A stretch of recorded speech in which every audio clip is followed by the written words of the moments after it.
Chapter 169.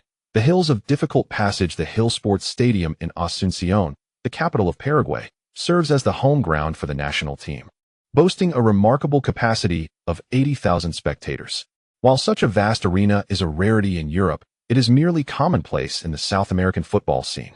South Americans seem to favor grandiosity to amplify the intimidating presence of their stadiums, for a sufficiently large venue can accommodate a multitude of fans, and the sheer volume generated by such throngs creates an astonishing and fearsome atmosphere. At this moment, the stands of Hill Stadium resonate with the fervent energy of 75,000 Paraguayan supporters, conjuring an overwhelming force reminiscent of a colossal tidal wave. It feels less like a terrestrial sports arena and more akin to the grand echo of a dragon palace beneath the sea, with resounding cheers cascading like an inrushing tide. This match marks the highest attendance in the current World Cup qualifiers, as proudly proclaimed by the commentator of Paraguay's television network. He speaks the truth, indeed. This contest boasts the most numerous home audience in the qualifiers thus far.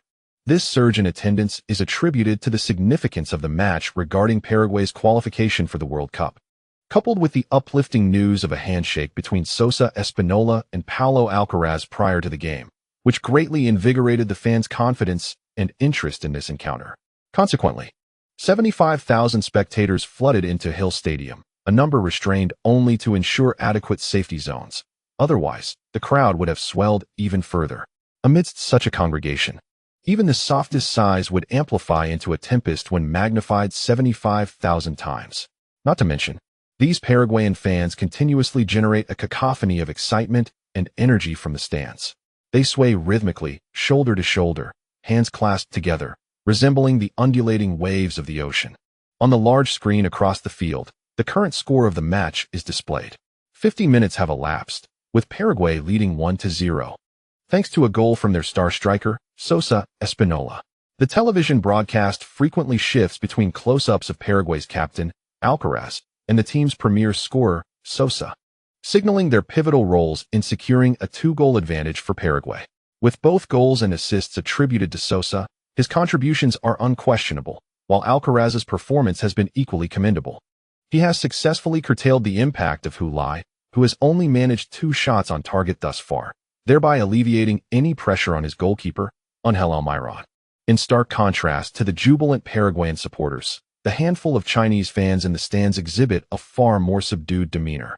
Clad in red t-shirts, their faces painted with national colors, and holding small 5-star flags, they sit or stand in their seats, gazing listlessly at the pitch. Among them, very few have flown from China specifically for the match.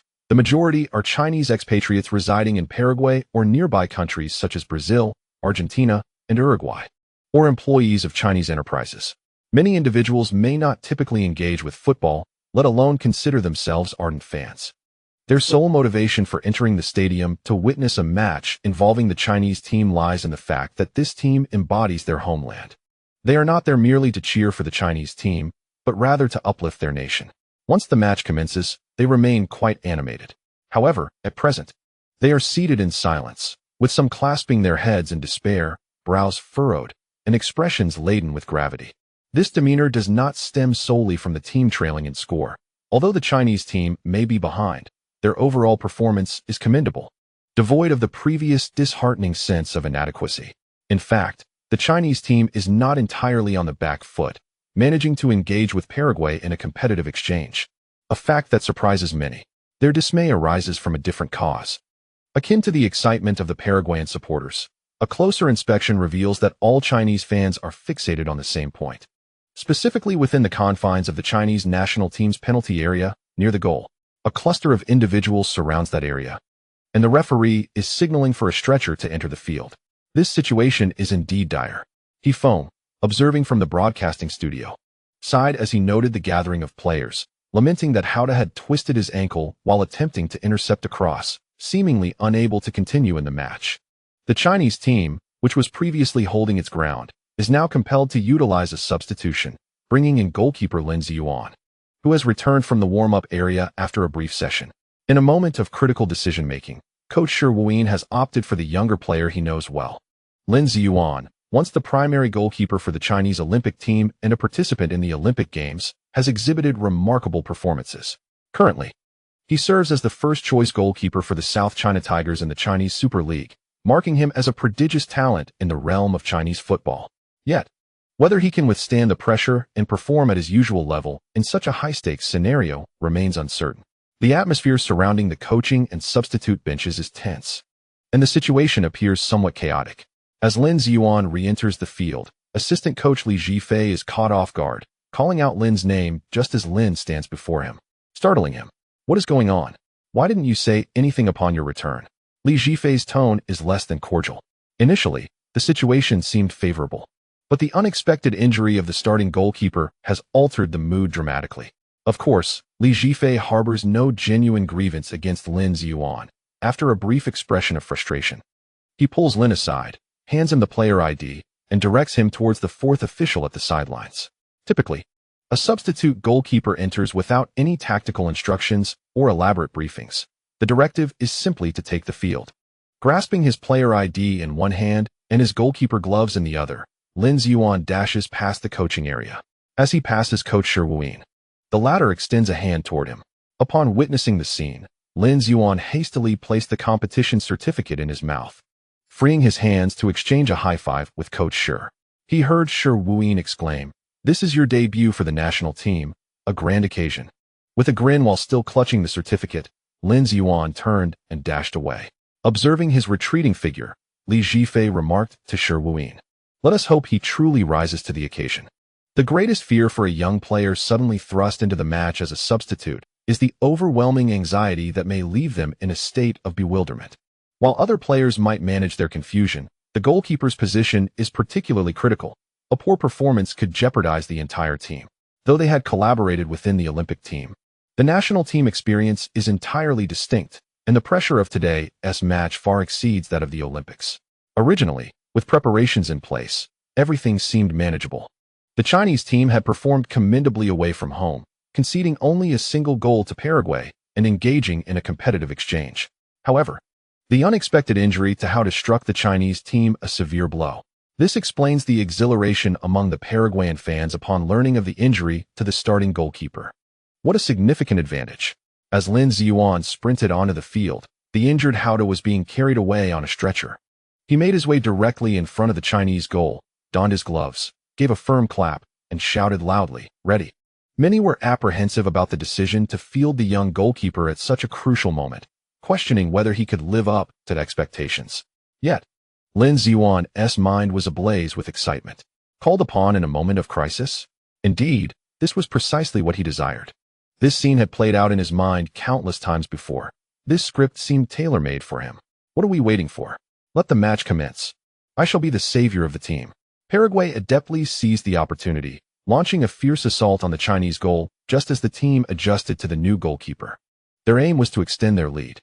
After nearly an hour of play, Paraguay had only managed to secure a single goal, which, under normal circumstances, is precarious. In a two-leg match, it is vital to resolve uncertainties in the first leg. Otherwise, venturing into the second leg as visitors, one can only speculate what may unfold.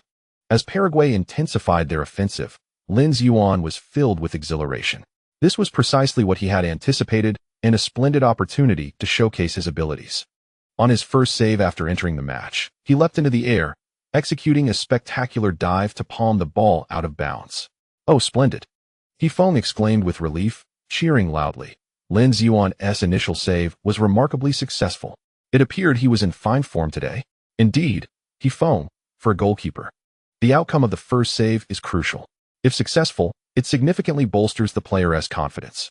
After landing, Lin Ziyuan rolled on the ground to dissipate the impact and seamlessly stood up, executing the entire sequence with remarkable grace. Upon rising, he did not forget to wag his finger in the direction of the Paraguayan players. It can be said that the display was quite ostentatious. Paraguay's offensive onslaught persisted. Undeterred by Lin Ziyuan's remarkable save, following a corner kick, rather than delivering the ball directly to the goal, they opted for a tactical variation. After a series of exchanges along the flanks, they abruptly sent the ball into the box. Paraguay's captain and central defender, Alsa, leaped high, intercepting the ball before Yao Huaxing could respond. However, he did not direct the ball towards the Chinese goal. Instead, he deflected it towards the far post. Both Yao Huasheng and Wang Guangwei lunged in vain, momentarily deceiving Lin Ziyuan, whose body coiled like a tightly wound spring, prepared to dive for Alsa's header. Yet, the ball sailed towards the far post. Without a moment to assess the situation, he reacted swiftly, propelling himself like a racing car revving at 7,200 RPM. As he soared through the air, he finally discerned the unfolding drama at the far post. Paraguay's leading striker, the towering Sosa Espinola, charged in from behind, meeting the deflected ball with his head. "Watch out!" exclaimed He Feng and Yin Kong in unison. He made contact squarely with the ball, which then veered sharply towards the nearby goal. Lin Ziyuan's hands reached out, but he was a heartbeat too late. He grasped only a gust of air as the ball crossed the goal line. The two commentators sighed deeply. The decibel level of the cheers within the Hill Stadium reached unprecedented heights, akin to an insurmountable peak. Chapter 170. The unpredictable after scoring. Sosa pointed towards Alsa, who assisted him, before vaulting over the advertising boards and sprinting towards the stands, where the most ardent Paraguayan fans congregated. Countless supporters had surged forward, pressing against the front of the stands. Had it not been for the towering wire mesh, these exuberant fans would likely have leaped over the barriers to celebrate with Sosa. "Oh my God, has divine intervention occurred?" Alsa actually provided an assist for Sosa, exclaimed the Paraguayan television commentator, astonished. "I never anticipated witnessing this moment." Unlike his teammates, Alsa did not rush to join Sosa in celebration, but instead stood resolutely in front of the Chinese goal, vigorously waving his arm adorned with the captain's armband, letting out a triumphant roar. It was evident that he had not entirely set aside their past grievances, as he chose to celebrate alone. Yet, what did it matter? What was essential was their ability to collaborate on the field like true teammates. No one expected them to transform from adversaries into inseparable friends overnight. That would be unrealistic. Many Paraguayan fans in the stands were moved to tears, not solely due to their team's 2-goal lead over China, but because this second goal held profound significance. If these two giants could maintain such a relationship, Paraguayan fans could look forward to even greater prospects, even at the World Cup. In the stadium's VIP box, Alsa's wife covered her mouth with both hands, her eyes wide as she gazed at her husband. She understood him well, and at that moment, she was the most profoundly shocked among them. For the dream of the World Cup, her husband had cast aside all notions of pride. He cared not for aiding his adversaries, as long as it contributed to the team's journey to the World Cup. Amidst the wild celebrations of the Paraguayan players and fans, Lin Ziyuan lay on the ground, vehemently pounding the turf before him. Damn, damn, damn, just a fraction more, just a mere inch. Lin Ziyuan had seen it clearly while airborne. His fingertips were mere centimeters from the ball, perhaps even less than 5 centimeters, capable of redirecting it. If only he had exerted a bit more force while pushing off, or if his turnaround had been swifter, the outcome would surely have been different. With his heart set on a script that was meant for him, he discovered, upon the director's call to action, that he had not been handed the lead role. The dramatic rescue he envisioned did not unfold in his favor. Although the disappointment of conceding a goal weighed heavily on him, the team's captain, Yao Huasheng, observed his young teammates' chagrin and endeavored to uplift his spirits. "Don't blame yourself, Ziyuan. You performed admirably. This goal is not your fault." Indeed, this goal could hardly be attributed to Lin Ziyuan, as He Feng remarked from the commentary booth, emphasizing that his performance had been commendable.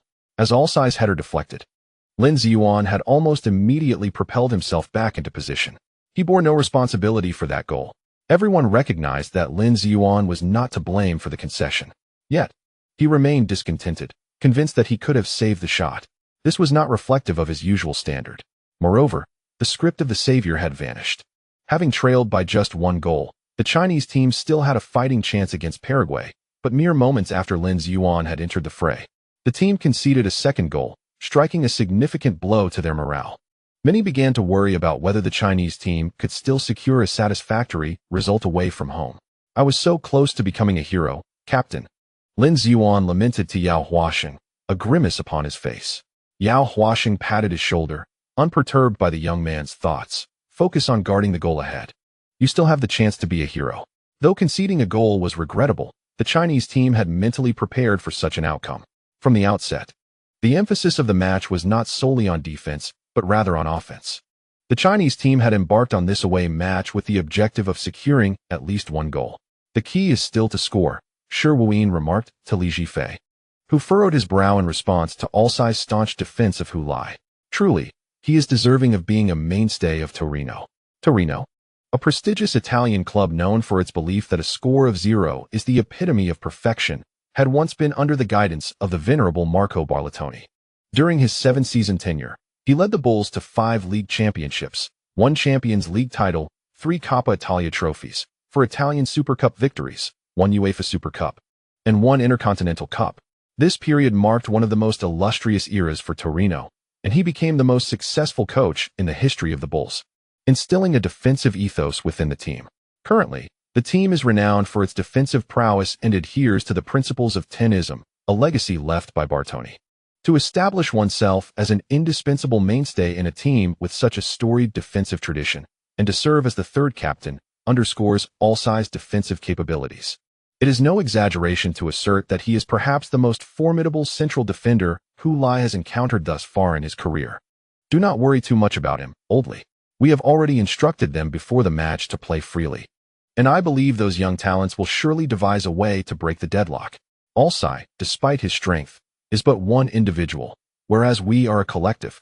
In a moment lacking any significant opportunities, Hulai opted for a forceful shot, which, unsurprisingly, ended up on the track behind the goal, under Alsai's close marking. Once again, the ball failed to find the frame of the goal. Watching the ball sail beyond the baseline, Hulai, having fallen to the ground, buried his face in his hands, rising with a look of profound regret. Alsai cast a glance in his direction, recalling Sosa's words. Was this the greatest unpredictability at play? Truth be told, he felt a tinge of disappointment towards Hulai and a growing disdain for Sosa's judgment. Throughout the match, his focus remained on Hulai, yet he failed to witness any unexpected brilliance from him. Every action taken by Hulai fell within Alsai's expectations.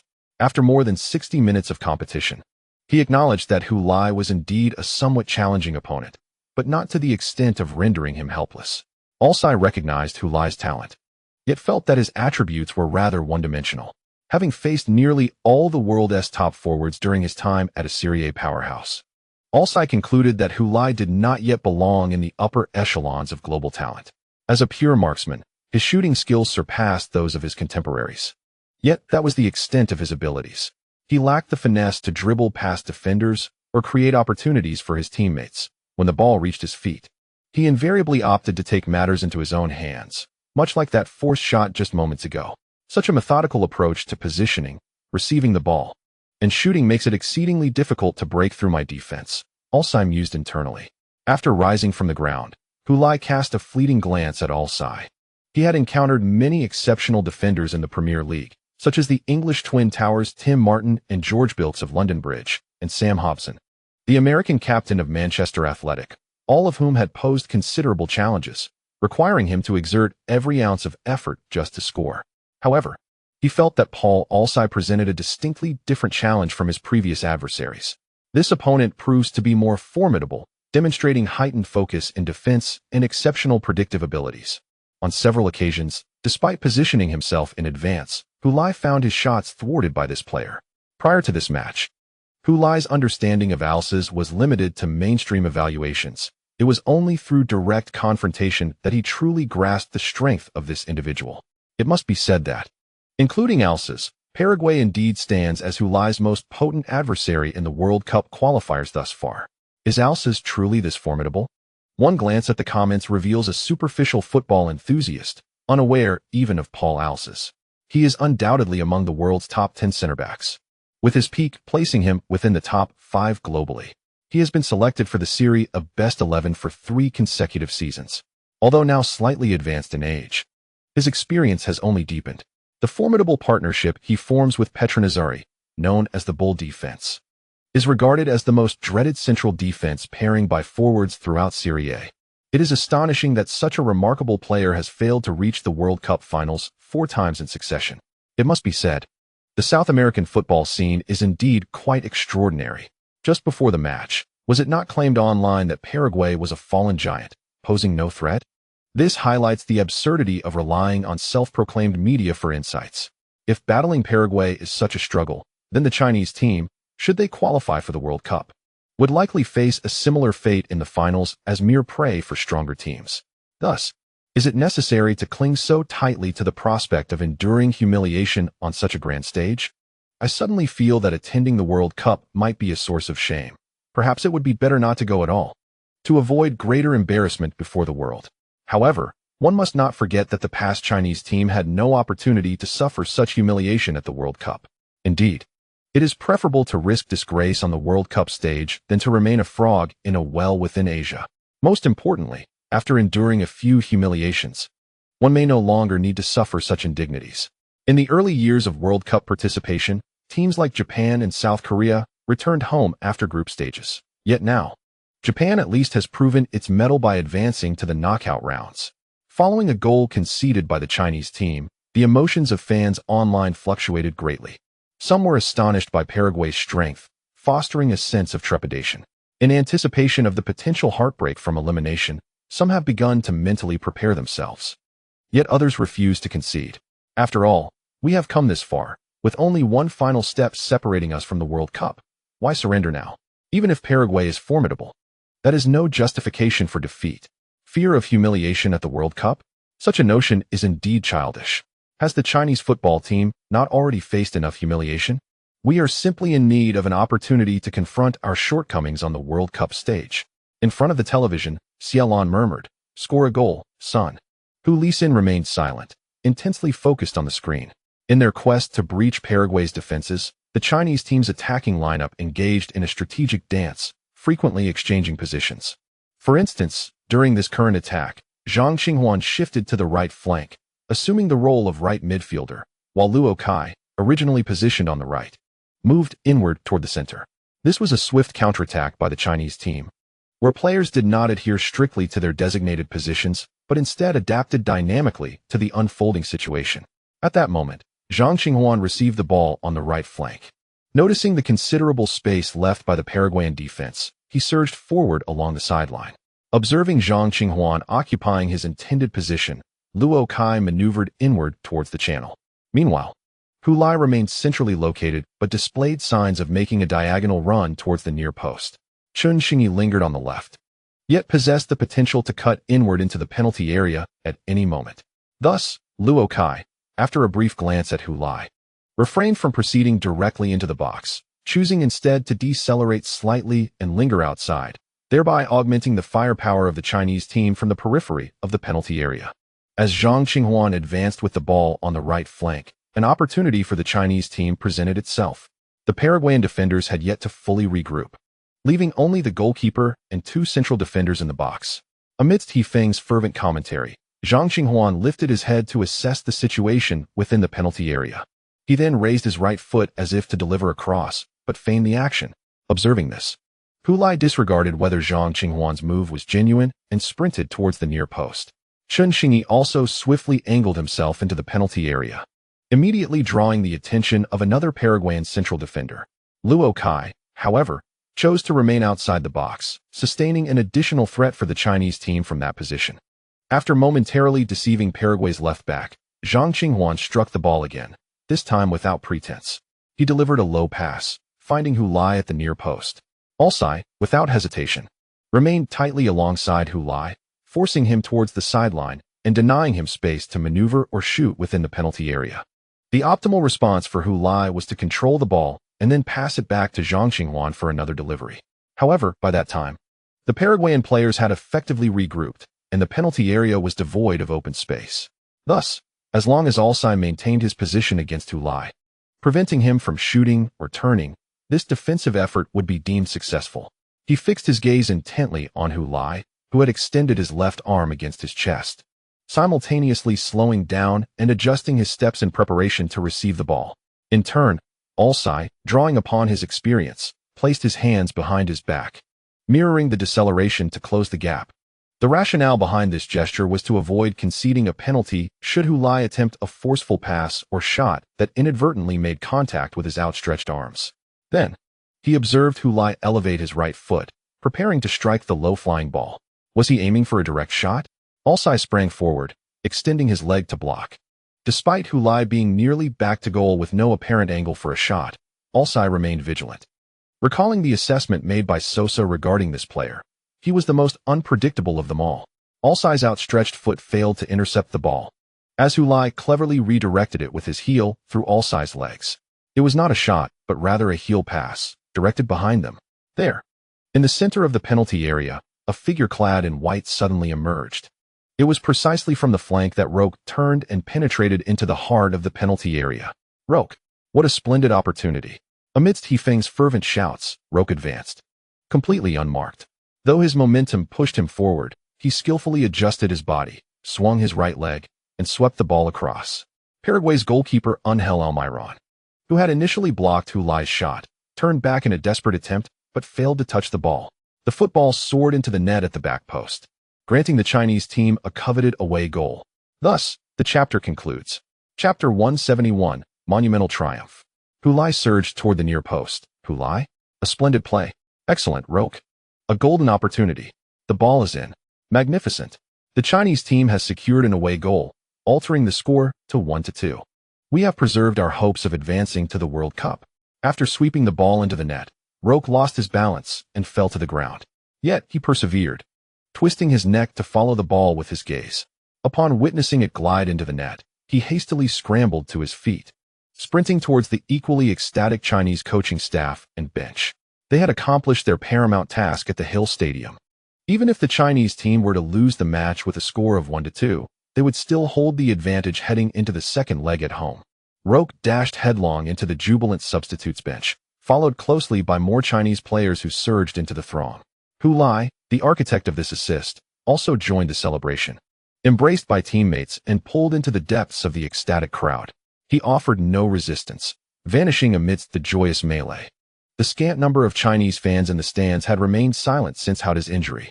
At that moment, they seemed to come back to life, waving their diminutive national flags like delicate red flowers swaying in the breeze. Following Hauda's departure due to injury and Sosa's second goal, they had plummeted emotionally, akin to a thrill ride, nearly believing they would crash to the ground.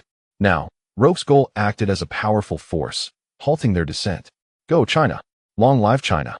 Such cries resonated throughout the stands. In stark contrast to the elation of the Chinese players and fans, the Paraguayan players and supporters felt the weight of despair. Despite the presence of over 75,000 home fans, the moment Hulai executed his backheel pass, it was as if a collective mute button had been pressed. Even their jeers fell silent. They could only watch in disbelief as Roque delivered the ball into their net. A profound sense of humiliation washed over them. And after a brief silence, the air above the Hill Stadium erupted with a cacophony of boos. Excited Paraguayan fans fervently shook the tall wire fence, its movements creating a rustling sound that elicited concerns about its potential collapse, threatening to unleash 75,000 furious beasts. Fortunately, the wire mesh walls of the hillside stadium are robust enough to withstand the fervent outrage of the fans in the stands. While the Paraguayan players may have initially felt anger on the field, they swiftly transformed that emotion into determination. Although also was momentarily deceived by Hulai's cunning backheel pass, he quickly regained his composure and rallied his teammates with an encouraging cry, "Stay calm." Meanwhile, the star forward, Sosa Espinola, boldly dashed into the goal, retrieved the ball, and turned to sprint back to the center circle. In their own ways, both conveyed the same message. Paraguayan football remains unyielded. With their relentless encouragement, the other Paraguayan players rallied back. While the Chinese team was still caught up in their celebratory excitement, the Paraguayans took their positions, ready to resume play as soon as their opponents returned. It was at this moment that Alsa turned his gaze toward the Chinese side, seeking out Hulai among the crowd. He was genuinely astonished that Hulai had delivered such a high-quality and imaginative pass. He had completely fallen for the deception, stepping forward to block the shot just as the ball slipped through his legs. Given his understanding of Hulai, he never expected such a pass, as there had been no prior evidence to suggest that Hulai possessed the creativity of an exceptional playmaker. Yet, he had indeed executed it, successfully assisting his teammate in scoring. Once again, the evaluation from Sosa echoed in his mind. Regardless of his disdain for Sosa, he had to concede that his previous assumptions were erroneous. As a fellow forward, Sosa had accurately perceived Hulai's potential. Nevertheless, Alsa did not dwell in disappointment or regret. His spirits had already rebounded. Even though the Chinese team had scored, Paraguay still held the lead, and the match was far from over. They had ample opportunity to extend their advantage. It was essential to demonstrate to the Chinese team that their away goal, which they deemed as precious as gold, was ultimately inconsequential. As the celebrations finally subsided, the Chinese players returned to their half in small groups. Hu Lai approached Luo Kai with a mischievous grin, jovially proclaiming, "Now you owe me." With that, he accelerated past Luo Kai, racing toward the center circle. Luo Kai furrowed his brow at Hu Lai's remark, momentarily slowing down as he contemplated its implications. By the time he regained his focus and attempted to seek out Hu Lai again, the latter had already distanced himself. All he could do was mentally grumble. "Does that mean my previous passes to you don't count?" Yet, this was merely an internal lament, as Hu Lai's pass had indeed been exceptional. At that moment, Hu Lai had no angle to maneuver the ball, and with his back turned, he had not even glanced over his shoulder before executing the pass. How had he managed to send the ball behind him? Luo Kai shook his head, unable to fathom that aspect. After the Chinese team had returned to their half, Paraguay kicked off, and the match resumed. Despite the mounting pressure, Paraguay was determined to score once more, aiming to extend their lead to 2 goals. However, after scoring a goal, the Chinese team experienced a surge in morale, with each player exuding confidence and vitality, leaving Paraguay somewhat bewildered. The Chinese squad maintained their defensive counterattack strategy, yet excelled not only in defense, but also in executing incisive counterattacks. The scorer, Luo Kai, was in exceptional form, while Chun Xingyi's speed was markedly advantageous. The duo frequently exchanged positions on the flanks and engaged in overlapping runs with Hu Lai, further amplifying the threat on the counterattack. For the time being, Paraguay found themselves at a loss against the Chinese team. Chinese fans were invigorated. It appeared we not only secured an away goal, but also had the opportunity to force a draw against Paraguay on their home ground. If such a feat were to be achieved, the Chinese team would be merely a step away from the World Cup finals. The mere thought of this brought tears to the eyes of many Chinese supporters. What was initially expected to be a tightly contested 2-legged affair might conclude its greatest suspense in just one match. Come on, Chinese team. Strike while the iron is hot. Had this been a home game for the Chinese team, one could only imagine the vibrant atmosphere in the stands. Currently, only the fervent jeers and chants of the Paraguayan fans filled the air. The Chinese counterattacks were so sharp that their forward, Sosa, retreated to assist in defense. Thus, when Paraguay successfully intercepted the ball in their own half and launched a counterattack, Sosa became the pivotal link, receiving the ball and deftly evading the Chinese midfielder Gao Rumin with his skilled footwork. He then turned to advance with the ball. The jeers from the stands transformed into cheers. As Sosa continued his run, Zhang Qinghuan pursued him from behind, attempting to intercept the ball. But Sosa expertly evaded him with a sudden stop and restart. Meanwhile, on the defensive line, Wang Guangwei, vigilant and alert, noticed another Paraguayan forward, Roman Ramirez, accelerating and making a diagonal run toward the center. Realizing the potential for an opening, he promptly followed suit. Indeed, as Ramirez began his run, Sosa delivered a delicate lofted pass directed towards the path of Ramirez's run. Wang Guangwei felt immense relief at his quick reaction. Otherwise, he would have been left behind by Ramirez's swift pace. He intended to shadow Ramirez without making his intentions too obvious, aiming to force him towards the sidelines and diminish his shooting angle. At that moment, a commanding shout pierced through. "Get out of my way." Wang Guangwei looked up, startled to see Lin Ziyuan charging forward. "What on earth are you doing?" Wang Guangwei's heart raced as he hastily came to a stop to avoid a collision with the unexpectedly aggressive Lin Ziyuan.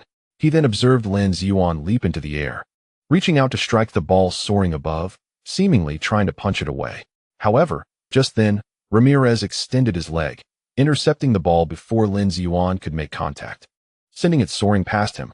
At that moment, Ramirez slightly crouched and evaded Lin Ziyuan's advance. "Oh, danger!" When Hifeng witnessed this scene, his eyes and mouth widened in astonishment.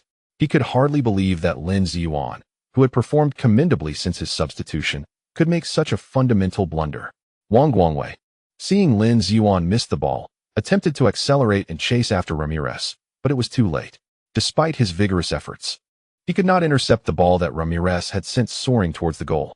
As he slid in a desperate tackle, he fell to the ground, turning to watch the ball roll into the empty net of the Chinese team, raising his hands to cover his face. Behind him, Lin Ziyuan landed awkwardly, staring blankly at the goal. Soon after, his knees buckled, and he knelt at the edge of the penalty area. He had committed an enormous error. Chapter 172. Lin Ziyuan. Oh Lin Ziyuan. Alas, as the ball rolled toward the Chinese goal, Feng began to lament. Lin Ziyuan. Oh Lin Ziyuan. Yin Kong, anxious at his side, questioned vehemently. He shouldn't have gone for that ball. What was Wang Guangwei doing rushing in? That was reckless. His handling of the situation was utterly careless. Chinese fans watching on television were left in a state of disbelief. Just moments ago, they were filled with ambition and lofty aspirations, only to feel as if a bucket of cold water had been poured over them.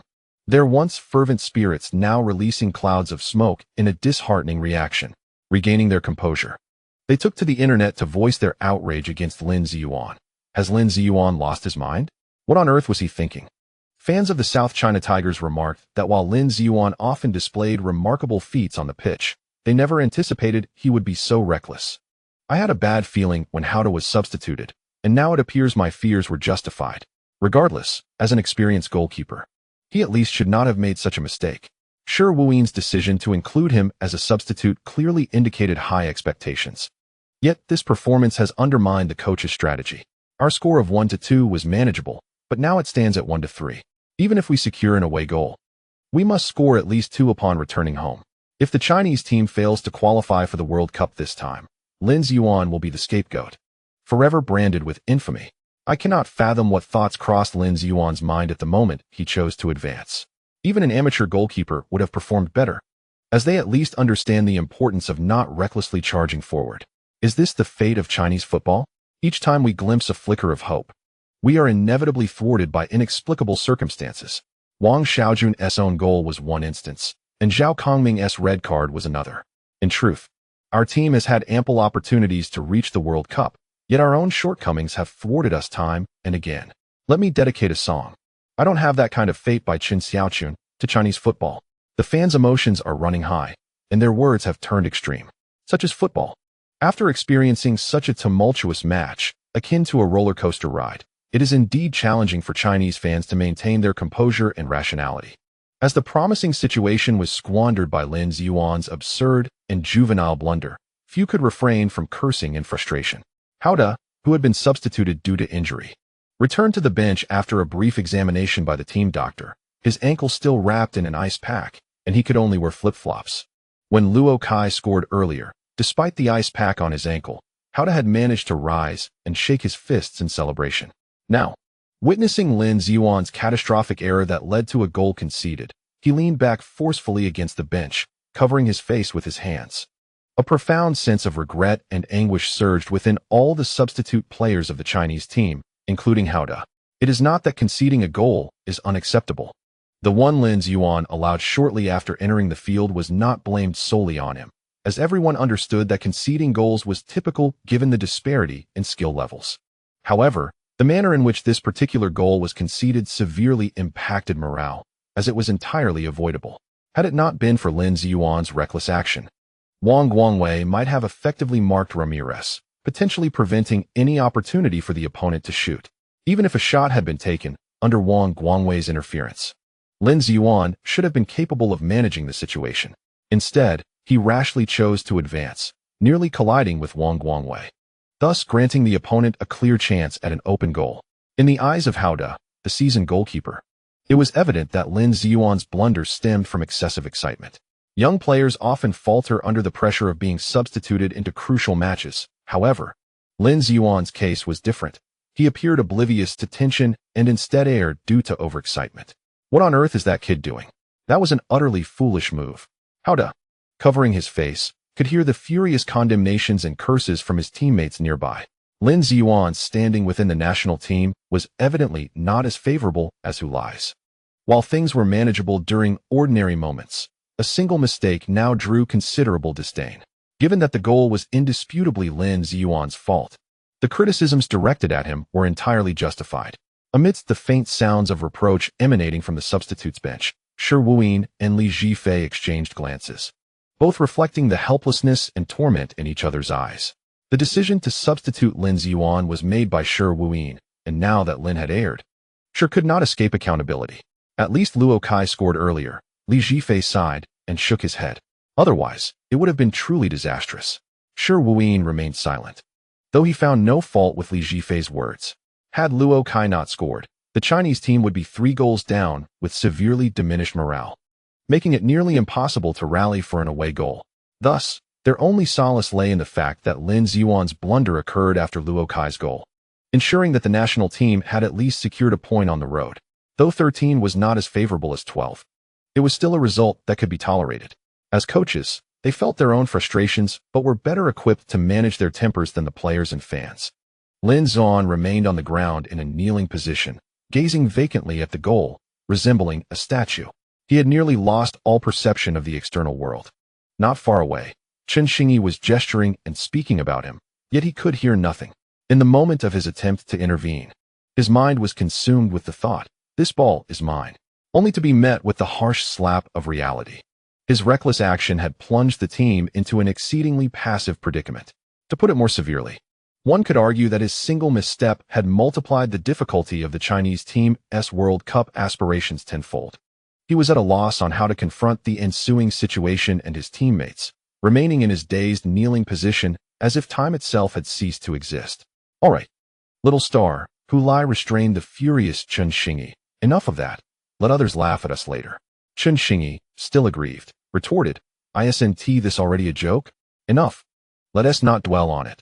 Zhang Qinghuan interjected, her brow furrowed with an unusual seriousness. Observing the two trying to counsel him, Chen Xingyi fell silent. Though his resentful gaze remained fixated on Lin Ziyuan, it was not only him. Many players on the Chinese team, though silent after conceding the goal, harbored their grievances. Thus, their accusatory and discontented looks were directed toward Lin Ziyuan. The atmosphere grew tense. As the captain of the national team and Lin Ziyuan's club captain, Yao Huaxing could not remain aloof. He approached Lin Ziyuan, bending down to lift him up. Yet, when he opened his mouth to offer words of comfort, he faltered. Unsure of what to say, how could he simply say something trivial like, "Don't dwell on it"? How could one not take it to heart? In truth, he was also quite upset. However, as captain, he could not openly reprimand his teammate. Doing so would set a poor precedent. Thus, he had to suppress his anger.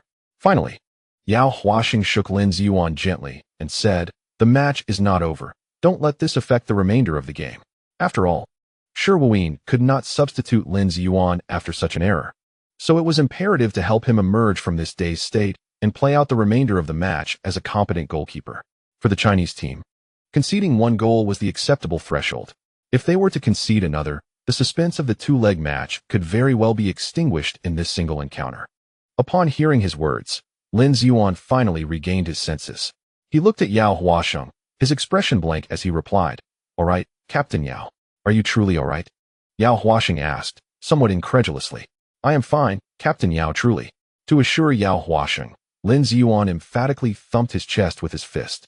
Indeed, witnessing his gorilla-like gesture, Yao Huaxing felt relieved enough to release Lin Ziyuan. He then turned to the other teammates who were watching. "Enough of this. Return to your positions. The match is not yet over," he stated in an authoritative tone. Others cast a glance at Lin Ziyuan before turning away, leaving him alone in the restricted area. Standing tall, he faced his teammates' gazes, attempting to clap his gloved hands together, striving to create a dull yet distinct sound, reminiscent of his earlier self-encouragement. However, this time, his hands merely met weakly, failing to uplift either himself or his companions. He realized that, in his current position, he lacked the authority to inspire morale. With this thought, he retreated step by step until he stood on the goal line, his eyes vacant as they gazed into the distance. Before him were the silhouettes of his teammates. Although he could not discern their expressions, he felt their internal grievances and discontent towards him. He had no words to offer, nor did he intend to justify himself in the future. All he desired was to safeguard the upcoming match. Lifting his hands, he struck his cheeks with considerable force, an act far more vigorous than the earlier clapping. The sound echoed. Meanwhile, on the Paraguayan side, after Ramirez scored, the fans erupted with fervor, transforming into a frenzied mob. They grew restless, no longer content to merely crowd the front rows in celebration. They began to scale the wire mesh fence. The audacious ones even reached the top, perched precariously while waving their jerseys, bare-chested.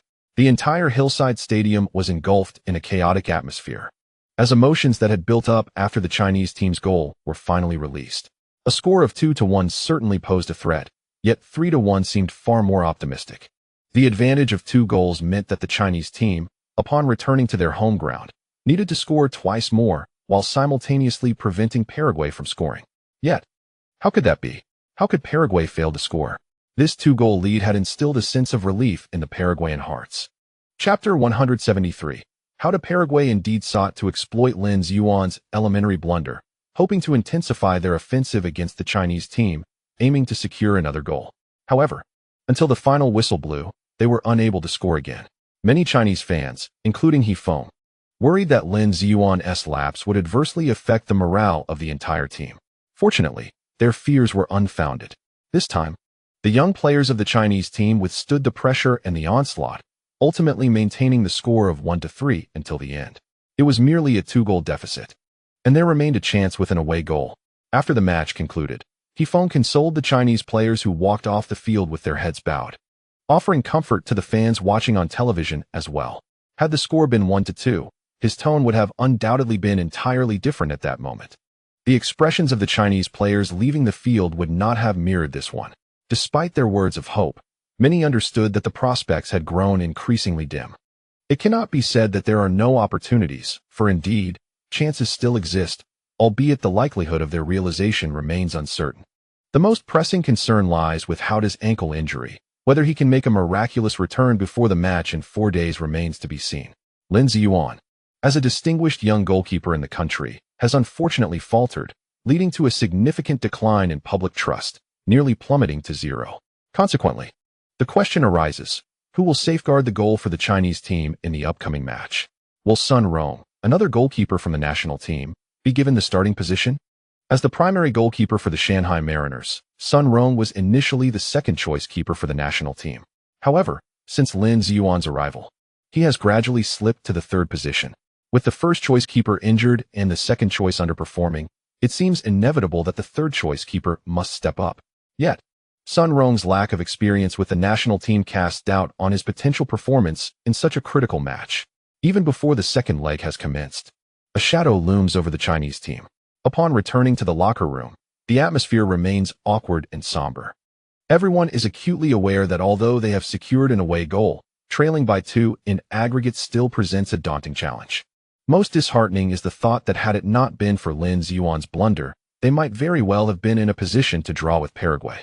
Prior to that fateful goal, the Chinese team's performance was commendable, and it was not mere fanciful thinking to suggest they could level the score against Paraguay.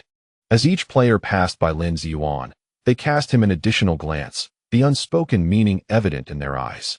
In the locker room, the usually boisterous Lin Yuan kept his head down in silence, quietly collecting his belongings. The others lacked the spirit for conversation or jest. If they spoke, it was in hushed tones, whispering among themselves. In this uncomfortable atmosphere, the players hurriedly concluded their post-match arrangements, gathered their belongings, and boarded the bus heading straight to the airport. They were set to take a flight chartered by the Football Association, departing from Asunción to Lingnan, the venue for the second leg. This arrangement was intended to allow the Chinese team to focus entirely on the match and enhance their chances of advancing. However, it now seems uncertain whether all this effort would prove fruitful. Suddenly, a shout from Fearsome pierced the air, "Danger!" Ramirez deftly lifted the ball over the recklessly advancing goalkeeper Lin Yuan, then successfui slotted the ball into the empty net just before Wang Guangwei could intervene. This moment was replayed repeatedly across domestic networks post-match. Although Luo Kai had scored an away goal, the spotlight now firmly rested on Lin Yuan's error. Discussions surrounding this incident proliferated online, and each discourse was fervently charged. Regardless of the nature of the discussions, the consensus largely revolved around criticism of Lin Yuan. Even the fans of the South China Tigers chose not to defend him this time, due to the sheer folly of his error. A netizen humorously remarked that it was truly unexpected for a single individual to unite the fans of the capital's Tunglong, the Shanghai Mariners, the Lingnan South Tigers, and the Hudong Thunder, all of whom set aside their biases and rallied together. Lin Yuan achieved this remarkable feat. For this reason alone, he deserves a place in history. As a fan of the South Tigers, I was not at all surprised by Lin Yuan's mistake. Given his personality and playing style, such blunders are almost inevitable. His penchant for showboating often occupies his thoughts, making errors a matter of time. After the match, Shi Wuyin was asked about Lin Yuan's misstep. I cannot fathom why he acted in such a manner. This kind of mistake should not occur at his level. He might have simply aimed to catch the opponent off guard, but this loss of possession could have been averted. Nevertheless, I believe it is normal for young players to err, and I will not lose faith in him because of this incident. What matters is that we scored an away goal. As the head coach, he did not shy away from the topic, nor did anyone criticize Lin Ziyuan. Instead, he chose to support him. A reporter inquired, "Will Lin Ziyuan still be a starter in the next match?" Shi Wuyin replied, "We must first assess Hauda's injury status." Ultimately, in the face of the ire from Chinese fans and public opinion, Shi Wuyin once again came to Lin Ziyuan's defense. It is normal for young individuals to make mistakes, and I believe we should not dwell on it. The key is to stand united, whether it be our team or the broader environment. Unity is essential. There is still one more leg to the match, and we will fight until the final moment. Although the Chinese team suffered a 1-3 defeat away, dimming their hopes of advancement, upon arriving in Lingnan, they were warmly welcomed by the local fans. With dreams as our steed, we shall not squander our youth. The Lingnan supporters rallied to encourage the Chinese team with such banners. This brought rare smiles to the faces of the defeated players, who waved at the fans through the bus windows. However, Lin Ziyuan remained expressionless, shrouded in a cloud of despondency. This venue, which ought to feel like his home ground, offered him no sense of relief. Instead, the sight of these ardent fans only reminded him of his blunder. The fervor of the fans for the current Chinese team contrasted sharply with his overwhelming sense of guilt, leaving him utterly despondent. Upon arriving in Lingnan City to prepare for the final playoff match, the first order of business was to send Hauda for a thorough medical examination to determine if he would be fit for the crucial showdown. However, the prognosis was grim. He would definitely be unable to play. The injured area had already swollen. Even if he could endure the pain through injections, it would directly impact the efficacy of his movements, as pointed out by esteemed sports medicine experts, who reviewed the x-rays with head coach Shi Wuyin and team leader Hong Renjia. The two exchanged glances, not particularly surprised by the outcome. What troubled them was how to convey the news to Hauda. He would undoubtedly be disappointed, relegated to the role of a mere spectator at such a critical moment. Particularly after the incident involving Lin Ziyuan, there was little they could do. Hong Renjia pulled Shi Wuyin aside in the hospital corridor, whispering about their next steps. "You should tell Hauda," Hong suggested. "Why me? Why not you? You've collaborated with Hauda longer than I have. I'll accompany you. Why should I be the one to bear the burden? I'm concerned that Hauda might have other thoughts. After all, I was the one who brought Lin Ziyuan into the national team." Shi Wuyin expressed his apprehensions. This reasoning successfully persuaded Hong Renjia. It was evident to all that Shi Wuyin had recruited Lin Ziyuan to compete with Hauda. In the domestic league, Lin Ziyuan was gaining momentum, and media outlets and fans alike were eagerly labeling him as the future mainstay goalkeeper for the Chinese team. It was entirely reasonable for Shi Wuyin to worry about Hauda harboring any resentment towards him. With this in mind, the two ultimately divided their responsibilities. Hong Renjia would inform Hauda of the examination results. However, before approaching Hauda, Hong inquired, "Do you still intend to start Lin Ziyuan?" Shi Wuyin hesitated, then replied, "I'm not sure yet." Hong Renjia nodded. Currently, the team lacks trust in him. A goalkeeper without the confidence of his teammates indeed faces significant challenges. Shi Wuyin remained silent, lowering his head as he headed toward the lounge where Hauda was situated. Upon entering, they found Hauda casting a glance in their direction. Hong Renjia, upon meeting his gaze, hesitated momentarily, his mouth opening before he managed to articulate, "Old Hao, you won't be able to play in the next match." Hauda looked down. "I suspected as much. Even if I were to force myself onto the field, my performance would be subpar. If I were to make a mistake, I would become a national disgrace." At his words, Hong Renjia couldn't help but glance at Shi Wuyin, concerned that he might misconstrue Hauda's comment as a jab at Lin Ziyuan. However, Shi Wuyin maintained an impassive expression, seemingly unfazed by the remark. Hauda then raised his head, addressing Shi Wuyin, "Coach Shi, will you still start Lin Ziyuan in the next match?" Faced with the 34-year-old goalkeeper who had donned the national team jersey 45 times, Shi Wuyin shook his head. "It's not yet determined." What Hauda said next astonished the other two. "If possible, I believe Lin Ziyuan should be given another opportunity, Coach Shi." Shi Wuyin widened his eyes in disbelief, while Hong Renjia exclaimed, "Old Hao, you Lin Ziyuan indeed possesses exceptional talent. I wouldn't want him to be delayed for years due to this single mistake," Hauda calmly explained. That is a considerable sacrifice for the future of Chinese football. Hong Renjie urged. Not necessarily, Howda countered, shaking his head. Shi Wuyin chose not to let the two engage in further debate on the matter and waved his hand. I will take your opinion into consideration, Howda. Howda raised no objections. After all, he was not the head coach and could only offer his suggestions. Ultimately, if the head coach chose not to heed his advice, he would have nothing further to say. Shi Wuyin inquired. I am quite curious as to why you still hold Lin Ziyuan in high regard. Howda chuckled softly. I understand the immense pressure that comes with being a goalkeeper. I have traversed a similar path myself. It then dawned on Shi Wuyin that Howda, now the primary goalkeeper for the national team, had once experienced his own tumultuous youth, characterized by a rebellious spirit that often ruffled feathers and drew criticism for his outspoken demeanor on the field. Consequently, the early years of his professional career were fraught with difficulties, leading him down a convoluted path. Some asserted that these trials were merely the price of his growth. Today, however, Howda has transformed into a calm and composed figure, unrecognizable from the once notorious bad boy of his youth. People now declare that he has finally matured, earning his place as the national team's main goalkeeper. With 45 appearances for the national team, he does not hold the record for the most, a fact attributed both to the unique demands of the goalkeeper position and the detours he took in his younger years. Had I been afforded a bit more trust after my missteps, perhaps I would have developed even better, Howda reflected. To this day, I cannot help but ponder this. I recognize it is selfish. Why should the entire team bear the consequences of my mistakes?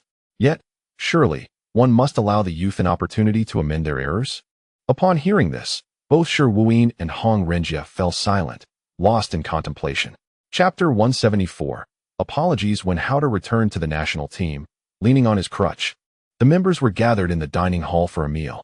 As he entered, many players turned to greet him, some even rising to inquire with genuine concern. How are you, old How? Will you be able to play? The moment the question was posed, a hush fell over the room, indicating the collective concern for his condition. Even Lin Ziyuan, who sat alone in a corner, paused his chewing to eavesdrop, though he did not lift his gaze. Howda glanced at Lin Ziyuan and shook his head. I will not be able to play. Upon receiving this response, a profound sigh echoed throughout the dining hall. Although unspoken, it was evident that the teammates desired Howda's swift return to the field. They were reluctant to see Lin Ziyuan continue as a starter. Lin Ziyuan was a favored protege of Coach Shi, undoubtedly receiving his support, yet this did not imply that the other players would align with the head coach's stance. The dynamics between players and coaches are often quite intricate. Lin Ziyuan discerned the prevailing sentiment towards him and could only lower his head, resuming his meal. Howda, acutely aware of the implications behind his teammates' words and actions, recognized that Lin Ziyuan was ensnared in a significant crisis of confidence. Rather than engage further with his fellow teammates, he strode directly toward Lin Ziyuan, supported by his crutch. In full view of everyone, he stood before Lin Ziyuan and asked, Is anyone sitting here? Lin Ziyuan looked up in surprise at his elder and shook his head. No? He then quickly rose to assist Howda by pulling out a chair for him to sit. Howda accepted Lin Ziyuan's actions with calm composure, leaning his crutches against the table, his eyes widening in astonishment as Lin Ziyuan uttered his first words.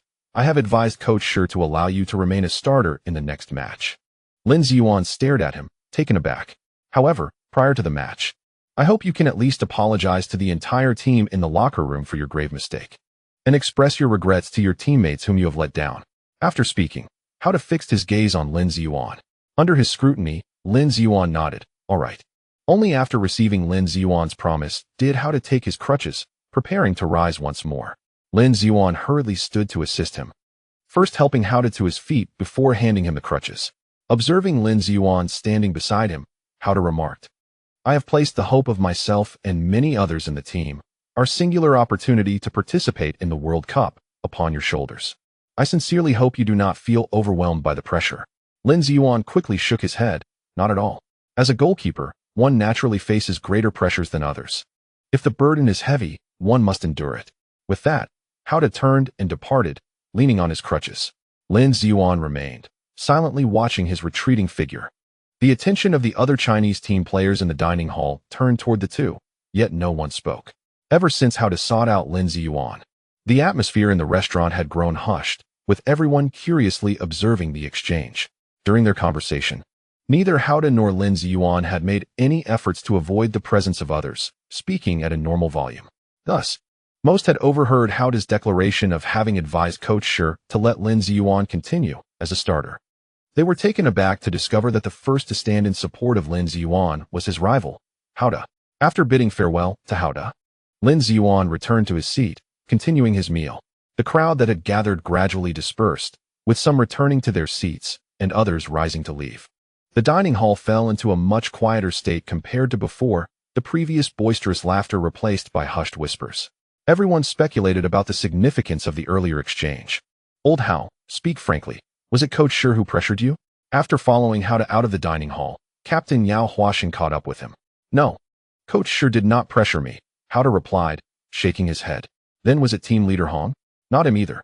This is my own decision, Captain Yao. Yao Huaxing frowned, recalling that his impression of Lin Ziyuan had not been particularly favorable. As Lin Ziyuan's teammate at the club, he was naturally concerned about Lin Ziyuan's performance after joining the national team. He remembered that since Lin Ziyuan's arrival, Howda had never displayed kindness toward him. They interacted like mere strangers. Lin Ziyuan's temper precluded him from lowering himself before Howda, while Howda showed no inclination to exhibit the magnanimity expected of a senior. This is unrelated to personal relationships, Captain Yao. I simply believe that, at this moment, Lin Ziyuan is the only one capable of bearing this heavy responsibility. I am well aware of Sun Rong's capabilities. After listening to Howda's remarks, Yao Huaxing chuckled helplessly, remarking, if Sun Rong were to hear you, he would undoubtedly take offense. I cannot help it. I merely speak the truth, came the response. It is evident to all that Lin Ziyuan possesses extraordinary talent, and his future achievements are bound to surpass mine. However, his temperament is rather impetuous and lacks refinement. This recent blunder may serve as a fortuitous opportunity for him to temper his character, albeit at a considerable cost. Let us all bear with it. We are teammates after all. Do you not often say that regardless of grievances at the club, they should not be brought into the national team? I understand that you are Lin Ziyuan's captain at the club, and some words are difficult to articulate, some actions challenging to undertake. So I shall assist you in this matter. Yao Huaxing patted his national team companion, who was even older than him. Although they were teammates on the national squad, they had previously clashed fiercely in their pursuit of the championship at the club level. They could hardly be deemed friends, yet in this moment, a sense of camaraderie blossomed between them. Thank you, Yao Huaxing said to Howda. Upon the Chinese team's arrival in Lingnan for their first training session, the area outside was teeming with reporters. During the 15 minutes allocated for public viewing, journalists seized the opportunity to capture as much as possible, eager to extrapolate further insights from the scenes before them. Their primary focus was Lin Ziyuan, as nearly all cameras were directed at him. Following his unexpectedly grave error in the first match, Lin Ziyuan had become the target of widespread criticism online, akin to a pariah. Numerous fans clamored for Shi Wuyin to remove Lin Ziyuan from the starting lineup, insisting that the hopes of Chinese football for the World Cup should not be jeopardized by this individual.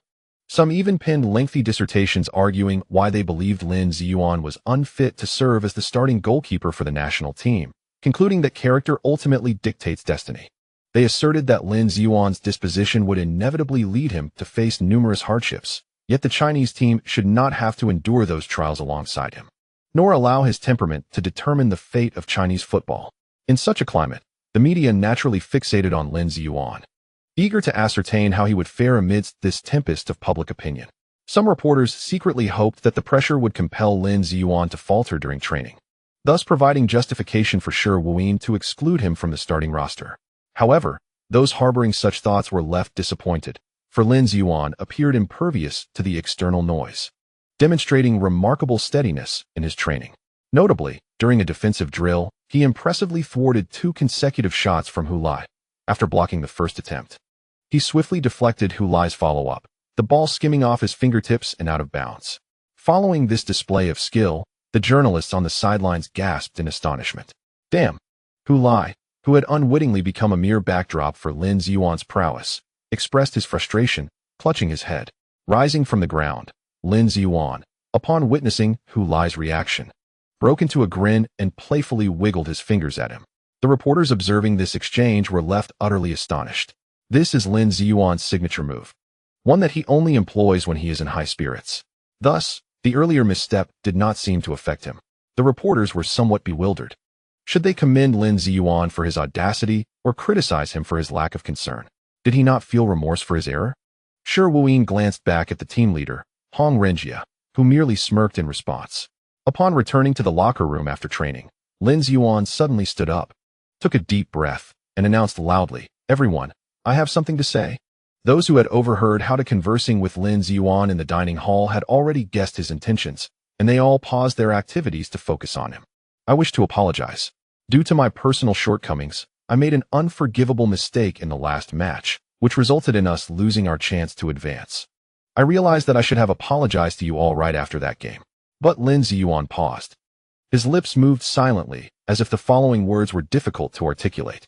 The room remained silent, everyone maintaining their previous positions, attentively watching him. Gathering his resolve, Lin Ziyuan continued, "Yet I was frightened and avoided facing you all. Now, I fully acknowledge my mistakes, and I sincerely apologize. I'm sorry. It was my fault. And I caused you trouble. I do not seek your forgiveness. But if I have the chance to play again, I shall atone for my errors through my performance. Please continue to trust me. I assure you that I shall not betray your faith in me." With that, he bent deeply at the waist, bowing at a perfect 90 degrees to his teammates in the locker room.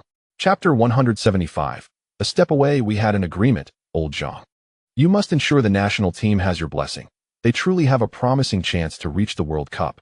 Yongjun murmured to the gravestone before him in the cemetery. Not far away, his wife, Zheng Qian, held on to Rin Changmei's arm, standing quietly beside her, awaiting Yongjun's words. "Though I believe that with their abilities, these young players will inevitably participate in the World Cup in due time. Wouldn't it be even better to save them for years? So, let us lend our support this time. Shall we, old Zhang?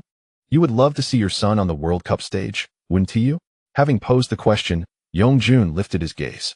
A breeze swept past his ear, and the distant pine trees swayed, resembling undulating waves, accompanied by a faint sound of surf. "Ah, thank you then." Yongjun clasped his hands together in reverence before Zhang Qinghuan's father's gravestone. He then turned to the two women. "Let us go. Old Zhang has given his consent." The trio took one last glance at the youthful visage etched upon the gravestone before turning away. Yongjun had flown back from England specifically, accompanied by his wife and Rin Changmei, Zhang Qinghuan's mother, to watch the match in Lingnan. He recalled Hu Lai's words. If the Chinese team truly made it to the World Cup, the entire nation would likely be engulfed in jubilation. He felt that such a historic moment demanded his presence in England.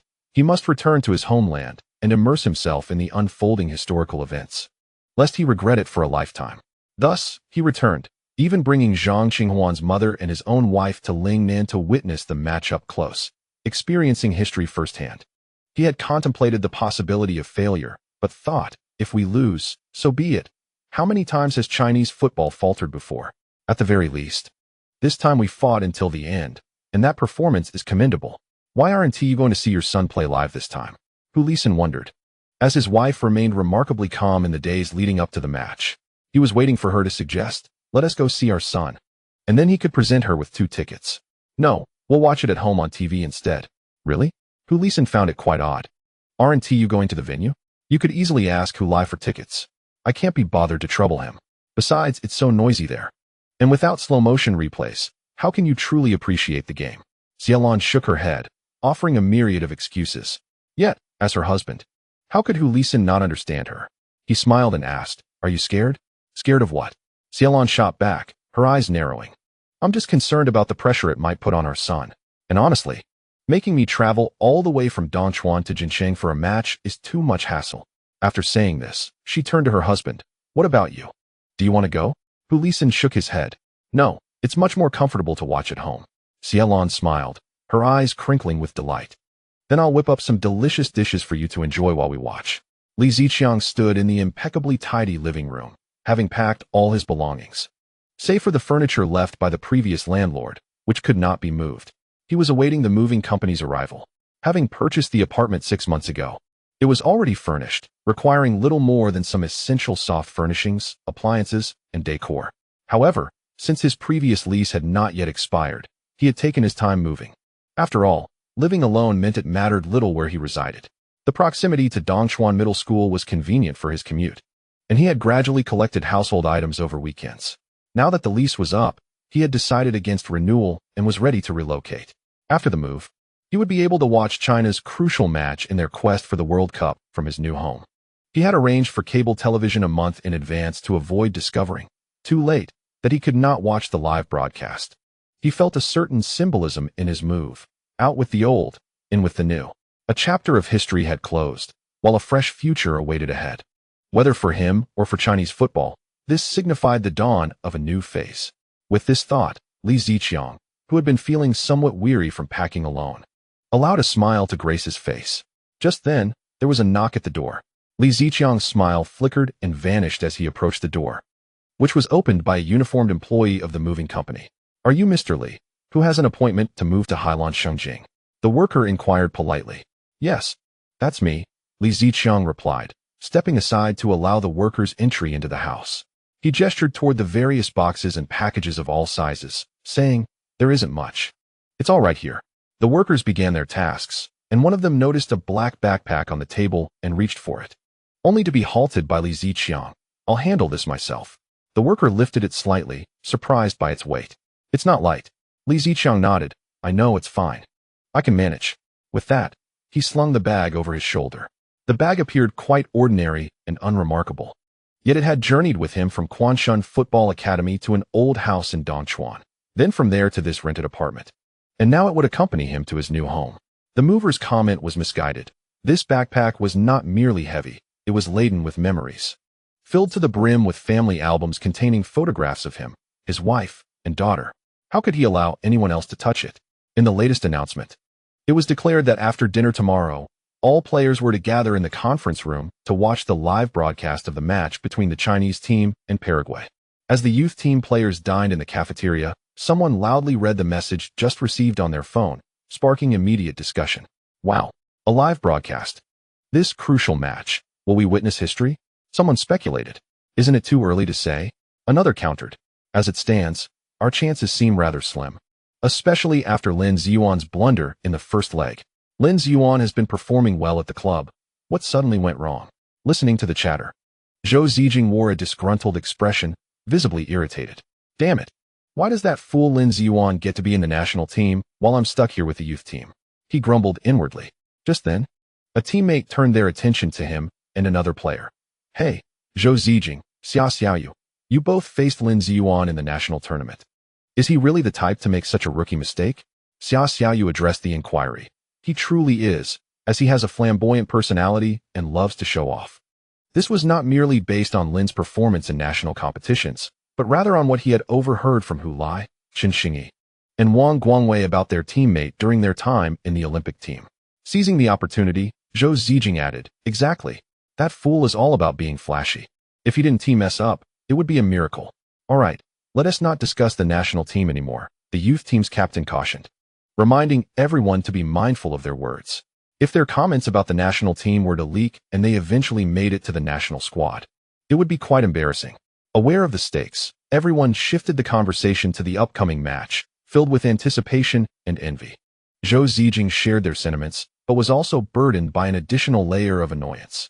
If tomorrow, in the match, the Chinese team triumphs over Paraguay and successfully advances, does that not imply that individuals like Lin Ziyuan could participate in the World Cup, while I have yet to even qualify for the Olympics? That scoundrel was the youngest during the Olympic Games, and now he is poised to compete in the World Cup. And what of me?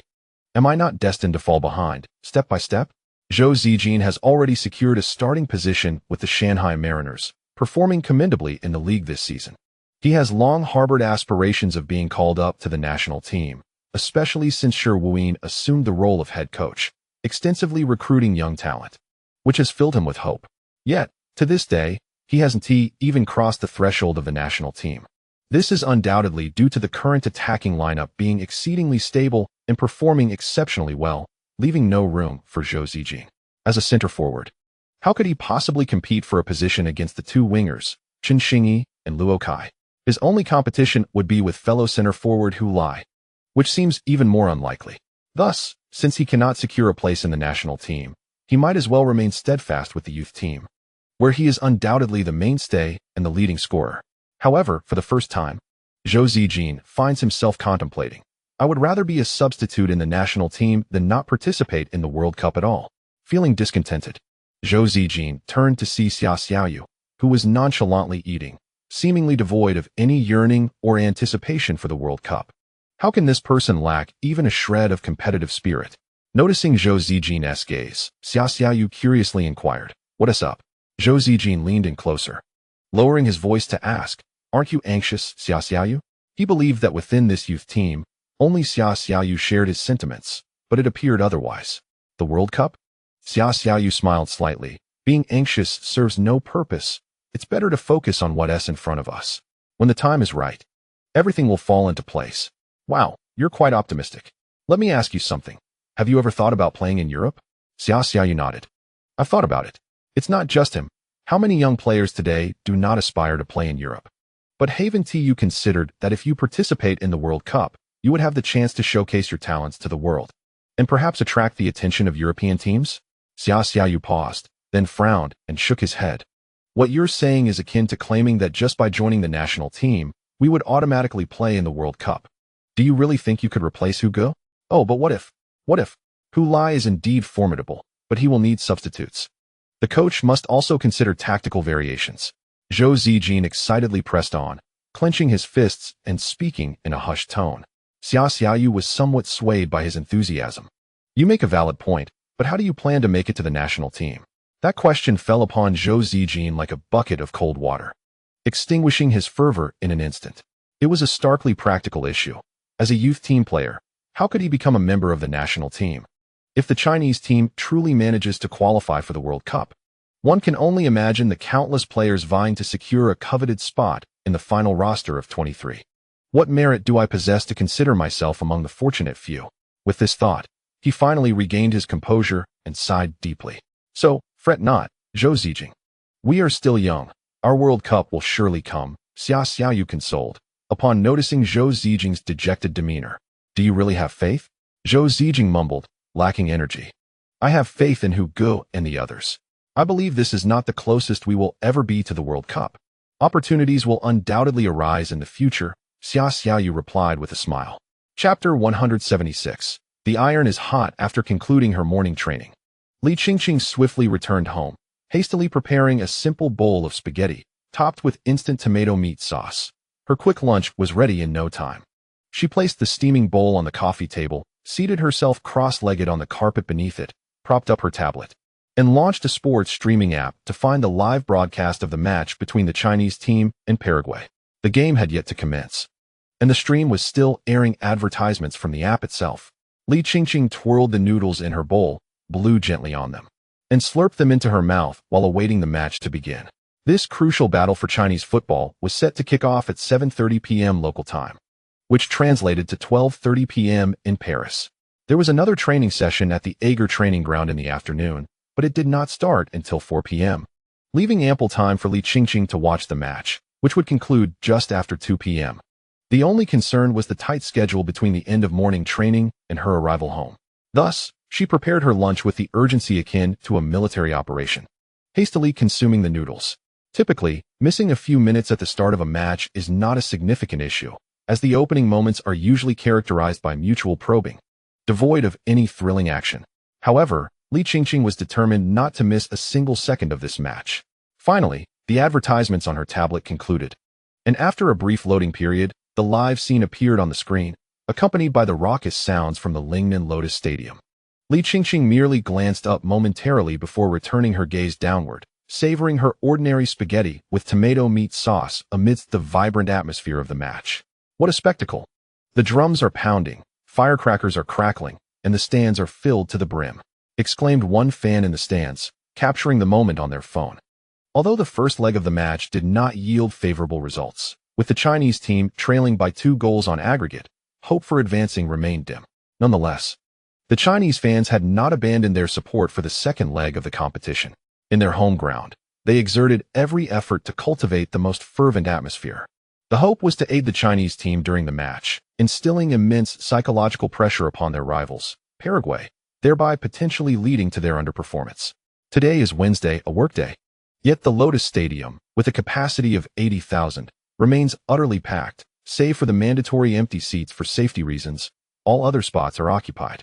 In terms of momentum, the fervor exhibited by Chinese fans today is on par with that of the Paraguayan supporters during the first leg at the Hill Stadium. The Chinese fans aim to showcase their passion and aspirations for the World Cup. Naturally, many are keenly interested in the starting lineup for the Chinese team, which is currently of utmost importance. Following Lin Ziyuan's glaring error in the first leg, the clamor in the media to prevent his inclusion in the starting lineup has gained considerable traction. Now, everyone is eager to see how coach Shi Wuyin will respond to such public sentiment. The starting lineup has been revealed. Lin Ziyuan indeed retains his position as a starter. This is unbelievable. It seems coach Shi genuinely favors that group from the Olympic team, leaving one to ponder what exactly Sun Rong lacks in comparison to Lin Ziyuan. I mean, I'm not suggesting that a young player should be condemned for a single mistake, nor am I asserting that he will inevitably repeat such an error in this match. However, after enduring that incident, the multitude of voices both inside and outside the stadium will undoubtedly impact Lin Ziyuan's preparation. In such circumstances, how well he can perform is indeed questionable. Therefore, considering the overall situation, it is evident that Lin Ziyuan is not suited to continue as a starter. Both the fans present and those online are fervently discussing this starting lineup. To many, Lin Ziyuan's inclusion as a starter is seen as a significant blunder. A handful of pessimists have even concluded that the Chinese team is destined to lose this match. In the home team's dressing room at the Lotus Stadium, as the starting lineup was just announced, everyone was already aware of who would take the field. In truth, there were no surprises regarding this list. After days of training, everyone had a clear understanding. Overall, the starting lineup has undergone several adjustments compared to the previous match. For instance, the more offensively adept Chu Lu has been placed in the starting position as left back, as coach Shi values this player's exceptional attacking capabilities, despite some defensive shortcomings. However, what stands out most is the change in the goalkeeper position. The original starting goalkeeper, Hao Da, is unable to play due to injury, and Lin Ziyuan has stepped in as his replacement. This adjustment was not unexpected. From the very first training session back in Lingnan, it was apparent that coach Shi would opt for Lin Ziyuan. As anticipated, after he apologized to everyone in the dressing room, the team's attitude towards Lin Ziyuan did shift somewhat. However, to say they have truly become close would be an overstatement. Many simply accepted Lin Ziyuan's apology out of courtesy. What they truly think of him, however, remains uncertain. In plain terms, for Lin Ziyuan to genuinely earn the forgiveness and acceptance of his peers, mere eloquence will not suffice. Ultimately, it all hinges on his personal performance. Should he manage to substantiate his words with tangible deeds, only then will he be re-embraced by the team. Otherwise, he might as well take his leave to a more tranquil place. Lin Ziyuan is acutely aware of his teammates' sentiments towards him, and he concurs that he must deliver a performance of sufficient persuasion. Thus, in today's match, he vowed not to allow Paraguay to score a single goal. Lin Ziyuan believes that this is the only means to atone for the errors he committed in the previous game.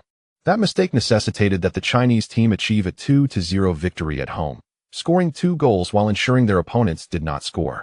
While he cannot control the scoring aspect, he can certainly take responsibility for preventing the opponent from finding the net. Consequently, the task became straightforward. If he could ensure Paraguay didn't score, he could redeem himself. Come on, Paraguay. Come on, Sosa. With a resounding clap, Lin Ziyuan drew the attention of his teammates in the locker room. Upon realizing it was him, they casually redirected their gaze. Hu Lai, however, paid no heed to Lin Ziyuan's situation. Instead, he exchanged nearly all his points for an lover's red string, damaged bear shin guards, and a worn bear jersey from the system marketplace. He was willing to spare no expense to secure a place in the World Cup.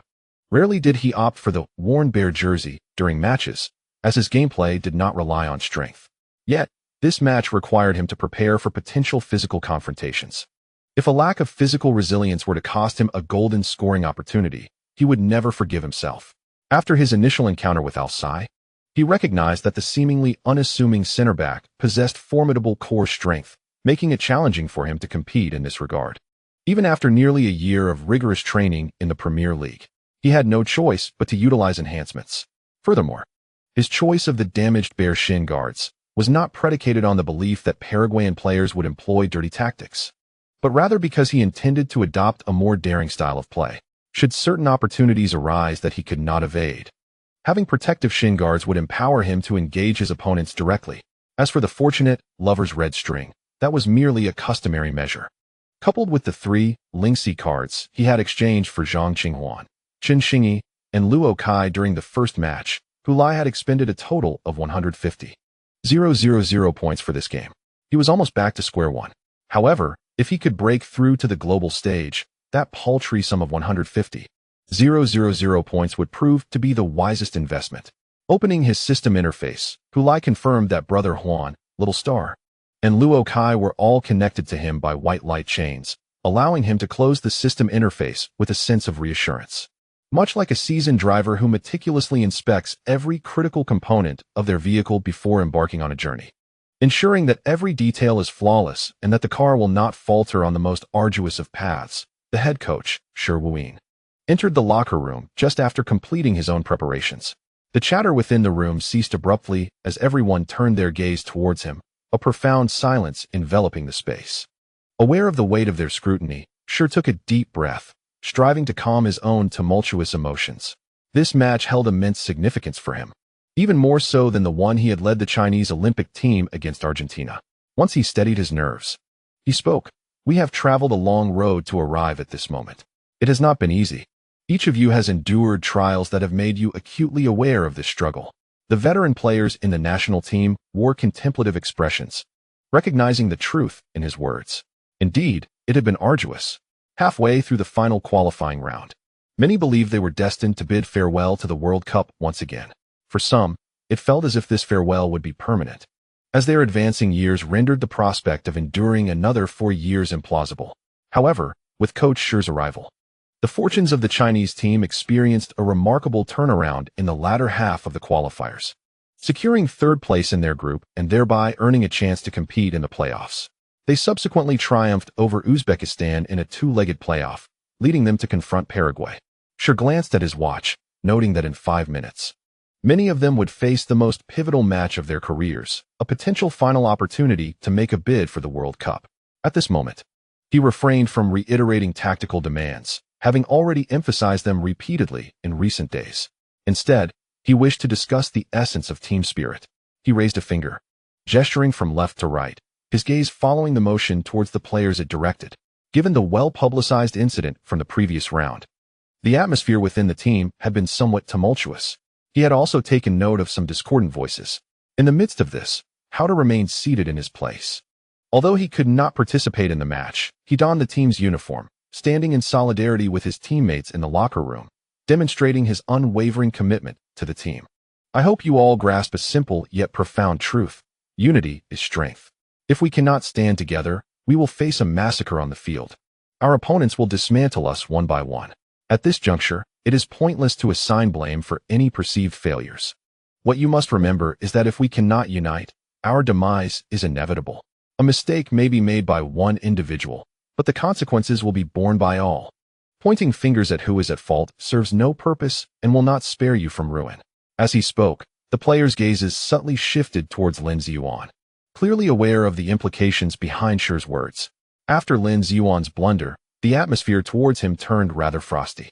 It is quite natural for teammates to err, as no one is infallible. Today it is him. Perhaps tomorrow it could be any one of you. Shi Wuyin gestured vaguely in Lin Ziyuan's direction.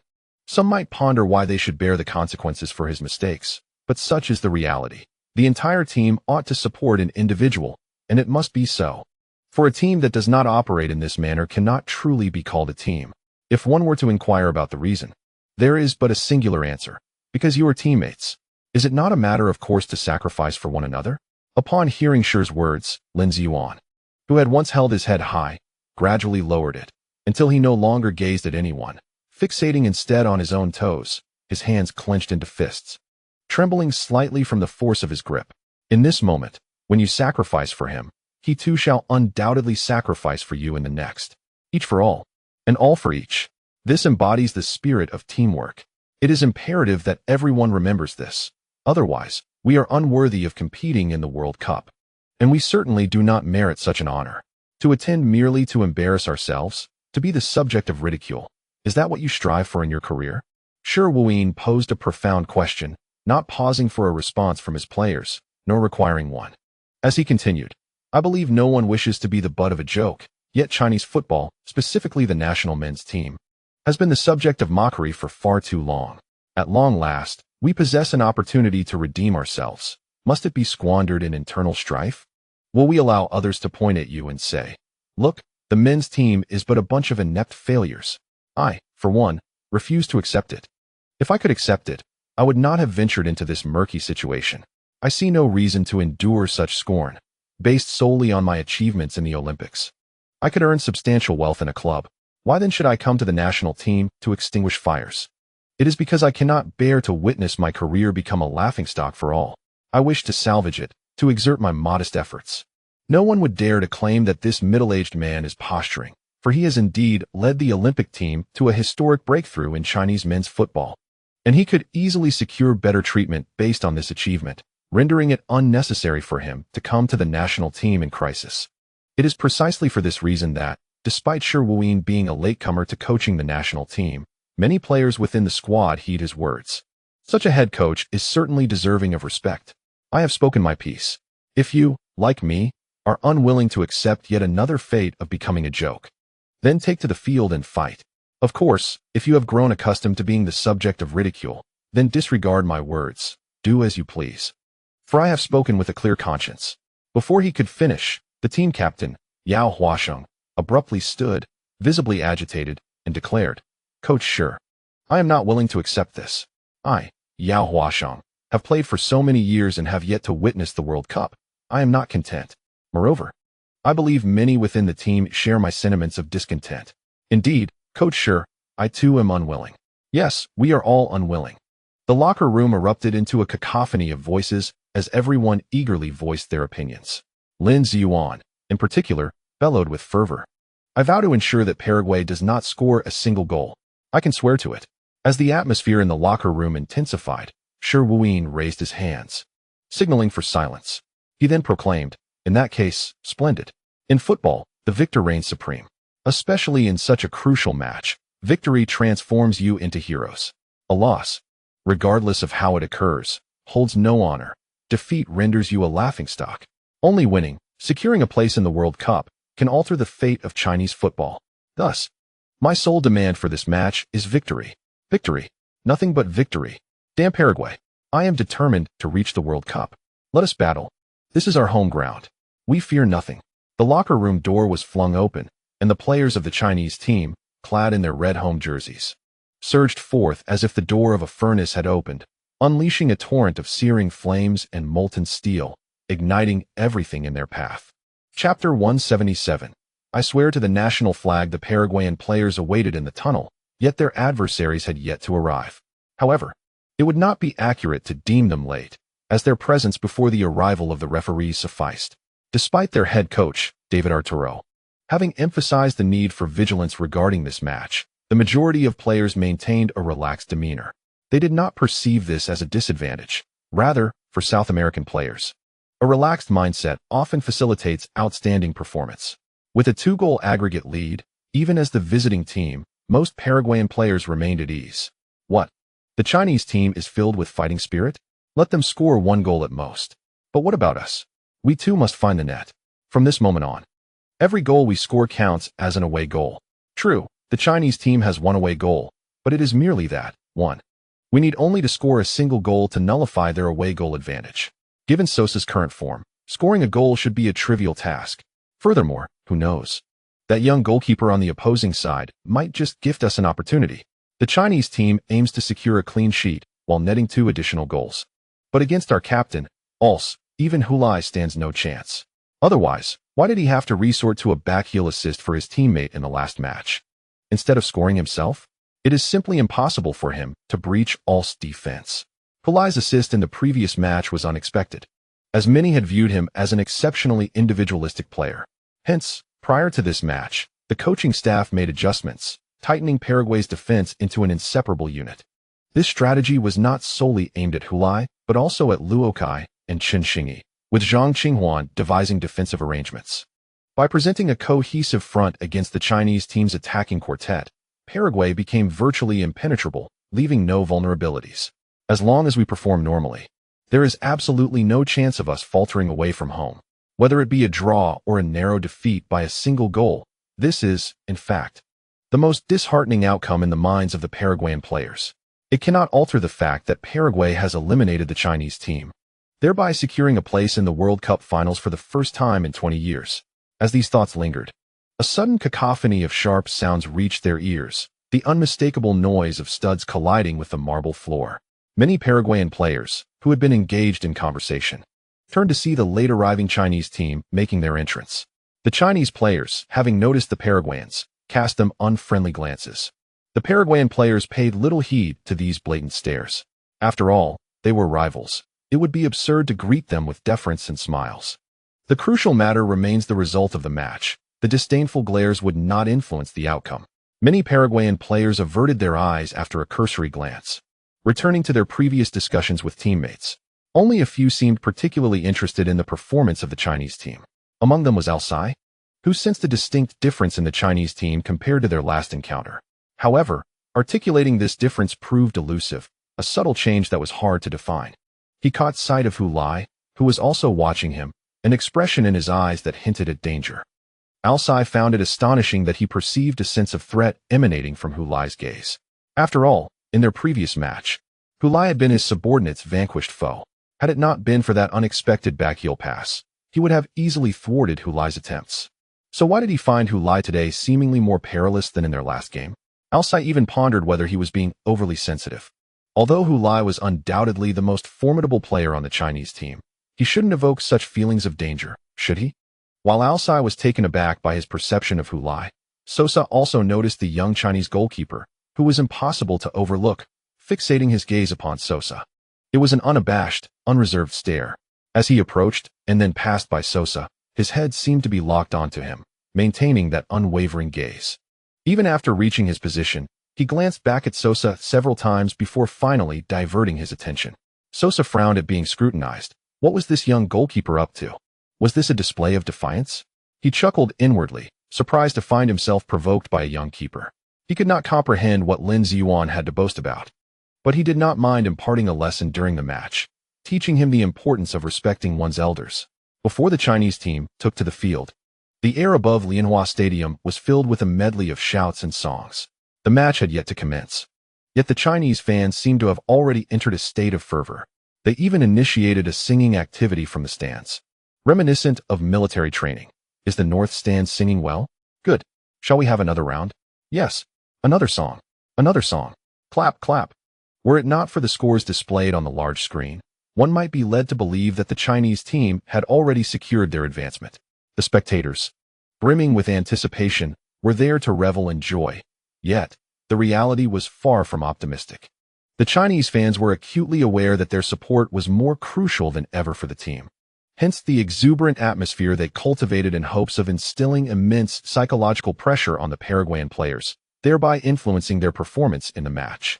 Even if each cheer only affected the game in the slightest, the cumulative effect of countless minuscule impacts could ultimately lead to an overwhelming avalanche. This embodies a modest ambition of the Chinese supporters. However, judging by the expressions of the Paraguayan players, this goal seemed a distant dream. While listening to the chants and cheers of the Chinese fans outside the tunnel, few Paraguayan players paid them any heed. They remained unperturbed, engaged in their routines and conversations. It was only when the referees emerged and Captain Alzi clapped his hands to remind them it was time to take the field that they slightly adjusted their demeanor. They composed themselves, formed an orderly line, and awaited their entrance.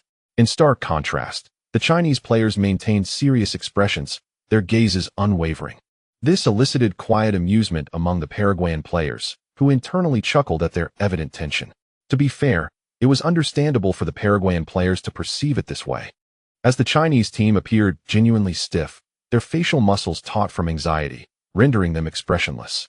One could only imagine the concern that such an image might evoke among countless Chinese fans watching from home.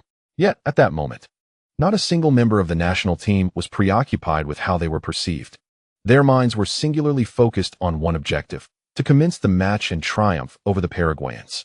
As both teams emerged from the tunnel onto the pitch, the cacophony of sounds transformed into resounding cheers, lingering in the air above the stadium. The commentator he foamed, brimming with excitement, proclaimed, "Dear viewers, the players have taken the field. The final battle for the Chinese team's World Cup aspirations is about to commence. Amidst the fervent cheers of the crowd, Feng had to raise his voice, for even with soundproof headphones, he could scarcely hear his own words. For a seasoned commentator who had witnessed every home match of the Chinese team, this was a novel experience. Not even the previous match against South Korea at their home ground could compare to this moment. After all, this was a pivotal juncture, determining whether the Chinese team could transcend Asia and reach the global stage. The earlier match against South Korea had merely ensured their survival, leaving them unqualified to ponder the future. Yet now, everyone was filled with fervent hopes for what lay ahead, though tinged with a hint of trepidation. The future was undeniably just beyond that door. Through a slender crack in the door, brilliant light pours into the dark iron room, revealing to all that the outside world is basking in splendid weather. Yet the heavy door remains firmly shut, making it a challenge to push it open. The bustling stadium falls silent as the prelude to the March of the Volunteers begins to play. As if someone had pressed the mute button, the cacophony fades away, allowing the viewers in front of the television to hear the national anthem's prelude clearly without amplifying the volume. Soon follows the stirring chorus of 80,000 voices united in song. Amidst the anthem, the cameraman sweeps across the faces of the national team players. Goalkeeper Lin Ziyuan stands beside Captain Yao Huaxing, turning to gaze at the 5-starred red flag held aloft by the ball boys. With his right hand pressed against his left chest, he silently vows to the flag. "I swear to this flag, I will keep a clean sheet against Paraguay today." Yet, no one knows the thoughts swirling in the young goalkeeper's mind at this moment. They merely worry that Lin Ziyuan might falter at a critical juncture. As the anthem concludes, the clamor returns to the Lotus Stadium. The players take their positions, ready to commence the match. Hulai stands in the center circle, foot poised on the ball, glancing back at his teammates surrounding him. Turning his gaze forward, he surveys the Paraguayan forwards, midfielders, and defenders, all the way to their goal. Suddenly, Hulai perceives a profound symbolism in the scene. "Before me lies the destination I seek. Behind me stands the strength upon which I can rely. With their support, I shall advance." A sharp whistle pierces the air as Hulai turns and passes the ball to Zhang Qinghuan, then sprints forward. The match has begun. Chapter 178. A sudden storm with the referee's whistle. The match between China and Paraguay officially commences. The Chinese team initiates the kickoff and seizes the opportunity to launch an early attack towards Paraguay's goal. Amidst the fervent cheers of the crowd, their offensive is far more vigorous than in the previous round. Observing this, Paraguay refrains from a hasty counterattack and opts to fortify their defense. This detail reveals that Paraguay is not succumbing to arrogance at the outset. They treat the Chinese team with the seriousness it deserves, adhering strictly to their coach's tactical arrangements. Coach Arturo remains seated on the bench, contrasting sharply with China's head coach, Shi Wuyin, who stands at the front of the technical area, close to the field. From the very beginning of the match, he does not leave this position, arms crossed and standing rigidly, reminiscent of a tall poplar. Anyone can discern Shi Wuyin's tension from this posture. The initial offensive launched by the Chinese team from the kickoff does not succeed. However, this setback is quickly followed by a second attempt. As Paraguay advances into the midfield, the Chinese team intercepts the ball and rapidly transitions into attack, throwing the entire team into the offensive fray. Unlike the first encounter, the Chinese team adopted a more proactive and even somewhat extreme tactical approach this time. This was particularly evident in their offensive strategy, where they displayed a willingness to invest significant resources, seemingly unconcerned about the possibility of counterattacks from their opponents. On one hand, this reflects the coach's tactical directives, which prompted Shi Wuyin to make personnel adjustments. Most players in this match were more offensive-minded or adept at attacking. On the other hand, the current Chinese team cannot afford to be overly cautious.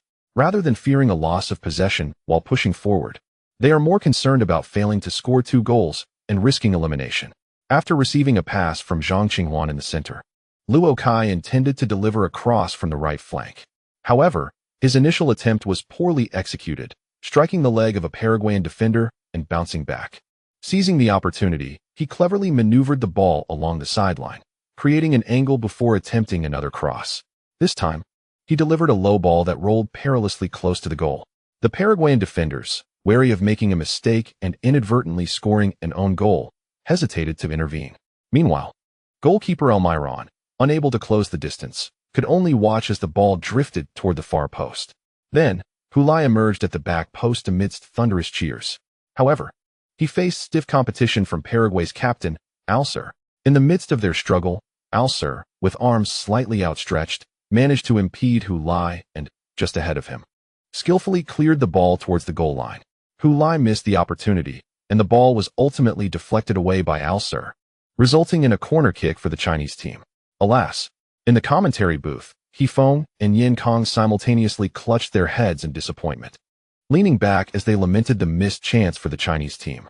Alcer's audacity to clear the ball under such circumstances was commendable, indeed a testament to his status as a key central defender for Torino. Most defenders might hesitate in such a situation, but hesitation would grant Hulai the opportunity he needed. Alcer, however, decisively cleared the ball. The crowd's jubilant cheers transformed into a collective sigh of regret. In the midst of the sighs, Alcer glanced back at Hulai, who was holding his head in disappointment, clearly feeling the weight of the moment. Furrowing his brow in confusion, Alcer pondered whether it was merely his imagination that the impact during their confrontation had felt more forceful than before. Just 4 days prior, they had battled for a full 90 minutes, and he was well aware of Hulai's physical prowess. Despite Hulai's Premier League background, Alcer had always found his grappling ability lacking in comparison. Yet, during their first confrontation in this match, he sensed a notable difference. Hulai exerted considerable pressure, compelling Alcer to exert more effort to contend with him. This made his clearance appear somewhat laborious. Uncertain whether Hulai's strength had indeed increased in just 4 days, or if this was merely an illusion, Alcer felt a discomfort stemming from this unfamiliar pressure. He turned and pointed at his teammate, Roberto Acuna, who had inadvertently let the ball slip by, and scolded him without reservation. "Roberto, what are you doing? Why did he not defend himself immediately?" Acuna, who was being criticized, did not even attempt to justify himself in front of Alcy. He merely bowed his head and accepted the blame. In truth, his actions at that moment were not incorrect. Most defenders in his position would have made the same choice. It is only a top-tier center-back like Alcy who can simultaneously grapple with an opposing forward while decisively striking at the ball soaring towards the goal area. However, Alcy, holding his high standards, left his teammates little room for dissent. After all, he is the captain and a football legend of this nation. On the Chinese side, although they could not convert their offense into a shot on goal, they earned a corner kick. Zhang Qinghuan executed the corner, and Yao Huaxing made a late run, finally managing to seize the opportunity. With Wang Guangwei and Hulai preoccupying Alcy, Yao Huaxing leaped at the near post to head the ball towards the goal. Unfortunately, he directed it too high, sending the ball soaring over the crossbar and out of the stadium. What a pity! Despite this misfortune, the Chinese team continued to generate opportunities after the match commenced. This is an auspicious sign. It indicates that our players are in excellent form today. Hefeng lamented loudly, while Yin Kong encouraged the viewers at home, soothing their anxious emotions. Of course, Yin Kang's reassurances were not mere platitudes. Anyone with a modicum of understanding of the game could see that the Chinese team's offensive play was indeed formidable. Hold firm against their attack. Do not let your guard down. Alcy shouted to his teammates, urging their vigilance. He was acutely aware that this was the Chinese team's desperate struggle. His extensive experience informed him that teams trailing in the first leg often launch a fierce offensive at the start of the second leg, hoping to score and boost their morale, thus achieving their tactical objectives. Therefore, the only task for his team at this moment was to fortify their defense, resolutely thwarting the swift counterattack of the Chinese team. As a left-back, Chu Lu positioned himself in a manner that resembled a left winger. After advancing down the flank, he received a pass from Chun Xingyi and delivered a straightforward, powerful cross. Although it appeared to lack technical sophistication, it genuinely threatened Paraguay's goal, as Hulai accurately positioned himself to contest for the header. Regrettably, Alcy once again intercepted the ball, heading it out for a corner. The Chinese team earned yet another corner kick. Had Alcy not retreated to mark Hulai at the back post, it is possible Hulai might have had an unmarked opportunity to connect with the ball. The other Paraguayan defenders, constrained by their own responsibilities to maintain the integrity of the defensive line, were unable to stray from their assigned posts, and due to various oversights, no one marked Hulai. Thus, although the Chinese team merely earned a corner, this attack concealed a latent threat. Were it not for Alcy's exceptional defensive capabilities, Hulai might have found himself with a golden opportunity. After completing the aerial challenge, Arce cast a glance at Hulai.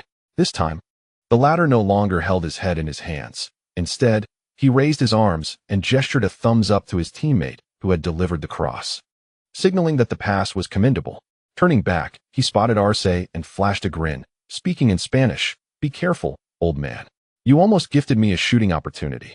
While it sounded like a well-meaning warning, Arce's expression darkened, clearly perceiving that Hulai was not considering his feelings. "Hey, Yin Yin." Watching the match alongside his teammates from Dongchuan Middle School's Jinsheng branch, exclaimed excitedly, slapping his thigh, "Hulai is chatting with Arce." Chu Zhongtian's face grew serious. "Don't celebrate too soon, Yin Yin." Arce hasn't responded. Nonetheless, it was a positive sign, Chu remarked, as he chuckled, scratching the back of his head. The voice of He Feng, gritting his teeth, resonated from the television. The match has only begun for 5 minutes, and the Chinese team has already earned 2 consecutive corner kicks. This is a testament to their offensive momentum. Let us maintain this rhythm and continue to apply pressure on our opponents. The Chinese fans in the stands clearly understood, amplifying their cheers to support their team while simultaneously instilling psychological pressure on the Paraguayan players. This uproar was unmistakably transmitted to countless households glued to their screens. For the second corner kick, the Chinese team opted not to deliver the ball directly towards the goal, but instead altered their strategy. Zhang Qinghuan and Chun Xingyi executed a tactical maneuver. He made a short pass to Chun Xingyi, who was making a supporting run, then darted behind him. Chun Xingyi feigned a drive towards the center before passing the ball to Zhang Qinghuan, who had circled around him. Observing this, Paraguay's captain Arce waved his hand and shouted, "Press forward." The Paraguayan lines advanced collectively with remarkable speed and precision, swiftly leaving behind the 2 Chinese defenders, Wang Guangwei and Yao Huaxing, who had positioned themselves at the forefront for the aerial duel, ensnaring them in an offside trap. Yet, Zhang Qinghuan resolutely chose to pass. He did not direct the ball towards the clearly offside Wang Guangwei and Yao Huaxing, but rather aimed for the far post. As Arce watched the ball approach, he glanced beside him and noted that Hulai was right there, which eased him slightly. However, his relief was not complete. The alarm had not been fully lifted. The ball not reaching Hulai did not imply that it could not threaten Paraguay's goal. In the trajectory of the ball, a figure surged from the far end of Paraguay's defense, none other than Luo Kai. Just as he dashed towards the ball, Hulai suddenly surged towards the near post. Arce hurriedly followed suit. It was evident that the Chinese winger had lost his shooting angle. Once he received the ball, he could only cross it. So it was imperative to tightly mark Hulai. Indeed, Luo Kai did not stop the ball, but pursued it to the edge of the goal line, sending the ball back with a powerful strike. However, he did not pass to Hulai. Rather, he directed it into the vacant space behind him, Zhang Qinghuan. Amidst the thunderous cheers, Zhang Qinghuan, who had just been outside the penalty area, charged into the box and met Luo Kai's pass with a decisive push towards the goal. Alcai watched in disbelief as the football brushed past him, landing near the penalty spot, only to be struck towards the goal by Zhang Qinghuan. He had not anticipated that Hulai was merely a decoy. Almiron made his first effective save of the match, instinctively diving to block the shot with his foot. However, it merely deflected the ball outside the goal, leaving it still within the penalty area. Suddenly, Alcai sprang into action, executing a sliding tackle just in time to clear the ball out of bounds before Hulai could take a shot. In the process, Hulai's foot collided with Alcai's calf, causing him to tumble to the ground. The Chinese fans in the stands erupted in furious shouts. Penalty. The referee, however, disregarded the crowd's outcry and signaled for the Chinese team to take a corner kick. This marked their 3rd corner of the match. Despite the game having started merely 6 minutes prior, Hulai rose from the ground, showing no inclination to contest the penalty, and instead smiled at the now standing Alcai, saying, "Be careful, old man. You nearly gave me another opportunity to shoot." Alcai glared at him for a few seconds in silence before turning to his teammates, shouting, "Focus on defense." Behind him, Hulai shrugged nonchalantly. Yet another corner. The Chinese team's momentum surged. Although this corner did not pose a threat to Paraguay's goal, the 2 commentators and the Chinese fans in the stands remained undeterred. They were witnessing the style of football they longed to see, a fierce and all-out effort on their home turf against their opponents. The fans undoubtedly hoped to see the Chinese team triumph over Paraguay and advance to the World Cup. However, with a 2-goal deficit, they yearned to witness the team display their fighting spirit. This was what would make them unwaveringly supportive, regardless of victory or defeat. The journey was just as significant as the destination. 7 minutes into the match, Paraguay finally mounted an offensive, yet they failed to register a shot, as their cross was headed away by Wang Guangwei. Seizing the opportunity, the Chinese team launched a counterattack. Zhang Xinghuan sent a lofty pass towards the forward Hu Lai. Yet again, Alsai managed to leap and intercept the ball. In the process, he collided with Hu Lai, sending him sprawling to the ground.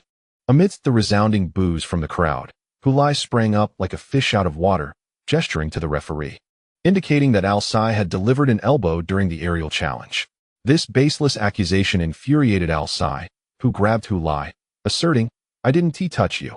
He believed Hu Lai was exploiting the home advantage to pressure the referee, attempting to turn the truth on its head. He had to put an end to Hu Lai's antics. Otherwise, the referee might mistakenly consider him at fault. In reality, he had not elbowed Hu Lai at all, let alone made contact. Hu Lai, having been tugged slightly, wobbled but ultimately did not fall. Instead, he spread his arms, indicating to the referee, "See."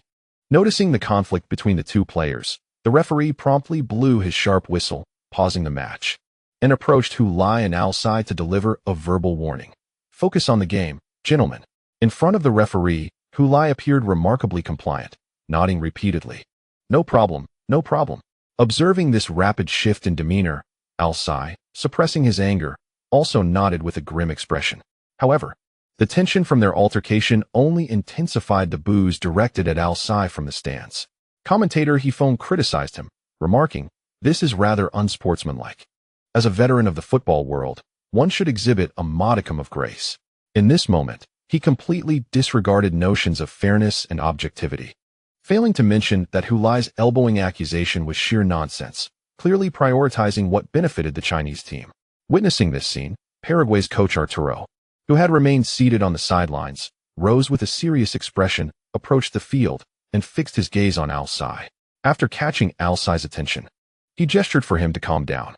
Merely 8 minutes into the match, it was unexpected for Alsai to be provoked to such impatience by Hu Lai. This compelled Arturo to abandon his previous composure and join the ranks of those observing the game from the sidelines. Chapter 179. East Chuan High School's brilliance. He*s getting anxious. He*s really anxious. As Alsai reached out to pull Hu Lai towards the referee in protest, laughter erupted in the bar. At that moment, most fans were likely unaware of the significance, but the members of the East Chuan High School football team, well acquainted with Hu Lai, understood the implications of this scene. Among the crowd, Zhong Shihai vividly recalled the Anton Cup final, specifically what Hu Lai did immediately upon replacing him on the field. He tousled Wang Guangwei's hair.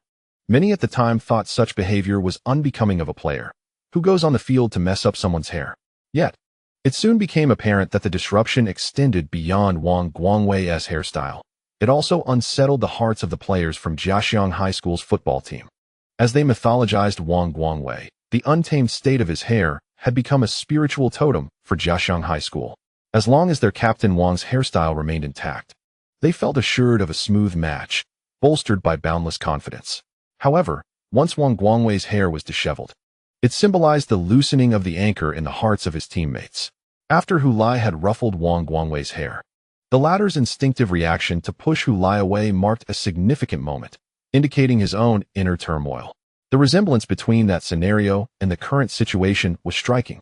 Zhong Shihai gazed at the images projected on the screen, the excited cheers of his fellow alumni resonating in his ears, momentarily believing he had been transported back to that winter afternoon 6 years prior. Hu Lai replaced him, inciting the ire of their opponents. The difference now was that, unlike back then when he and others perceived Hu Lai as a mere jester, everyone was now cheering for him. "Well done, Hu Lai. Intensify your efforts." Hu Lai's provocation ignited Alsai's fury. Transition to the next phase, increased DPS output. The cacophony of shrieks within the bar jolted Zhong Shihai from his reverie, pulling him back into the present. With less than 10 minutes into the match, the score remained 0-0, with China trailing Paraguay by an aggregate of 1-3. Alsai managed to compose himself. In fact, he had already realized he had been deceived the moment he reached out to tug at Hu Lai. Thus, the head coach, Arturo, need not remind him. He was acutely aware of the necessary course of action. Now, he steadied his emotions and regained his composure. For Paraguay, the onslaught from the Chinese team at the outset was not entirely disadvantageous. At the very least, it made all Paraguayan players acutely aware of China's offensive intent. dispelling any notions of overconfidence. This could only bode well for Paraguay's forthcoming endeavors.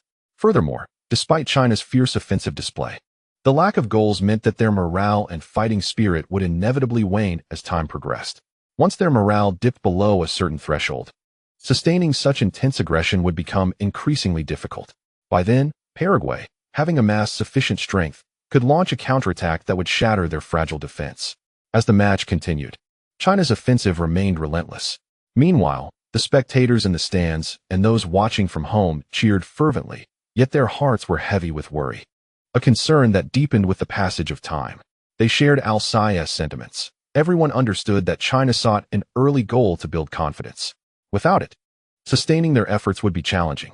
Yet, they were equally aware that the opponents were cognizant of this, prompting them to fortify their defenses in an effort to withstand this phase. Once this period passed, could China maintain such ferocity? If they failed to penetrate Paraguay's defenses, would they be able to withstand Paraguay's counteroffensive? Juan Balbuena had just raised his foot to intercept a pass. Yet the Chinese right winger before him did not actually release the ball. Instead, he feigned a pass and deftly nudged the ball forward with the outside of his foot. Balbuena quickly pursued, his gaze fixed on the opponent, ever vigilant against any potential crosses. As a player in League One, he felt as though he were facing an opponent of remarkable caliber. This Chinese player's speed and technical finesse were formidable, compelling him to remain alert. It was quite astonishing. He had never encountered such a Chinese player in League One before. As Luo Kai advanced towards the byline, he glanced up at the central area, simultaneously catching sight of the Paraguayan left-back position before him. The opponent maintained an excellent distance, making it difficult to breach their defenses through sheer speed. He needed to devise another plan. Raising his right leg once more, he feigned a cross, prompting the defender to take a step forward in an attempt to block. Yet he did not commit fully, having discerned Luo Kai's feint. Just as the defender prepared to adjust his footing, he saw Luo Kai gently push the ball diagonally forward with his right foot. The football rolled past Balbuena and into the penalty area, while Roque swiftly adjusted his steps and darted past him from behind. A splendid dribble. Amidst the deafening cheers reverberating above the Lotus Stadium, Roque evaded the Paraguayan left-back, charging into the box after the ball. He was in.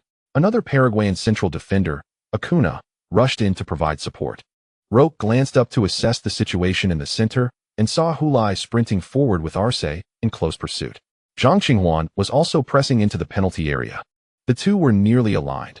Passing to Hulai seemed implausible, as Arce was glued to his side. However, if Hulai could let the ball slip through, Zhang Qinghuan would have a chance.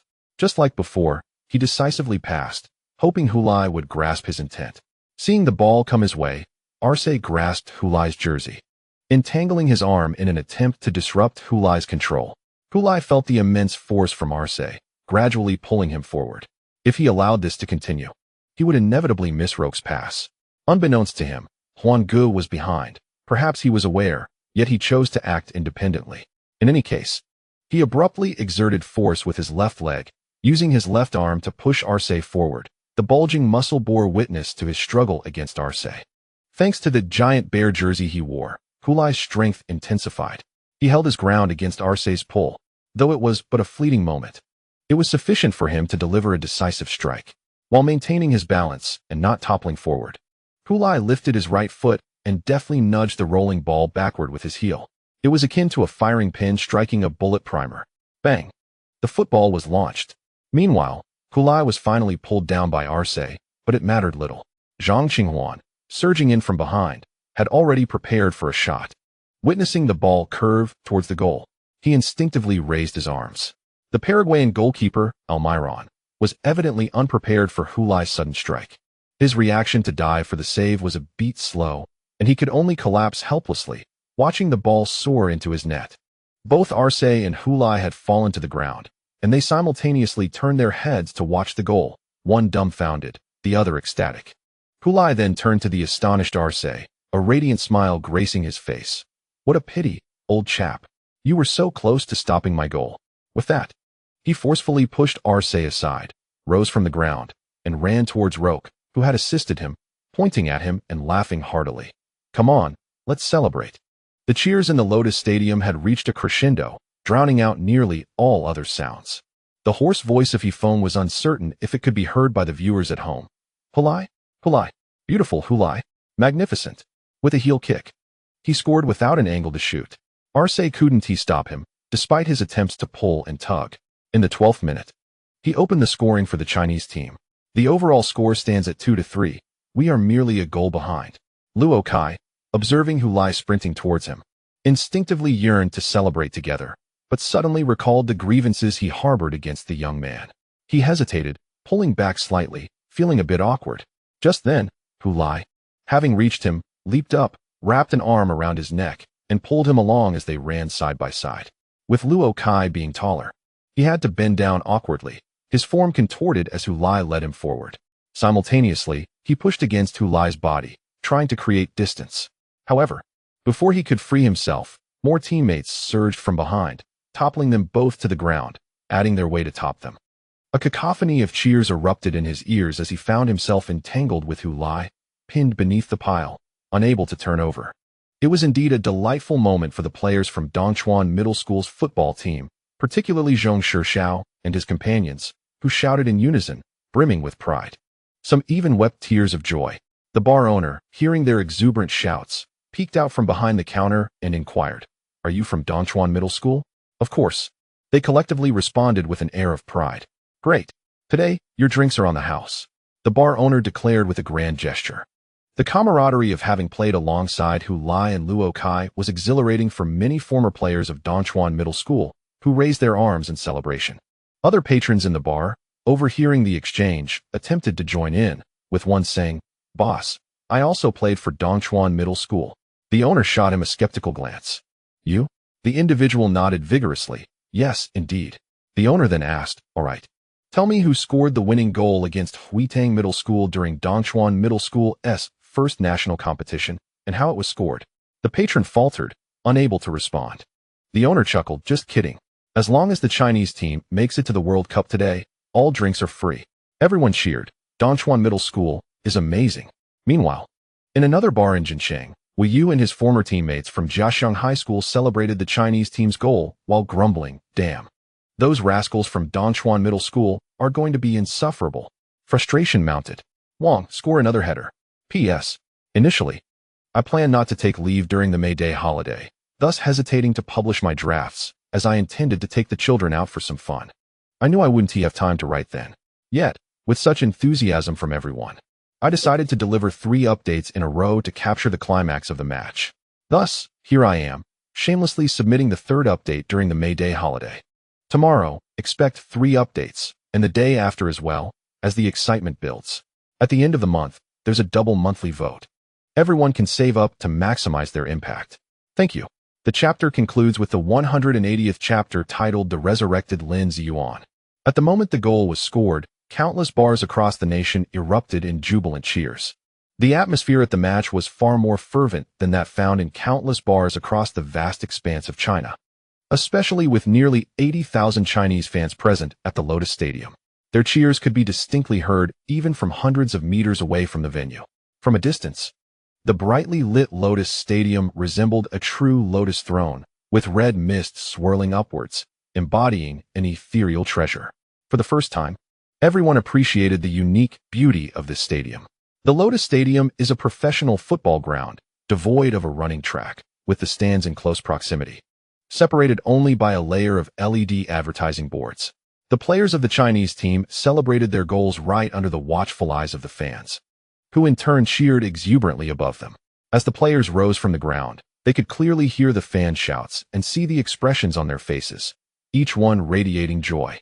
"Well done, Hulai. Great pass, Luo Kai. Go, China team. Go, China."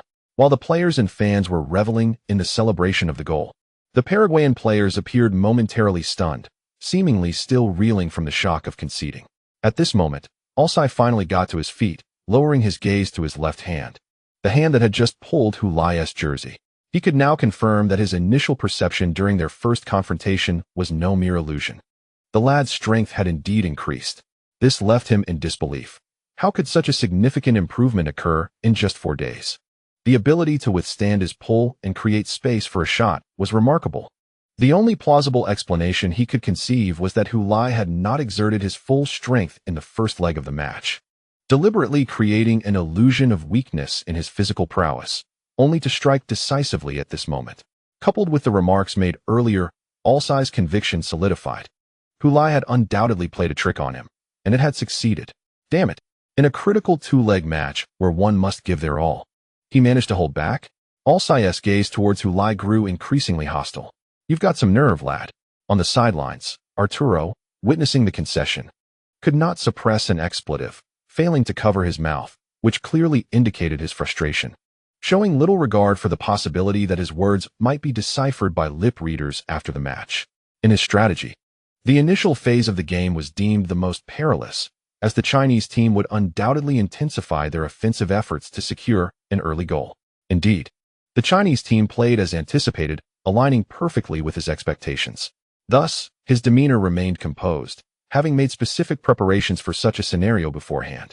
He had confidence in All-Sai's abilities to thwart any attempts by the Chinese team to score. Little did he expect that just 12 minutes into the match, they would concede a goal.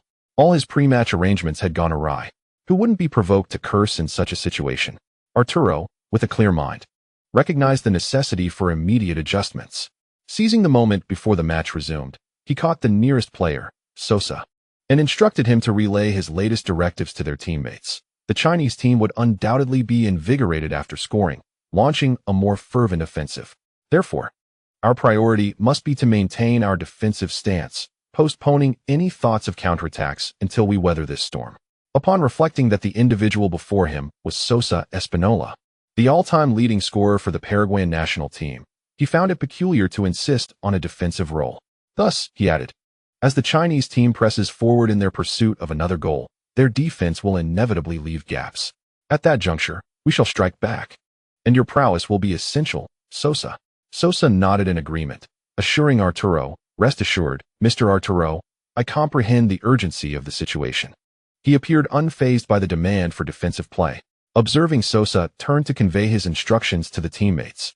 Arturo felt a profound sense of reflection. How wonderful it would have been had these two players united earlier. Why must we wait until the twilight of their careers to reach the World Cup? Humanity often realizes the value of opportunities only when they begin to slip away, leading to regret over missed chances.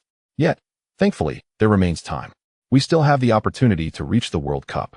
Prompted by the coach's timely orders, the Paraguayan players swiftly aligned their mindset. After conceding a goal, they steadied themselves, compacting their defense to withstand the Chinese team's onslaught. Remarkably, they managed to hold their ground. After a relentless barrage lasting 5 or 6 minutes, the Chinese team's vigorous assault, which had persisted since the beginning of the match, finally began to wane. It became evident that they slowed the pace of the game. At times, when they gained possession in midfield, they opted for lateral passes or backward play rather than the direct thrusts that had characterized their earlier strategy. With the Chinese team's tempo diminished, it was now Paraguay's turn to advance. In no time, they conjured a threatening opportunity. After nearly 20 minutes of anticipation, Sosa unleashed a powerful long-range shot from outside the penalty area. Amidst collective anxiety, Lin Zhuan leaped, attempting to intercept the ball. However, he failed to make the save.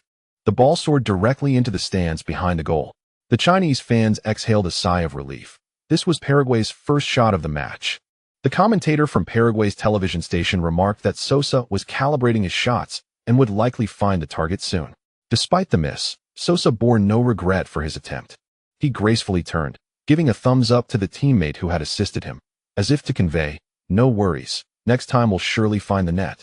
Such a confident demeanor established his presence as a skilled player. The quality of Sosa's shot was commendable, even though it did not result in a goal. However, if we fail to tighten our restrictions on him, allowing him to continue receiving the ball near the penalty area, our goal may soon be in jeopardy. Yang Qiang expressed with concern. He often serves as a commentator for Bundesliga matches. Thus he possesses an intimate understanding of the main striker from Munich's blue and white team. Sosa, standing at 6 feet 2 inches, boasts a slender physique, exceptional footwork, and a graceful playing style. His admirers affectionately refer to him as elegant, while his detractors criticize him for being lackadaisical. Nevertheless, he has a remarkable knack for scoring.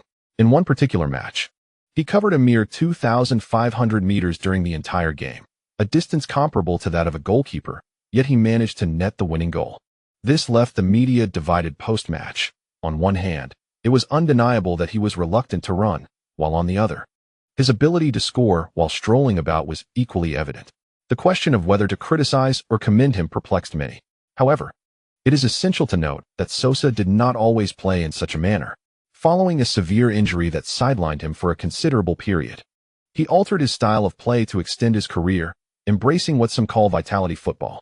Yet, this seemingly lethargic player notably assisted Ramirez with a brilliant long-range run during the last match. Furthermore, that was not his only instance of vigorous movement. He covered a distance of 6,400 meters throughout the game. While this may not be deemed excessive in contemporary football, for Sosa Espinola, it signifies an unprecedented diligence. His determination to participate in the World Cup is palpable, even prompting him to change his approach to the game. For the Chinese team, this presents a precarious signal. Just as Sosa and Al-Asii were seen shaking hands in front of the media before the first leg, it symbolizes Sosa's unwavering commitment to striving for World Cup participation.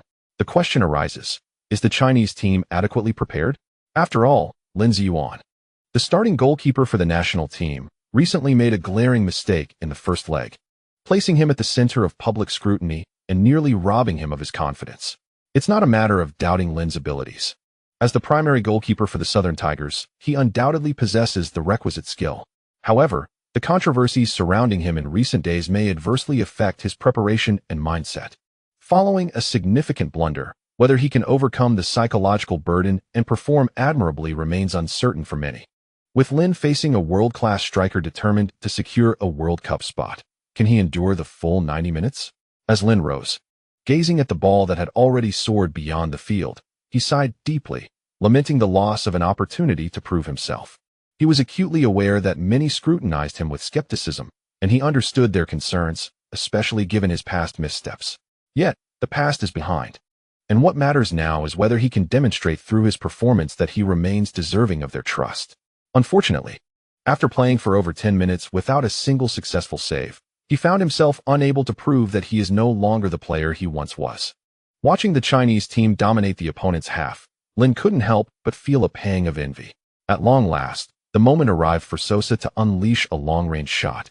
Yet this esteemed forward of the Bundesliga failed to even direct the ball within the confines of the goalposts. For an instant, he contemplated questioning Sosa in German. "Uncle, are you capable?" Fortunately, it wasn't long before Lin Ziyuan's anticipated opportunity materialized.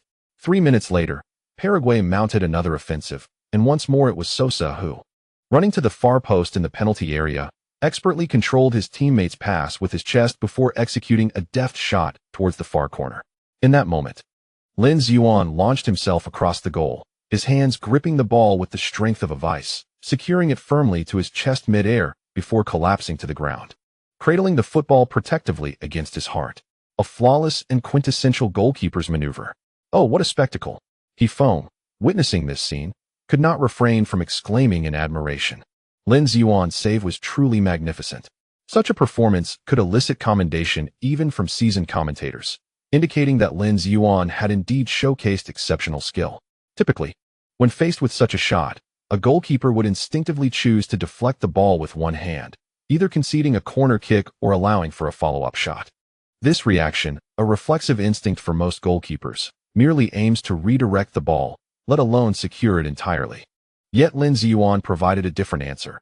He seized the ball with both hands, denying any opportunity for a corner or a rebound. Although Sosa's shot was a push rather than a strike, and thus lacked considerable power, the feat of capturing the ball directly mid-air remained a formidable challenge. Even Sosa himself was taken aback, his eyes widening in astonishment at Lin Ziyuan's prowess. Upon rising, Lin Ziyuan noticed Sosa's gaze upon him and, with a proud lift of his chin, exuded an air of superiority, as if looking down from a great height. Without lingering on Sosa's reaction, he took a step forward, swung his arm in a wide arc, and launched the ball towards the midfield, targeting the advancing Luo Kai. Upon receiving the pass, Luo Kai attempted to turn but was swiftly intercepted by a Paraguayan player, sending the ball out of play. At this juncture, the audience was afforded the chance to savor a slow-motion replay of Lin Ziyuan's remarkable save. Many viewers had scarcely had the opportunity to appreciate the moment in real time. But now, upon seeing the replay, they marveled in disbelief. This performance was akin to a basketball game, where merely blocking an opponent's shot is commendable. Yet Lin Ziyuan took it a step further by capturing the shot with his own hands. Yin Kong remarked, "I just realized. That was Lin Ziyuan's first effective save of the match, right?" He Feng affirmed, "Indeed, it was his first effective save, although he made a previous attempt." Sosa's initial shot did not find the target. It certainly appeared that Lin Ziyuan was in fine form today. Yin Kong spoke with a hint of hesitation. Recalling how Lin Ziyuan's initial save in the previous match had been remarkable, leading everyone to believe it foreshadowed an exceptional performance today. Little did they know that his overzealousness would result in a grave blunder, a veritable negative optimization on the football field. As Yin Kong voiced his concerns, he feared it might herald an unfortunate outcome. He Feng, aware of Yin Kang's apprehensions, opted for silence rather than commentary. The true assessment of Lin Ziyuan's performance would likely only be determined at the conclusion of the match. Before the goal, Lin Ziyuan appeared oblivious to the speculations surrounding him. He energetically clapped his hands together, the sound resonating dully yet distinctly. Simultaneously, he shouted, "Attack! I'm right behind you."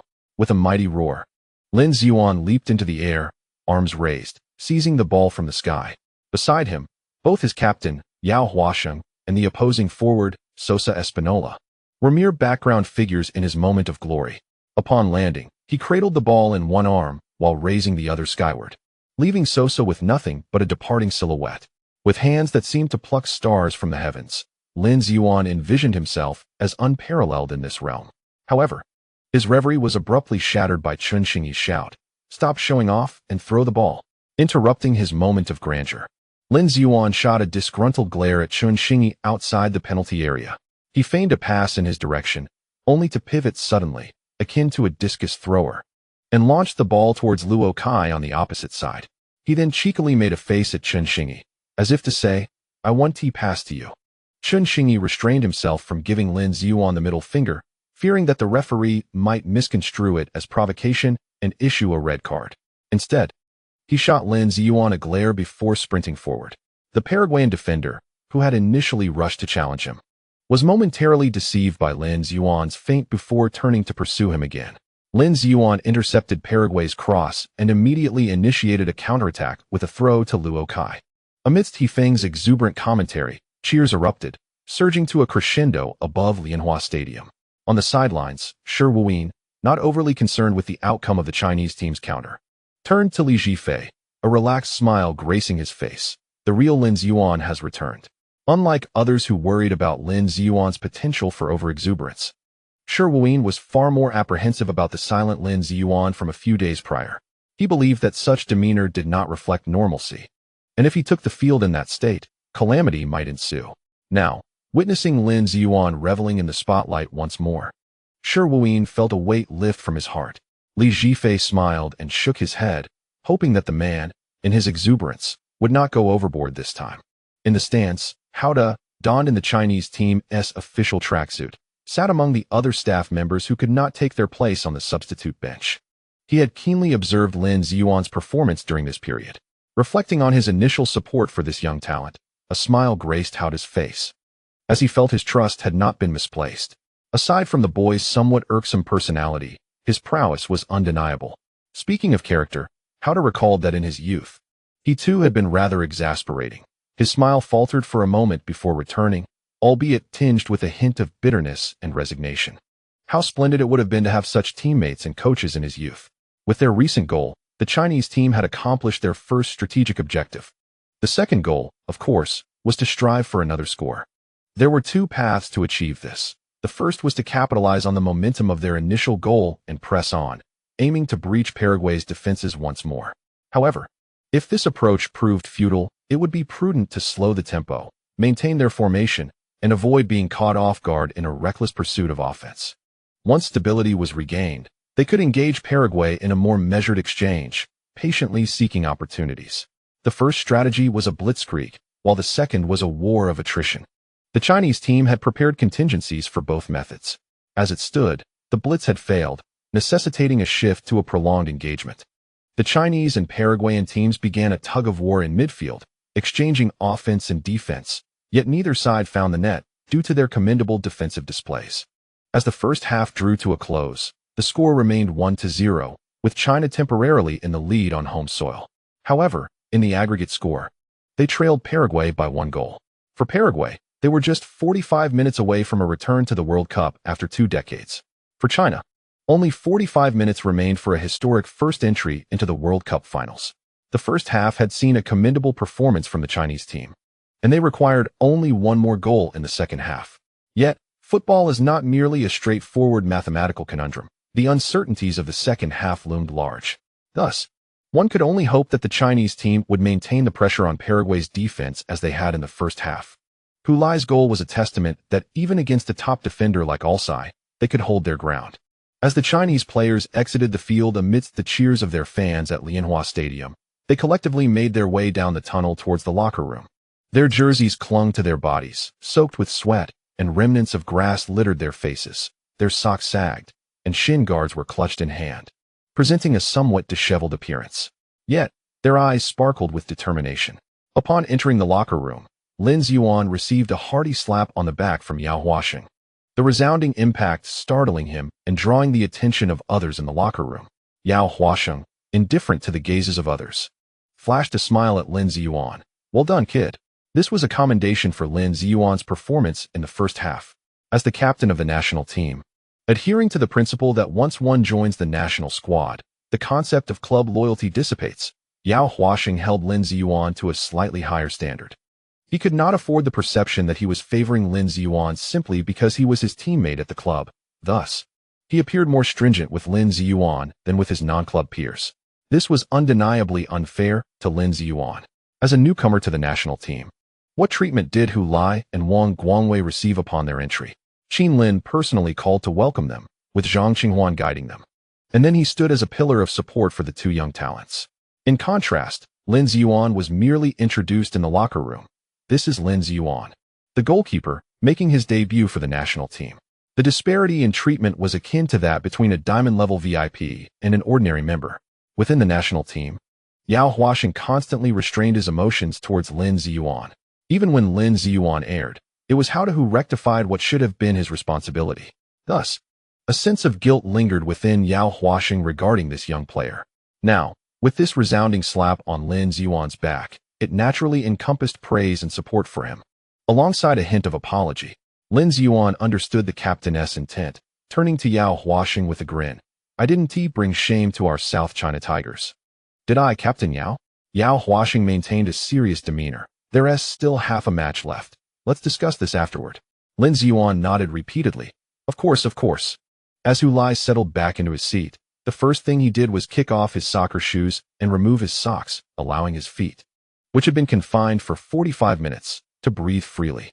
This ritual is almost standard among professional players. No one retains their soccer shoes during halftime. Soccer shoes are designed to fit snugly to enhance ball control, often resulting in a somewhat constricting fit. Hence, they cannot be worn for extended periods without discomfort, making it imperative to seize any opportunity to relax one's feet. Consequently, the locker room often harbors an unpleasant odor. In European and American locker rooms, players frequently use copious amounts of perfume, not only due to their own cultural affinity for fragrance, but also to mask such odors. However, Hu Lai preferred forego perfume, believing that any scent, whether foul or fragrant, should remain as pure as possible, in addition to removing their shoes for comfort. Some players even deliberately cut holes in the front or back of their shoes to liberate their feet further. Just as Hu Lai was indulging in this moment of relaxation, Luo Kai approached, braving the aroma. He first glanced at Hu Lai's bare feet before stating, "Now I owe you nothing." Hu Lai, bewildered, responded, "Owe me what? Did you owe me money?" Luo Kai, taken aback by Hu Lai's reaction, grew frustrated upon realizing the latter was not feigning ignorance. "Last round, you passed me the ball, and you claimed I owed you. I shall refrain from mentioning the previous encounters I had with you regarding the ball. At the very least, concerning Paraguay, I owe you nothing." Hu Lai suddenly realized the gravity of the situation and chuckled awkwardly. All right, we are even now. But was it necessary for you to come all this way just to tell me this?" Luo Kai, with a stern expression, replied. "After you mentioned that I owed you from our last match, I pondered for quite some time and concluded that this statement must be returned to you, lest I be left unsettled." Hu Lai grinned mischievously. "Oh, look at you.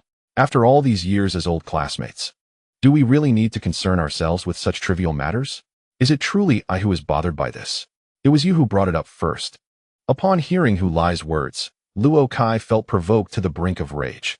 He hastily took a deep breath, attempting to calm his emotions, only to be met with a sudden tangy aroma that made him choke violently, drawing the concerned gazes of others in the locker room. Hey Luo Kai, what's wrong? Why are you coughing all of a sudden? Did you choke on some water? Are you alright? Hu Lai patted Luo Kai's back while gesturing to their teammates. It's nothing. Nothing at all. He just needs to settle down. Wang Guangwei, who had been a silent observer throughout, rolled his eyes. When Hu Lai noticed his expression, he inquired, Old Wang, are you feeling unsettled as well? Wang Guangwei shifted slightly. No, just overwhelmed by the atmosphere. The light-hearted banter continued until the head coach, Shi Wuyin, entered the locker room, bringing a sense of seriousness. He calmly emphasized the importance of the second half to his players, urging them to launch a vigorous attack on Paraguay's goal right from the start, striving to secure another goal. There are still 45 minutes. He reiterated, remember, the journey of 100 miles begins with the first 90. Now is not the time for elation. Until the referee blows the final whistle, no one is allowed to halt. Give it your all. Our aim remains victory. Not just in this match, but in the overall outcome of the two-legged contest.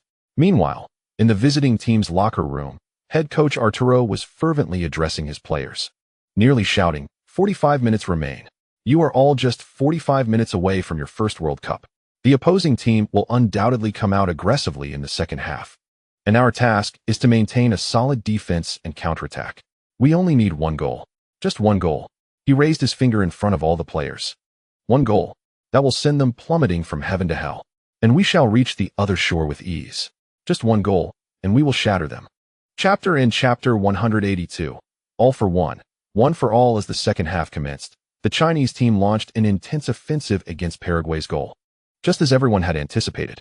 Given the circumstances, there was no secret regarding the tactics the Chinese team would employ. Anyone with even a slight understanding of the game would know their approach. Having secured a goal through an aggressive start in the first half, it was only natural for them to replicate this strategy in the second half. Paraguay, in response, implemented targeted defensive measures. The Chinese team's relentless offensive onslaught failed to yield a goal, and one could sense that their attack was evidently less threatening than at the onset of the first half. After Paraguay withstood the initial fervor of the Chinese squad, they began to mount a counterattack. Ramirez made a forceful breakthrough. His speed was astonishing. As Ramirez traversed past the Chinese right-back Du Junwu along the flank, gasps erupted from the stands, for he had surged into the penalty area. Wang Guangwei hurriedly moved to cover. Confronted by him, Ramirez abruptly decelerated, feigning a sudden inward cut. After deceiving Wang Guangwei into turning away, he unexpectedly flicked the ball with his right foot towards the baseline, attempting to advance. Wang Guangwei, reacting instinctively, extended his leg to intercept. Just as his foot reached out, an epiphany struck him, and he hastily withdrew his leg, raising his hands in protest. Yet it was too late. He had already made contact with Ramirez's foot. The latter let out a cry and, while attempting to surge forward, lost his balance and fell to the ground. The referee's whistle was drowned out by the cacophony of boos, but everyone could see his gesture directing towards the penalty spot. A penalty. Hefeng was taken aback. It had only been 10 minutes into the second half. Was this truly a penalty? Yan Kong instinctively expressed doubt, believing Ramirez to be feigning injury. The jeers from the stands unmistakably reflected the sentiments of the Chinese fans regarding this decision. However, after viewing the subsequent slow-motion replay, the two commentators fell into a brief silence. The footage revealed that Wang Guangwei had indeed made contact with Ramirez, despite his hasty withdrawal. He was just a fraction too late. Ramirez's fall was certainly exaggerated, particularly that yelp, as if Wang Guangwei had shattered his leg. Yet, from a regulatory standpoint, it was unassailable. It constituted a penalty. After a moment of quiet, Yan Kong sighed in recognition of the unyielding truth. Wang Guangwei, being somewhat inexperienced, had evidently succumbed to the opponent's ploy to draw a foul for a penalty kick. Hefeng defended Wang Guangwei's actions. However, he had no choice. Had he refrained from challenging, allowing the opponent to slip past, the situation would have been equally perilous. In such moments, players often struggle to make the most rational choice. One could only assert that Ramirez was exceedingly cunning. The jeers continued to resonate within the stadium. Not everyone could acknowledge the facts as the commentators did, for they had a reputation to uphold. Ordinary fans, however, were free to vent their frustrations, whether present at the venue or before their screens. Countless fans hurled invectives at Ramirez, branding him a diver and a cheat. At such a juncture, maintaining composure was a tall order. After all, this penalty meant that the Chinese team's away goals advantage had dissipated entirely. Following Paraguay's successful conversion of the penalty, for China to secure a place in the World Cup, they would now need to score not just one, but two more goals to extend the match into extra time. Not to mention the psychological toll this goal had inflicted on the morale of the Chinese players. For the current Chinese team, the pursuit of even a single additional goal demands an all-out effort, let alone two. In other words, even if the penalty awarded did not entirely extinguish the Chinese team's hopes of advancing to the World Cup finals, it nonetheless left them precariously hanging by their fingertips over the abyss. This is why the emotions ran so high among the players and supporters. In an instant, the internet was flooded with countless curses directed at Ramirez. On the field, Wang Guangwei recognized the gravity of the referee's decision. He approached the match official, hoping to convey that his actions had not been intentional, that he had retracted his foot, and that he harbored no subjective intent to foul. Yet, such explanations proved futile, as the referee would not entertain them. Not only did he award a penalty to Ramirez, but he also issued Wang Guangwei a yellow card, which incited even louder boos from the crowd, directing their ire towards the referee. The online outcry against the referee multiplied. Meanwhile, Wang Guangwei's parents sat in stunned silence before their television, his father fretting over the possibility of his son being scapegoated. To their horror, the worst had come to pass. Their son was indeed to bear responsibility for the team's failure. The thought of Zhao Kongming's past misfortune sent shivers down his spine. On the podium, Zhao Kongming wore a grave expression, silent and brooding. He had once been the architect of a pivotal moment that led to a penalty against the Chinese team during a crucial World Cup qualifying match, resulting in his expulsion and the team's defeat, a misstep that haunted him until his retirement. He had become accustomed to and resigned to his fate.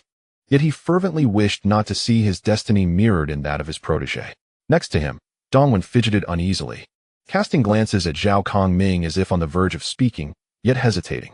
He wished to inquire how they might remedy the situation, but recalling Zhao Kongming's own trials, he realized it would be futile to pose such a question. After a moment's hesitation, he gritted his teeth and said, "It's all right, Lao Zhao. We can hire a public relations firm to manage the crisis and help Wang Guangwei through this ordeal." Following the first leg of the match, as he witnessed national fans and media venting their anger at Lin Ziyuan, he had felt a detached observer's perspective. Little did he expect that similar misfortune would soon befall him. What a cruel twist of fate. Zhao Kongming remained unresponsive, his gaze still fixed gloomily upon the Chinese team's penalty area. There, Yao Huaxing had pushed Wang Guangwei aside to communicate directly with the referee. He incessantly gestured towards the VAR screen at the sidelines, hoping the referee might review the video replay and reconsider his decision. In truth, Yao Huaxing himself was uncertain whether the VAR would favor the Chinese team, but it was the only recourse available to him. Almost all the Chinese players crowded into the penalty area, some seeking to confront Ramirez, which stirred unrest among both teams. The spectators erupted with loud shouts, turning the scene into chaos. Displaced from the fray, Wang Guangwei did not pursue Ramirez. Instead, he stood despondently at the periphery, isolated. Zhang Qinghuan and Chen Xingyi, however, had approached Ramirez, accusing him of being a fraudulent diver. Hu Lai utilized his linguistic advantage to facilitate communication between Yao Huaxing and the referee. The young center back, known for his composed demeanor, was on the verge of losing his composure. At that moment, someone draped an arm over his shoulder. "It's all right, Lao Wang. I owe you from the last match. Now it's my turn to repay you." Wang Guangwei turned to see Lin Ziyuan, who was grinning at the football held by Sosa Espinola, poised to take the penalty kick. Noticing Wang Guangwei's gaze, Lin Ziyuan withdrew his attention momentarily, chuckling. "Everyone for me, I for everyone. Team spirit." With that, he released Wang Guangwei and returned to his goalpost. Wang Guangwei glanced back, bemused to see Lin Ziyuan's hips swaying as he walked, seemingly not preparing for a penalty, but rather ready to ascend a podium. The chaos within the penalty area eventually subsided. Regardless of the protests from Yao Huaxing and Hu Lai, the referee remained steadfast in his decision. He refrained from consulting the sidelines for a video replay, instead opting to seek the opinion of the video assistant referee, who confirmed unequivocally that it was indeed a penalty. Consequently, he upheld his ruling. On the side of Ramirez, both the Chinese and Paraguayan teams witnessed an emotional player receiving a yellow card. Amidst the cacophony of boos, players gradually exited the Chinese penalty area. Sosa bent down to place the football. Once he had positioned it, he rose and saw Lin Ziyuan smiling at him before turning his back. Not only did he turn away, but he also clasped his hands behind him, proudly standing with his head held high. Sosa's pupils constricted. Not only he, but everyone in the stadium was astonished by Lin Ziyuan's audacious gesture. The frustrated Chinese players widened their eyes at their youngest teammate, while Hu Lai, in an exaggerated manner, sprinted back into the penalty area, shouting at Lin Ziyuan. "What are you doing? Be careful, Sosa might shoot directly." As he spoke, he edged closer to Sosa. In the stands, after an initial moment of shock, a fan exclaimed, "What is this fool up to now?" No one answered, as the thought process of an imbecile often eludes the comprehension of the average person. In the commentary booth, He Feng and Yin Kong exchanged bewildered glances, shaking their heads in unison, perplexed by Lin Ziyuan's antics, rendering their commentary nearly impossible. Fortunately, Lin Ziyuan suddenly moved again, releasing his hands from behind his back, placing them on his hips, twisting his waist and hips as he began a warm-up routine. A psychological battle. This is a psychological battle, He Feng exclaimed, seizing this lifeline. Lin Ziyuan is waging a psychological war against Sosa. This is the right approach. Sosa was indeed eager to strike the ball, yet Hu Lai stood directly in front of him, and with the referee not blowing the whistle, he remained motionless. He could only nudge Hu Lai, calmly reminding him, "You're blocking me." Hu Lai seemed to realize his predicament at that moment, hastily stepping aside and apologizing. "Sorry. Big brother. Please, go ahead." Sosa took a deep breath, choosing not to engage with the feigning Hu Lai, but instead directed his gaze towards the referee, silently challenging him not to play the fool in front of the official. As the referee turned his attention to Hu Lai, the latter seemed to awaken from his stupor, apologizing profusely while retreating from the penalty area. At that moment, Lin Ziyuan had completed his warm-up on the goal line. He turned to face Sosa and, under the latter's scrutiny, unexpectedly slid to the side, relinquishing his central position. The goal was effectively divided into a larger segment and a smaller one. Sosa was momentarily taken aback, not anticipating such a trick from the young player. However, Lin Ziyuan's antics were not yet finished. Amidst the commotion, he slightly bent forward and gestured invitingly towards the larger portion of the goal he had just vacated, his message unmistakably clear: "Please, shoot over here." Even Hu Lai, who had recently collaborated with Lin Ziyuan, could not suppress his frustration at the display, clenching his fists and muttering, "Enough already, Shaolin. Be careful not to turn yourself into a fool." He Feng, witnessing such a surreal scene, could only repeat to himself that Lin Ziyuan was employing psychological warfare against Sosa. Sosa narrowed his eyes, recalling the taunting gaze Lin Ziyuan had cast upon him in the tunnel before the match. This was a provocation. That clever lad. Did he think I would shy away from shooting in that direction? The jeers from the crowd continued, yet after Lin Ziyuan's interference, the audience's emotions had become somewhat disjointed, resulting in a significantly diminished volume compared to the earlier uproar surrounding the penalty call. On the sidelines, Paraguay's coach Arturo glanced up at the stands of the Lotus Stadium, a faint smile gracing his face. The timing of this penalty could not have been more opportune. It disrupted the Chinese team's offensive momentum just 10 minutes into the second half and dampened the spirits of their players. For the ensuing 30 minutes, the match would undoubtedly fall into Paraguay's rhythm. The young Chinese goalkeeper's chaotic antics had also considerably lessened the home fans' distractions towards Sosa. Last match, his reckless advance had gifted us a goal. Would he be so generous again today? Truly, he was Paraguay's best 12th man. Just as Arturo reveled in this thought, the sharp sound of the whistle pierced the air. Sosa exhaled deeply, expelling any lingering tension, and with the whistle's signal, he initiated his run-up and struck the ball. At the moment of his kick, he noticed Lin Ziyuan leaning towards his left, seemingly preparing to dive towards the vacated side of the goal. Surely, this young man could not believe I would fall for his provocation. How naive. Sosa flicked his right ankle, sending the ball towards the lower left corner of the goal, which was also Lin Ziyuan's right side. He aimed for the smaller goal Lin Ziyuan had occupied before. Yet, as the ball soared from his foot, he witnessed Lin Ziyuan, who had initially leaned towards the larger goal, suddenly pivot back with remarkable agility. The earlier inclination had merely been a feint. He realized with dawning comprehension. He knew I would not be deceived. Sosa widened his eyes as he beheld the 196-meter-tall Lin Ziyuan, who, agile as a feline, sidestepped and gracefully fell to the ground, extending his arm with an exaggerated gesture of his right hand, lunging towards the trajectory of the football. Almost immediately, it seemed his right middle finger grazed the ball, causing it to slightly bounce as it headed for the lower corner of the goal. However, with a vigorous spin, it veered away from the post and soared beyond the goal line. Splendid. Lin Ziyuan. Magnificent. He executed a remarkable save, deflecting Sosa's penalty kick out of bounds. He foamed. At the commentary booth, was hoarse with excitement.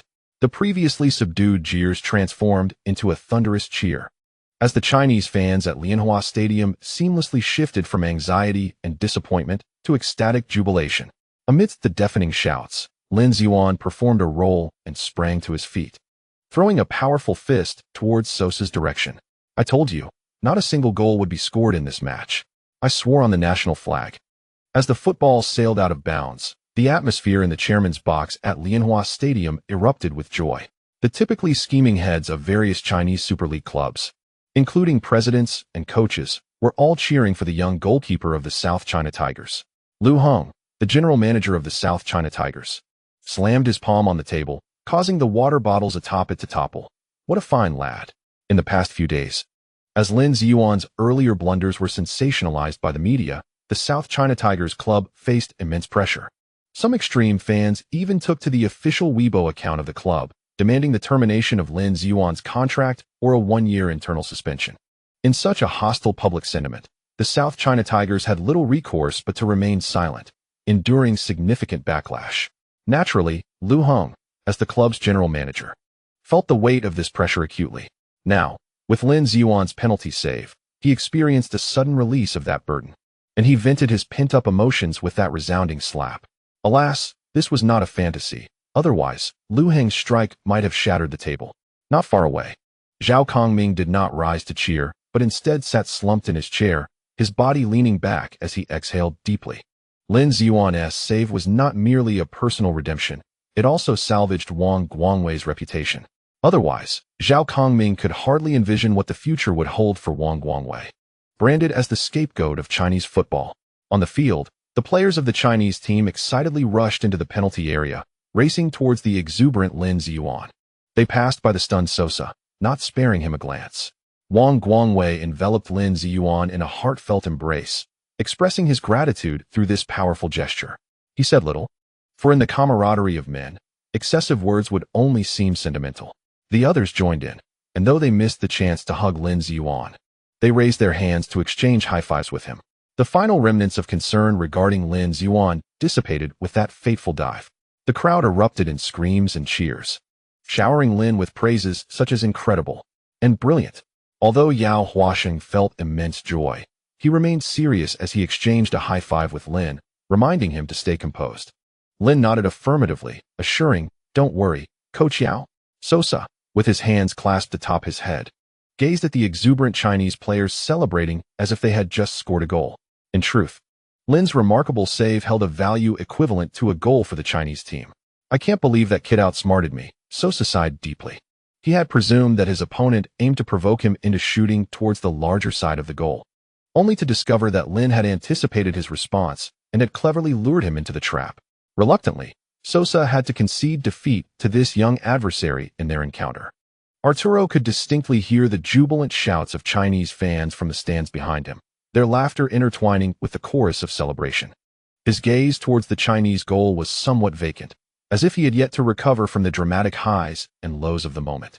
Just a minute ago, he had been ready to cheer for a goal, believing that the penalty was a divine gift to Paraguayan football. Now, he felt as though the heavens had forsaken him. Behind him, the Paraguayan substitutes, hands clasped on their heads, wore expressions of regret and anguish, a stark contrast to their earlier exuberance after being awarded the penalty.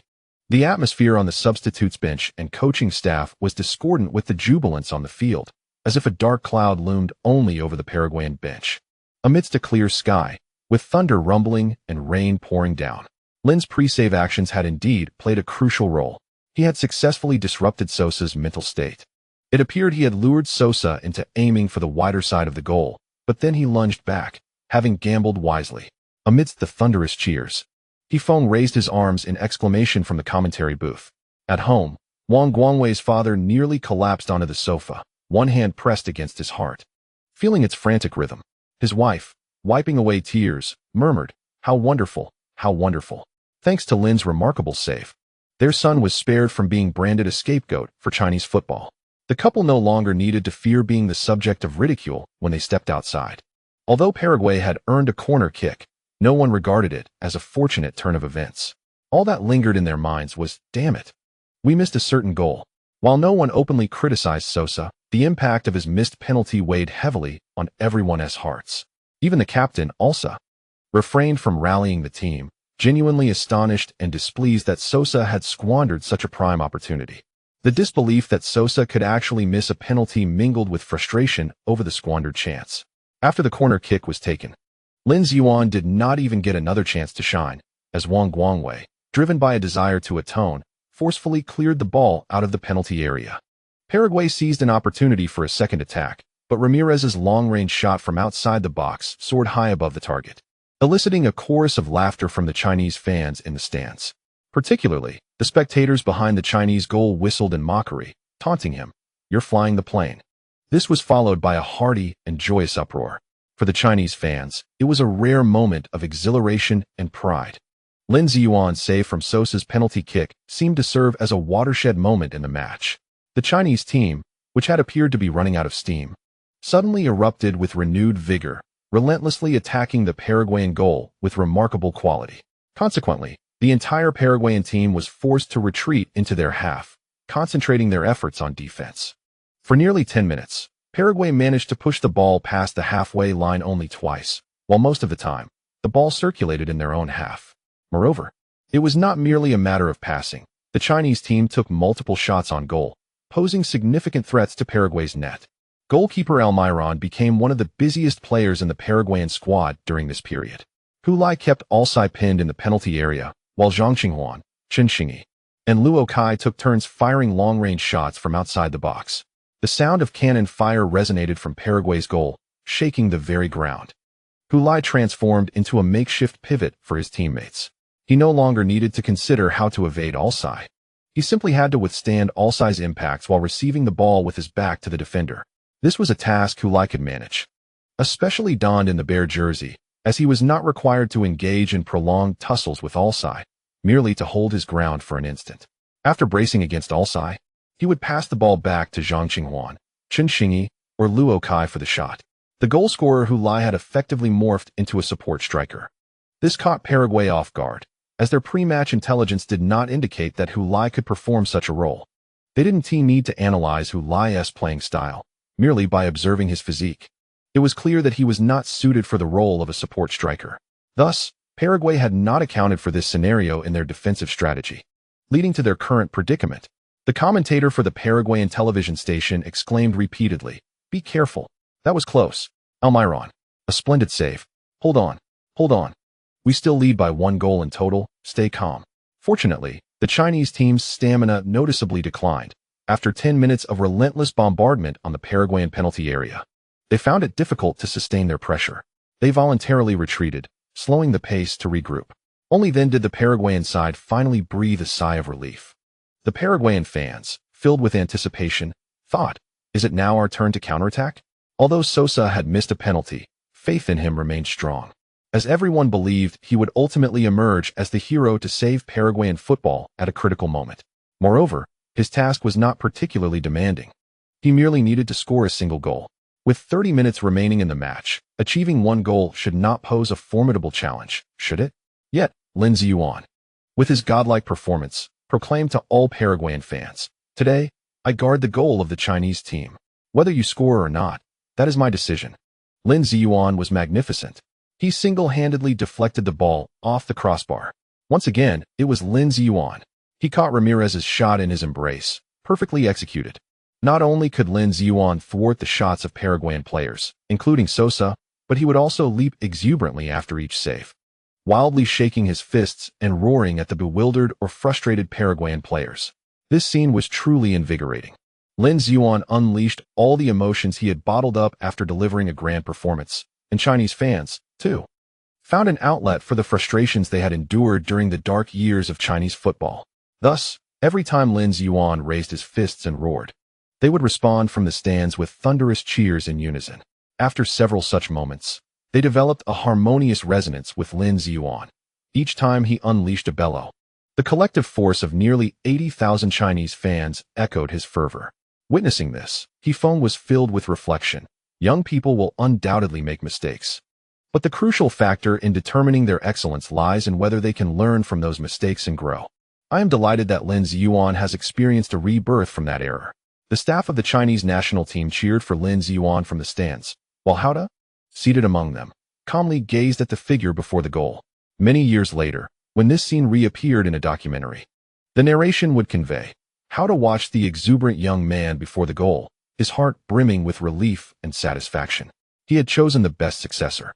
However, in truth, at that very moment, Houda was overwhelmed by a sense of reluctance and bitterness, for he realized that his era with the national team might be drawing to a close. The one who would succeed him was the very player he had personally recommended to Sherwin. P.S. The second update will be at 1 p.m. and the third update at 6 p.m. End of this chapter. Chapter 184. Immortalized in history, the intense match continued until the 75th minute. The players from both sides had reached a physical bottleneck. 2 matches within 4 days, coupled with traversing half the globe, posed a severe test of endurance for both teams. Particularly for the Chinese team, as they had flown from their homeland to Paraguay, a journey nearly twice as long as their opponents. Although Sherwin made some adjustments to the starting lineup for the second game, it did not entirely alleviate the fatigue issue. Conversely, Hu Lai, who had flown from England to Paraguay and then traveled with the team back to China, exhibited commendable stamina. What had initially caused the most concern was his physical condition, yet it appeared to be holding up quite well. One cannot help but marvel at the transformative experience of playing in the Premier League. Hu Lai has demonstrated remarkable improvements in his stamina. Undoubtedly, the benefits of playing abroad are evident in every aspect of Hu Lai's performance. This has inspired not only his compatriots in the national team, who battle alongside him, but also the young Chinese players watching from their screens, igniting a fervent desire to pursue football careers in Europe. "I too aspire to play in Europe," exclaimed Zhou Zijing, fixated on the television screen amidst his teammates. As both teams began to feel the toll of fatigue, Paraguay's head coach, Arturo, contemplated a tactical shift.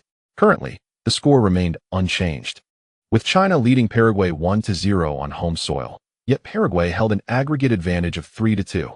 This meant that Paraguay only needed to maintain their lead to eliminate China and secure a return to the World Cup finals after 2 decades. Was there still a need for Paraguay to press forward in search of more goals? It appeared that China's young goalkeeper was in exceptional form, thwarting attempts from both Sosa and Ramirez, as well as others, who could not breach his defenses. Moreover, Paraguay had even failed to convert a penalty. Initially, Arturo had intended for Paraguay to secure an away goal, but it now seemed that pursuing further goals could pose significant risks. Thus, he resolved to alter his strategy and objective, focusing on preserving their slender aggregate lead to conclude the match. From the first leg, it was evident that when Paraguay deployed a robust defense, the backline led by Alsa could effectively withstand China's offensive efforts. After all, they only needed to hold their ground for 15 more minutes, especially considering the fatigue setting in on the Chinese side. With this in mind, he promptly conveyed his revised instructions to the players on the field through gestures and whistles: fall back into defense. How frustrating it was to see Paraguay retreat. Yet, it was a logical move. Securing this score would guarantee their World Cup berth. At this juncture, why would they risk pushing forward and invite a counterattack? Come on. Hu Lai, go Luo Kai, Chen Xingyi, Zhang Qinghuan, let's rally. We just need one more goal. Hu Lai recognized the formidable strength of Alsa. Breaking through his defense was indeed a daunting task. Though China had performed admirably to reach this point, a sense of dissatisfaction lingered. As Paraguay adjusted their tactics, many Chinese fans took to the internet, expressing their anxious sentiments for the national team. With only a few minutes remaining in the match, could China find the opportunity to score? While not entirely devoid of chances, the likelihood seemed low. Additionally, there was concern that should China overcommit an attack, Paraguay would seize the moment to counter, potentially sending them home. Paraguay's forward, Ramirez, known for his speed, was particularly adept at counterattacks, making them a credible threat. This predicament was exasperating for the Chinese team, including Shi Wuyin, who found themselves without the luxury of choosing whether to attack or not. With no alternative but to press forward, they were compelled to attack, and attack they must. Shi Wuyin stood on the sidelines, waving his arms to urge the Chinese team forward. Even if this would expose their tactical intentions to the opposing coach, it mattered not, for it was hardly a secret. Thus, with a touch of tragic valor, the Chinese team continued to launch assaults on the Paraguayan goal, even as fatigue began to take its toll. Hulai. He shot before Alsi could intervene. Alas, under Alsi's disturbance, he skewed the ball off target.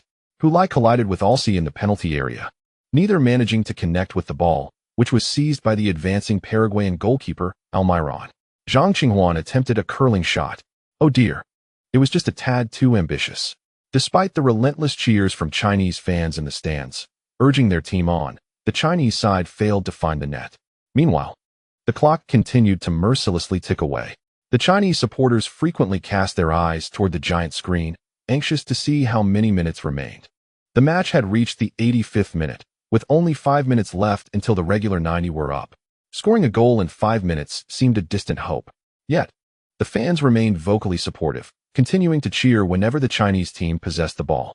Conversely, when the Paraguayan players took possession, a chorus of boos erupted, not merely to pressure the opposition, but to express genuine discontent. As time dwindled, Paraguayan players began to frequently collapse on the pitch, wasting time and disrupting the rhythm of the Chinese attacks. The Chinese fans were deeply dissatisfied with these antics, yet they could only voice their anger from the stands. Unable to intervene directly, the seasoned Paraguayan players remained unfazed by the jeers, unperturbed in their play. They continued to execute their game plan, even launching a counterattack while the Chinese team pressed forward, culminating in a shot from Sosa. This time, Lin Ziyuan remained composed, executing a spectacular diving save to deflect the ball out of bounds. His remarkable performance perhaps provided the Chinese team with the confidence required to maintain their offensive pressure. Paraguayan players surged past the halfway line to engage in this corner kick. For Paraguay, whose defense was now compact, their hopes of scoring rested almost entirely on counterattacks and set pieces. As the captain and a formidable aerial defender, Alsi positioned himself near the Chinese goal. Though mere minutes remained in the match, should they capitalize on this corner, it would spare the team from suffering through the final moments. After all, the conclusion of a match can be unpredictable. Likewise, the Chinese side braced themselves for the challenge. Everyone returned to defend both inside and outside the penalty area. Hulai, the center forward, was no exception, standing at the edge of the penalty arc to engage a Paraguayan player. Amidst the cacophony of jeers, Paraguay executed a corner kick. The football soared towards the Chinese team's goal, where Arce and Yao Huasheng were entangled, striving to leap and contest for the ball. Suddenly, a thunderous shout erupted as Lin Ziyuan ascended like a specter, his fist connecting with the approaching sphere. The football then veered outward from the penalty area.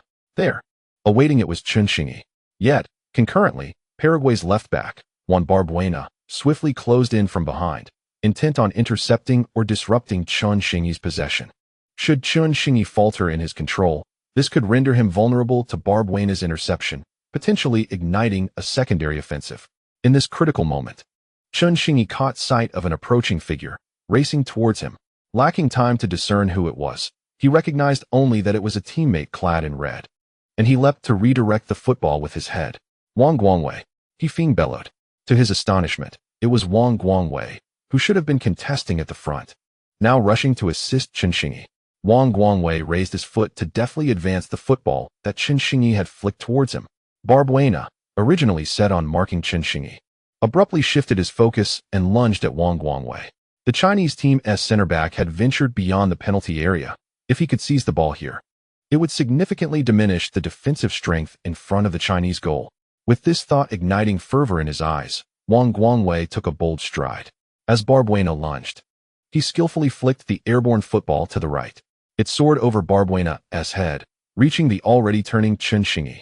The Chinese fans in the stands erupted in jubilant cheers. And amidst the thunderous applause, commentator He Feng shouted, "A counterattack from the Chinese team."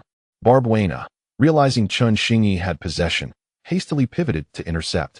However, Chen Xingyi deftly nudged the football inward with his right foot, slipping past his opponent. Following his pass, Wang Guangwei did not halt, but rather accelerated forward. As Chun Xingyi maneuvered towards the center, Wang Guangwei decisively veered towards the left flank.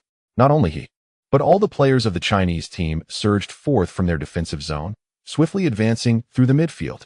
In the dying moments of the match, the seemingly fatigued Chinese players found themselves sprinting ahead, leaving Paraguay's forces trailing behind. After Chun Xingyi redirected the ball towards the center, he refrained from carrying it further. Instead, lifting his gaze to assess the situation on his right, he spotted Hu Lai dashing ahead, having just crossed the halfway line, while Lu Jiarong lagged slightly behind. Yet to enter the center circle, a short distance away, Zhang Qinghuan was also sprinting fiercely, gradually converging towards the center. Chun Xingyi executed a diagonal pass, delivering the football to the distant Zhang Qinghuan. By this time, Hu Lai had positioned himself between two hastily retreating Paraguayan players. With an expansive field of grass stretching before him, he glanced back to see Huanggu receiving the ball and immediately gestured for a pass. In the central defense, Paraguay's midfielder Alejandro Gonzalez hastened to close in on Hu Lai, while another Paraguayan player retreated to cover the flank. Their right back, Dario Segovia, also moved towards the center, preparing to double-team China's most threatening player. Observing this, Zhang Qinghuan, who had taken a couple of strides, decisively passed the ball to Luo Kai, who was advancing from the left flank towards the center. At that moment, the Chinese team had propelled the ball into Paraguay's 30-meter zone. The speed was astonishing. It was hard to fathom that such a collective charge came from a team not favored in physical endurance. If there were still Chinese fans seated in the stands, they would now be on their feet, leaning forward, cheering, their eyes fixed intently on the field below. This fervor was not confined to the stadium. In countless living rooms, bars, tea houses, restaurants, and street stalls, anywhere capable of receiving the live broadcast signal, no one remained seated. Billions of faces were glued to the glowing screens, mouths agape in awe, frozen in posture as if enchanted, resembling statues. Only the shouts and commentary from the speakers broke the silence. Zhang Qinghuan's incisive pass. What a play! Luo Kai. Zhang Qinghuan's pass had a preemptive quality. Rather than delivering it directly to Luo Kai's feet, he sent it ahead, allowing Luo Kai to maintain his speed and surge into the penalty area. Indeed, as Luo Kai chased down the ball, he had already entered the box. He neither controlled it nor cut inward. Instead, he lifted his left foot and swept the ball across. Seeing the ball delivered to Luo Kai, Hu Lai, fearing he might be offside, lightly applied the brakes before entering the penalty area. Consequently, Luo Kai's cross was beyond his reach, and it wasn't he intended for him. The ball glided near the penalty spot, heading straight for the far post, where Wang Guangwei awaited. Feng shouted loudly. The figure appearing at the back post of Paraguay's penalty area was none other than China's center back, Wang Guangwei. He had sprinted from the corner clearance, largely unnoticed until Luo Kai's pass drew attention, shocking many to realize that a center back had surged forward to the Paraguayan goal, and there was no one to defend. Paraguay's goalkeeper, Almiron, lunged towards the ball, collapsing to the ground in an attempt to thwart Wang Guangwei's shot. Yet, Wang Guangwei had no intention of shooting. He deftly redirected Luo Kai's pass back into the center. There, Hu Lai, who had lightly braked before entering the box, finally arrived. At this moment, Alejandro Gonzalez was drawn towards Wang Guangwei, while Dario Segovia went to mark Luo Kai. Consequently, in front of the vast, open goal, there were no Paraguayan defenders, and the net loomed empty, with goalkeeper Almiron sprawled at Wang Guangwei's feet, looking back in terror. A tremendous cheer erupted from the stands of the Lotus Stadium, soaring into the heavens. Hu Lai.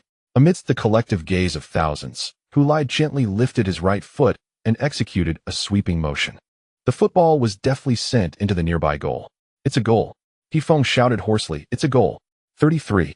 The Chinese team has equalized the aggregate score, and they hold an away goal advantage.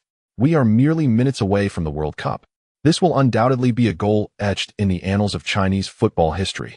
Its worth transcends monetary value, for it embodies the hopes of 1.5 billion Chinese people. Chapter 185.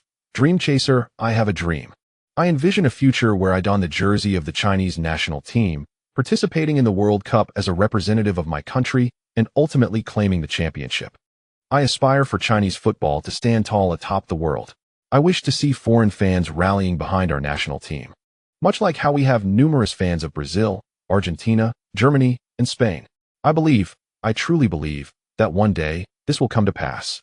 Dressed in a white shirt with a red scarf around his neck, young Hulai stood at the podium, one hand resting behind his back, while the other dramatically gestured forward as he uttered his final words.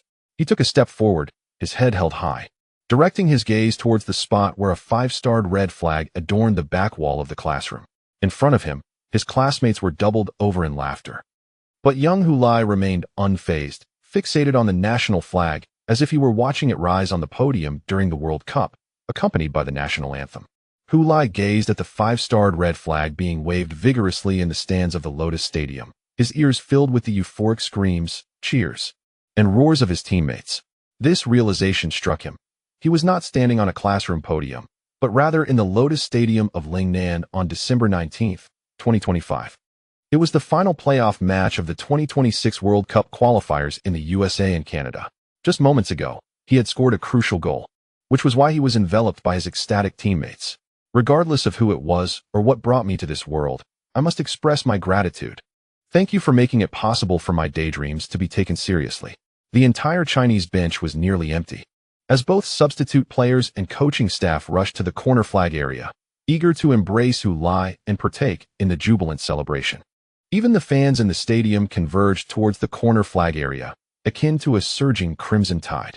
In the overwhelming atmosphere, no one could hear their own voices.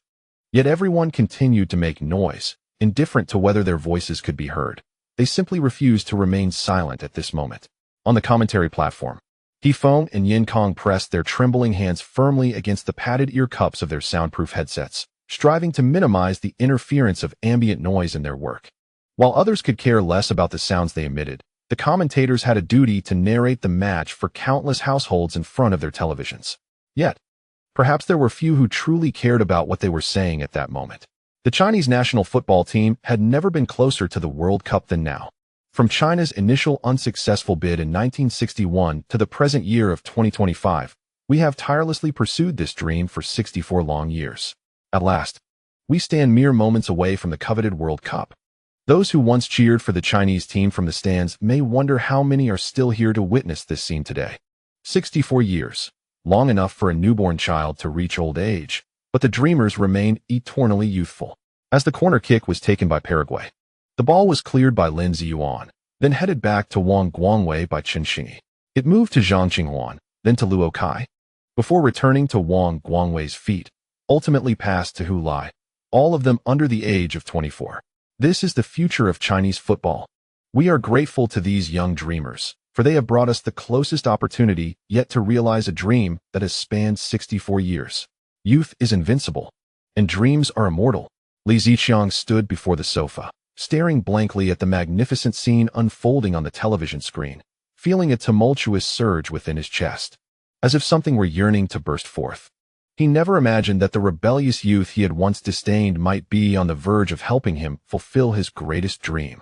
After several deep breaths, he managed to calm the roaring sea of emotions within him, restoring it to its usual tranquil state. Once composed, Li Ziqiang suddenly recalled something. Next door, when Hulai scored the first goal, there had been a loud cheer and uproar. Yet since Hulai's second goal, there had been complete silence. Xia Lan turned to her husband, only to find his face streaked with tears. Gently, she rose and embraced him, softly patting his back as one would comfort a child who has endured great hardship. Surely, her husband had once dreamed of this day too, in the days of his youth when his hopes for football had not yet waned. Wang Xinke downed his glass of white liquor in one swift motion, then placed the cup heavily back onto the coffee table. With a thud, he leaned back against the sofa, raising and lowering his hands, finally resting them behind his head as he stared blankly at the television screen, listening to the cheers resonating from the Lianhua Stadium in Lingnan City, miles away. Gradually, his gaze drifted upward from the screen to the white ceiling, then to the illuminated ceiling light. He allowed the bright light to fill his vision without blinking or shifting his gaze.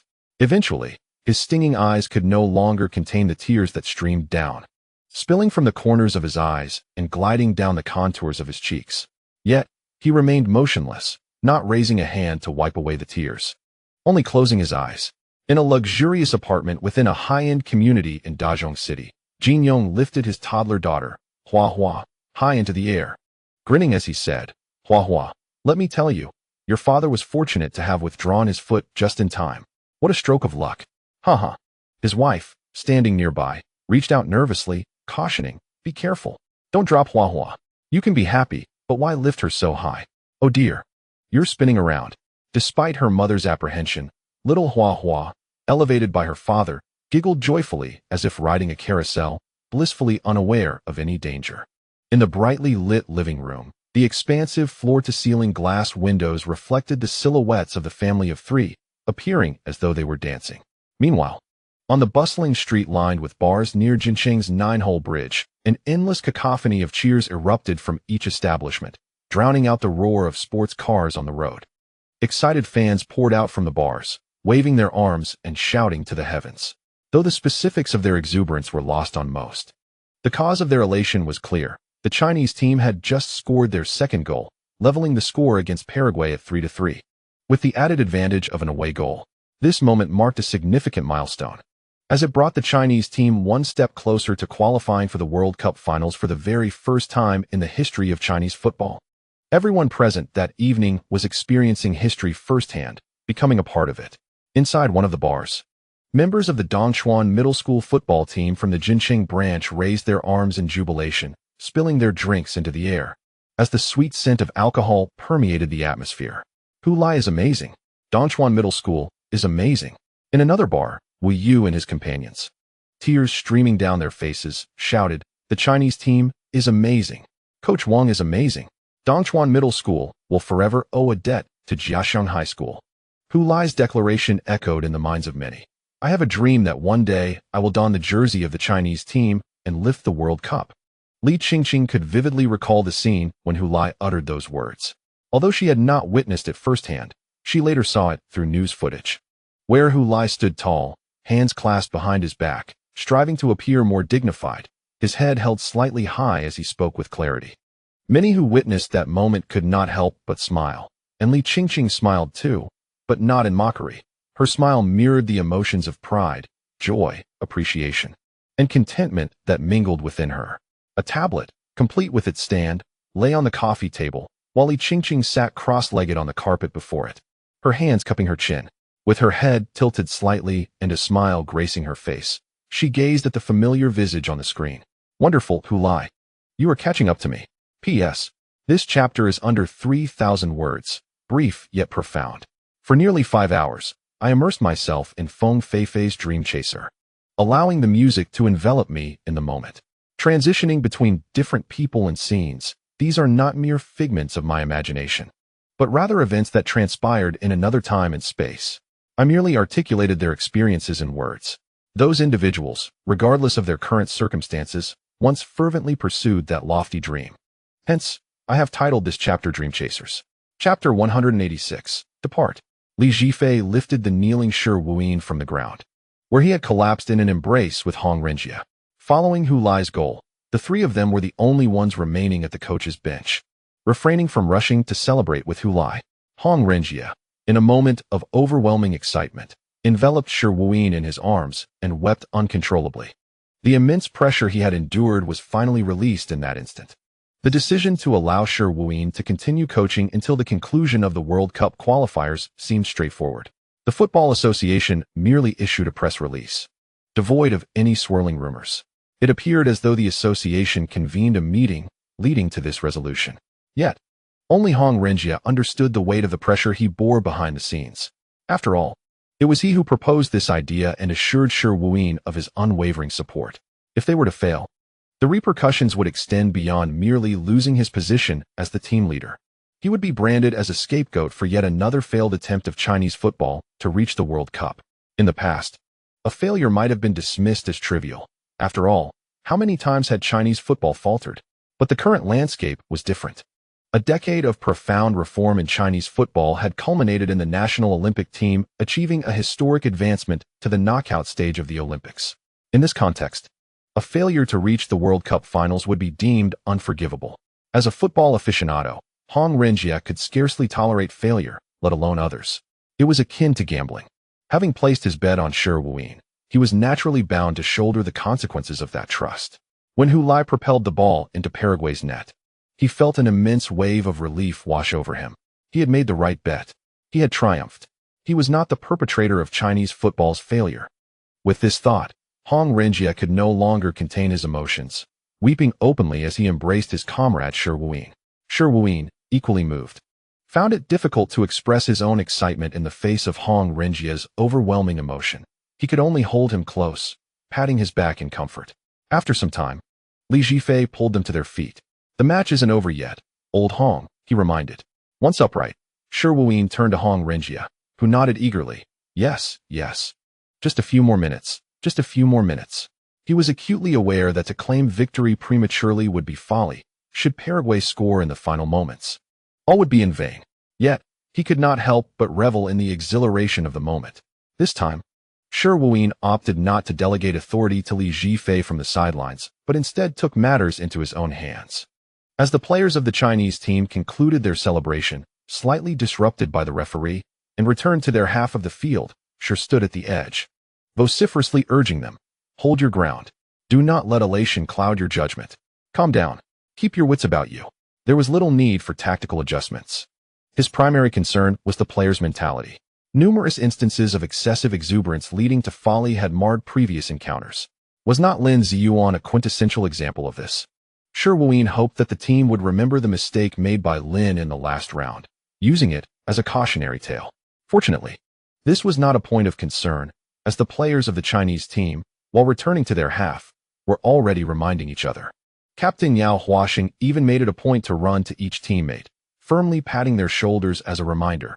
Hold on. Just a few minutes left. We cannot falter at the last moment. Focus. Forget the score for now. Do not dwell on the World Cup.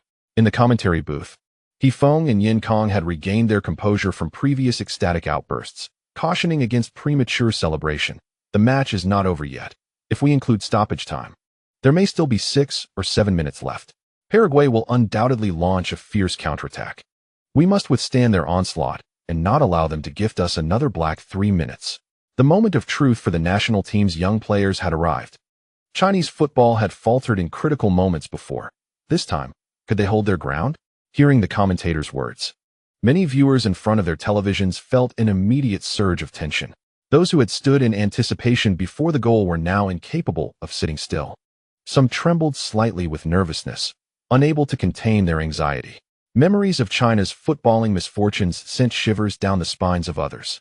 Some even turned off their televisions, unable to bear watching. However, many others did not switch off the screen. Instead, they turned away or closed their eyes, choosing to listen intently to the sounds of the match. With the sound of the whistle, the game resumed, and the Lianhua Stadium was filled with a cacophony of boos. Paraguay launched an aggressive offensive. They were indeed desperate. Moments away from the World Cup, they now needed just one goal to keep their dreams alive. While the Chinese team reveled in their celebration, the Paraguayan players did not remain despondent on the ground. Instead, buoyed by the encouragement of their coach and captain, they rallied themselves, awaiting the restart of the match. They were not yet at a point of no return. They needed just a single goal to still have a chance at the World Cup. Each Paraguayan player harbored this thought in their hearts. Once the match commenced, they directed their attacks towards the Chinese goal. The Chinese team, in response, fortified their defense, inadvertently granting Paraguay the opportunity to press forward. They were acutely aware that, after committing fully to the attack, the spaces left behind could be exploited by the Chinese team for a counterstrike. Yet, like the Chinese team moments ago, they too are devoid of the luxury to look back. Their sole recourse is to press forward, to attack relentlessly. In an instant, the dynamics of the game shifted dramatically. Sosa Espinola, once a central forward, has now assumed the role of an attacking orchestrator. As the most technically gifted player on the Paraguayan team, his wealth of experience shines through, reminiscent of his days in the blue and white of Munich, where he adeptly facilitated offensive plays. His flair on the field indeed suited such a role. However, the current Sosa finds it impossible to exude that same elegance. His appearance aside, his mindset betrays a palpable urgency. He is fraught with anxiety. On the pitch, he vocally directs his teammates, urging them to make runs. Get in there, Ramirez. Pass. Pass. While attempting to create scoring opportunities through precise passes, he also unleashes sudden long-range shots from outside the box, hoping to breach Lin Ziyuan's defenses. Yet, more often than not, his attempts fail to reach Lin, thwarted by the valiant Chinese players who throw themselves in front of the shots. As time ticks away, it seems to fly for the Paraguayan players, while for the Chinese side, each second drags on interminably. It isn't until the fourth official raises the placard indicating 4 minutes of stoppage time that the realization dawns. The 90 minutes of play have elapsed. 4 minutes remain. Hold the line. Feng's voice trembles with evident anxiety. Having commented on 3 World Cup finals, he too cannot suppress his nervousness. Hulai suddenly notices the absence of Alcai by his side. In a hurried search, he discovers that Alcai has surged ahead. Could this be inspired by Wang Guangwei? Hulai certainly does not think so. It is clear that Paraguay is going all in. Even as stoppage time dwindles to its final moments, opportunities for Paraguay are becoming scarce, and still, they have yet to score. The center-back Alcai has abandoned his defensive post, charging into the Chinese half to bolster the Paraguayan attack. A strategy reminiscent of a free-roaming player that often yields unexpected threats. Before long, Alcai, having gained possession in the attacking third, executes a delicate lob pass. Meanwhile, Sosa, who had been orchestrating play from outside the box, suddenly darts forward, targeting a gap in the Chinese defensive line. In that moment, amidst the tangle of players within the Chinese penalty area, Alcai and Sosa manage to exploit that opening. Alcai's pass is exquisitely precise, and Sosa's run is resolute. For a fleeting moment, the Chinese defense appears utterly incapable of countering their synergy. Watch out! Feng and Yin Kong in the commentary booth exclaim in unison. The crescendo of boos from the stands reaches a fever pitch. Amidst the deafening cacophony, Sosa glances back to trace the trajectory of the approaching ball, adjusts his steps in stride, lifts his right leg, and prepares to unleash a shot. At that moment, he finds himself unmarked by any Chinese defender. The head coach of Paraguay, Arturo, clenched his fists tightly, trembling slightly, while in the distance, Shi Wuyin stared wide-eyed, mouth agape. Yet not a sound escaped his lips. In a flash, the football had soared to the position of Sosa, striking him with the outside of his right foot. Thud! The ball hurtled towards the far corner of the goal. Only upon taking the shot did Sosa have the chance to follow the ball's trajectory and assess the situation before the net. The moment he had anticipated, where the ball would evade goalkeeper Lin Ziyuan and Nestle into the goal, did not materialize. Instead, he witnessed the young goalkeeper soaring through the air in a magnificent leap. Get out! With this bellow, the ball, aimed at the far corner, was deftly deflected by Lin's fingertips, veering out of bounds. Sosa's knees buckled, and he found himself kneeling within the Chinese team's penalty area. Wow! Beautiful! Stunning! What a world-class save! He had thwarted Sosa's point-blank shot. It was nothing short of a miraculous stop. The immense boos from the Lotus Stadium seamlessly transformed into cheers. Amid the jubilant roars, Lin Ziyuan lay on the ground, turning to watch the ball that had crossed the goal line, before slapping the ground in triumph and rising to his feet. He then forcefully pointed to the ground beneath him and proclaimed loudly in German to the still kneeling Sosa, "This is my territory." Sosa remained unresponsive, lost in a daze as he gazed at the ball beyond the goal line. Outside the penalty area, Alcai charged in, gesturing towards the corner flag, vociferously reminding his teammates, "Let us take the corner kick. We still have a chance to attack." He sprinted directly in front of Sosa, yanking him to his feet while bellowing into his ear, "The game isn't over yet, Espinola. We still have an opportunity." The Chinese players, who had prepared to embrace Lin Ziyuan in celebration, were halted by Yao Huaxing. "What are you doing? The match isn't over. First, defend against this corner." Thus, there was no time to celebrate Lin's extraordinary save. They were all thrust back into the fray. Indeed, the match was far from over. It was not a moment for jubilation.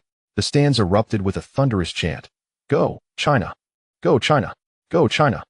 This singular voice resonated throughout the stadium, crystal clear even to viewers receiving the transmission via satellite. In countless living rooms, bars, tea houses, restaurants, street stalls, and squares, spectators gathered around screens, synchronously shouting along with the fervent fans in the stands, "Go, China!" For this corner kick, Paraguay's goalkeeper, Almiron, surged forward from his position, ready for one last effort. The Chinese team, of course, retreated into the penalty area to bolster their defense. Lin Ziyuan remained oblivious to the tussle for positioning between the players before him, raising his arms high as if to declare his sovereignty over the space. Yao Huaxing closely shadowed Alcai as they maneuvered within the penalty area, engaged in a tug-of-war. Wang Guangwei pressed against Sosa, back turned to the corner flag. with his eyes fixated on the Bundesliga star. Other players each had their own tasks, mingling in the penalty area. In front of the television, Xiaolan remained silent. Her hands clasped in prayer near her lips, fixated on the screen. The commentator, Feng, stated, "This should be Paraguay's final attacking opportunity in this match. If we can defend this ball, the Chinese men's football team will historically advance to the World Cup finals." Amidst the din of the crowd, the referee's whistle was nearly inaudible, until the sight of the ball being kicked toward the goal alerted many to the corner kick that had been taken. Xiaolan held her breath. The ball traced a clear arc, heading straight for the Chinese goal. Yao Huaxing and Arsa both leaped simultaneously, with Wang Guangwei and Sosa following suit. Ultimately, it was Yao Huaxing who, with a powerful leap, headed the ball away from the penalty area. He had succeeded. Positioned at the edge of the penalty area, Hulai saw the ball soar out and quickly ran toward its landing spot, glancing back to assess the situation. He noticed a Paraguayan player charging at him. Seizing the moment, he jumped and nudged the ball backward, but the opposing player collided with him, sending him crashing to the ground. Hulai cried out in midair. He heard a whistle, then another. It wasn't until the third whistle that he realized the match had concluded. "The match is over. We have qualified. P.S. 2 updates have been restored. Thank you all for your understanding and support. Don't forget to cast your monthly votes at the end of the month." Additionally, during the May Day holiday, there will be a single update on the 3rd, 4th, and 5th, while the 1st and 2nd will have the usual double updates. As I will be taking my child out to play for 3 days after the holiday, while still needing to allow time for homework, I will remain home to write diligently during other times, so there is no need to worry about the 5 days being all single updates. End of this chapter. Chapter 187. The Song of Victory and Truth. Many, whether present at the scene or watching from home, did not hear those 3 whistles. This included Feng, who also missed them. But it didn't matter. After Yao Huaxing headed the ball away, everyone's gaze turned to the referee in the yellow jersey. Upon seeing him raise his hands and point forward, the cheers from the crowd nearly doubled. Feng shouted, "The match is over. The match is over. We have qualified. We have qualified." His voice ignited the passion of all the fans in front of their televisions. In that instant, cheers resonated throughout the land of China. In bars, some spilled their beer from their cups, while many followed suit, showering the air with their drinks as if raining golden droplets upon the patrons. This scene unfolded in countless bars, large and small, across the nation. In the rain, Yin Yin embraced Chu Yifan, eyes closed, shouting, "We are going to the World Cup. We are going to the World Cup." In every city square, under the giant screens, people embraced passionately, hugging both familiar and unfamiliar faces. Couples kissed fervently, friends were moved to tears. In countless living rooms, the air was filled with the exhilarated roars of many. Li Ziqiang finally perceived the clamor emanating from next door. Women's shrieks and men's bellows mingled in a cacophony. He too yearned to join the uproar, but ultimately settled for a determined fist pump directed at the television screen. Soon, a barrage of firecrackers erupted in the distance, reminiscent of rolling thunder in the night. As if orchestrated, the sound of firecrackers resonated from other directions, accompanied by fireworks soaring into the sky, bursting forth in radiant displays. Turning his gaze towards the lively scene outside the balcony, Li Ziqiang couldn't help but muse that, at this very moment, in countless cities like Dongchuan where the discharge of fireworks was permitted, such festive spectacles must be unfolding. Yet, even in cities where such celebrations were banned, there remained individuals igniting firecrackers with fervor. Thousands of firecrackers were laid out, ignited with fuses, and amidst the crackling and thunderous sounds, the land of China was awash in red.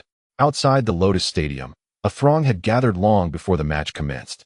These individuals, lacking tickets, could not enter the arena to witness the game, yet they remained outside, absorbing the myriad sounds from within, feeling as though they were present at the event. As the match drew closer to its conclusion, an increasing number of people congregated here. Many among them were not even football aficionados, dressed in casual home attire, strolling with family as if on an evening promenade, converging outside the Lotus Stadium. Numerous vendors endeavored to peddle small flags to the crowd. Before the match, each flag was priced at 10 yuan. Now, they were offered for just 2. "Daddy, I want a flag," a child exclaimed, pointing at a vendor's wares, tugging at the hand of the man beside him. The frugal middle-aged man glanced at the flags displayed on the vendor's cart, shaking his head. "Let us wait a bit. Who knows, maybe they'll drop to 1 yuan soon." 2 yuan is the lowest price.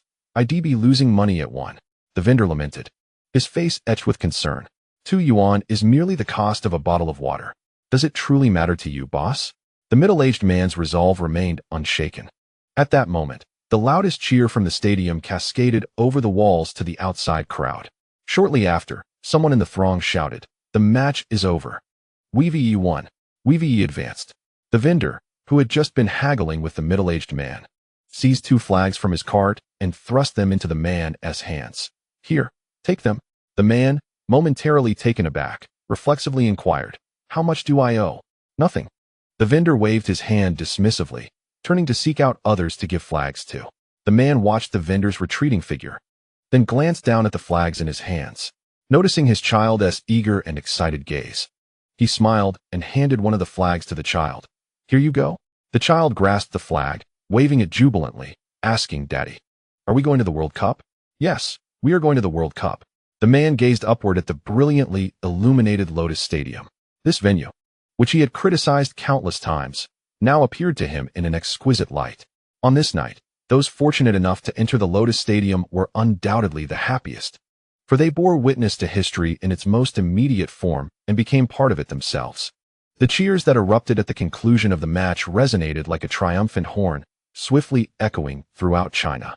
Yongjun stood in the VIP box, observing the jubilant Chinese fans in the stands, recalling the words spoken to him by Hu Lai.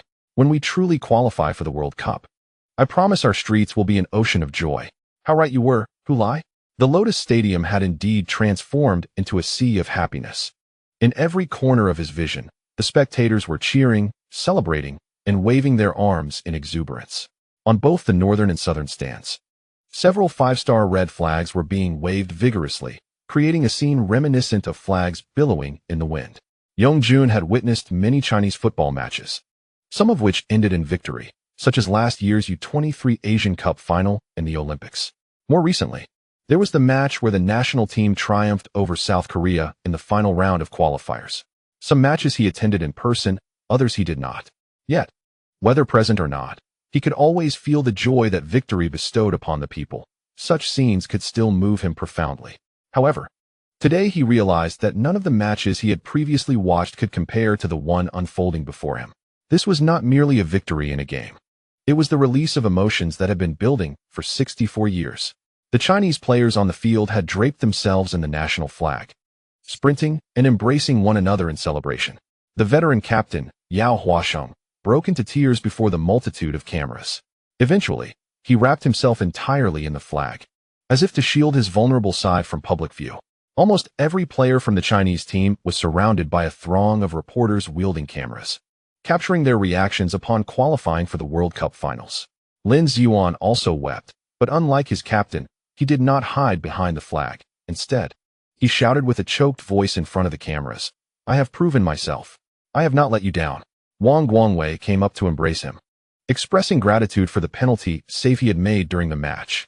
Journalists crowded around them, immortalizing the moment in a photograph that would be widely circulated in the future. Zhang Qinghuan did not raise his arms in exultation. Instead, he looked skyward. Beneath the crimson-lit night sky, he seemed to see a familiar face smiling down at him. A smile spread across his face in return. "What are you looking at, Huanggu?" came the curious voice of Chun Xingyi from beside him, maintaining his gaze upward. Zhang Qinghuan replied, "I am gazing at the stars."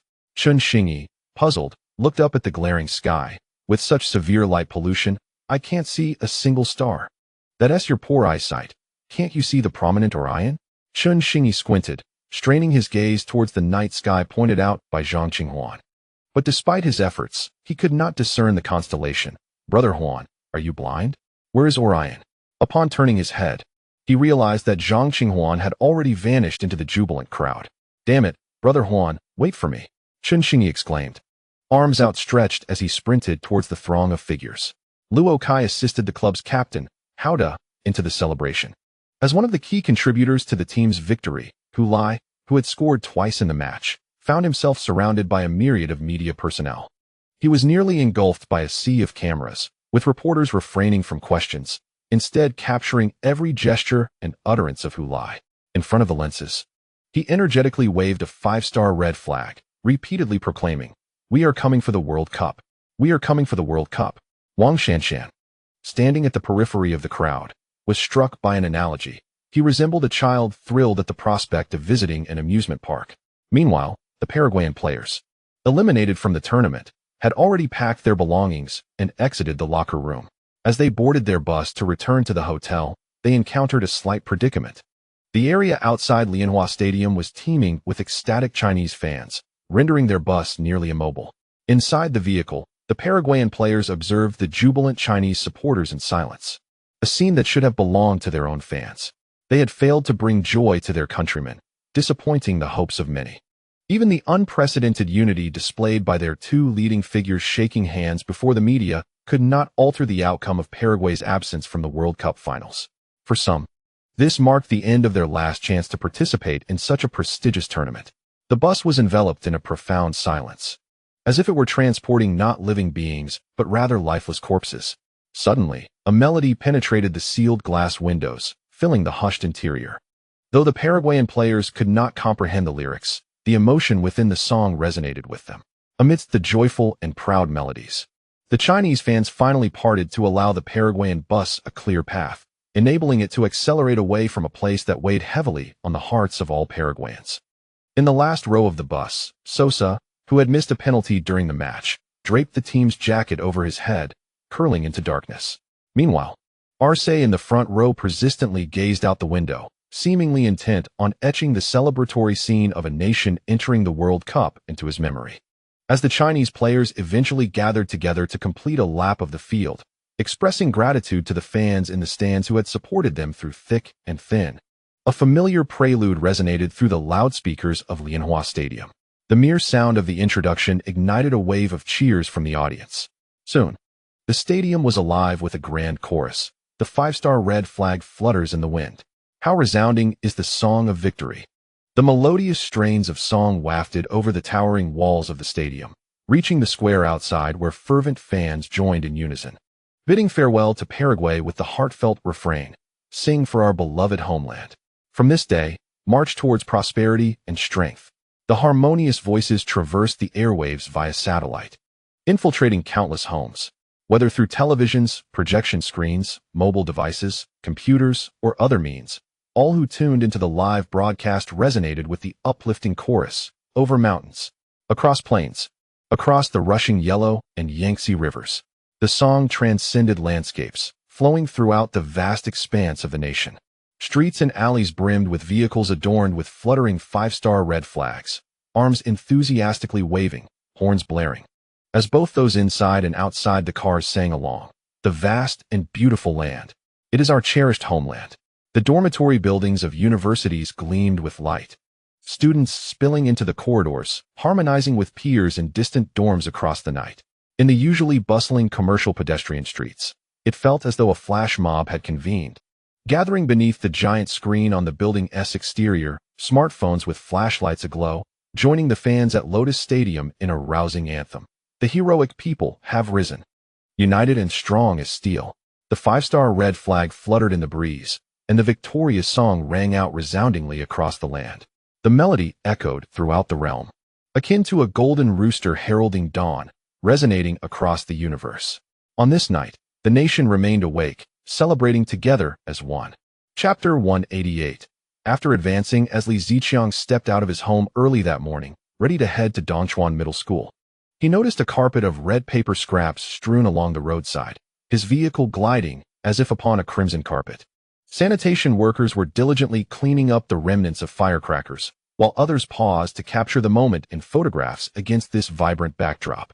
The sounds of fireworks had erupted incessantly since the conclusion of the match, with dazzling lights flickering from all directions, creating an atmosphere akin to a festive New Year's celebration.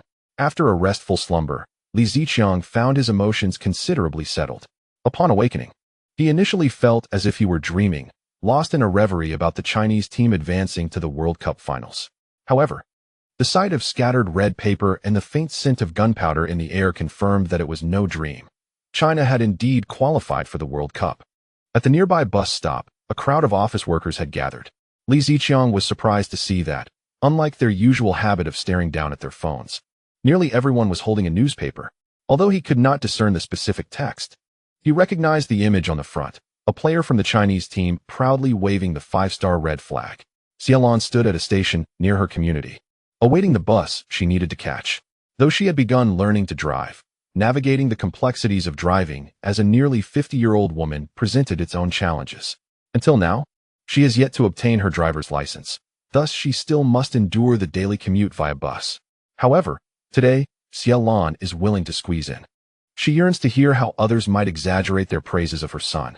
Regrettably, those around her are engrossed in their phones, heads bowed in silence. Stealing a glance, she notices that the content pertains to yesterday's match, yet no discussions arise. At that moment, a young man abruptly halts his bicycle beside the bus stop. Retrieving a stack of newspapers from his backpack, he hands them to the waiting passengers. Some instinctively refuse, saying, "I don't buy newspapers," but he counters, "It's free. I'm giving it away. This is a special edition for the World Cup. It holds collectible value." Upon hearing free, curiosity peaks, and Xiaolan eagerly steps forward. Extending her hand, "I'll take one too." The young man, delighted by the enthusiasm, distributes his newspapers to the crowd at the bus stop before riding off towards the next station, his backpack noticeably lighter. After his departure, the anticipated discussions finally erupt at the bus stop. "Hey, did you watch yesterday's match?" "Of course. It was thrilling. I never imagined the Chinese team would participate in the World Cup one day. I thought I'd be long gone by then, huh? Look at you. Clearly someone who doesn't follow Chinese football. Indeed, it's been ages since I've watched a match. Our country has indeed produced some promising talents, including Hu Lai, who hails from our Donchuan."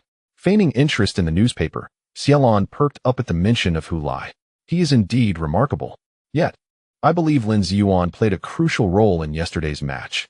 Another voice joined the discourse, swiftly diverting the topic, causing Xiaolan to frown slightly. "Well, if you ask me, the reason the Chinese team advanced is that the entire squad performed well, with no one faltering. Can you believe it was the center back Wang Guangwei who assisted Hu Lai in the end? Haha, right? Absolutely. I was stunned to see Wang Guangwei charging towards the opponent's goal. Hey, I've already decided that I must attend a match of the Chinese team next year. No matter what. You're quite the wealthy one. What does wealth have to do with it? This is the Chinese team's World Cup match. It's the first time in 64 years. I must go. Besides, who knows if there will be another opportunity. If I miss this unique chance, I would regret it terribly." Xiaolan thought the earlier man's words were quite eloquent, but the final remark puzzled her. Unable to resist, she chimed in, "With performances like these from the young players, why wouldn't they qualify for the World Cup again in the future?" The group of men, engrossed in their fervent discussion, turned to see a woman glaring at them. The man who earlier spoke of the one and only chance quickly apologized. Yes, it certainly will be possible in the future. Chinese football truly has hope now." Xiaolan chose not to continue the debate with him. Instead, she decided to leave it at that and turned her attention back to the newspaper in her hands. The young man had not deceived them. Indeed, it was an extra edition for the World Cup, considerably thinner than a regular newspaper, its pages entirely dedicated to yesterday's match. Coverage from every angle, before, during, and after the game, was exhaustive. It even included translations of foreign media and agency commentary on the Chinese team's historic qualification for the World Cup finals, satisfying the curiosity of many readers eager to see how the international community perceived this achievement. On the front page was a large photograph of Hu Lai waving the national flag, accompanied by the bold headline featuring his exuberant declaration to the camera, "We have arrived at the World Cup. Dad, don't you feel a bit regretful?" Qin Shi inquired of his father while seated in the car that his father had driven him to school in. Since retiring, Qin Lin had taken on the responsibility of driving Qin Shi to school to allow his wife some well-deserved rest. After dropping Qin Shi off, he would then head to the training base of the Star Club. "Regretful about what?" Qin Lin asked, his gaze fixed ahead as he drove. "Regretful about missing the World Cup," Qin Shi replied. "Of course, I feel regret. But if you ask me whether I feel regretful now, the answer is no. Each generation has its own mission. Qualifying for the World Cup is the mission of Hu Lai and his contemporaries." "What about your generation, Dad?" Qin Shi queried, but received no reply. He turned to look at his father. "In my generation." Qin Lin shook his head, refusing to answer the question. Why do children ask so many questions? Qin Shi could only pout in response. After finally dropping off the bothersome child at school, Qin Lin watched him run into the campus, his mind swirling with thoughts. In his own era, He had once believed that his mission was to lead the Chinese team to the World Cup. In his youth, he had been filled with various aspirations, ambitious to change the current state and future of Chinese football. Ultimately, however, he found himself shattered by the harsh realities of life. He knew that upon his retirement, some media outlets had described him as the only light in a dark era. Yet, he felt no pride in proclaiming to his son that his mission was merely to preserve a glimmer of hope for Chinese football. He did not consider this a commendable achievement. Rather, he recognized that throughout his entire career, he had failed to bring the Chinese football team to the World Cup, which he regarded as the greatest failure of his professional life. In the face of this failure, any other so-called successes paled in comparison. As Qin Lin was lost in contemplation, he was startled awake by a tapping sound on the glass beside him. A traffic officer stood outside his car, rapping on the window. Aware that he had parked illegally, Qin Lin quickly rolled down the window and apologized to the officer. "I'm so sorry. I'll be on my way immediately. I'm just dropping off my child." The officer paused for a moment upon recognizing Qin Lin. "Qin Lin? Yes, it's me." Qin Lin nodded vigorously, his demeanor exceedingly polite. "I was wrong, officer. I'll leave right away." "It's all right." The officer waved his hand dismissively. "I watched yesterday's match. Our Chinese team finally broke through Asia." Qin Lin smiled broadly at this. The traffic policeman appeared to be in good spirits as he waved his hand and said, "All right, but do refrain from parking here for such an extended period next time. This area, marked with yellow paint, indicates that it is a no parking zone, even if the driver remains in the vehicle." "Understood, officer. It won't happen again." "I was merely lost in thought while seated in the car," Qin Lin promptly replied, signaling to depart. The officer nodded in comprehension, stepped aside, and permitted him to leave.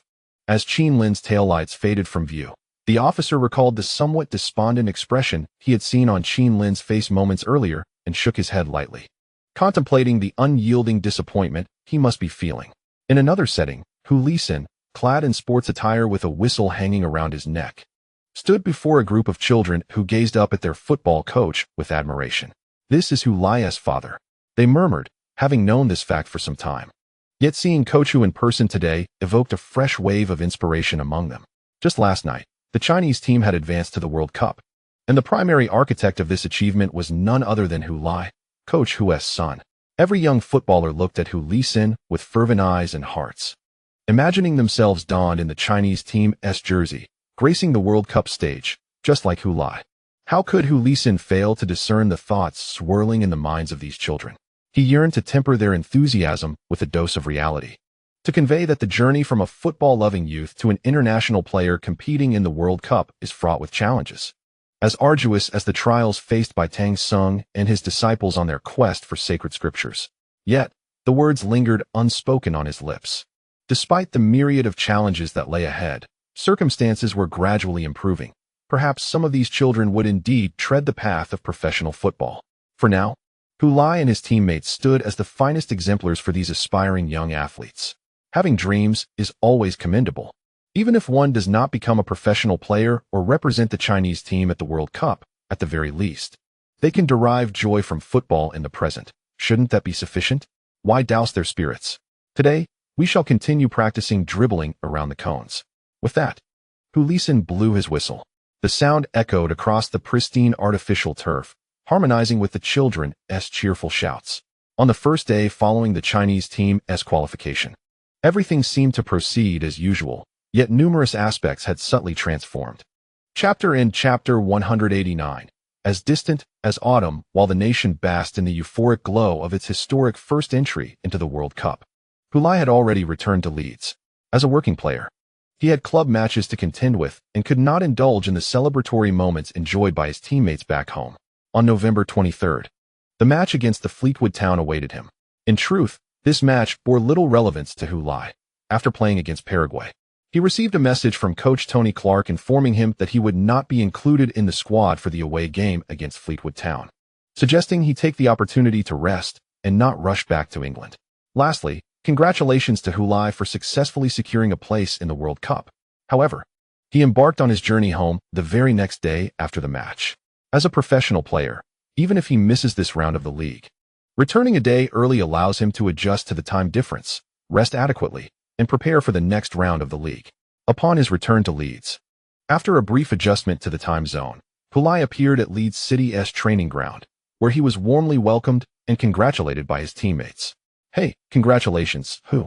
You're going to play in the World Cup," Charlie Porter exclaimed, embracing Hulai and patting him on the back. How enviable. His words were entirely justifiable. Despite being an English player, Charlie was not selected for the national team, thus missing the opportunity to participate in the World Cup that England had qualified for. Currently, there are 2 players in Leeds City with a glimmer of hope for selection to the England squad for the World Cup, albeit only a slight chance. One is the young midfielder Peter Williams, whose pivotal role as the core of Leeds City's midfield has significantly contributed to the team's outstanding performance this season. His brilliance has caught the attention of England's head coach, Jason Riley, and he has been selected for the national team for the first time during this international break, even earning a quarter of an hour on the field. The other is Jay Adams, a midfielder who has previously been a part of the England squad. Once hailed as a prodigy, his selection for the national team was deemed a given. However, as his performance waned over the years, it was only natural for him to depart from the national team. Now, after transferring to Leeds City, Adams has excelled in the defensive midfield position, and the public's call for his return to the national team is growing louder. Nevertheless, whether Williams or Adams will participate in the World Cup remains uncertain, as the competition in midfield is exceedingly fierce, with formidable rivals. The primary midfield trio of the current England team consists of Captain Harry Burgard from Stam Park Rangers, Captain Connor Kirk from Tranmere, and Captain James Montgomery from London Bridge, all of whom serve as captains for both their clubs and the national team, earning them the moniker captain combination. Beyond these 3, England's midfield is replete with talent, particularly in the midfield and defense, which are currently the most robust areas of the squad. However, the forward line remains somewhat lacking. Hulai's leadership in guiding the Chinese team to the World Cup and the accolades he receives upon returning to his club are not merely due to the awareness among Leeds City players of the challenges faced by Chinese football in qualifying for the World Cup. Rather, it is because he is presently the only confirmed player in Leeds City who will participate in the World Cup. When the World Cup commences next year, and the media compiles the Premier League club's contributions to the tournament, Leeds City will at least be mentioned, even if it is likely to be at the bottom of the list. While Hulai's teammates congratulate him, some are inspired to strive harder. As Kamara observed Hulai surrounded by admirers, with everyone extending their heartfelt congratulations, he could not help but silently vow, "One day, I too shall grace the World Cup. I too shall be enveloped by such adulation." In truth, Kamara has already garnered the attention of French media and fans. Given that Leeds City currently holds the 2nd position in the Premier League, and he is an indispensable player for the team. If this fails to capture the interest of the French, it would indeed be remarkable. However, garnering attention from the French media and fans is a far cry from securing a place in the national squad. After all, France is not a country lacking in football talent like China. Their youth brimming with prodigious talent are as numerous as the flowing rivers. There are countless players of Kamara's caliber and beyond. Excelling in the Premier League does not guarantee selection for the national team. The French national team currently boasts an abundance of talent, and there are numerous players with greater renown, longer tenure, and comparable abilities to Kamara, many of whom serve at illustrious clubs and have yet to earn their spot on the national team. Thus, for a player like Kamara, with only a budding reputation, to aspire to become an international representative and participate in the World Cup, particularly in the upcoming tournament in the United States and Canada, remains an elusive dream. What were the results of whose medical examination? Tony Clark sought out Tom Middle, the head of the team's medical staff. On Hulai's first day back at the club, Leeds City conducted a comprehensive medical evaluation. The purpose of this examination was twofold. Firstly, to ascertain whether he had sustained any injuries during his time with the national team, which Hulai himself may have been unaware of, and secondly, to assess his physical condition. There were no issues detected. In fact, his stamina was remarkably robust. Middle presented the medical report to Clark. After reviewing the findings, Clark quickly perused the details, while Middle continued to elaborate, whose recovery was astonishing. During the fitness test, one would not have guessed he had played 2 high-intensity matches within 5 days. Frankly, I believe his condition will not impede his participation in the upcoming match against Shipyard Port. Clark, however, shook his head, stating, although his physical state appears sound, his mental state may not be equally stable. Moreover, we did not factor him into our tactical arrangements for this match, so it would be prudent not to include him at this late stage. Of course, it is your decision, Tony. Middle did not insist on his viewpoint. The head coach must consider the broader picture, while he was only responsible for providing singular insights. Without Hulai, Leeds City suffered a 2-3 defeat away at Shipyard Port. Despite their brave efforts in scoring 2 goals, they could not secure victory. They lingered in second place for merely 1 round before being surpassed by Manchester Athletic, who triumphed over London Bridge at home, thus relegating Leeds to third. Stan Park Rangers maintained their unbeaten streak this season, with 12 victories and 1 draw, amassing 37 points to sit atop the league. They held an impressive 11-point lead over Manchester Athletic in second place, although only a third of the season has elapsed. Such a substantial lead underscores the prowess of Stan Park Rangers.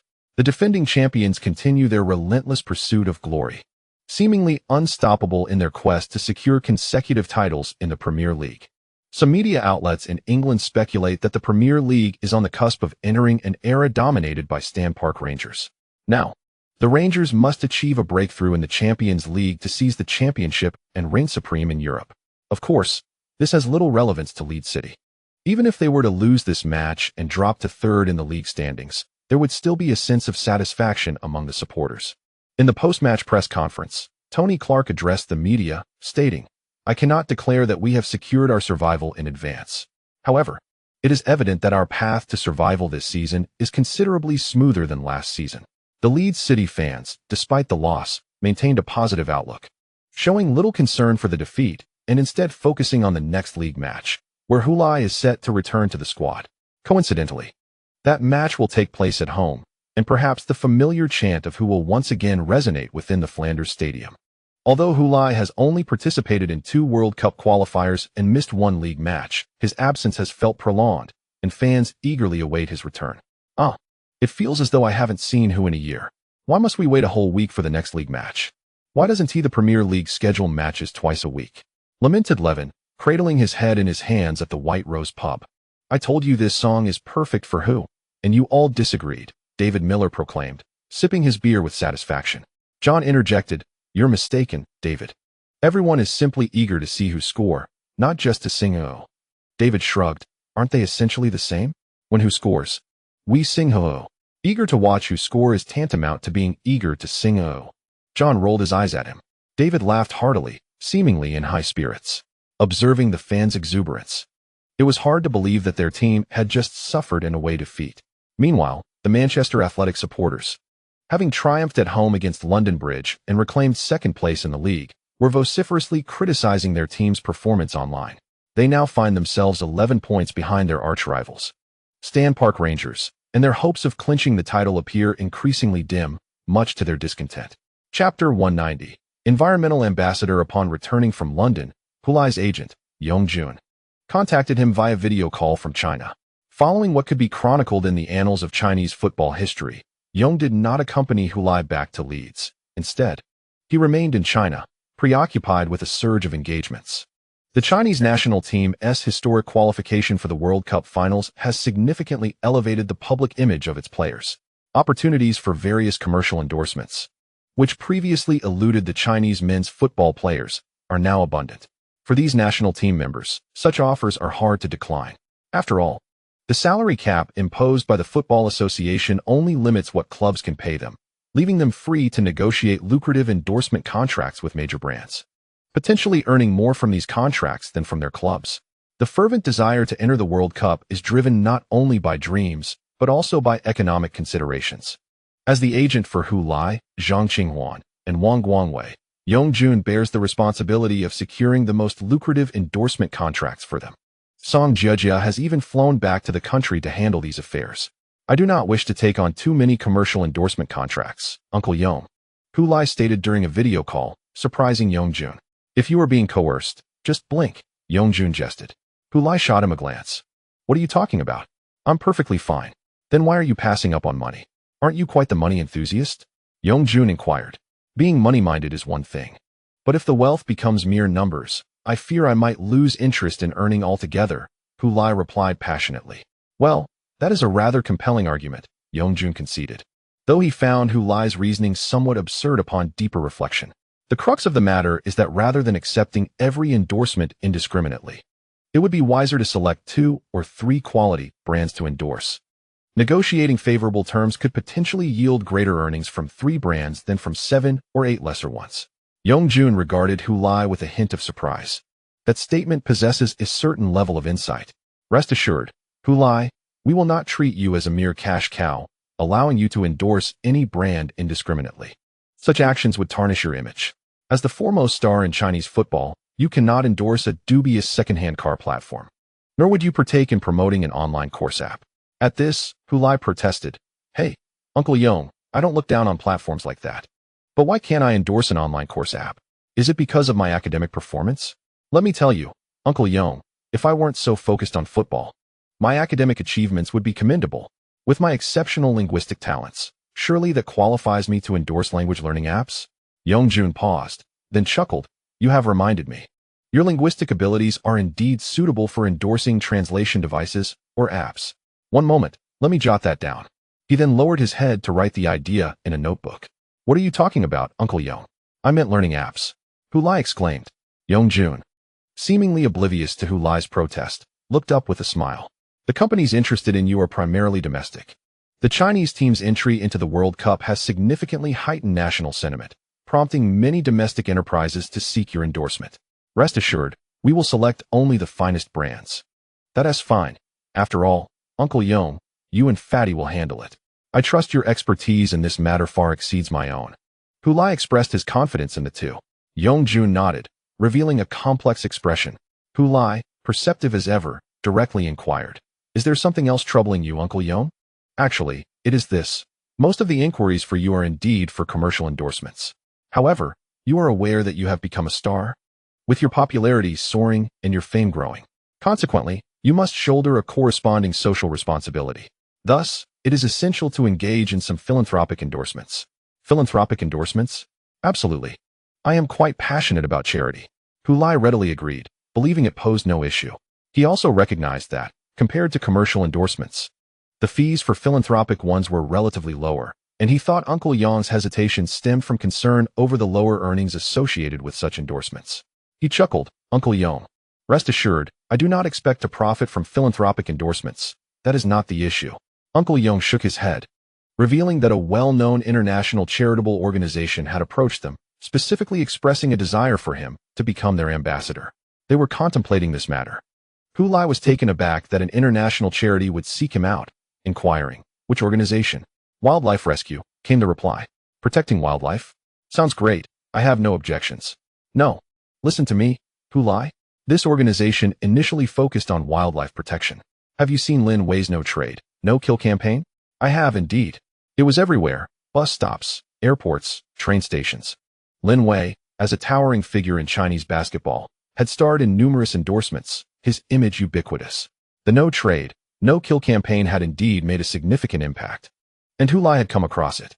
That campaign was promoted with Lin Wei as the ambassador for the Wildlife Rescue Organization. Oh, so it's them. Isn't that wonderful? Quite successful indeed. That phrase became a catchphrase. Protect wildlife. No trade. No kill. So positive. Exactly. However, they later launched a new marketing campaign in the country, encouraging Chinese consumers to adopt a vegetarian diet, eat less meat, protect the environment, and reduce greenhouse gas emissions. Upon hearing this, Hulai finally grasped why Uncle Yong had been so ambiguous. Wait, that foolish marketing campaign was initiated by this organization? They want me, a professional athlete, to endorse vegetarianism? Have they lost their minds? I am a professional player. How can I perform without meat? Though some professional players in European football had begun to adopt a vegetarian lifestyle, it remained a niche culture. For the vast majority, meat was their primary source of protein, and the thought of eliminating it was simply unacceptable. It was no wonder Uncle Yong had worn that peculiar expression. Nevertheless, they are not seeking your endorsement to promote vegetarianism, Uncle Yong clarified. They understand that persuading athletes to advocate for vegetarianism lacks efficacy. Hulai shook his head vigorously, unwilling to hear what their true intentions were, regardless of their purpose. I refuse to collaborate with an organization that seems entirely consumed by chlorophyll, with a green aura above their heads. I believe they are deluded, and associating with them would severely tarnish my personal image. Moreover, an international environmental organization, Uncle Yong, just listen to that title. What about that title? Uncle Yong asked, bewildered. It is practically the perfect label for a nefarious organization. Uncle Yong was taken aback. Oh dear, you must not speak of this publicly, Hulai. You might attract unwanted attention. Rest assured, Uncle Yong, I find myself venting my frustrations before you. If this were to become known, it would undoubtedly indicate the presence of a traitor between us.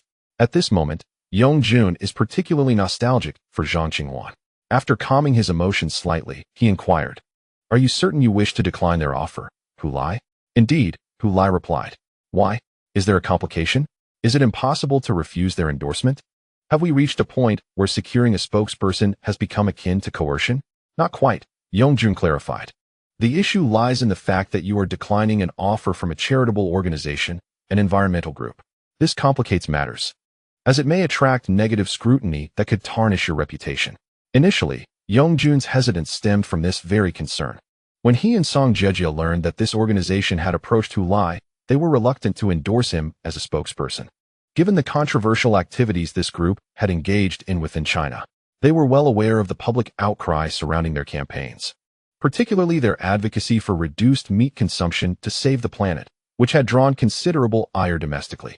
In previous years, the organization had enlisted numerous celebrities to promote vegetarianism, successfully persuading many.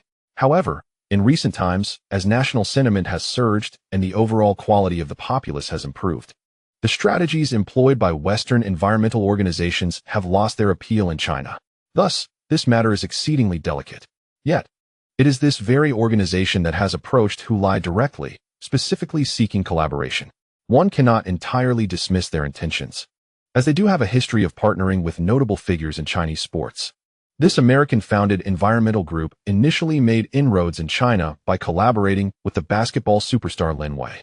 They had previously refrained from engaging Hulai due to the tarnished image of Chinese football. There was no necessity to seek endorsements from football players. However, the situation has changed dramatically with the historic qualification of the Chinese national football team for the World Cup, transforming once derided players into sought-after icons. As the most renowned figure among the national team, Hulai's appeal to this organization is entirely understandable. Nevertheless, the sensitivity of this organization raises concerns for Yongjun and Song Jejia, who perceive the olive branch they extend as potentially tainted. Should it lead to controversy, the repercussions would be severe. Upon sharing his and Song Jejia's apprehensions with Hulai, he merely chuckled. What a trivial matter. I believe that by declining their offer, I could actually enhance my standing in the eyes of the Chinese public. One cannot dismiss it so lightly, Hulai. While it is widely recognized what this organization represents, they publicly champion environmental causes, rendering them somewhat untouchable. After all, environmentalism is currently politically correct. If word spreads that you have rejected an endorsement from an environmental organization, it could be weaponized against you, branding you as unenvironmental and indifferent to the earth, thus sullying your reputation. Many brands may hesitate to associate with you for fear of backlash. Hulai waved his hand dismissively, maintaining an unconcerned demeanor. It matters not, Uncle Yong. Don't these individuals seek a greater purpose? We can simply provide them with that. And how do we do that? You have declined the endorsement requests from environmental organizations. Yet they are not the only ones. Hulai scoffed. Moreover, who dictates that only environmental organizations can engage in or promote environmentalism? I had not considered it before. But now, spurred by your words, Uncle Yong, I am inspired with an idea. Why not collaborate with a government-backed environmental organization within our country? Or better yet, partner directly with government departments? I have also seen news regarding our nation's successful eradication of the Urumqi Desert. We could find a suitable desert and seek a company willing to invest for the sake of reputation. Together, we could approach the local government and draft an agreement stipulating that for every goal I score, the local government would mobilize resources to plant a certain number of trees in the desert, with all funding provided by the sponsoring company. Initially frowning, Yongjun's expression gradually softened upon hearing Hulai's suggestion, and he eventually interrupted, exclaiming, Hey, this idea of yours is rather plausible. Hulai, somewhat displeased, retorted, When have I ever been implausible, Uncle Yong? Yongjun chuckled and sidestepped the issue. I truly believe we can pursue this. Tomorrow, I will join forces with General Song to expedite this matter and ensure we resolve it swiftly, leaving no room for opposition. Thus, Uncle Yong, you see, solutions are born from human ingenuity. Some may seek righteousness, so let us provide them with it, not only serving it to them, but also forcefully shoving it down their throats, compelling them to reconsider their stance. Is environmental protection to be divided into international and domestic spheres? Is the international arena inherently superior? Nonsense, isn't it? Hulai scoffed. I refuse to believe that while planting trees domestically, anyone would dare to label me as unenvironmental. Preserving the environment of China is not environmentalism. If anyone dares to criticize me, I shall retort, is the living environment of the Chinese not worthy of protection? Safeguarding the environment of China does not constitute environmentalism. As a Chinese, it is only reasonable for me to contribute to the environmental protection of my homeland. Yongjun waved his hands repeatedly. Calm down, Hulai. No one has said such things yet. I merely suggested that it is a possibility. Although the likelihood of such a situation arising is quite low. I understand, Uncle Yong. I truly hope such scenarios do not materialize. However, should we encounter them, we need not panic. We do not seek trouble, nor do we fear it. Hulai spoke resolutely, for he believed in the righteousness of his endeavors. Just as Wang Guangwei once assessed him, as long as he deems an action correct, he will pursue it relentlessly. Though multitudes may stand against me, I shall press on. Note, the Urumqi Desert is actually known as the Muas Desert, or as it should currently be referred to, the Muas Sandy Land. Given this is a parallel world, there is no need for real-world place names. This idea originated during the writing of this book, reflecting Hulai's connection between scoring goals and afforestation. We, as Chinese, excel in tree planting and have consistently engaged in it quietly. Through this approach, I believe Hulai's involvement in public welfare as a spokesperson is far more meaningful than simply portraying him endorsing a certain environmental organization in a posed advertisement. I even contemplated the possibility of collaborating with Hulai from the book, seeking out a location to adopt a grove of trees.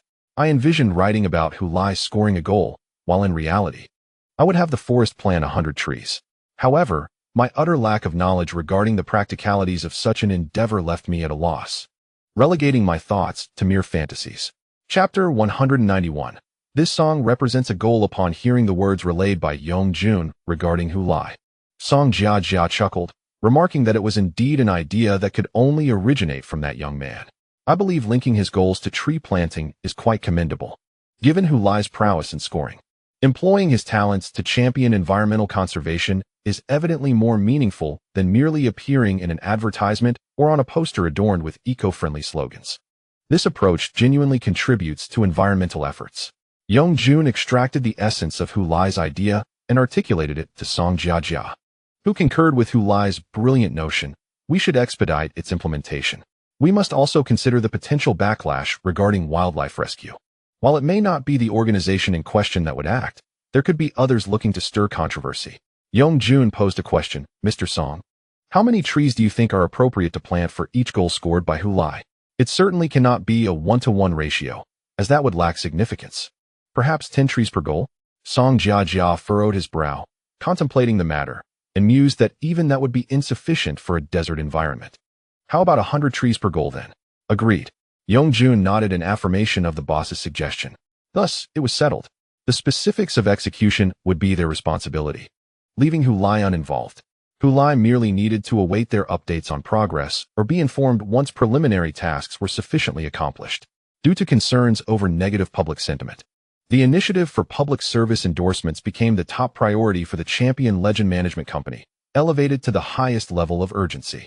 They aimed to implement this endeavor in the shortest possible time frame to avoid potential inquiries questioning Hulai's environmental commitment. If such inquiries arose and the announcement of Hulai's contributions came too late, it would appear as an ill-timed public relations maneuver.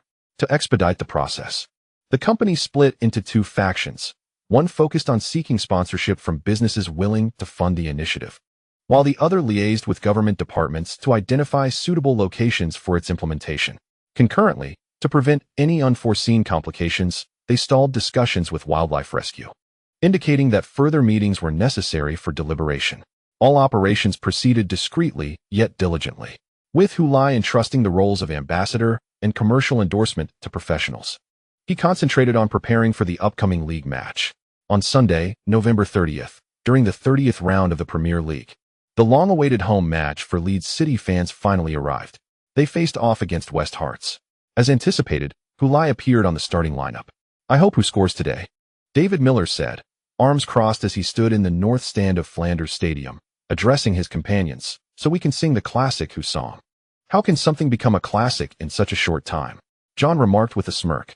I mean, this song is destined to become a classic. David Miller asserted with conviction. Years from now, on October 19, 2025, during the 10th round of the Premier League, when Leeds City faced Wigan Athletic and this song was first sung, it heralded the birth of a classic. John chimed in, exactly. The most significant part is that this classic was penned by David Miller. Laughter erupted among the group. Levin leaned over to David, suggesting, perhaps we should refrain from singing this song only after Who scores, so it can become a classic more swiftly. However, David Miller shook his head resolutely, replying, no, that won't do. This song was crafted to be sung after Who scores, for it must be known that every time this song is sung, it signifies Who's goal. This song embodies scoring. It's a principle that cannot be altered. Besides, if it were someone else, I might consider your suggestion, Levin. But this is Who. He pointed towards Who lie on the pitch. Do you really think Who won T score during the match? David inquired, looking at Levin. Levin shook his head repeatedly. Of course not. Then why should I worry about missing the chance to sing this song? David Miller appeared supremely confident. At that moment, John quietly muttered, I wonder who first claimed Who was merely a jersey seller. His jest went unheard by David, as the crowd erupted in cheers. Kamara executed a spectacular breakthrough down the flank, creating a threatening attack. Although no goal was scored, the Leeds City fans remained exhilarated, chanting, with Kamara in such fine form. We are on the brink of scoring. Go, Kamara. Overwhelm them. The Leeds City supporters' intuition proved correct. Kamara's relentless incursions drew the attention of the Wigan defense, leaving the center unguarded.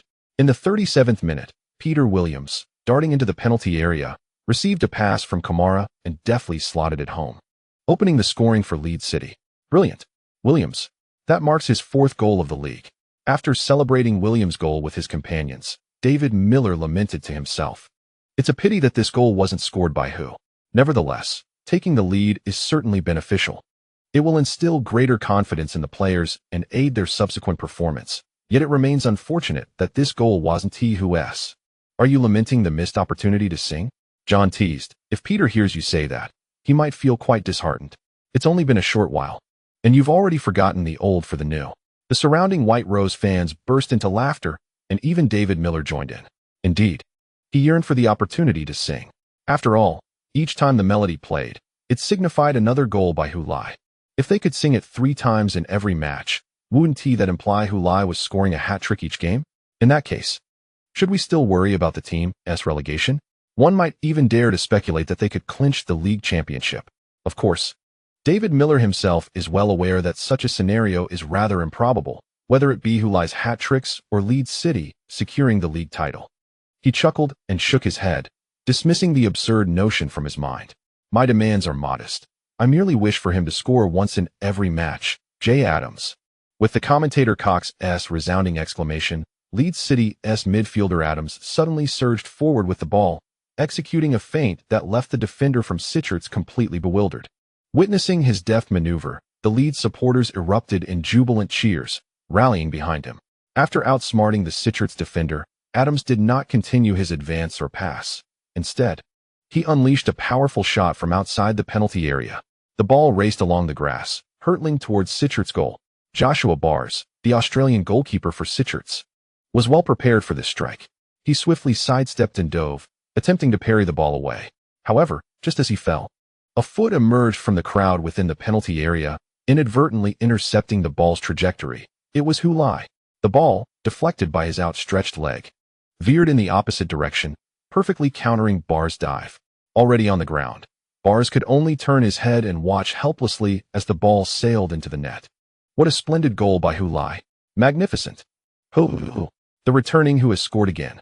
This marks his 13th goal of the season. 13 goals in 14 league matches. He continues to lead the Premier League scoring charts with astonishing efficiency. Amidst the commentators' exhilarating voices, the cheers at Flanders Stadium reached a crescendo. Every Leeds City fan leaped from their seats, embracing those beside them in celebration. The stadium seemed to vibrate as the camera swayed along with the jubilant crowd. Looking down through the sea of waving arms, Who lie sprinted towards the corner flag, flanked by his teammates. As he leapt, the previously chaotic cheers harmonized into a unified chant. Upon landing, a thunderous roar erupted. Ho! With his back to the camera, Hulai showcased his number and name on screens across countless households.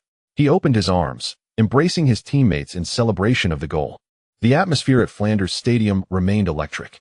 Only when the Leeds players concluded their celebration and began their trek back to their half did the fervent cheers begin to subside somewhat. Shortly thereafter, a song resonated from the North Stand. Who had the what a goal? Soon, not just from the North Stand, but from all corners of the stadium. The reply echoed, who? Who? One cannot deny the unspoken camaraderie among English fans. They instinctively know how to synchronize, without any prior rehearsal, to create a seamless chorus.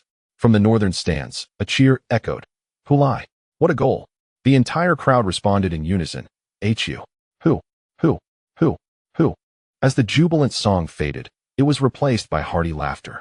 On the field, Hulai raised his hands and waved, acknowledging the joyous chants and laughter from the fans as he and his teammates returned to the halfway line. Chapter 192. Surprising upsets. Although Zahisi managed to score a goal in the second half, the ultimate outcome remained unchanged, as Leeds City triumphed over them with a score of 2-1 at home. This round of matches was rife with unexpected results, and Leeds City's victory was a commendable achievement. The top-ranked Stan Park Rangers suffered their first defeat of the season, shockingly losing 1-2 at home to the 12th-placed Albion. Manchester Athletic drew 2-2 away against the 14th-placed Highlanders, while London Bridge fell 0-1 at home to 17th-ranked London Mars. Tranmere was held to a 2-2 draw at home by newly promoted Holt, who currently sits 16th. Even the Navy Yard could not secure a win, finishing 2-2 away against 19th-placed Peterborough United. Among the top 7 teams, only Leeds City and Widgeton emerged victorious this round. Despite their loss, Stan Park Rangers maintained their first place standing with 37 points, owing to their significant lead in the standings. The impact of their loss was more psychological than numerical. This defeat ended Stan Park Rangers' remarkable streak of 30 consecutive unbeaten matches spanning across seasons, a result that left their supporters feeling discontented and regretful. Since their defeat to Manchester Athletic in the 21st round of the previous season, Stan Park Rangers had remained unbeaten in the league and ultimately clinched the championship. Entering the new season, they continued their unbeaten streak in the first 13 matches, achieving 12 victories and 1 draw, thus establishing the longest unbeaten run in the club's history. Fans had hoped that Stan Park Rangers could surpass the record set by Trent 25 years ago, which stands at 48 consecutive unbeaten matches in the Premier League, a record achieved during the 1999-2000 season. This record, spanning 2 centuries, is often referred to as the century unbeaten. Trent, who established this record, has since faced bankruptcy and has been relegated to the championship, with little hope of promotion in sight. Nevertheless, their record remains the longest unbeaten streak in the history of England's top flight, a feat yet to be challenged. The supporters of Stan Park Rangers had placed their hopes on their team to achieve this milestone, believing it would validate the media's incessant proclamations of an impending dynasty. However, the dream was dashed after just 30 matches, a performance that does not even qualify for the top 5 unbeaten records in English top-flight history, leaving their fans feeling utterly humiliated.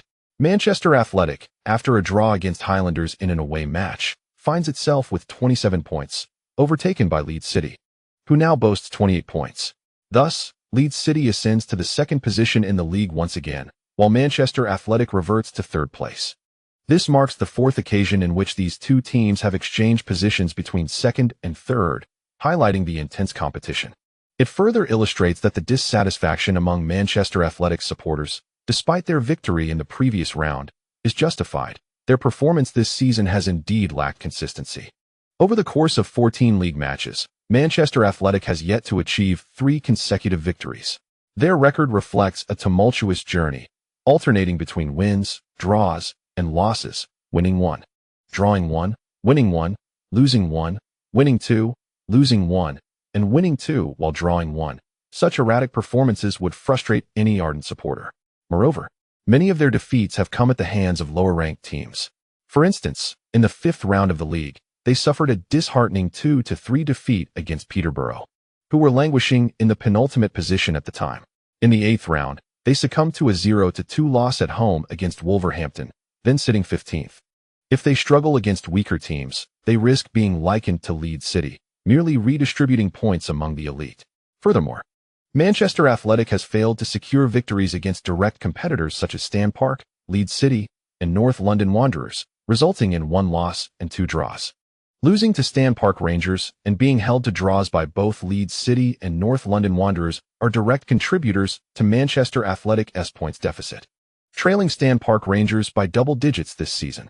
The performances of the 4 Big Six teams, Tramhead, London Bridge, Gunship Port, and North London Wanderers, have been even more disappointing, failing to surpass Manchester Athletic, which is why they find themselves beneath Leeds City in the standings. North London Wanderers, particularly, have plummeted beyond 7th place. Currently, Stan Park Rangers hold the top position in the league, leading second-placed Leeds City by 9 points, with their advantage shrinking from double digits to single. Manchester Athletic stands at 27 points in 3rd place, followed by Tramhead with 24, Veston also with 24, London Bridge with 23, and Gunship Port with 21. Following 14 rounds of matches, bookmakers have updated the odds for each team's championship prospects. While Stan Park Rangers remain the favorites, their odds have slightly increased. Conversely, Leeds City has seen a significant reduction in odds from 1,000 to 100, indicating a shift from improbable to a marginal possibility of claiming the title, a remarkable advancement. As Neil Mullen, a truck driver adorned with a Leeds City scarf, pushes open the door to the company lounge, he senses a change in the gazes directed toward him. "Hey, Neil, congratulations. It appears you truly have a chance at the grand prize." A colleague greets him warmly. This time, their remarks carry genuine enthusiasm, devoid of sarcasm. Although the odds of 1 to 100 are still quite high, they pale in comparison to the initial odds of 1 to 5,000 at the start of the season. Leeds City is gradually inching closer to that seemingly unattainable goal through their actual performance. Previously, when doubts arose regarding Leeds City's championship prospects, Mullen would merely shrug and retort, "Why not?" employing this almost sophistic method to defend his hometown team. However, his attitude has now transformed. He gestures dismissively, stating, "I do not care whether Leeds City can clinch the title. I am already quite satisfied with the team's current performance and cannot demand more." Beside him, trained fan Andy Warman scoffs, "Hypocrite." Mullen chuckles, "Indeed, fans of smaller clubs have not seen much. Being in 2nd place in the league is enough to leave them in shock, fearing a collapse at any moment. To avoid excessive disappointment, one must lower expectations. Merely surviving relegation will suffice." Andy, Leeds City's objective this season has been clear from the outset. "We are a relegation-threatened team." "Damn. And you're still talking about relegation while sitting in 2nd place. Is that not hypocrisy?" Warman retorted. "So how should we phrase it, Andy?" "Indeed. Our goal is to contend for the title. And then when we inevitably fall out of the top 6, you will surely mock us for overestimating ourselves." "Enough, Andy. I am well aware of your tricks. There's no need to invoke them." Mullen waved his hand and retrieved a can of Coca-Cola from the beverage fridge. With a pop, the sweet effervescence burst forth, refreshing Mullen's spirits. Behind him, Andy Warman found himself at a loss for words. In the latest round of matches, Tramd was held to a draw at home by the promoted Holt, and amidst the misfortunes of other strong teams, they failed to advance, which only compounded Warman's frustrations, particularly in the presence of Leeds City fan Mullen.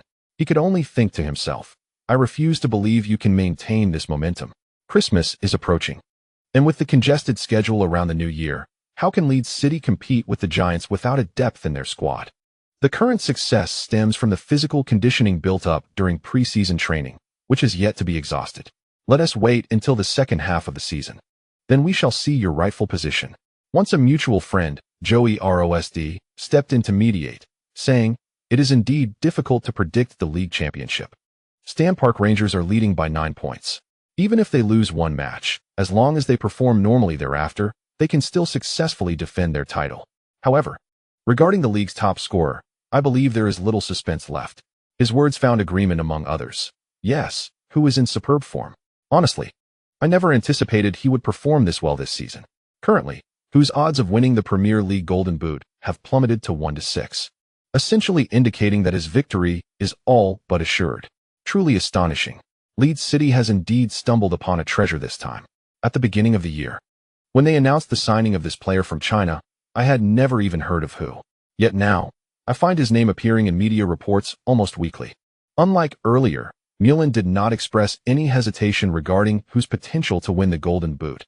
Instead, he joyfully raised his soda and proclaimed, "If Hu truly secures the Golden Boot, I shall treat everyone to drinks." Oh, his words were met with cheers from his colleagues in the locker room. Amidst the celebrations, Andy Warman scoffed repeatedly. Chapter 193. Do not stop. Praise even more 2 days after the match in which Leeds City triumphed over Shire's, who participated in a video conference from his apartment in Leeds. The purpose of this meeting was to update Hu on the latest developments regarding his environmental advocacy. At the moment when the Chinese team had just qualified for the World Cup, negotiations using Hu's name proceeded remarkably smoothly, whether with local governments or national departments. Once they heard of Hu's enthusiasm for philanthropy and his desire to contribute to China's efforts in combating desertification, there was no reason to decline. The regions targeted for desertification control primarily lie in the north and northwest of China, making it relatively straightforward to select locations. However, choosing sponsoring enterprises proved to be more complex. They could not orchestrate an ostentatious event akin to a matchmaking contest, publicly advertising and inviting numerous philanthropic businesses to bid. Such an approach would only alert potential adversaries, akin to disturbing wildlife in their natural habitat, whose professional career is merely in its infancy, with a promising future ahead. They do not intend for this philanthropic endeavor to be a fleeting spectacle, lasting only a year or two before fading away once the initial excitement diminishes. Both Song Jejia and Hu aspire for this initiative to endure, ideally accompanying Hu throughout his career, culminating only when he retires and ceases to score in official matches. This would imbue the initiative with significant commemorative value. Moreover, reforestation is inherently a long-term undertaking. China's 3 North Shelter Forest Program spans a planning period of 73 years, divided into 8 phases. Even if Hu dedicates his entire career to reforestation, it remains a minuscule contribution against the backdrop of such a vast national plan. Thus, a 1 or 2 year initiative would serve little purpose beyond crafting a positive image of Hu as a passionate environmental advocate. In this regard, the 2 high school classmates share a mutual understanding and consensus. Having decided to embark on this journey, they must commit fully for it to hold any significance, resolutely avoiding mere theatrics. Under this premise, the selection of sponsoring enterprises becomes crucial. China is home to countless businesses, many of which are affluent. However, how many can consistently invest in this charitable cause over the long term? Even if some companies express commendable intentions verbally or in writing, what guarantees exist that they will fulfill their commitments without encountering unforeseen complications? Leadership changes, fluctuations in business performance, market volatility, and policy impacts present numerous factors that could influence the future. Concurrently, companies also harbor concerns about whether their financial contributions may be squandered. In contemporary society, numerous organizations engage in charitable activities, amassing substantial donations annually. However, the funds genuinely allocated to philanthropic causes are alarmingly scant, with a significant portion diverted towards employee salaries and operational costs. Corporations, unlike naive individuals with abundant resources, are no longer easily persuaded to contribute funds without due consideration. Thus, if Hu Lai merely adheres to his initial simplistic notion of seeking a company for financial support, it would be an exercise in naivety. Of course, Hu Lai lacks a comprehensive understanding of these matters. He merely articulated his thoughts. Ultimately, Song Jejia's approach involved collaborating with enterprises and her own management agency to establish a fund. This fund could be constituted by a single enterprise or multiple companies joining forces, all under the vigilant supervision of relevant governmental departments. A dedicated division would be instituted to operate and maintain the fund, ensuring its seamless functionality.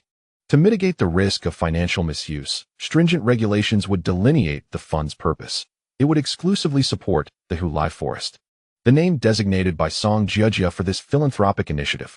Subsequently, a commemorative plaque would be erected in the designated forest area, elucidating both the name and the origins of this woodland, thereby also enhancing Hu Lai's reputation.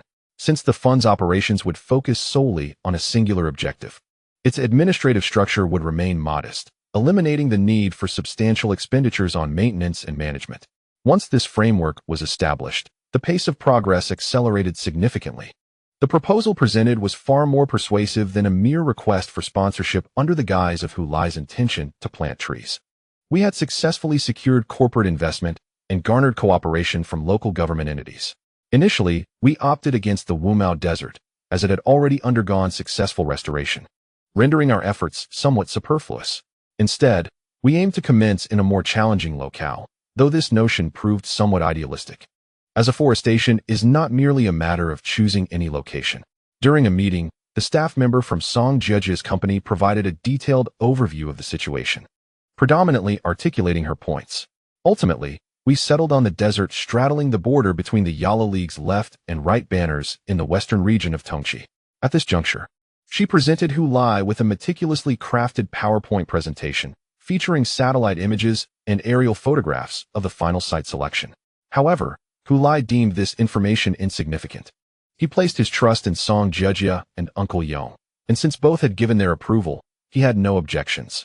He gestured for her to cease her presentation, saying, "No problem, no problem. I trust you. Just let me know when the project can commence. There's no need for a formal meeting, whether it's Fatty or Uncle Yong. Just inform me. If you need my assistance in promoting the initiative, that's fine too. From here on, I entrust everything to you. My sole responsibility is to score goals." The staff exchanged glances with Song Jiejia, who, after a moment of mutual understanding with Yongjun, nodded in agreement. "All right, no worries. Just focus on scoring goals. It's what you excel at. Additionally, I have a suggestion. The number of trees planted should encompass all the goals I scored throughout my previous career, not just those from this point forward. It is entirely reasonable and perfectly acceptable." After finishing her statement, Song Jiejia turned to inquire of her subordinate to tally up how many goals Hu Lai has scored in his professional career thus far, requesting a count of all official match goals. While the subordinate diligently recorded the boss's query, Yongjun, sitting nearby, already blurted out the answer. As of the last round of the league, Hu Lai has scored a total of 156 official match goals in his career. Surprised, Song Jiejia turned to gaze at Yongjun, and even Hu Lai, who was far away in leads, was astonished. "Wow, Uncle Yong, how did you calculate that?" "Mental arithmetic." Yongjun replied nonchalantly. "No, I meant how do you remember it so clearly? I didn't even know myself. After each season, I tally your goals and just keep track. When Song Zong asked earlier, I merely needed to add your goals from last season to those of this season, right? Adding within 3 digits is quite simple." Upon hearing Yongjun's words, Hu Lai furrowed his brow. Noticing this, Yongjun inquired, "What's wrong?" "Oh, nothing. Just feel like I've scored fewer goals than I thought," Hu Lai replied. Yongjun and Song Jiejia exchanged a glance and chuckled. "Fewer? Hu Lai, do you realize what you're saying? You entered the professional football scene in July 2022, and it's only been a little over 3 years. In less than 4 years, you've scored 156 goals. What more do you expect? Many players might not even reach that number throughout their entire careers." Hu Lai pouted. "Uncle Yong, those players you mentioned are certainly not forwards." To maintain his image in front of the other staff, Yongjun refrained from rolling his eyes at Hu Lai. "Let me provide a familiar example.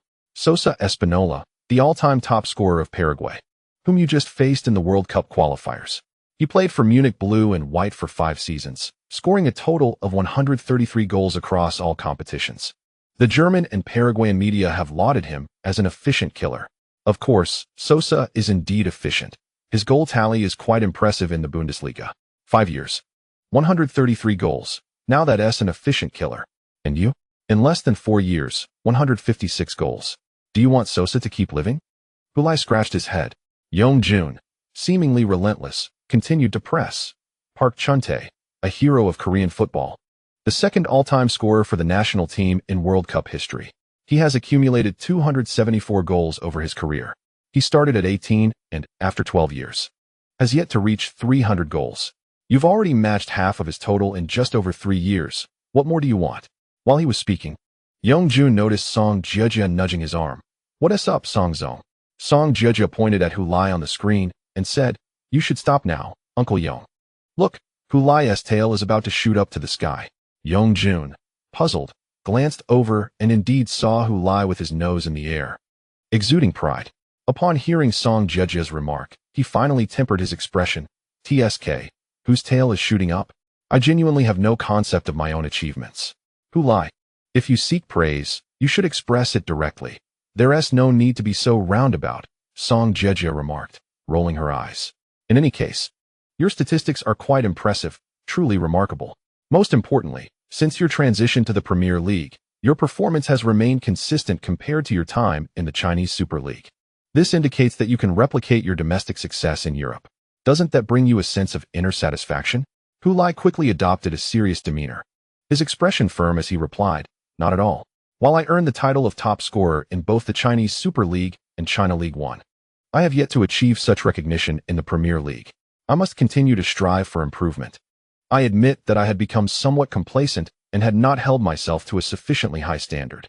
However, I have now discovered renewed goals and motivation to persevere, which is to enhance the environment in our country's northwest and to increase the vegetation coverage of our planet. I shall endeavor to score more goals." As the video conference concluded and the screen went dark, Hu Lai had already logged off. Song Jejia and Yong Jun exchanged glances, unable to suppress a shake of their heads at Hu Lai's outlandish remarks. He's great in every aspect, except for his lack of restraint in speech, Yong Jun sighed. It's quite a contrast to his status as China's top football star. I've grown accustomed to it, Yong Jun added. Song Jejia chuckled. Indeed. He was like this back in school. I've been on the receiving end of his antics more times than I can count. At that moment, a nearby staff member hesitated before finally mustering the courage to address Song Jejia. "Director Song, I actually found Hu Ji's final comments quite intriguing. Perhaps we could consider using them as a promotional angle in our marketing efforts." Surprised, Song Jejia glanced at the recent graduate who had just joined the company. She had meticulously prepared a PowerPoint presentation for the video conference, which ultimately had little relevance as Hu Lai seemed disinterested in her introduction. The meeting had devolved into a casual chat among Hu Lai, Yong Jun, and herself, leaving the new employee largely overlooked. "How could we promote that?" she inquired, intrigued. "It's the idea of changing our home environment and saving the earth through his continuous scoring. I believe this concept could generate considerable buzz online," the employee explained. Initially, it might sound somewhat contrived, but upon reflection, Hu Ji's approach could indeed warrant such a description. The more goals he scores, the more trees we plant, which undoubtedly contributes to the local environment. Thus, the two endeavors are entirely synonymous.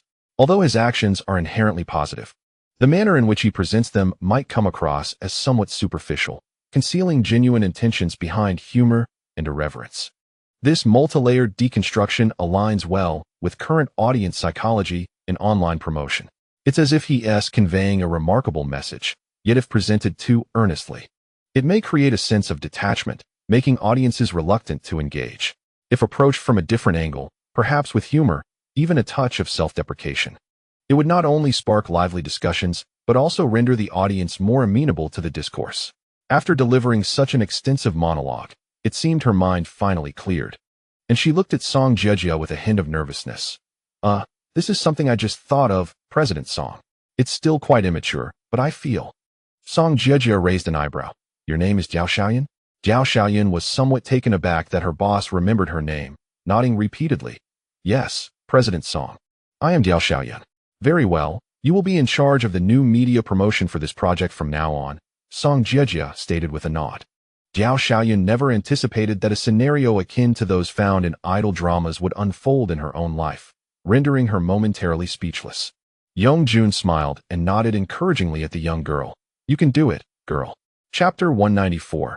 Hu Lai Forest with consecutive goals in 3 rounds of the league. Hu Lai leads the scoring chart with an impressive 15 goals. Betting companies have once again lowered the odds for Hu Lai to win the Premier League Golden Boot. With the World Cup qualification secured and continuous scoring from the club, Hu Lai is currently enjoying the finest phase of his career, from November 30th to December 7th. Over the span of 8 days, 3 rounds of the Premier League were played. Leeds City triumphed in all 3 matches. First, they defeated West Hearts 2-1 at home, followed by another 2-1 victory against Peterborough United on Wednesday, December 3rd. On Sunday, December 7th, Leeds faced the Highlanders away. After a fiercely contested match, Leeds managed to secure a 3-2 victory, despite having 1 player sent off and 3 others receiving yellow cards. Following these 3 consecutive wins, they maintained their position in 2nd place. Meanwhile, Stan Park Rangers, having suffered their first defeat of the season, did not falter further. They withstood the blow of defeat and subsequently achieved 2 consecutive victories, continuing to lead the points table by a margin of 9 points. In these last 3 league matches, Hulai started each game and scored in all, contributing significantly to lead City's 3 consecutive victories, particularly in the match against the Highlanders. He found himself embroiled in a physical tussle with the opposing players from the onset, nearly overwhelmed by their strength. For 99% of the match, he seemed inactive. Even commentator He Feng suggested that perhaps Coach Clark should substitute Hulai, considering it was his 3rd consecutive start in just 8 days, which would undoubtedly be exhausting. Under such circumstances, engaging in physical confrontations would only deplete his stamina further. Clearly, this match was not meant for Hulai. Yet, Clark insisted on keeping him on the field. And in the 80th minute, he was rewarded for his trust when Hulai had his only shot on target, which helped Leeds secure a precious 3 points away from home. With goals in 3 consecutive matches and leading the scoring chart, coupled with his recent achievement of leading the Chinese team to the World Cup, Hulai's popularity soared across Chinese social media. It was against this backdrop that a humorous and vividly illustrated article soon spread across the internet. Behind Hulai's consecutive goals in 3 matches lies a remarkable secret. Despite the disdain often directed at clickbait headlines, human curiosity prevails. It is difficult to resist the temptation to click on such intriguing titles, even when approaching them with a critical mindset. Upon delving into the article, one discovers that Hulai has recently collaborated with the local government of Tongchi to launch a charitable initiative, planting trees in the desert. You might wonder, what connection does tree planting have with Hulai? Is he expected to return to China each year on Arbor Day, surrounded by a throng of media, to ceremoniously plant a couple of shovels of soil on trees pre-planted by others? With such questions in mind, readers continue to explore, uncovering that this charitable endeavor entails a commitment from the local government to plant 100 trees in an area designated as Hulai Forest for every goal he scores in official matches. In essence, the more goals Hulai scores, the more trees are planted, thereby expanding the Hulai Forest. While other players may score solely for the sake of winning matches, Hulai's motivations are distinctly noble. His goals are not merely a means to victory. They embody a greater purpose, one of love and justice, of peace for our world, of ensuring the health of our Mother Earth, and of cultivating a verdant homeland, where the skies are clear and the air is filled with the songs of birds and the fragrance of flowers. Hulai's pursuit of goals will never waver. This whimsically styled article quickly gained traction online, amassing over 100,000 reads in a remarkably short span. Subsequently, various discussions emerged around the piece, with numerous influential figures on the internet joining in its dissemination. At this juncture, it is evident that the efforts of the Jiao Shaoyan team have borne fruit. Once the momentum was established, an increasing number of netizens and fans organically began to share and discuss the article, while the Jiao Shaoyan team discreetly observed public sentiment. Simultaneously, the local government of Tongchi and relevant national departments released official statements confirming their partnership with Hulai regarding the Hulai Forest project. Initially, they planned to plant a total of 15,800 trees, representing Hulai's 158 goals. Should Hulai score additional goals before the completion of this initial planting, those goals will be recorded and accounted for, with trees planted in accordance with his total goals thereafter. Moreover, the project is not merely about planting trees. It ensures that each sapling survives. Should any trees perish, replacements will be planted accordingly. This is not a superficial display. Each tree will be assigned a unique identification number, with Hulai's every goal meticulously documented on the nameplates and electronic records of these saplings, with every 100 trees symbolizing a goal. Ultimately, all these identifiers will be entered into a database for effective management, transforming the Hulai Forest into a testament to Hulai's professional achievements.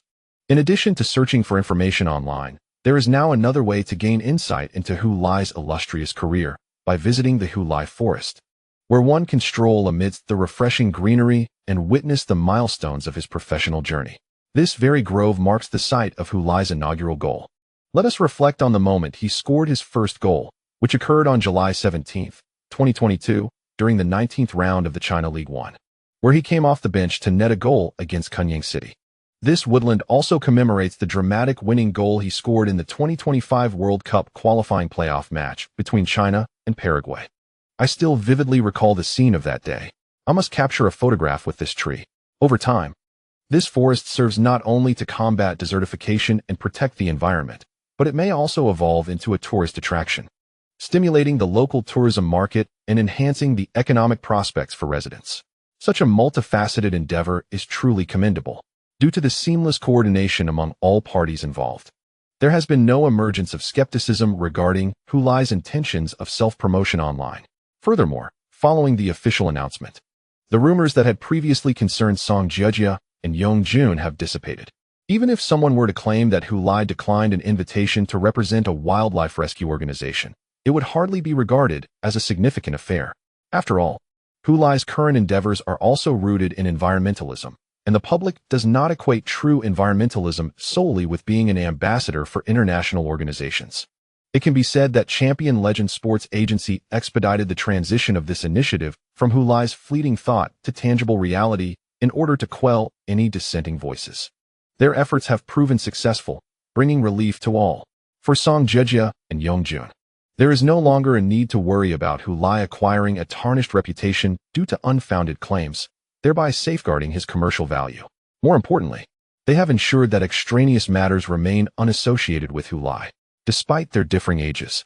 They share a mutual understanding regarding Hulai. He is a simple-hearted young man whose greatest talent lies in playing football, and thus he should be allowed to pursue this passion. As for everything else, it is best left to professionals to manage and shield him from negativity, allowing Hulai to remain forever youthful and spirited, even if he occasionally displays childlike qualities, which are preferable to the supposed maturity of others. In the realm of Chinese football, there are far too many adults engaged in intrigue and rivalry.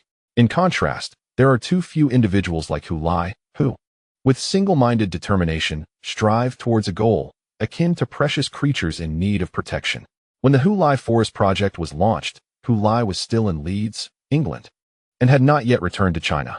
Instead, he participated in the launch ceremony via a recorded video, expressing gratitude to the relevant national departments, the local government, and all the enterprises that contributed to the funding of this project. Ultimately, he expressed his intention to personally plant a tree in the desert of Tongchi Yalameng Yochi after the season concludes. For now, he can only strive to expand the forest through his continuous goals. My professional career has just begun a little over 3 years ago. There remains a long journey ahead.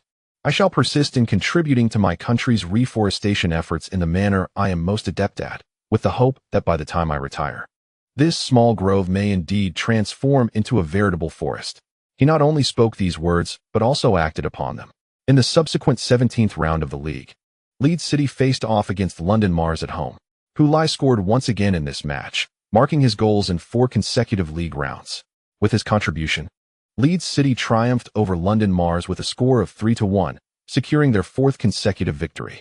Now, Hulai Forest boasts a total of 15,900 trees. As a side note, from today until May 7th, it is the period for double monthly tickets, so everyone can cast their votes. Chapter 195. Planting trees for future generations. It has been 3 weeks since the Chinese team qualified for the World Cup, and the aftermath lingers. People increasingly see the national players on television, online, and in various outdoor advertisements. They are endorsing a plethora of brands and products, saturating the public space. What was once a derided entity, akin to a rat scurrying across the street, has suddenly transformed into a beloved figure, adored by all. However, excess can be detrimental. As the public grows weary of the national players' disingenuous smiles bombarding them through advertisements, dissenting voices have begun to emerge, critiquing the current state of affairs. Critics argue that the Chinese players exhibit a mindset of complacency, as if they have achieved everything and it is now time to indulge in celebratory libations, resting on their laurels while savoring the sweet rewards. As for the upcoming World Cup, who cares? This is not a favorable situation for Chinese football. In reality, merely entering the World Cup finals is just the beginning. It should never be treated as an endpoint. Coupled with the fact that some national players, having been starved for opportunity, are willing to accept any advertisement for a price, this has resulted in some negative repercussions, leading public opinion to shift. In this context, Hulai Forest seems to have become a symbolic event. Public discourse surrounding this matter has sparked fervent discussions, with numerous media outlets vying to report on it, culminating in a definitive stance from national media. As a football star, Hulai not only excels in his skills, but also exemplifies the commendable responsibility that accompanies celebrity status. How a star fulfills their social responsibility has been well demonstrated by Hulai. His commitment to tangible deeds rather than fleeting fame prompts reflection. What society truly needs are individuals like Hu Lai who are dedicated to real work. Following this declaration, the fervor surrounding the national players' endorsement deals began to wane.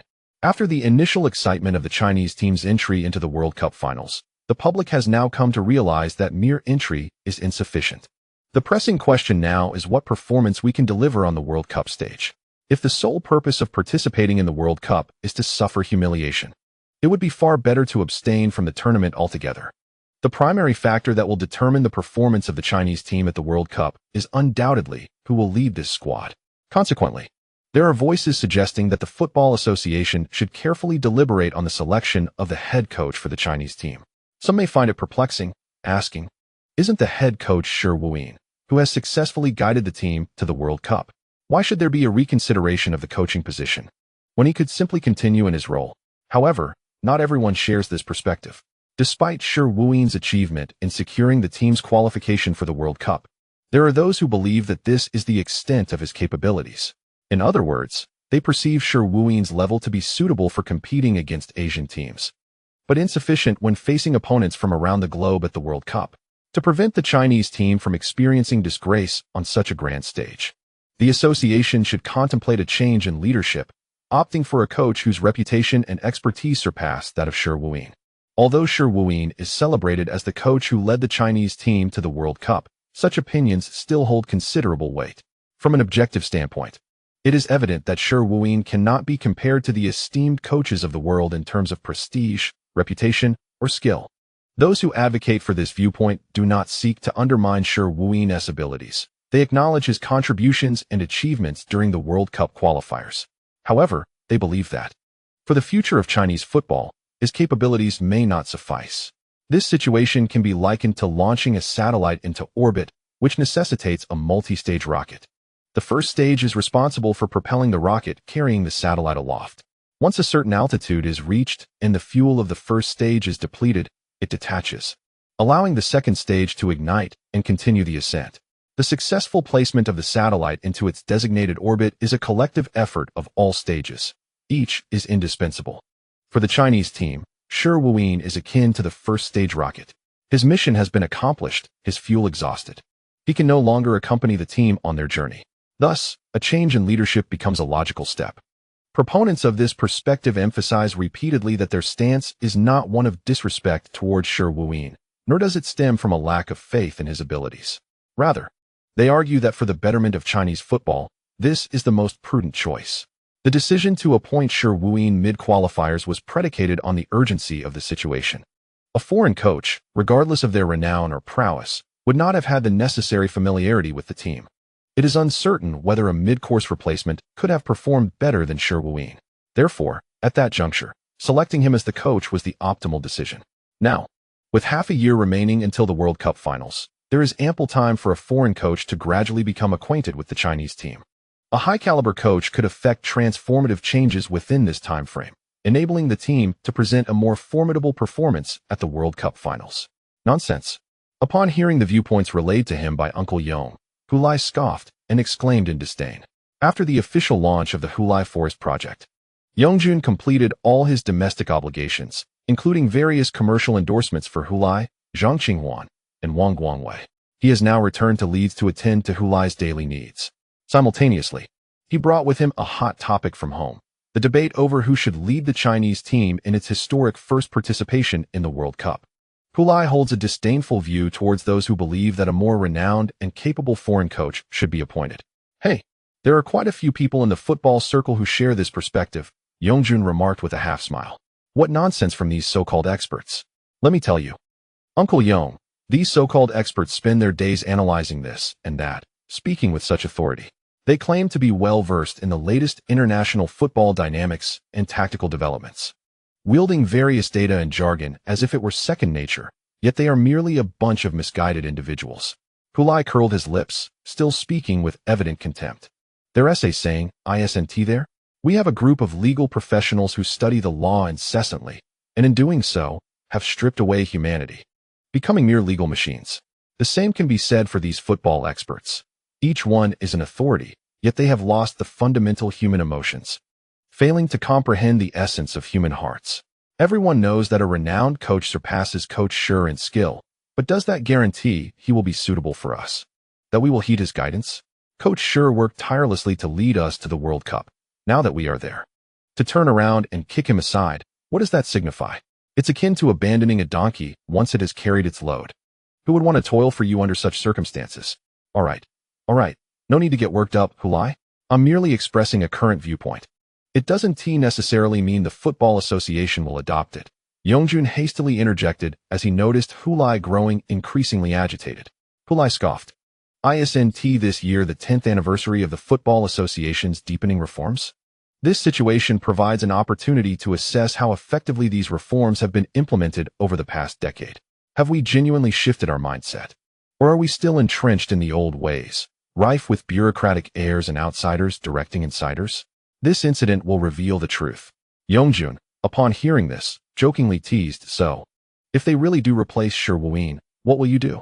Are you planning to boycott the World Cup? Hulai shook his head, of course not. The World Cup isn't solely for Coach Shi. But, Uncle Yong, once enthusiasm cools, reigniting it becomes quite the challenge. Yongjun was taken aback by Hulai's earnest response, suddenly feeling a sense of dread. If someone as passionate as Hulai were to become disillusioned, it would indeed be a frightening scenario. He had merely intended to lighten the mood, but Hulai's serious reply heightened his concerns. He sincerely hoped that the Football Association would not falter in the World Cup qualifiers, that the Chinese team, from the coaching staff to the players, would remain steadfast. And now it was the turn of the national team's management to ensure they did not drop the ball. As leaders, the consequences of their failures are indeed dire, potentially burying the hard-won prospects of Chinese football and jeopardizing its future. I do not believe that merely reaching the World Cup finals signifies the fulfillment of our historical mission. Simply qualifying for the World Cup is far from sufficient. Participation should not be our ultimate goal, but rather a necessary journey we must undertake. The crucial question is what we intend to do after qualifying for the World Cup. Some may view the World Cup as a singular opportunity to embellish their lives, while others may see it as a chance to gain fame and fortune. These sentiments are entirely natural. However, such perspectives are detrimental to the overall development of our football endeavors. Shi stood at the forefront of the conference room, eloquently addressing a gathering of leaders, experts, and esteemed veterans, with his meticulously crafted PowerPoint presentation behind him. Should the Football Association choose to allow me to continue coaching this team for the World Cup, I would contemplate integrating more young players into the squad, enabling them to personally experience the allure of the World Cup and encouraging their perseverance. These young athletes, like Hulai, Chen Xingyi, Luo Kai, Wang Guangwei, and Lin Ziyuan, may become the backbone of the national team in our next attempt to reach the World Cup. This approach may lead to fluctuations in our performance during the World Cup, potentially resulting in unsatisfactory outcomes. However, I believe that compared to our initial World Cup experience, the most significant aspect is whether we can consistently qualify for each subsequent tournament. Upon noticing a raised hand, Shi paused, gesturing for the individual to pose a question. The individual said, "Xiao Shi, I understand your perspective. However, nurturing new talent and expanding our talent pool are tasks we are also undertaking, but they should not solely fall on the national team. As the highest representative of our nation's football prowess, the national team should showcase its true capabilities on the World Cup stage." Indeed, Huang Lao, you are correct. Shi replied respectfully to the venerable Chinese football luminary, ensuring he articulated every point. Yet, the situation of Chinese football is distinct from that of other nations. We possess unique circumstances. Countries that qualify for every World Cup should naturally field their strongest teams. However, for us, participating in our first World Cup carries the additional responsibility of sowing the seeds for the future. Like passing a torch, we must ignite the flame and ensure that it is handed down without extinguishing, thereby guiding future generations. Encouraging talented and gifted young individuals to partake in the World Cup can invigorate their aspirations and illuminate their future paths, motivating them to work diligently towards those goals, thereby inspiring others to join in. Another individual raised their hand, and Shi immediately fell silent, awaiting the question. Director Shi, I understand your viewpoint. But if our performance at the World Cup falls short, leading to nothing but disarray, how can we inspire more individuals to pursue their dreams? After all, in competitive sports, results are paramount. I believe that only outstanding achievements can truly ignite the passion for football among the masses. For instance, without remarkable results in the World Cup qualifiers, how could we expect so many people to pay attention to football in society? A hand was raised, and the speaker inquired. You are correct, Director Fong. Results are paramount. However, the issue lies in the current capabilities of the Chinese team. It is indeed challenging for us to attain any commendable results in next year's World Cup. Shi Wuyin stated, shrugging his shoulders. His words stirred a wave of astonishment within the conference room, as attendees were taken aback by his unwavering assertion. Undeterred by their reactions, Shi Wuyin continued, this World Cup qualifying round has laid bare our predicament. Previously, Wilson's national team had no personnel issues. He selected only the key players from their respective teams in the Chinese Super League, who have honed their skills through years of experience in both the domestic league and the AFC Champions League, ranking among the elite of their age group. Yet, we still faltered, being utterly outmatched in the qualifiers, unable to secure a victory even at home against Qatar. Noticing the leaders and experts in the room whispering among themselves, Shi Wuyin pressed on. Players like Yao Huaxing and how to have surpassed 30 years of age and remain the backbone of the national team. Last year, Qin Lin retired. But even until his retirement, his competitive level was commendable within the Super League. This speaks to both Qin Lin's discipline and prowess. But it also highlights our lack of successors. The age group of 25 to 30 should ideally be our core players in the national team, yet in this qualifying round, we relied on veterans over 30 and youngsters under 25, leaving the middle generation conspicuously absent. The murmurs quieted significantly, and the expressions of the attendees turned grave. Of course, their absence is not a reflection of their own shortcomings. It is a consequence of the pervasive environment surrounding Chinese football during their formative years, which coincided with the darkest and most chaotic period in our football history.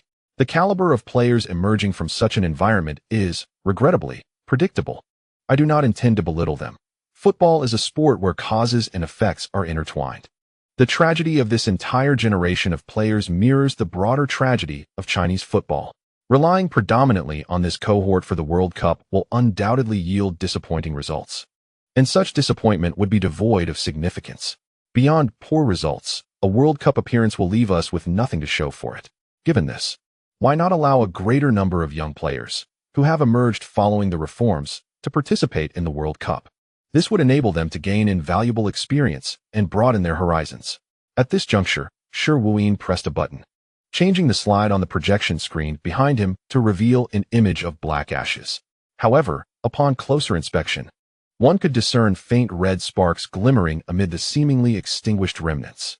For the Chinese team, participating in the World Cup for the first time, it is unlikely that any approach will yield exceptional results, as we still fall significantly short of the global average, let alone the advanced levels. Yet, if amidst the ashes of failure, a lingering warmth remains, waiting for a gust of wind to reignite the flame, then such a defeat holds meaning. Subsequently, he clicked the mouse, and a new image appeared on the projection screen. It was an aerial photograph of a forest at the edge of a desert, with lush greenery in the foreground, which not only shielded the distant yellow sands, but also encroached into the depths of the desert in certain areas. Recently, Hulai collaborated with the local government of Tongchiyala League to initiate a public welfare project focused on afforestation. This image had been showcased during their launch ceremony, where it was presented as a vision for the project's future, illustrating the effect of connecting with surrounding anti-desertification forests. Following the announcement, someone traveled to the project site and captured a photograph that revealed a stark contrast. Alongside the planned rendering, the aerial photo displayed vast expanses of tawny desert, dotted only with a few newly planted saplings. The reality diverged greatly from the vibrant greenery depicted in the concept image. At present, it appeared as though the two images belonged to entirely different realms. Yet, every location's journey towards combating desertification begins in such a manner. Even the Urumqi Desert faced a similar fate before its reclamation. Shi Wuyin gestured toward the screen behind him. It is often said that the best time to plant a tree was 10 years ago. The second best time is now. A decade ago, Chinese football embarked on a reform, planting the seeds of future success. 10 years later, those saplings bore fruit, yielding the nation's first ever qualification for the World Cup. We have witnessed the benefits of our efforts, but must we cease here? Certainly not. I believe it is imperative that we plant another batch of saplings for the next decade. We, who have nurtured these young trees, may never bask in the shade of their full growth, yet there will be those who will reap the rewards. In that moment, they will remember that these trees were planted by us. I find that sufficient. Is this not the very essence of why the decision-makers a decade ago chose to deepen reform and plant the initial saplings? This, then, constitutes my report as the head coach of the Chinese national team. Upon finishing, Shi Wuyin offered a slight bow. The attendees in the conference room fell silent, their murmurs subsiding. Many gazed up at the two images displayed on the screen. On the right, the current barren sands, and on the left, the promise of a verdant future. As Shi Wuyin straightened and raised his gaze, he noticed someone in the crowd watching him intently. It was the supervising leader who had appointed him as the head coach of the national youth team, inspired by the philosophy of planting trees for future generations. At that time, he held a subordinate position, and now he had ascended to a principal role. Recognizing Shi Wuyin's gaze, the leader smiled and nodded.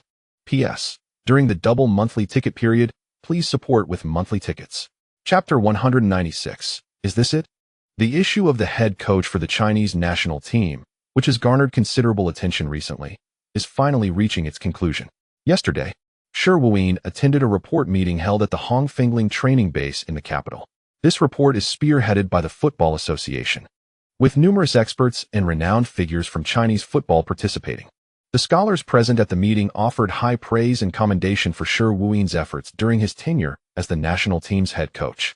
It is reported that this meeting may significantly influence Shi Wuyin's ability to continue leading the national team in its quest for the World Cup.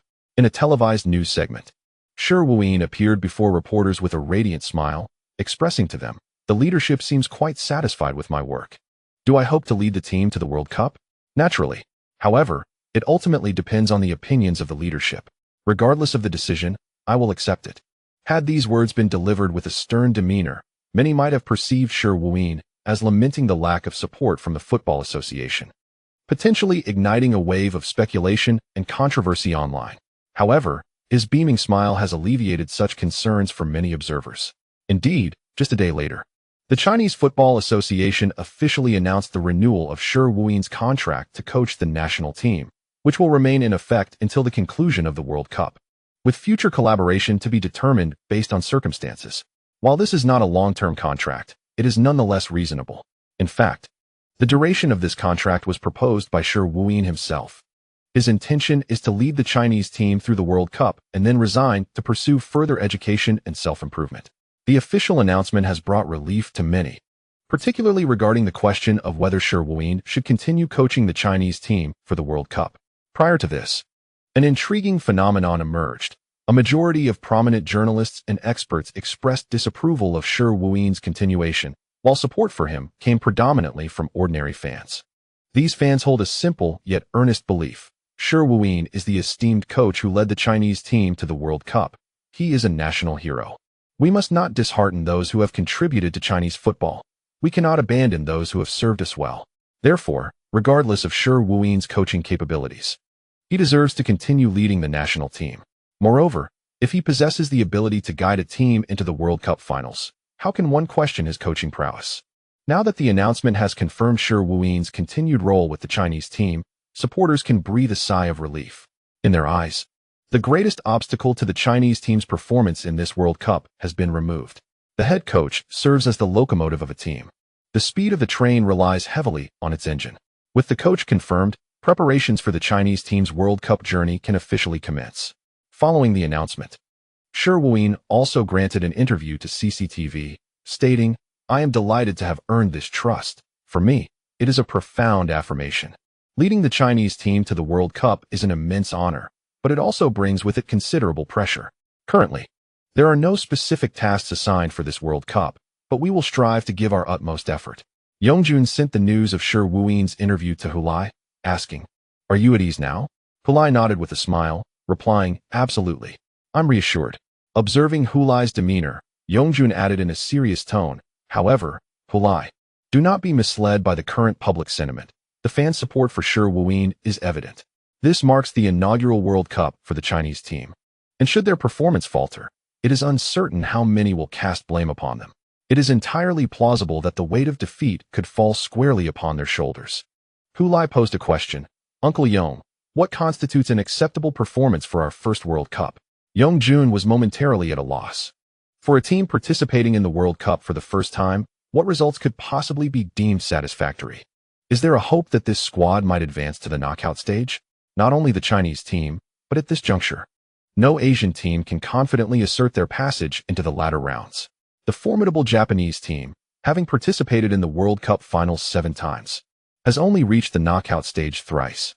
South Korea, with 2 additional World Cup appearances, has achieved this twice. Saudi Arabia once, Australia once, and Iran has yet to make it past the group stage. These teams are undeniably giants in Asian football and strong contenders for the Asian Cup title.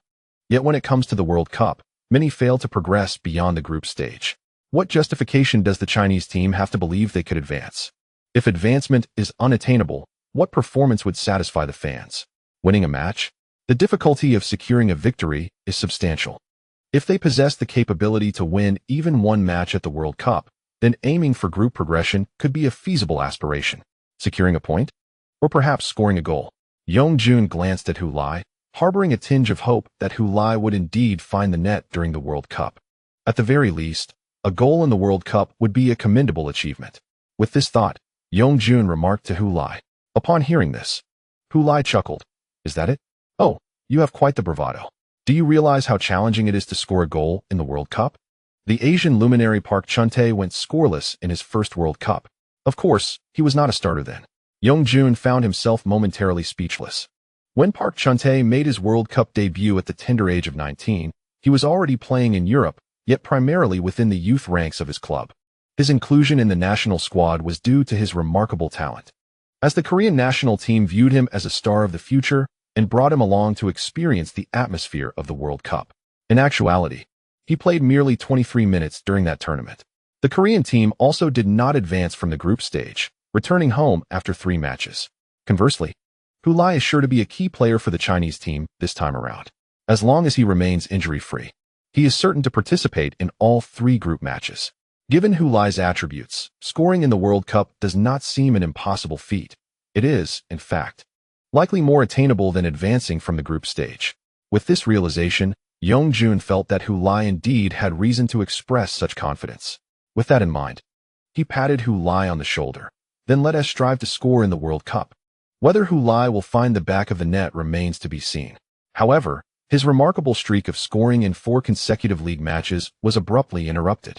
On December 21st, in a pre-Christmas clash, Leeds City, positioned second in the league, faced the promoted side, Holt, away from home. The match itself held little suspense, as Holt was languishing in 17th place this season, perilously close to the relegation zone. They were the ones truly fighting for survival. The disparity in strength between the 2 teams was vast. Leeds City ultimately triumphed with a score of 3-1, yet this time, Hulai was unable to continue his scoring streak. Nevertheless, even without finding the net, Hulai remained at the pinnacle of the league's scoring chart with 16 goals. Currently, in the Premier League scoring standings, the second position is held by last season's top scorer, the domestic forward Marvin Stones from Manchester Athletic, who has netted 11 goals, trailing Hulai by 5. Notably, the Asian prodigy Park Chun-tae has demonstrated commendable form this season, surpassing his previous season's tally of 3 goals to reach 5. Although the season is not yet concluded, it can already be asserted that Park Chun-tae has significantly improved his goal-scoring statistics compared to the last season. Korean fans have ceased comparing goal counts with Chinese fans online. Instead, they have begun to emphasize team honors. Indeed, in terms of both national and club levels, Park Chun-tae's team accolades far surpass those of Hulai. Korean fans have adopted the tactics of Chinese fans, creating graphics that differentiate between the true Asian light and the false Asian light. Previously, this was a mocking tool used by Chinese fans against their Korean counterparts, where the criterion for determining the true Asian light was the number of goals scored. Korean fans have shifted this standard to focus on team honors, listing Park Chun-tae's various achievements during his time in Europe, while Hulai's side remains devoid of any accolades. The implication is quite clear. Furthermore, Korean fans have taken a different approach, comparing World Cup goal counts instead. If one wishes to ascertain who embodies the true Asian light, what could be more convincing than scoring on the World Cup stage? Thus, Park Chun-tae boasts 4 World Cup goals, affirming his status as the genuine Asian luminary, while Hulai's tally remains empty, relegating him to the category of the false Asian light. Such comparisons have incited ire among Chinese fans, who point out that Hu Lai has yet to participate in the World Cup. Where would his World Cup goals come from? Korean fans, however, remain undeterred. The fact is that Hu Lai has no World Cup goals, and in this round, Park Chun-tae has decisively outshone Hu Lai. P.S. During the double monthly ticket period, I kindly request your support for monthly tickets. Chapter 197. Good news: Balbuena raised his foot to intercept a pass. Yet the Chinese team's right winger did not cross the ball. Instead, as he swung his right foot back, he feigned a shot, using the outside of his foot to continue directing the ball forward. Balbuena promptly pursued him. The Chinese team's right winger continued to wind up for a cross. Balbuena attempted to intercept the ball with a raised foot, but it seemed he recalled how he had just been deceived, leading him to only execute half of the action. As anticipated, the opposing Chinese player did not deliver a genuine cross.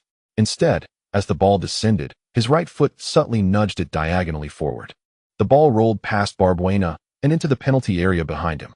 Simultaneously, the Chinese player sprang into action, elegantly maneuvering around Balbuena with a delightful display of skill. The previously resounding cheers reached a crescendo at that moment, only to be abruptly silenced as if a pause button had been pressed, leaving an eerie stillness. The players remained frozen in place. Balbuena had yet to complete his turn, while the Chinese player was already charging past him. The scene was captured in this suspended moment. In a conference room, a young man in his 30s pointed at the screen and remarked, "This represents a successful one-on-one encounter by the Chinese right winger during this match, and he has achieved 4 such breakthroughs throughout the game.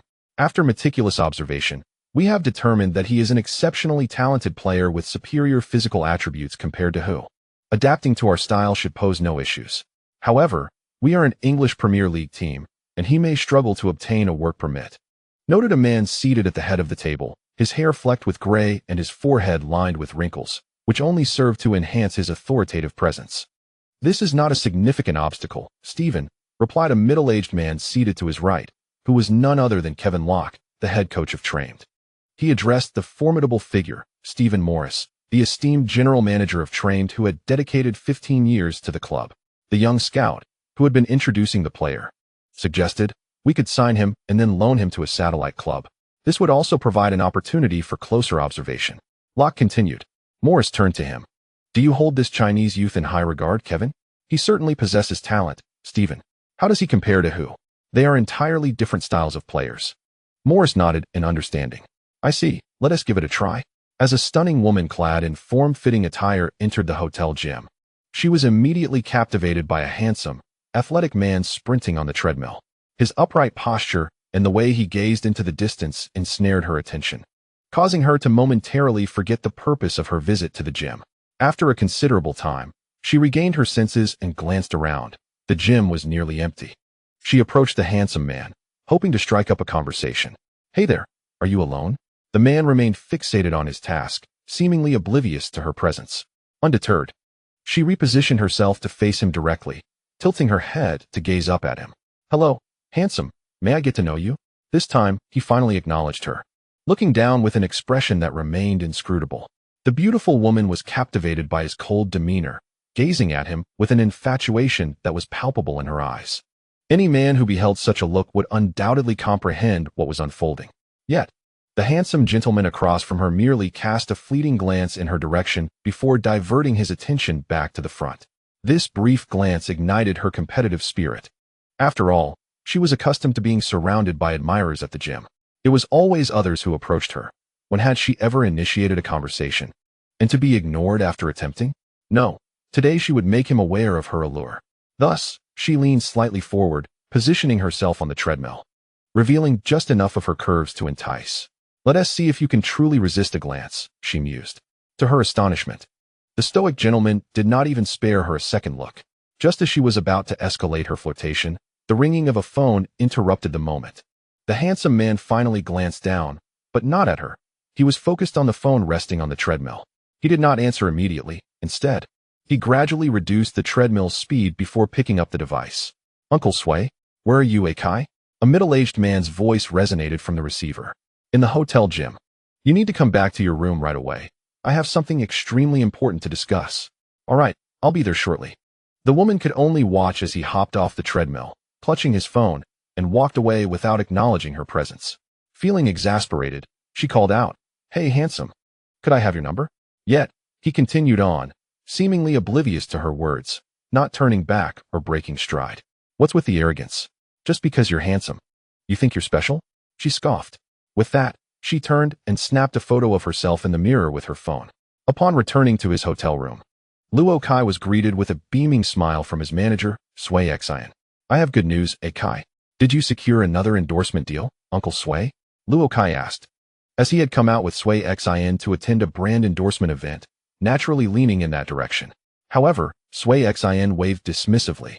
"That's not what I meant by good news. You've always wanted to play football in Europe, right? Well, the opportunity has arrived." Hearing this, Luo Kai paused.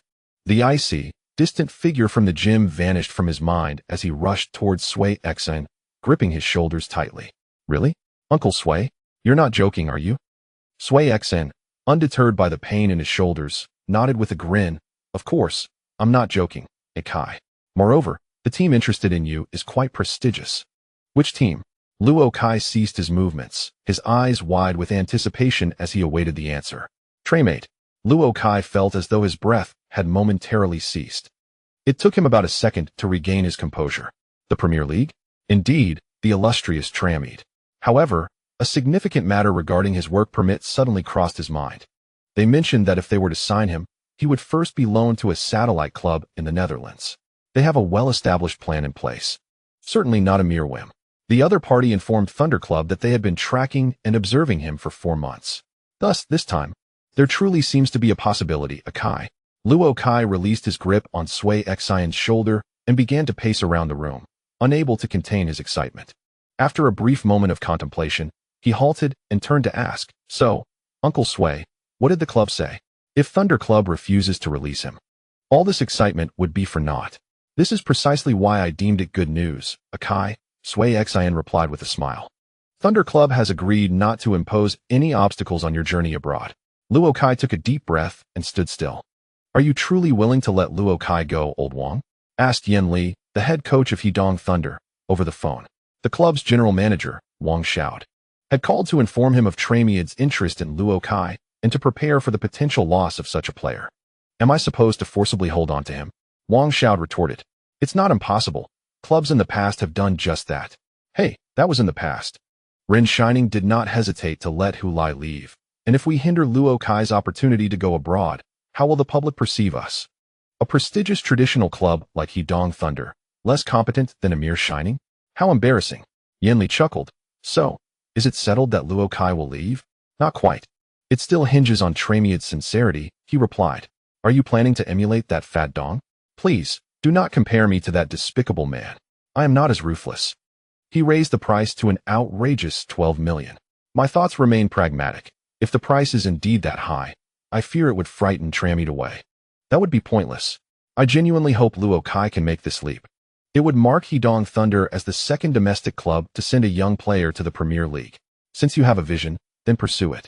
I have no objections. I will work with whoever the club provides. Luo Kai is indeed valuable, but it's not as if we can't function without him." "I'm relieved to hear you think that way, Old Yen. I was worried you might be upset." Yen Li chuckled softly. "Why would I be upset? I too wish to see more young talents venture abroad to play in Europe. This World Cup qualifying round has truly made me realize that the future of our nation's football lies with Luo Kai, Hu Lai, and their generation of young players." After hanging up, Yen Li returned to the bedroom, where his wife cast him a questioning glance. "What did Old Wang want?" "The club intends to sell a player and wanted to notify me in advance." His wife looked puzzled. "They've never informed you before selling a player. What's different this time?" "The player they intend to sell is rather exceptional." "Who would sell?" The grandiosity of the situation caught Luo Kai's wife off guard, and she quickly comprehended why the club had reached out to her husband. "Can you bear to part with him?" Yen Li chuckled. "What is there to be reluctant about? Didn't you hold high hopes for him?" Yen Li sighed. "Indeed, it is precisely because I believe in him that I wish for him to venture forth. The domestic scene is rather limited." His wife blinked, somewhat confused, pondering how such a vast country could feel small. However, observing her husband lost in contemplation, she wisely refrained from further questioning him. Though he spoke lightly, he must surely be troubled within. After all, he was losing a beloved protege. In times like this, it was best to let him reflect in peace. As the fervor surrounding the World Cup gradually faded and discussions of football waned across society, a piece of domestic football news reignited the public's passion. Just last night, rumors began circulating online that the English Premier League club Tranmere Rovers had taken an interest in a player from our country. This rumor quickly captured widespread attention, prompting speculation about the identity of the player coveted by the illustrious club. This morning, the mystery was unveiled. The player in question was none other than Luo Kai of Hudong Thunder. The Hudong Thunder club officially confirmed this morning that Tranmere Rovers was in talks with them, hoping to acquire the right winger. Journalists swiftly emailed Tranmere Rovers to seek confirmation, and received a reply affirming their interest in Luo Kai, expressing a desire to bring him to England. This news has ignited a fervor across Chinese social media, with numerous discussions emerging regarding this development. Should matters progress favorably, Luo Kai would become the first Chinese player to join a European powerhouse. Hulai once had the opportunity to join Real Madrid, but ultimately chose the then lesser-known Leeds City. It was not that this choice was without merit. However, many fans felt a twinge of regret at the time. Real Madrid is a world-class giant, and having a Chinese player in such esteemed company would hold profound significance. Now, Luo Kai has the potential to fill this void. While Tranmere has faced challenges in recent years, they remain a formidable force with considerable global influence. In terms of impact, they are not far behind Real Madrid. Originally, it was thought that a wave of players moving abroad would only occur after the national team participated in the World Cup. Yet unexpectedly, European clubs have already extended offers. This is undoubtedly a positive sign for the national team's prospects in the upcoming World Cup. The more players we have competing in European leagues, the less we need to worry about our performance on the world stage. To be frank, I do not believe this is beneficial for your national team's World Cup journey, Xiaoyu, said Jorge Dillon, the head coach of the Deshunjin Arrow, during a video call with his translator, Eugene Tao. After the conclusion of the Chinese Super League, he returned to Spain, basking in the sun and sand of Mallorca. It was during this serene moment that he received a video call from Eugene Tao, at the behest of a domestic media outlet. You inquired whether Dillon would be willing to grant an interview to discuss the transfer rumors surrounding Luo Kai and Trained. I am aware of what your media wishes to hear, he remarked. The current state of Chinese football is remarkably promising. For the first time in history, the national team has reached the World Cup finals, and players are increasingly heading abroad. Yet, I must reiterate, Xiaoyu, I do not believe that Luo Kai's move to Trained would be beneficial, nor would it positively impact your national team. If I were to accept an interview, I would certainly express this sentiment. However, your fans and journalists likely do not wish for me to dampen their spirits at this juncture. Hence, I shall decline the interview. I share this only with you, and please refrain from relaying it to the media. Dillon, clad only in swim trunks and exposing a robust chest adorned with thick hair, shielded his eyes from the glaring sun with sunglasses as he reclined casually on a beach chair, appearing no different from the other vacationers on the shore. I shall not disclose my thoughts, Jorge, but do you truly harbor such skepticism regarding Luo Kai's prospects abroad? It was evident that Eugene Tao was in a poorly lit environment during their conversation. I can only assert that the timing is not opportune, nor are the clubs interested in him favorable, Dillon replied. Are you suggesting that Trained's interest is solely driven by the Chinese market rather than his capabilities? No, that is not my implication. I am uncertain of Trained's true motivations in pursuing Luo Kai. I merely contend that mid-season signings often stem from impulsive decisions, lacking long-term strategy. During my coaching tenure in Europe, winter transfer signings were primarily for urgent needs. However, Jorge, Trained has stated that upon signing Luo Kai, they intend to loan him to Veronica, their satellite club in the Netherlands. They have a long-term developmental plan for him. Indeed, but therein lies the most troubling aspect. Xiaoyu, Veronica has only just ascended from the Eerste Divisie to the Eredivisie this season, and they are struggling to survive, facing relegation threats. To introduce an entirely unfamiliar young Chinese player into such a tumultuous situation is precarious. Moreover, Luo Kai is an absolute novice to European football. Both parties will require time to acclimate. Do you believe half a season is sufficient for Luo Kai and Veronica to find common ground? Dillon spoke with conviction. In truth, I believe young Chinese players should venture abroad, but not at this moment. With merely 6 months until the World Cup commences, what purpose does it serve for Luo Kai to play overseas? Can he significantly enhance his abilities in this brief period to aid the Chinese team in achieving commendable results at the World Cup? I find that highly unlikely. Were I in Luo Kai's position, I would sign with Tramed, yet I would insist on being directly loaned to Hedong Thunder for half a season.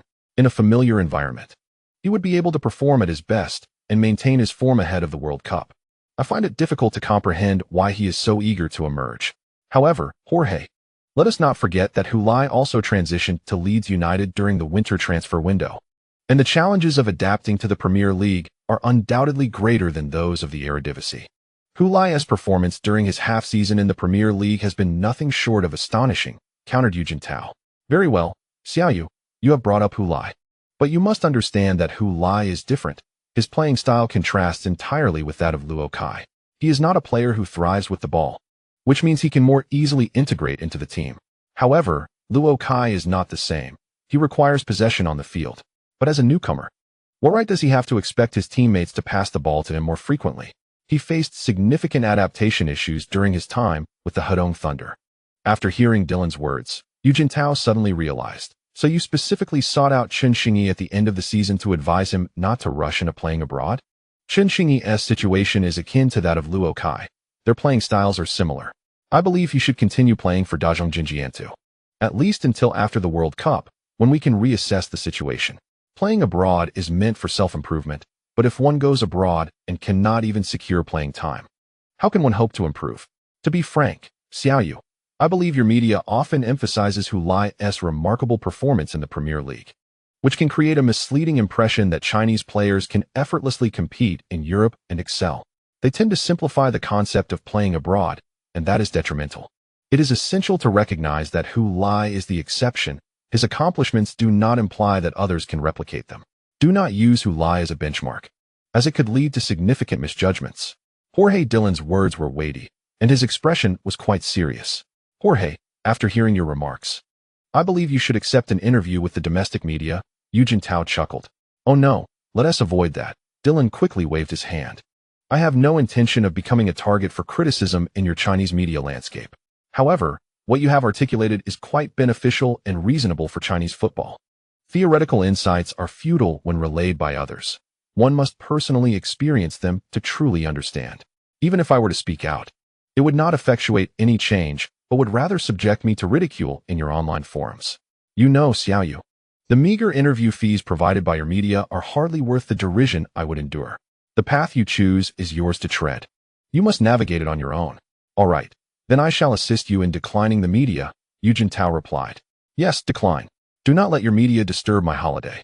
The sun on the beach is splendid today, with so many beautiful women strolling by, and yet I find myself here, engaged in a video chat with you, wasting nearly half an hour. Dylan complained as he concluded the video call and rose from his beach chair, striding toward the bikini-clad ladies. Hulai, what is your perspective on Luo Kai's potential move to Tramed? During their meal, Yongjun inquired of Hulai. I anticipated he would decline, Hulai responded. Why would he refuse? Because Tramed is not a League One team. League One? Are you jesting, Hulai? How can League One possibly compare to the Premier League? Unless Luo Kai has lost his senses, why would he turn down the Premier League for a choice in League One? Indeed, Uncle Yong, you are absolutely right. Hulai replied with a smile, waving his hand dismissively. Unless he has lost his mind. Perhaps not pursuing Li Qingqing in League One could indicate that his wits have truly abandoned him, he mused silently. Unbeknownst to Hulai, Yongjun was oblivious to his thoughts and excitedly expressed, I have a strong feeling that in the future, we will witness an influx of Chinese players arriving in Europe. Who knows, we might even witness a Chinese derby in Europe one day, Hulai. Contemplating the scene described by Uncle Yong, Hulai couldn't help but chuckle. I too eagerly anticipate that, Uncle Yong. It would undoubtedly be a splendid affair. Yongjun sighed. Unfortunately, Luo Kai is not yet eligible to play in the Premier League. He must be loaned out first. Thus, it seems we won't be able to witness the two of you competing in a Chinese derby in the Premier League anytime soon. Even if you were not loaned out, gaining a spot in the starting lineup at Tramed would be no simple feat, would it, Uncle Yong? After all, it is Tramed, a prestigious club. Isn't it rather difficult to secure a position in their first team? Hulai countered. Yongjun nodded, chuckling as he gazed at Hulai. You have a keen insight, my boy. Opting for the relegation battlers, Leeds United, instead of the illustrious Madrid Royals was quite unexpected. Who would have imagined you would thrive so effortlessly at Leeds? Once you enter the realm of the elite, it is indeed a deep sea. This is a truth well understood by all, Hu Lai responded. Yet, how many truly comprehend the implications of such wisdom when faced with choices? Yongjun remarked, a hint of nostalgia in his voice. However, with your words, I find myself pondering whether Luo Kai's choice of trained is ultimately a boon or a bane. Whatever the case may be, the path he chose is his own, and he must tread it to the end, even if it means doing so on his knees. Hu Lai replied nonchalantly. He held little concern for Luo Kai, as their relationship was hardly close. On the pitch, they were comrades in arms, but beyond it, they were merely strangers. Were it any of his close friends, Huan Guo, Xiao Xingxing, or Lao Wang, venturing abroad, he might have eagerly offered advice in their group chat. However, with Luo Kai, he thought otherwise. The stubborn lad would likely disregard any counsel, possibly mistaking good intentions for something far less noble. As the final day of April arrived, he added, P.S. It's the last day of April. I humbly request your monthly votes. Chapter 199. Keep going. Luo Kai. The news of Luo Kai being scouted by Trained quickly ascended to the top of trending headlines. Once the authenticity of the matter was confirmed, the public turned its attention to whether Luo Kai could successfully join Trained. Chinese media reporters sought out Hu Lai for his perspective on the situation. With a smile on his face, Hu Lai addressed the microphones and cameras. To break through is already a monumental achievement. Naturally, I hope for Luo Kai to succeed in joining Trained. However, a reporter inquired, even if he joins Trained, he won't be able to meet you in the Premier League.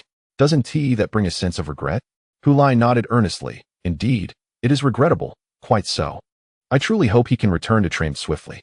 Another reporter asked, Manchester and Leeds are not too far apart. When Luo Kai is at Trained, will you two be able to gather? Hu Lai continued to nod affirmatively. Of course. After all, we were high school classmates. Everyone was amused by Hu Lai's words. You two have been together since high school, and all the way to professional players. Isn't that particularly fateful? It must indeed be a special fate, Hu Lai replied with exaggerated enthusiasm. As a senior who began playing before Luo Kai, do you have any advice that could aid him? Advice? Hu Lai pondered for a moment, then stated, one must learn the local language and actively communicate with teammates. Upon hearing Hu Lai's words, the reporters nodded in agreement. This truly reflects Hu Lai's heartfelt wisdom and experience. After all, it is widely believed that Hu Lai's swift adaptation to the Premier League is significantly attributed to his remarkable linguistic talent. Upon arriving in Leeds, he was able to converse fluently in English with his new teammates and coaches, which greatly facilitated his integration into the team. Hence, it is no wonder that Hu Lai, having reaped substantial benefits from his linguistic prowess, offered such advice. For Chinese players, arriving alone in an unfamiliar environment, language is undoubtedly more crucial than any other factor. Before Hu Lai could finish, he continued, I recently became the spokesperson for iFly text translation device. Everyone knows that, right? I plan to gift one to Luo Kai. Until he becomes proficient in the local language, he can use iFly text translation device as a bridge for communication. This will be immensely helpful for him. A group of reporters were left speechless, surprised that Hu Lai would promote the product he endorses in such a setting. The investment in this spokesperson is certainly worthwhile. As currently one of only 2 Chinese players competing in Europe and also a high school classmate of Luo Kai, Li Qingqing could not escape being approached by Chinese reporters. Outside the training base, having finished training and changed clothes to take the subway, Li Qingqing was cornered by reporters. Upon hearing about Luo Kai's move abroad, I'm very happy. Chinese football indeed needs more players to venture out. There are still too few. Only Hu Lai and me. Li Qingqing stood with his hands clasped behind him, smiling as he accepted the interview. Qingqing, you are the first Chinese player to play abroad after Qin Lin. Hu Lai is the second, and now Luo Kai is about to become the third. Is there a secret to this success among you three? A reporter playfully inquired. Li Qingqing quickly shook his head with a smile. No, it's just a coincidence. As the first among the 3 to play overseas. What advice do you have for Luo Kai? Well, it's the language. Language is really important. When I arrived in Paris, I struggled with the language barrier and took a long time to adapt. So, he must seize the time to learn the language. The reporters exchanged glances. Li Qingqing offered the same advice as Hu Lai. However, this is understandable, as language indeed poses the greatest obstacle for Chinese players abroad. Qin Lin faced similar challenges during his overseas career, initially struggling with the language, which hampered his performance. He later remarked that had he learned German more quickly, his accomplishments in his international career could have been even greater. A reporter seemed intent on highlighting the distinctions between Hu Lai and Li Qingqing, and thus posed a follow-up question. Is there anything else you wish to convey to Luo Kai? Li Qingqing furrowed her brow in contemplation before breaking into a smile. Keep going, Luo Kai. Keep going, Luo Kai. Keep going, Luo Kai. Keep going, Luo Kai. Luo Kai repeatedly dragged the progress bar of the news video, listening to Li Qingqing encouragingly address him countless times. Finally, it allowed Qingqing to direct her gaze towards him. This affirmed that the path I have chosen is indeed the right one. Luo Kai resolutely strengthened his belief in pursuing football abroad. Though he would soon be heading to the Eredivisie, he was confident that if he persisted, he would eventually stand proudly before Qingqing. Thank you, Qingqing, I will strive harder. Akai Kai. The excited voice of his agent, Sui Xin, echoed from outside the room. Luo Kai snapped back from the news and looked up at Sui Xin as he entered. What is the matter, Uncle Sui? The two clubs have reached an agreement. Now we just need to negotiate the personal contract with Tramed. Luo Kai abruptly stood up from the sofa. What is the final transfer fee? He inquired. For £1,000,000. Sui Xin replied. Seemingly apprehensive that Luo Kai might compare transfer fees with Hu Lai, he quickly added, Ladian Club has made significant concessions and sacrifices. They genuinely hope you can pursue your career abroad. Thus, they have not placed excessive demands on the transfer fee. Luo Kai nodded in acknowledgement. What are your thoughts on personal terms? Sui Xin asked again. I have no thoughts. I just want to go to Europe as soon as possible, Luo Kai firmly replied. Shaking his head, Sui Xin was slightly taken aback by Luo Kai's urgency, yet he advised, we should still strive for what is reasonable. We cannot appear too accommodating, or others may not regard you with the seriousness you deserve. Luo Kai regained his composure, realizing he had momentarily lost his poise, and promptly nodded in agreement. No problem. Uncle Sui, I leave everything to you. After all, money is not the primary factor for me in pursuing football in Europe. Sui Xin chuckled, I know. Playing football in Europe is your dream. The days of waiting are always arduous, especially when one knows that dawn is just around the corner. Although Sui Xin's efficiency was commendable, having finalized the contract with Tramed in just 3 days, Luo Kai felt as if time dragged on interminably, while others remained in the country. His heart had already soared to the distant European continent. Fortunately, the club's training camp had yet to commence. Thus, the media had not yet spread any negative news regarding Luo Kai's singular focus on playing football in Europe or his lackluster attitude towards the training center. During this period, Luo Kai also received a translation device specially delivered by Hu Lai through iFlyTech. He truly sent it to you, Sui Xin exclaimed, presenting the small device to Luo Kai, somewhat surprised. I thought your relationship was rather cold. Luo Kai accepted the packaging of the translation device, unsure of how to respond to Uncle Sui's remark. He always felt that Hu Lai's assistance was not born out of genuine goodwill, but rather a desire to humiliate him with such a device. After all, who has ever seen a player abroad using a translation device to communicate with teammates and coaches? Would one really carry such a gadget during training? It is utterly ludicrous. As Luo Kai prepared to depart for Manchester, England, to finalize his contract with Tranmere Rovers, he once again encountered the translation device that he had carelessly set aside. Upon picking it up, he was greeted by a promotional photo of Hu Lai grinning widely while holding the device. Accompanying the image was the slogan, "The world is so vast. I want to explore it." Luo Kai scoffed at Hu Lai's picture, ultimately deciding against packing the device into his suitcase. I will strive to learn the language, but I refuse to appear like a clown by relying on this contraption. On the day Luo Kai left China for Manchester, he was met with a fervent send-off from countless media and fans at the airport. The scene rivaled, if not surpassed, the emotional farewell Hu Lai received upon his departure. Girls screamed excitedly, and some wept while waving goodbye, creating a profoundly moving atmosphere. Various media outlets provided extensive coverage. For them, Luo Kai's overseas venture symbolized more than Hu Lai's. It indicated that Hu Lai would no longer be alone. Prior to Luo Kai's journey, there was a persistent concern that Hu Lai was the only Chinese player abroad. Regardless of his performance, he was merely an enhanced version of Qin Lin. Relying solely on him could not alter the current state and future of Chinese football. There was a collective hope for more Chinese players to venture out following Hu Lai. Thus, Luo Kai became the second to step onto this path. With one comes another. Every journey begins with a single step. With Luo Kai's departure, it is believed that an increasing number of Chinese players will follow suit, embarking on their own quests for success in the West. At the same time, there was a palpable anticipation for Luo Kai's overseas journey, with hopes that he would replicate his outstanding performances in the Chinese Super League in Europe, thus further solidifying the positive reputation Hu Lai had established for Chinese players. This would pave the way for future aspirants to more easily make their way to Europe. It can be said that on the arduous journey of Chinese football seeking enlightenment in the West, Hu Lai is the trailblazer, while Luo Kai embodies the continuity of this legacy, bearing the significant responsibility of bridging the past and the future, a task of equal importance to Hu Lai's own journey to Leeds. At the airport, facing the enthusiastic fans and media, Luo Kai addressed the multitude of cameras and microphones, stating, "I will strive to excel in Europe, living up to everyone's expectations and support.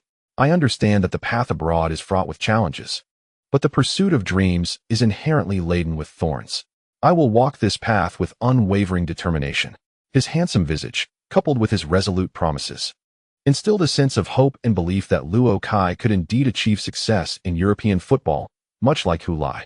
Go forth, young man. The future of Chinese football rests upon your shoulders. This was the heartfelt blessing and message from the reporting agency, CCTV, to Luo Kai. Chapter 200. The struggle between the old and the new. Upon arriving in Manchester, Luo Kai led the Chinese media away from Leeds, leaving the training base of Leeds United considerably quieter. These journalists eagerly reported on the signing ceremony between Luo Kai and Trelamed, reminiscent of their gathering at the Leeds training base to document the signing of Hu Lai with Leeds United. This marks a significant milestone in the long journey of Chinese football, an event that must be chronicled, destined to become a treasured historical record of the sport in China. In recognition of the enthusiasm from the Chinese media and the vast Chinese market, Trelamed Club organized a special welcoming ceremony exclusively for Luo Kai.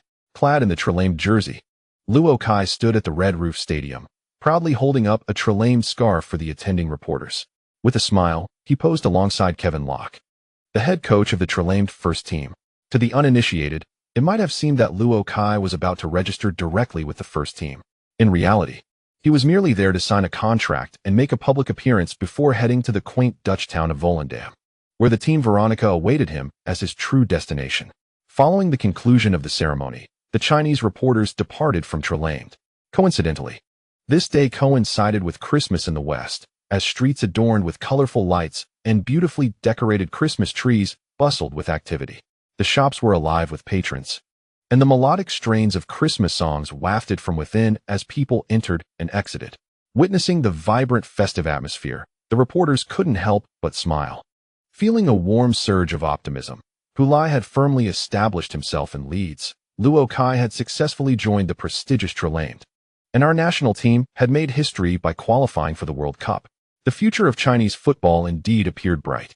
While all eyes were on Luo Kai's transfer, the Premier League played 2 rounds of matches within a week.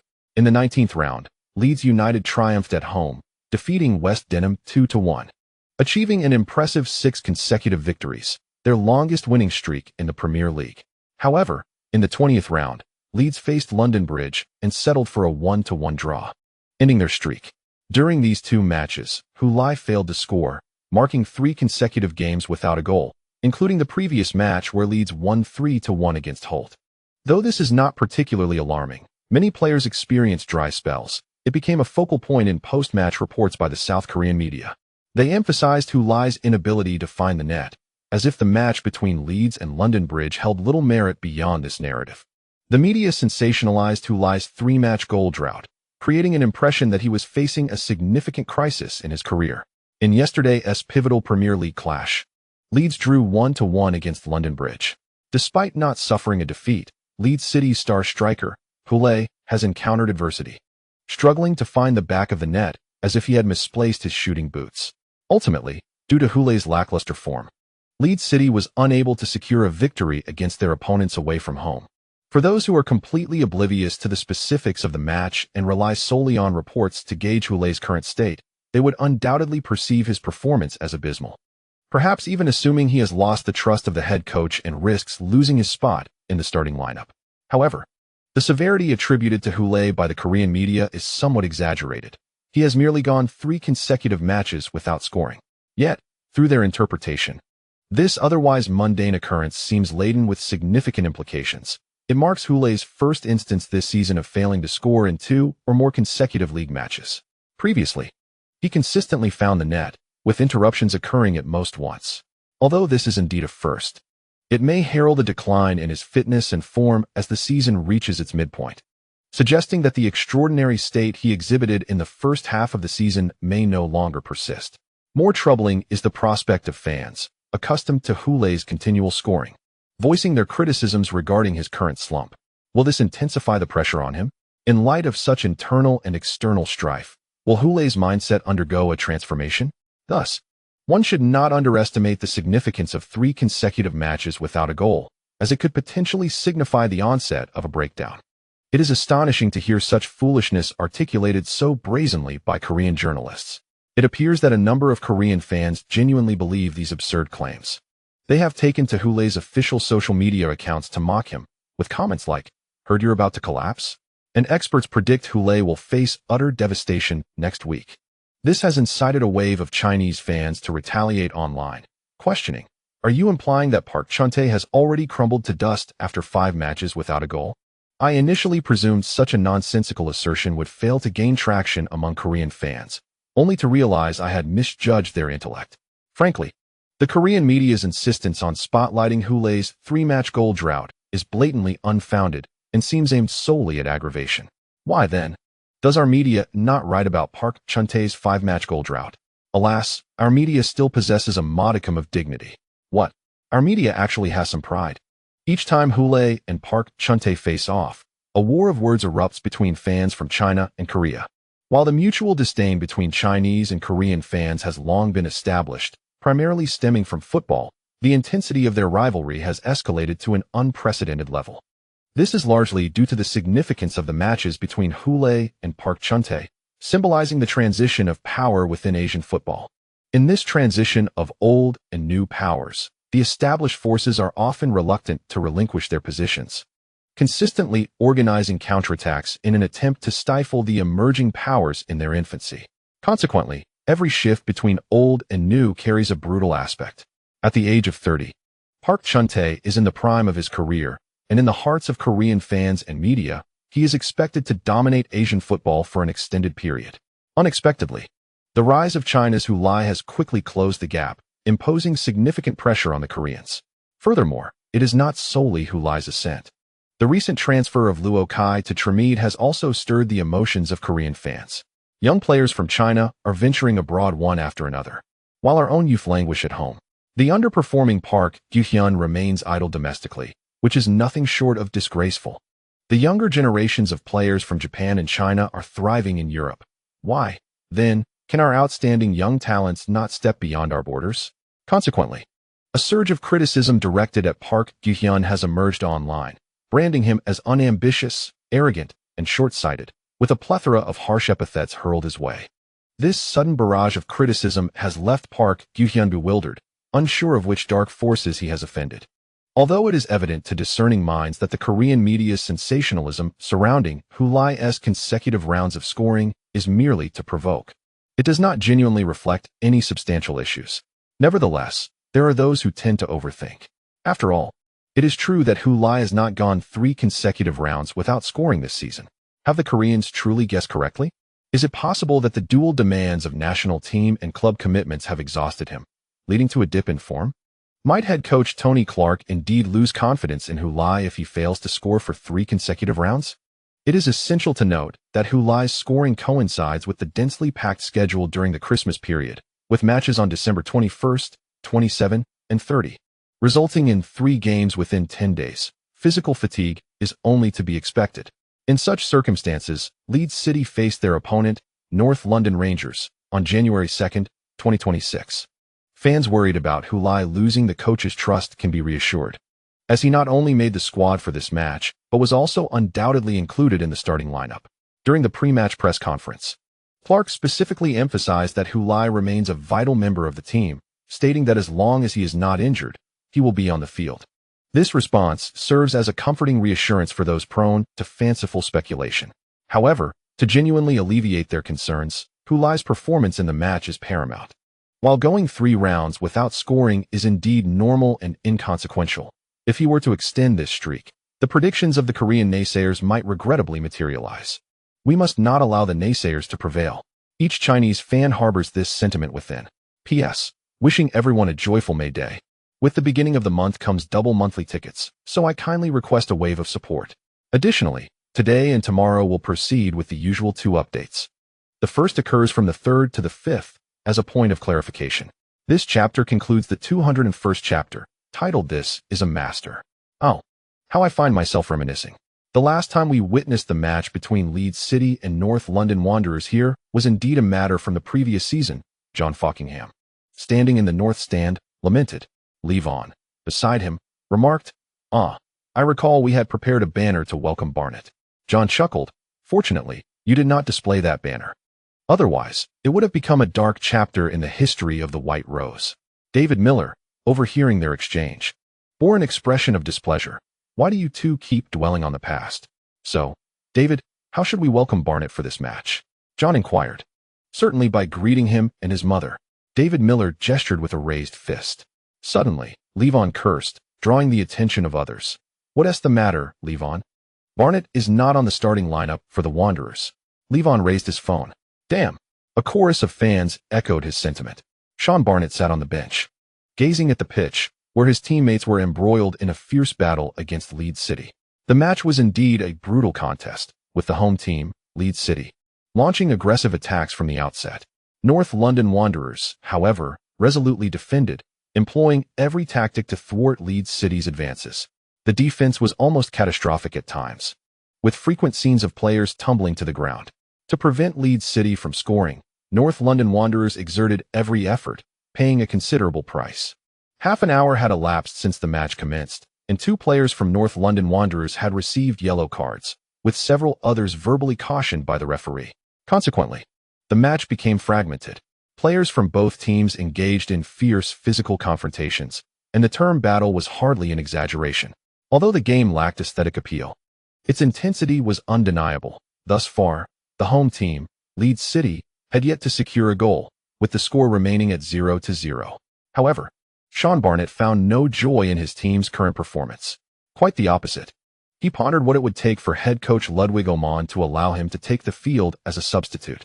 Before this match, he had been filled with passion, eager to prove his worth at Leeds City's home ground with a goal, responding to the insults and attacks from Leeds City fans online. Following that match in the first half of the season, his relationship with the Leeds City supporters had entirely deteriorated. Over the past few months, his social media accounts had been inundated with vitriol from Leeds City fans. He had, in moments of anger, retaliated against those fans, even making headlines for it. Consequently, the North London Wanderers club not only fined him but also cautioned him against continuing actions that might tarnish the club's reputation on social media. Indeed, as a player for North London Wanderers, engaging in disputes with Leeds City fans online would ultimately impact the reputation of the club. Nevertheless, even without the club's admonition, Sean Barnet ought to temper his disputes with fans on social media, as they have significantly impacted his mood and performance. His current display at North London Wanderers is markedly inferior to his previous form.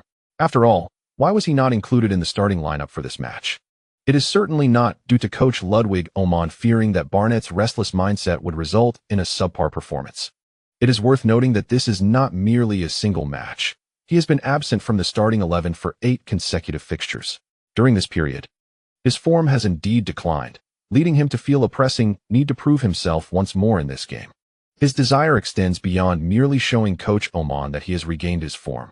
He also yearns to respond to the derisive Leeds fans with a goal. Sitting on the bench, Barnet pondered deeply and concluded that perhaps allowing Leeds to score first might create an opportunity for him to be substituted in. After all, as a forward, should Leeds take the lead, the coach would likely opt to replace him with a defender to fortify the defense, thus rendering him irrelevant. Only if the team fell behind and required a goal to equalize or surpass would his role as a forward become vital. With this thought, he internally rallied for his former club. Come on, Leeds. Go on, who? Aren't you supposed to be a prolific scorer? Show me a goal. Surely. He hadn't forgotten the sensation of scoring after 3 consecutive matches without finding the net, had he? Roland Menai fouled once more. Yet the referee refrained from issuing a yellow card, inciting discontent among the Leeds fans. The chorus of boos from the stands was unmistakable. After Cox spoke, he fell silent, allowing the cacophony of disapproval to resonate through the television broadcast and reach viewers at home. The audible jeers echoed throughout the Flanders Stadium, particularly pronounced from the north stand, where a plethora of profanities accompanied the boos.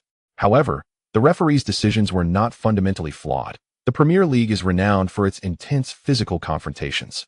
Moreover, the seasoned Welsh international Menai was judicious with his challenges, often employing merely a tug or a slight shove, maintaining a respectful demeanor post-foul, which is why the referee had yet to brandish a card.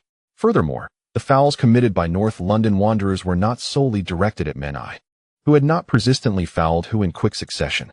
Thus, the referee opted for a verbal warning instead of a card, to which Menai complied, raising his hand in acknowledgement.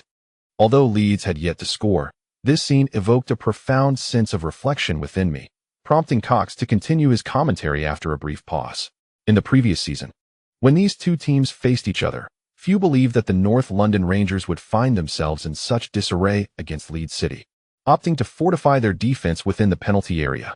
Merely a season has passed, yet the transformation of both teams is nothing short of astounding.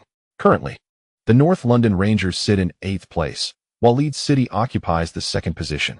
Kamara, darting along the flanks, has become somewhat disheveled with grass stains and mud adorning his jersey. It is evident that he has been the focal point of the Rangers' defensive strategy. From the onset of the match, the Rangers meticulously targeted several of Leeds City's key attacking players.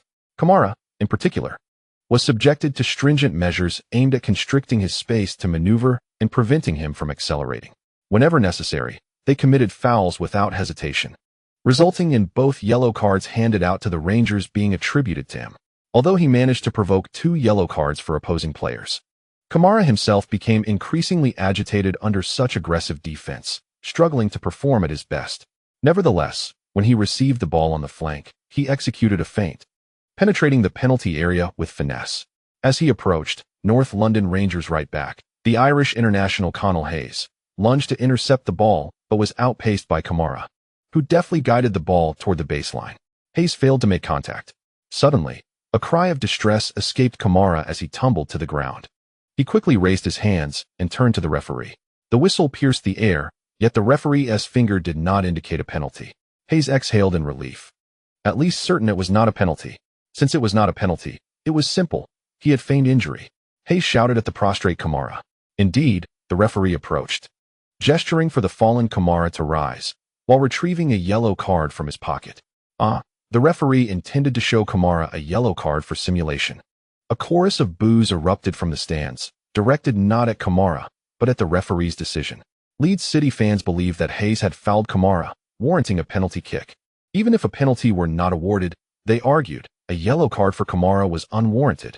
Shocked, Kamara rose from the ground, imploring the referee, "He truly kicked me. I swear he did." Kamara appeared to feel wronged, yet upon reviewing the slow-motion replay, it became apparent that Hayes had indeed not made contact, as Cox bluntly stated. Kamara is a player of exceptional technical ability, often attracting the attention of defenders. However, I must advise him not to fall so easily in the penalty area, young man. Your skills ought not to be employed in such a manner. The slow-motion replay clearly illustrated that Hayes seemed to anticipate Kamara's actions, retracting his foot just before the completion of his attempt to intercept the ball. Kamala made a conspicuous forward lunge towards Hayes' foot, but due to Hayes retracting his foot just in time, he failed to make contact and fell to the ground. To be frank, watching the slow-motion replay was rather awkward, as it was evident that Kamala was attempting to deceive the referee into awarding a penalty. The evidence was indisputable, yet Kamala seemed oblivious to this reality, continuing to pursue the referee in protest, looking both aggrieved and tinged with a hint of anger, as if he felt misunderstood by the official. However, Pulai intervened, placing a hand over his mouth and whispering in Kamala's ear, "Enough, Ismail. This is not the time for theatrics. Your act is painfully obvious. Is it really that transparent?" Kamala frowned. "Indeed, it is," Pulai assured him. "So refrain from approaching the referee. Be wary, or you might provoke him to brandish a yellow card." and then you would be heading to the locker room prematurely. Upon hearing Hulai's words, Kamala immediately subdued his demeanor, as he had no desire to be penalized. The match resumed, and Kamala's unsuccessful attempt to deceive for a penalty was merely a minor episode in the game. Before long, Leeds City mounted another attack, this time with Charlie Porter delivering the ball into the penalty area from the right flank. Hulai, under the cover of Captain Lorenzo, suddenly surged forward from the back post, aiming to capitalize on the opportunity. Unfortunately, the North London Wanderers defender, Menai, was momentarily obstructed by Lorenzo, causing him to veer off course, which allowed Hulai to briefly evade him. In a moment of desperation, he leaped toward Hulai. Although Hulai managed to make contact with the ball, the collision with Menai sent the ball sailing out of bounds, while Hulai fell to the ground like a sack. The whistle blew once more. In the midst of a cacophony of boos, the referee decisively pointed to the penalty spot. As Hulai lost his balance and tumbled to the ground, a chorus of boos erupted from the stands at Flanders Stadium. However, when the referee resolutely signaled for a penalty, the Leeds City supporters executed a dramatic turnaround, their jeers transforming into jubilant cheers. Penalty! Hifong exclaimed excitedly. There was no question about this penalty. Manet's leap towards Hulai, without making contact with the ball, was undoubtedly a foul. Cox, being a somewhat more judicious commentator, understood that he had to remain impartial, catering to both Leeds City and North London Wanderers fans, and thus waited until after reviewing the replay to remark, Menai indeed committed a foul. He knocked Hulai down. Had he not done so, Hulai might have headed the ball into the goal defended by Lame. Menai, much like Kamala earlier, rushed to the referee, fervently explaining. He exaggerated his fall, sir. I did not strike him with such force. The referee, unfazed by the robust Menai, remained steadfast at the penalty spot, signaling for Leeds City to prepare for the penalty kick. Hulai was enveloped in a jubilant embrace by Captain Lorenzo, celebrating the awarded penalty, as more players surged forth to join them. Kamara, however, remained on the periphery, staring blankly at Hulai, now engulfed by his teammates. He witnessed Hulai leap for a header, only to see him crash to the ground like a rag doll. The entire sequence was remarkably straightforward, devoid of any embellishment. He did not even utter a sound. Yet, the referee unhesitatingly awarded the penalty.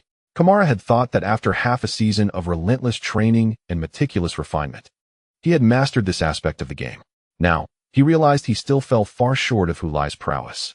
The players of North London Rangers surrounded the referee, vociferously accusing the jubilant Leeds City players of simulation. The referee waved them away, questioning whether he could not discern the truth for himself. Furthermore, the VAR team had not signaled any concerns through the earpiece, indicating the validity of his decision. Menai had indeed collided with Hulai, leaping towards him, which served as crucial evidence of his intent to impede Hulai's opportunity to score through foul play. While the sport of football does not oppose physical contact and competition, there exists a threshold. To assert that Hulai had simulated contact was to underestimate the referee's vision. The decision stood, and both teams retreated from the penalty area. Though Hulai had earned the penalty, he would not be the one to take it. Captain Lorenzo Esposito, the team's foremost penalty taker, positioned himself at the spot, the ball awaiting his command. A palpable silence enveloped Flanders Stadium, with all eyes fixated on the North London Rangers goal. On the sidelines, Sean Barnett watched intently. But unlike his teammates who hoped for Lorenzo to miss, he silently prayed to God for Leeds City to break the deadlock. The sharp whistle shattered the stillness as Lorenzo, under the weight of countless gazes, began his run-up and struck the ball toward the net. Although Lorenzo's physical condition had waned with age this season, taking penalties remained a task devoid of difficulty for the team's leading penalty taker. The French goalkeeper for North London Rangers, Lame, dove to the right, but the ball soared to the left. It's a goal. Cox raised his arms in triumph. The stalemate was finally broken. Lorenzo Esposito had scored from the penalty spot, putting Leeds City ahead just before the halftime whistle. After scoring, Lorenzo did not sprint off in wild celebration. Instead, he turned to find Hulai outside the box and embraced him. This goal was earned by Hulai's efforts. Regrettably, in the Premier League, drawing a penalty does not count as an assist. Otherwise, Hulai would have achieved his first assist of the season. Sean Barnett, filled with immense willpower, restrained his impulse to cheer for Leeds City's goal from the North London Rangers bench, merely shaking his fist in silent victory. Leeds City had taken the lead. He began to anticipate being summoned back to the pitch by the coach during halftime, entrusted with a significant responsibility. However, this moment never materialized. During the intermission, he and the other substitutes warmed up outside, awaiting the commencement of the second half, without being called to the locker room. Coach Oman made no substitutions. Seated on the bench, Sean Barnett found it hard to believe that being a goal down was insufficient for the coach to recall him.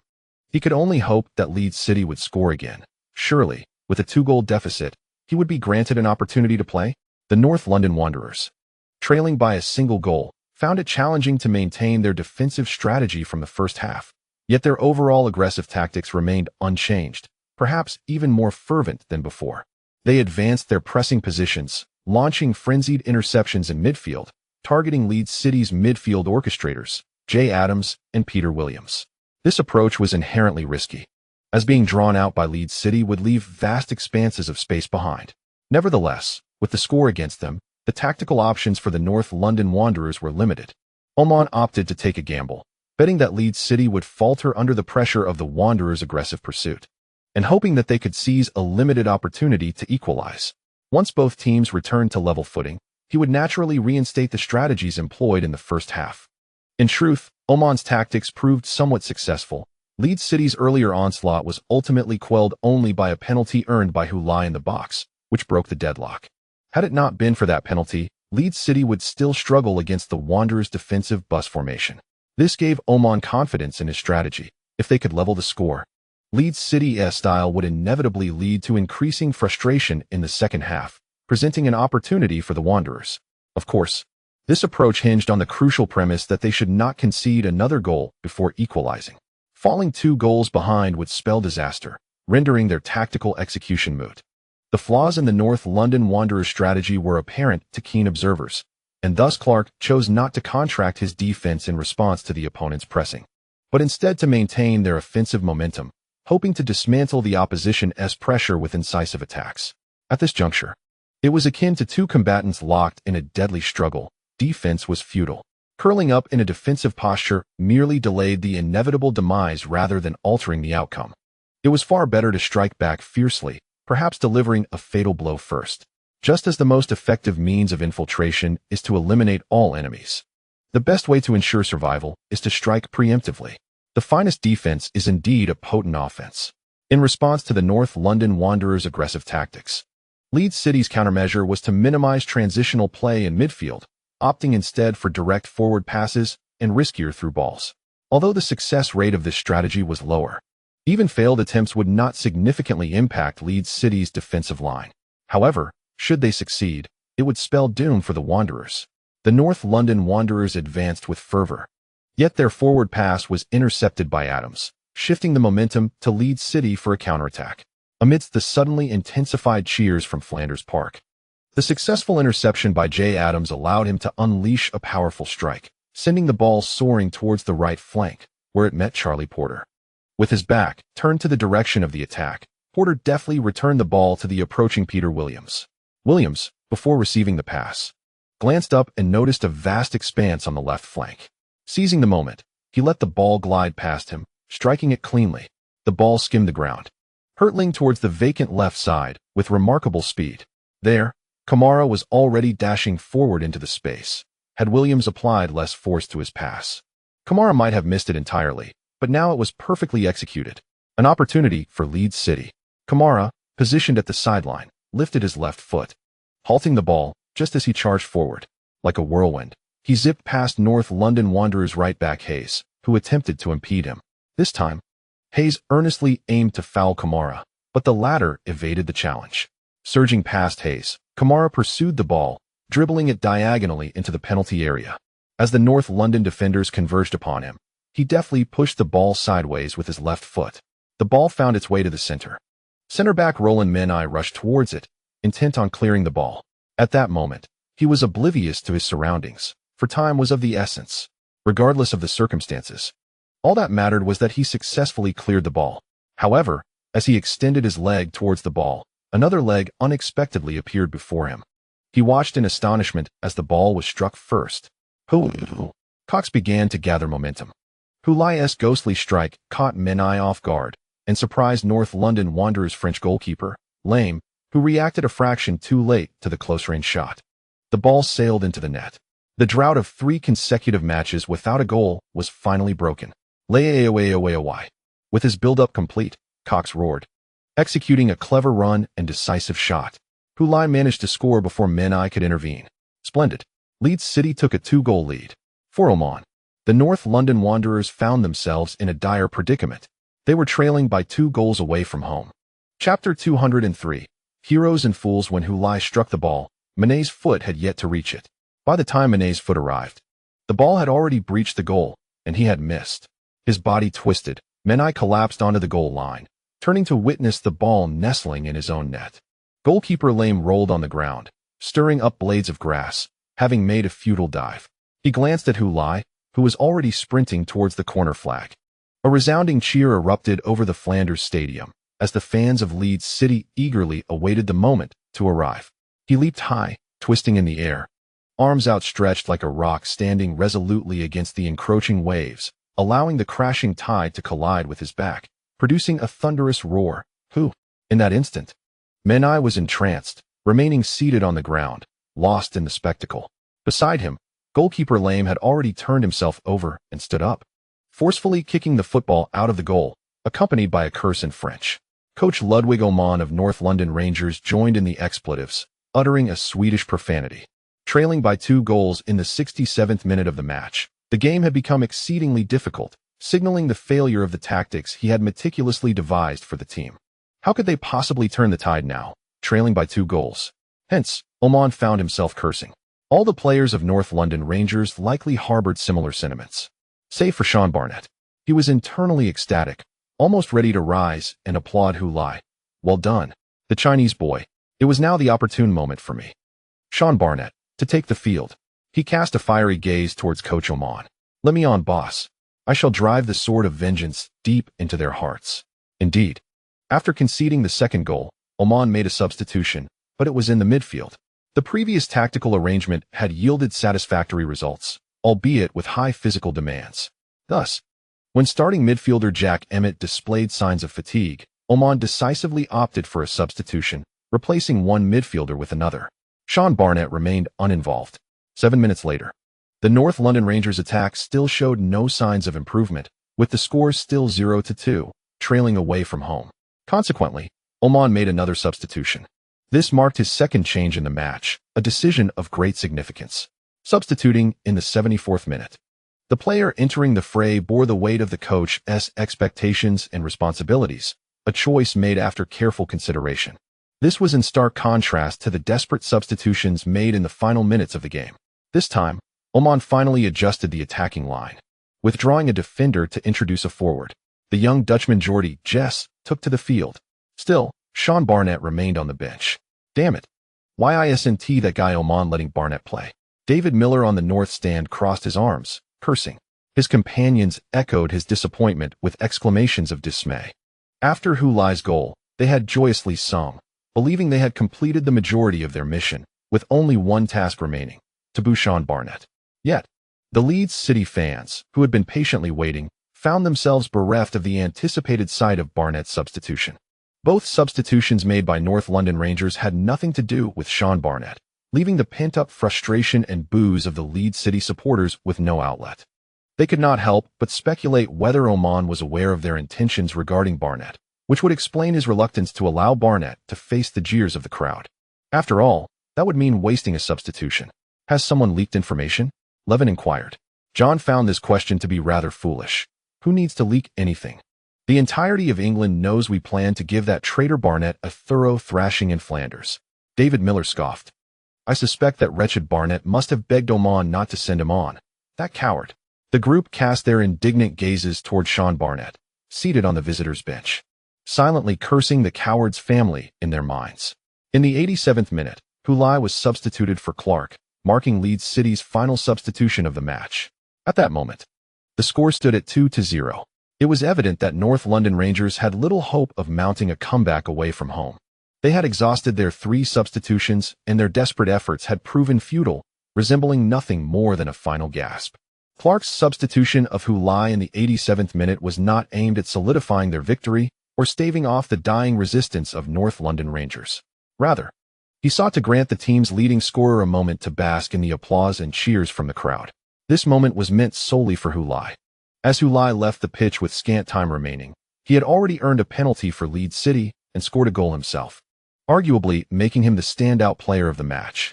Although the match had not yet concluded and the Best Player award had not been officially announced, commentator Hefeng confidently proclaimed his verdict.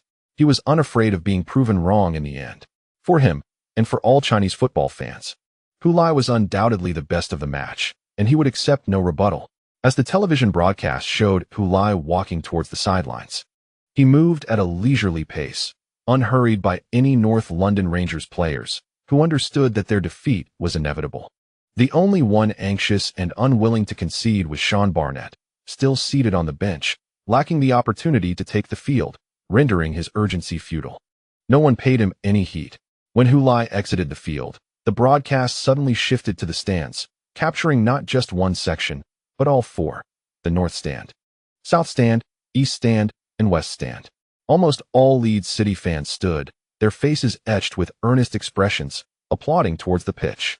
The applause of 30,000 resonated through the television signal, reaching countless homes. Even those far away in China could hear it.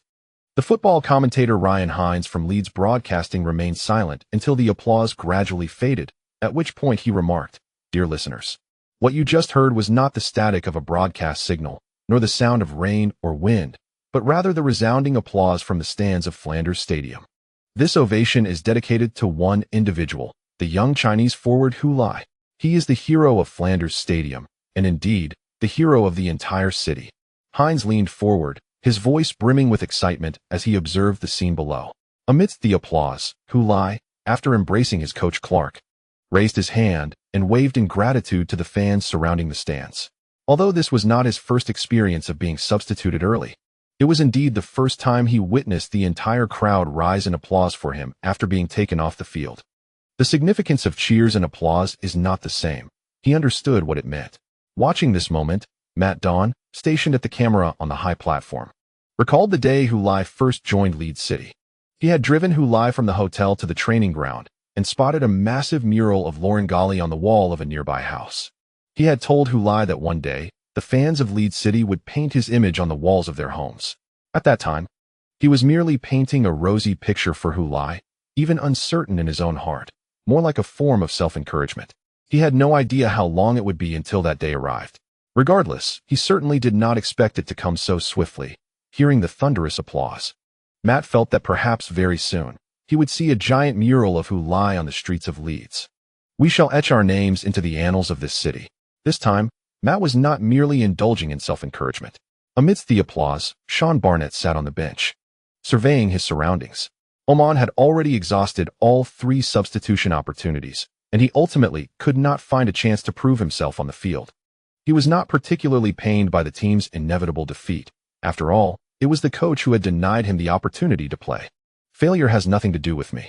Instead, he concentrated all his attention on the scene before him. He had once been adored in this stadium, and even upon his return, he could still hear the fans' greetings. Yet, even he, during his time playing for Leeds City, had never experienced a moment when, after being substituted, the entire crowd rose in applause for him. As the applause reverberated, he felt that the traces of his existence in this city and stadium were swiftly being erased. A new hero had emerged in this city, while he remained merely an unnoticed jester. P.S.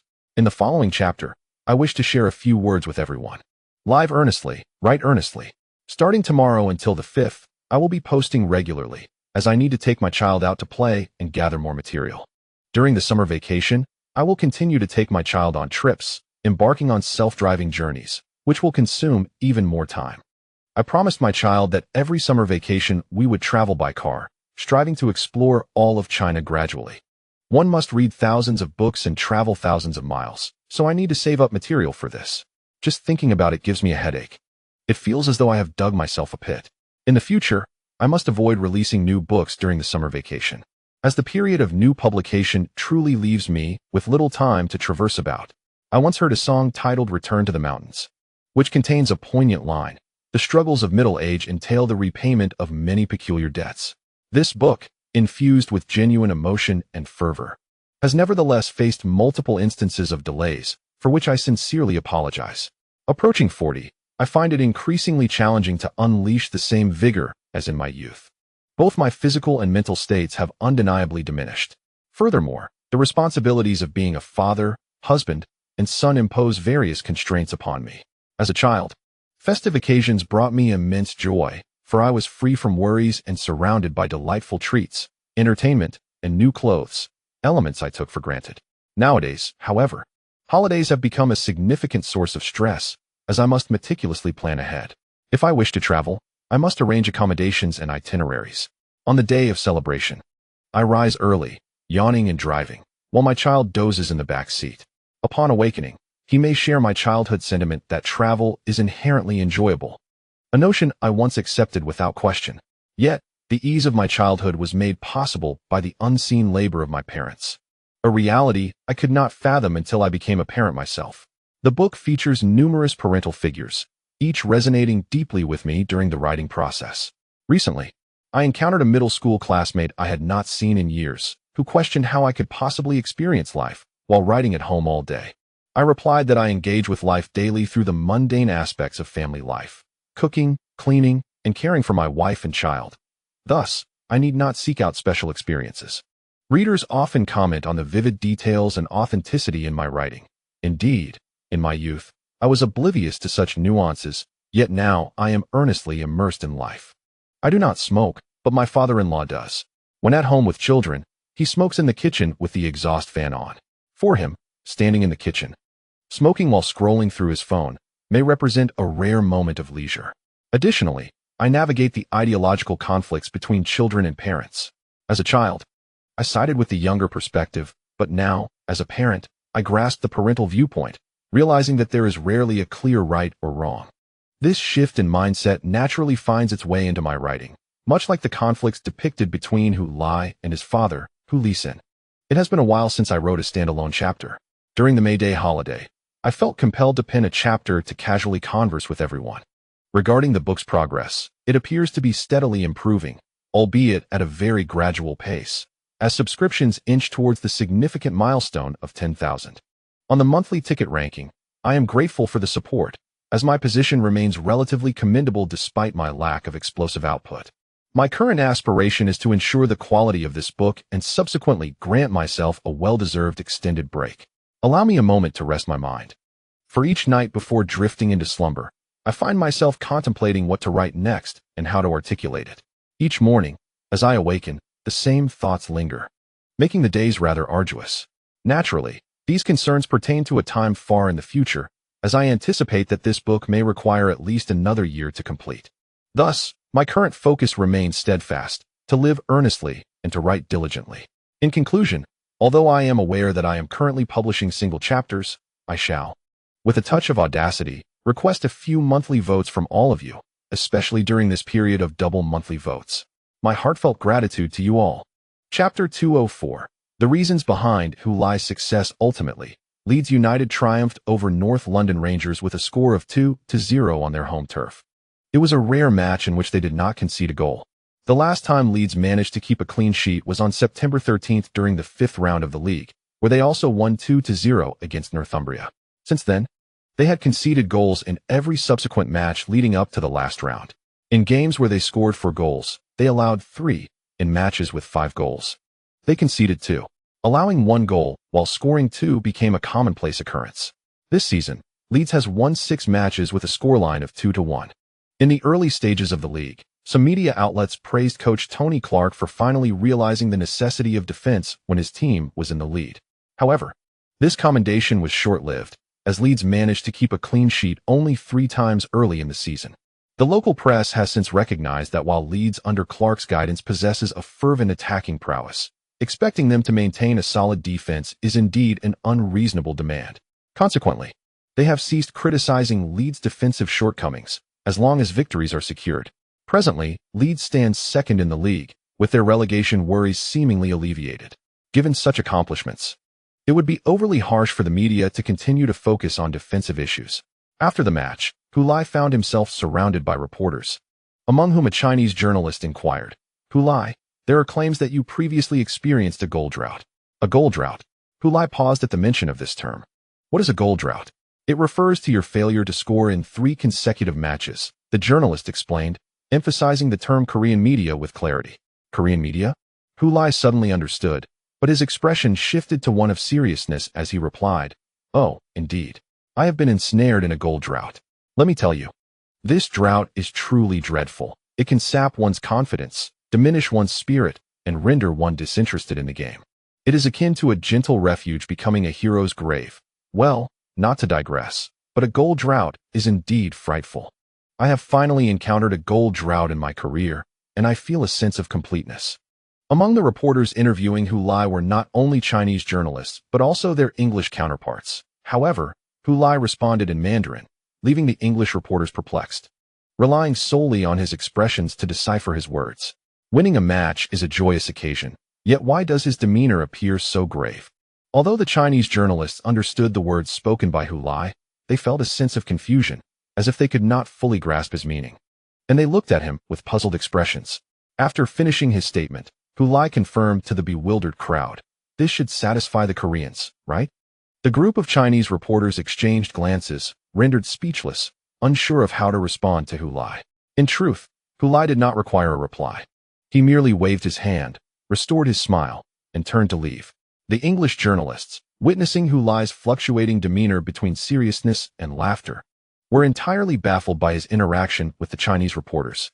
They resorted to seeking assistance from their Chinese counterparts, asking curiously, "What questions did you pose to who?" Observing the inquisitive expressions of their English colleagues, the Chinese journalists were unsure if they should disclose the truth. Ultimately, one Chinese reporter relayed the facts. Upon hearing this, the English journalists exhibited astonishment, exclaiming, "What? Going 3 matches without scoring is considered a goal drought? Is this how Koreans interpret football? If that is deemed a drought, then nearly every professional player's career must be fraught with one. Frankly, were it not for my awareness of the historical rivalry between Chinese and Korean football, I might have mistaken this for mere posturing by the Koreans." However, the conversation veered into an awkward territory. Did Hu genuinely believe he had escaped the goal drought? My goodness, does he hold such high expectations of himself? Faced with the wide-eyed English journalists, the Chinese reporters exchanged glances yet again, uncertain of how to elucidate the matter. Can one claim that Hulai is overly candid or that the Koreans are overly sensitive? The following day, a British media outlet indeed reported on this incident, commenting, "Recently, Hu experienced a streak of 3 consecutive league matches without scoring. While this is not particularly noteworthy, the Korean media considers such a stretch to constitute a goal drought. Frankly, I cannot comprehend how this qualifies as a drought, yet it is evident that Hulai is a player with extraordinarily high standards for himself. What we deem commonplace, he cannot accept. Thus, not scoring in 3 consecutive matches is, in his eyes, a grave matter." During a post-match interview addressing this issue, his expression was notably serious. Now, having finally scored against North London Rangers, he has ostensibly broken the so-called goal drought. I must emphasize that the reason this young Chinese player ranks first on the scoring charts this season is entirely due to his nearly obsessive self-discipline. How many forwards, after 3 consecutive matches without a goal, would perceive themselves as mired in a drought? Korean journalists may lack understanding of the game, but Hu certainly does. He must recognize that failing to score in 3 matches is not significant. Nevertheless, he continues to impose this standard upon himself, relentlessly pursuing goals in every match. In this game, Leeds City's 2-0 triumph over their opponents owes much to Hu's remarkable contributions. As anticipated, he was also named the best player of the match following the game. This season, with Hu's remarkable performances, a persistent question has arisen. Why? Why is Hu, a player from Leeds City, leading the league's scoring charts? Perhaps we can now glean an answer. A player at the pinnacle of the scoring leaderboard, who still possesses the childlike eagerness for goals, begs the question, why should he not top the charts? This article was originally reported in English and was soon translated into Chinese, circulating back to domestic audiences in China. Upon reading it, Chinese fans erupted in laughter. The Korean media initially aimed to mock Hu due to his goal drought, but unexpectedly, this provided the British with a reason to praise him. Notably, the British media even highlighted the Korean media's lack of understanding of the game. Thus, the Korean media truly shot themselves in the foot. If they wish to deny their ignorance, they should candidly admit that using Hu's goal drought as a basis for ridicule is utterly unfounded, lest they become a laughingstock.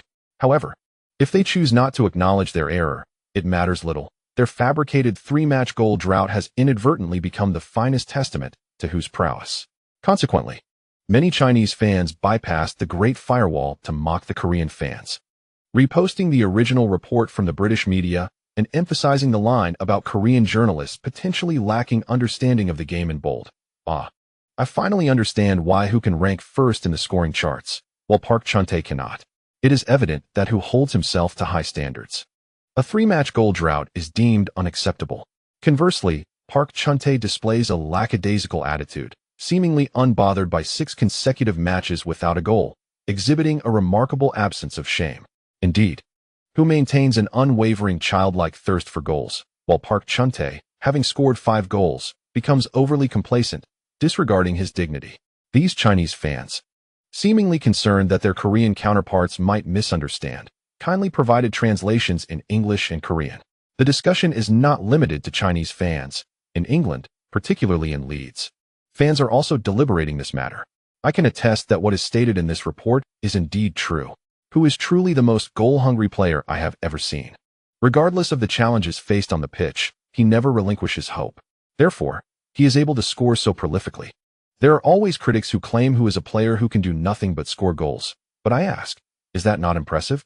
Some individuals are simply born to score. This is nothing short of extraordinary. Consider how many players yearn for the skill that Who possesses, yet remain unable to achieve it. In retrospect, I finally grasp why Who is so adept at scoring goals. His self-imposed standards are exceedingly rigorous.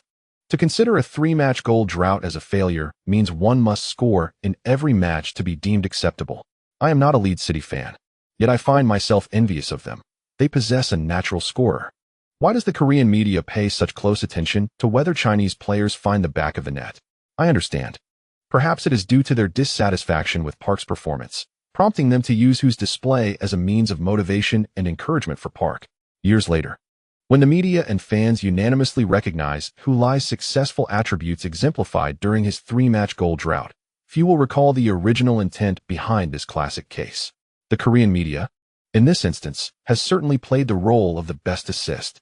Furthermore, the discussions surrounding Who Lie's 3-match goal drought have overshadowed the fact that Sean Barnett, upon his return to Flanders Stadium, failed to secure any playing time. One wonders whether this indifference is ultimately beneficial or detrimental for Barnett. P.S. From today until the 5th, there will be a single update, so I shall refrain from soliciting monthly votes.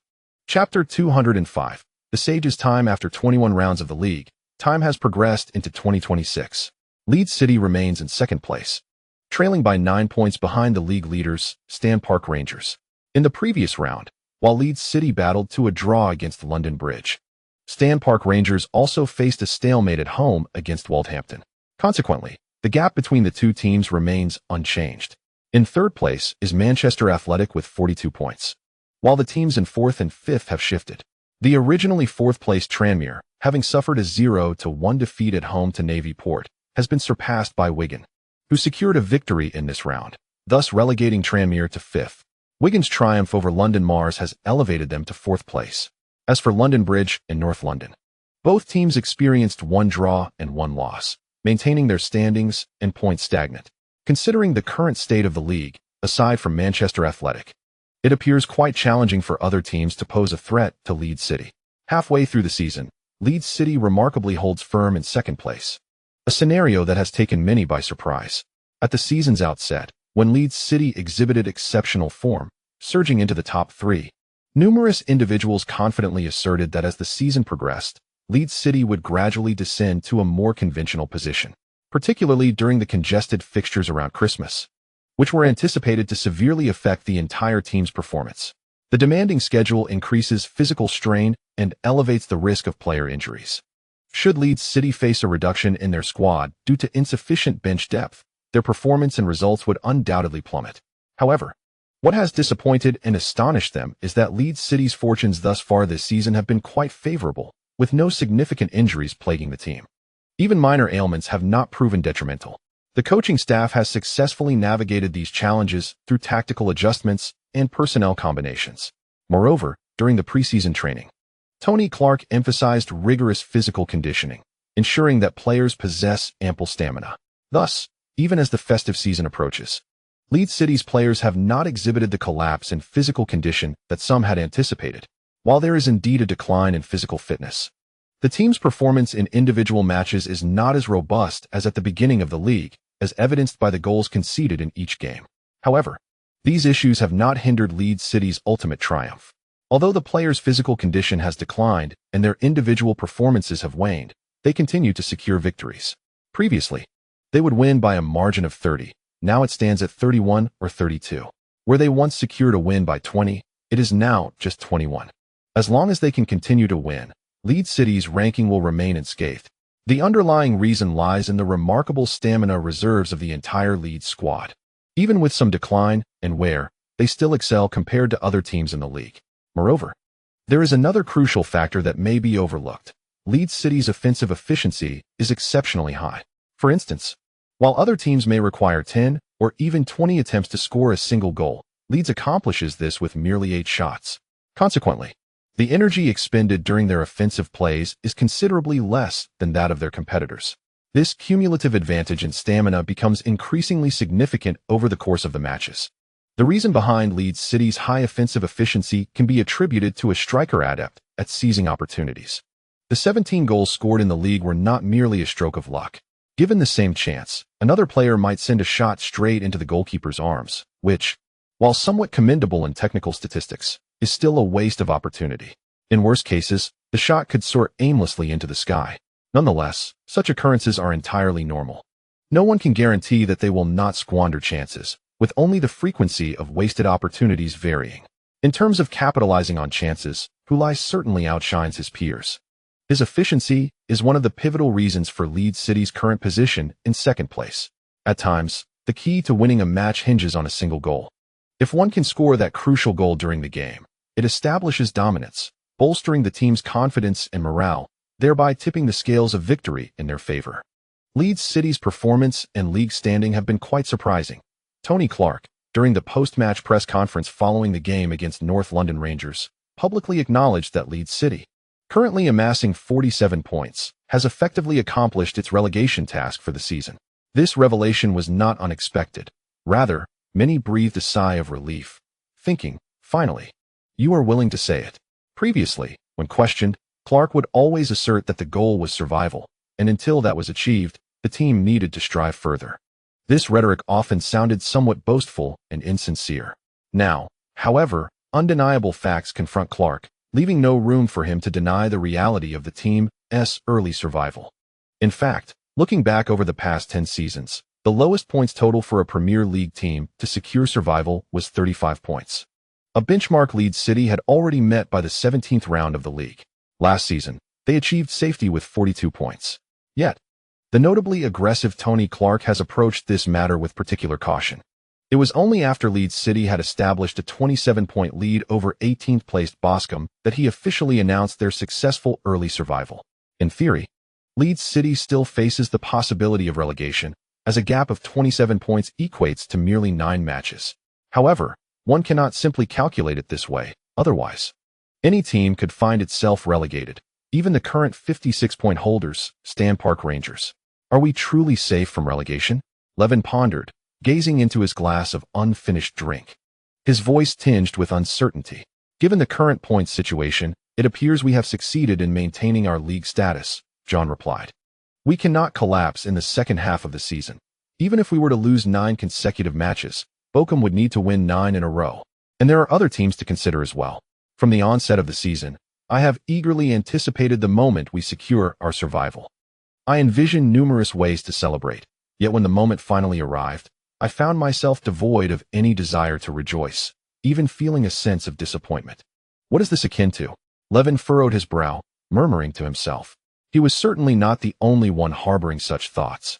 Many other Leeds City fans in the White Rose pub nodded in agreement upon hearing his words. The pub was bustling with fellow Leeds supporters. Familiar faces gathered to share drinks and camaraderie. The atmosphere was not cold by any means. As usual, groups congregated, chatting and drinking, occasionally glancing at the television broadcasting news, offering their opinions on current affairs, a scene not unlike any other ordinary evening. Yet, in light of Leeds City's premature survival, such normalcy felt oddly out of place.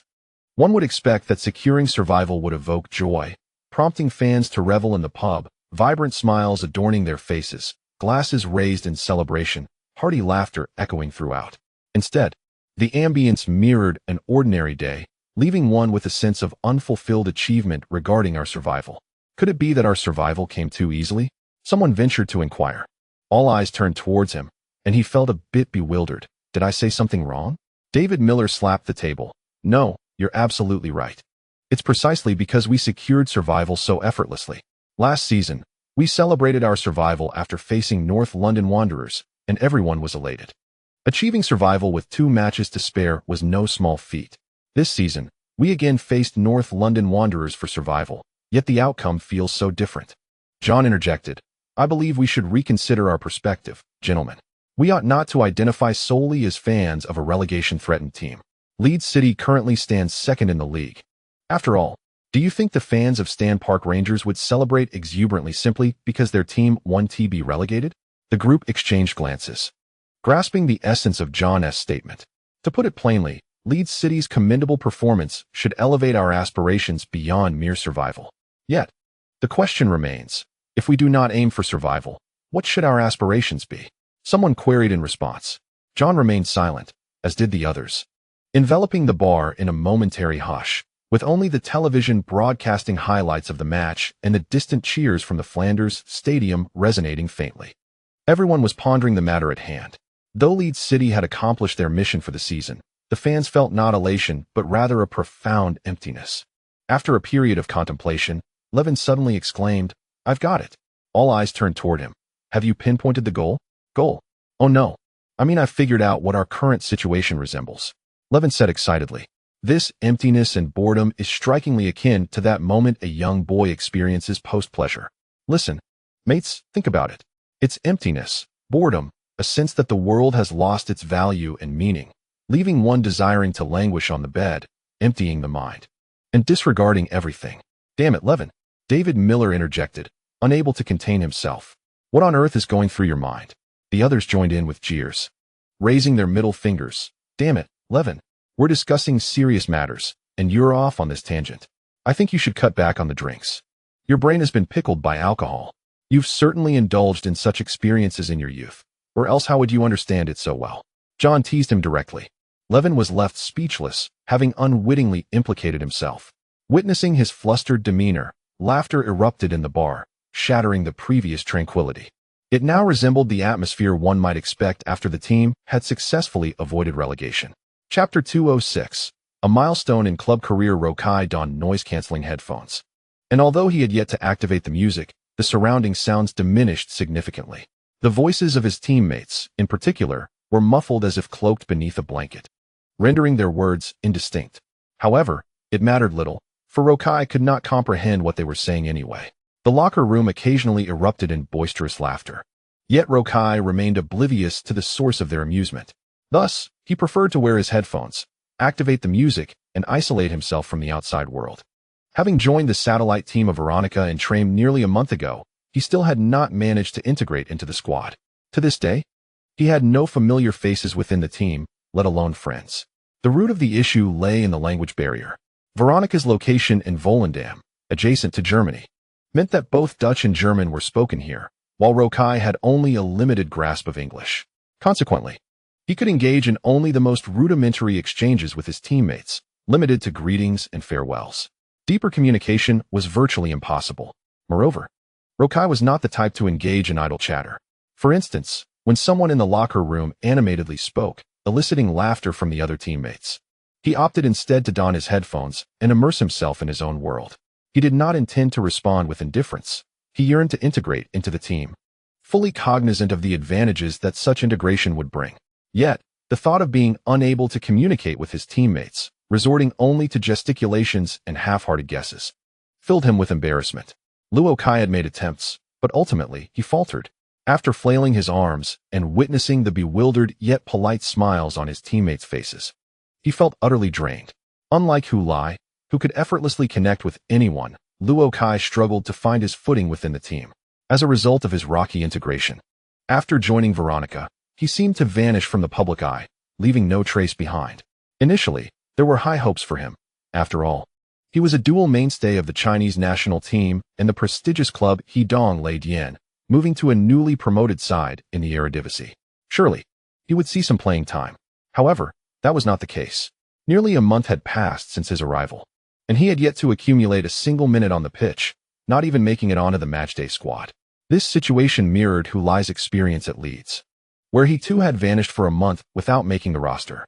However, Hulai was in the Premier League, while Luo Kai found himself in the Eredivisie. Despite both Leeds and Veronica being relegation battlers, the challenges and demands of the Premier League far exceed those of the Eredivisie. Luo Kai possessed superior physical attributes compared to Hulai, and Hulai's absence from Leeds' lineup for an entire month was linked to his improvement in physical competitiveness. In this regard, Luo Kai had an advantage, as the physical intensity in the Eredivisie was undoubtedly less than that of the Premier League. Yet here he was, a full month in, still failing to make even the squad list. Voices of skepticism regarding Luo Kai's overseas venture began to emerge online in China, albeit still in a sporadic and minor capacity. His journey abroad was significant, being only the second player after Hulai to venture overseas. His performance would directly impact the prospects of future players. Thus, from this perspective, the attention surrounding Luo Kai's experience abroad was on par with that which Hulai received. Amidst the music, for reasons unknown, Luo Kai suddenly recalled the translation device he had left in his apartment in Linji City prior to his journey to Europe. He was not contemplating whether he should have brought the device, but rather pondering why Hulai could so effortlessly master a language. Since arriving in the Netherlands, he had already begun taking Dutch language classes, yet his progress paled in comparison to that of Hulai. It seemed that Hulai transitioned seamlessly. Upon his arrival at Leeds, news reports quickly surfaced of him conversing with the locals. It was as if he had already mastered English, not merely engaging in self-study as he claimed. Could it be that this fellow had secretly been using a translation device to communicate with his teammates? Luo Kai furrowed his brow. Perhaps I truly should have brought the translation device. As he pondered this, it had been a month since he had proudly raised the trained scarf, standing in the red-top stadium alongside Kevin Locke. During this period, Luo Kai gradually vanished from the limelight, and news coverage of him dwindled significantly. He failed to overshadow Hulai, whose team, Leeds United, continued to forge ahead with remarkable momentum.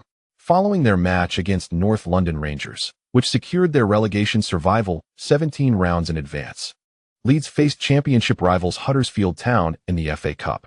In light of the previous season's relegation from the Premier League, manager Tony Clark made extensive alterations to the starting lineup, resting nearly all key players.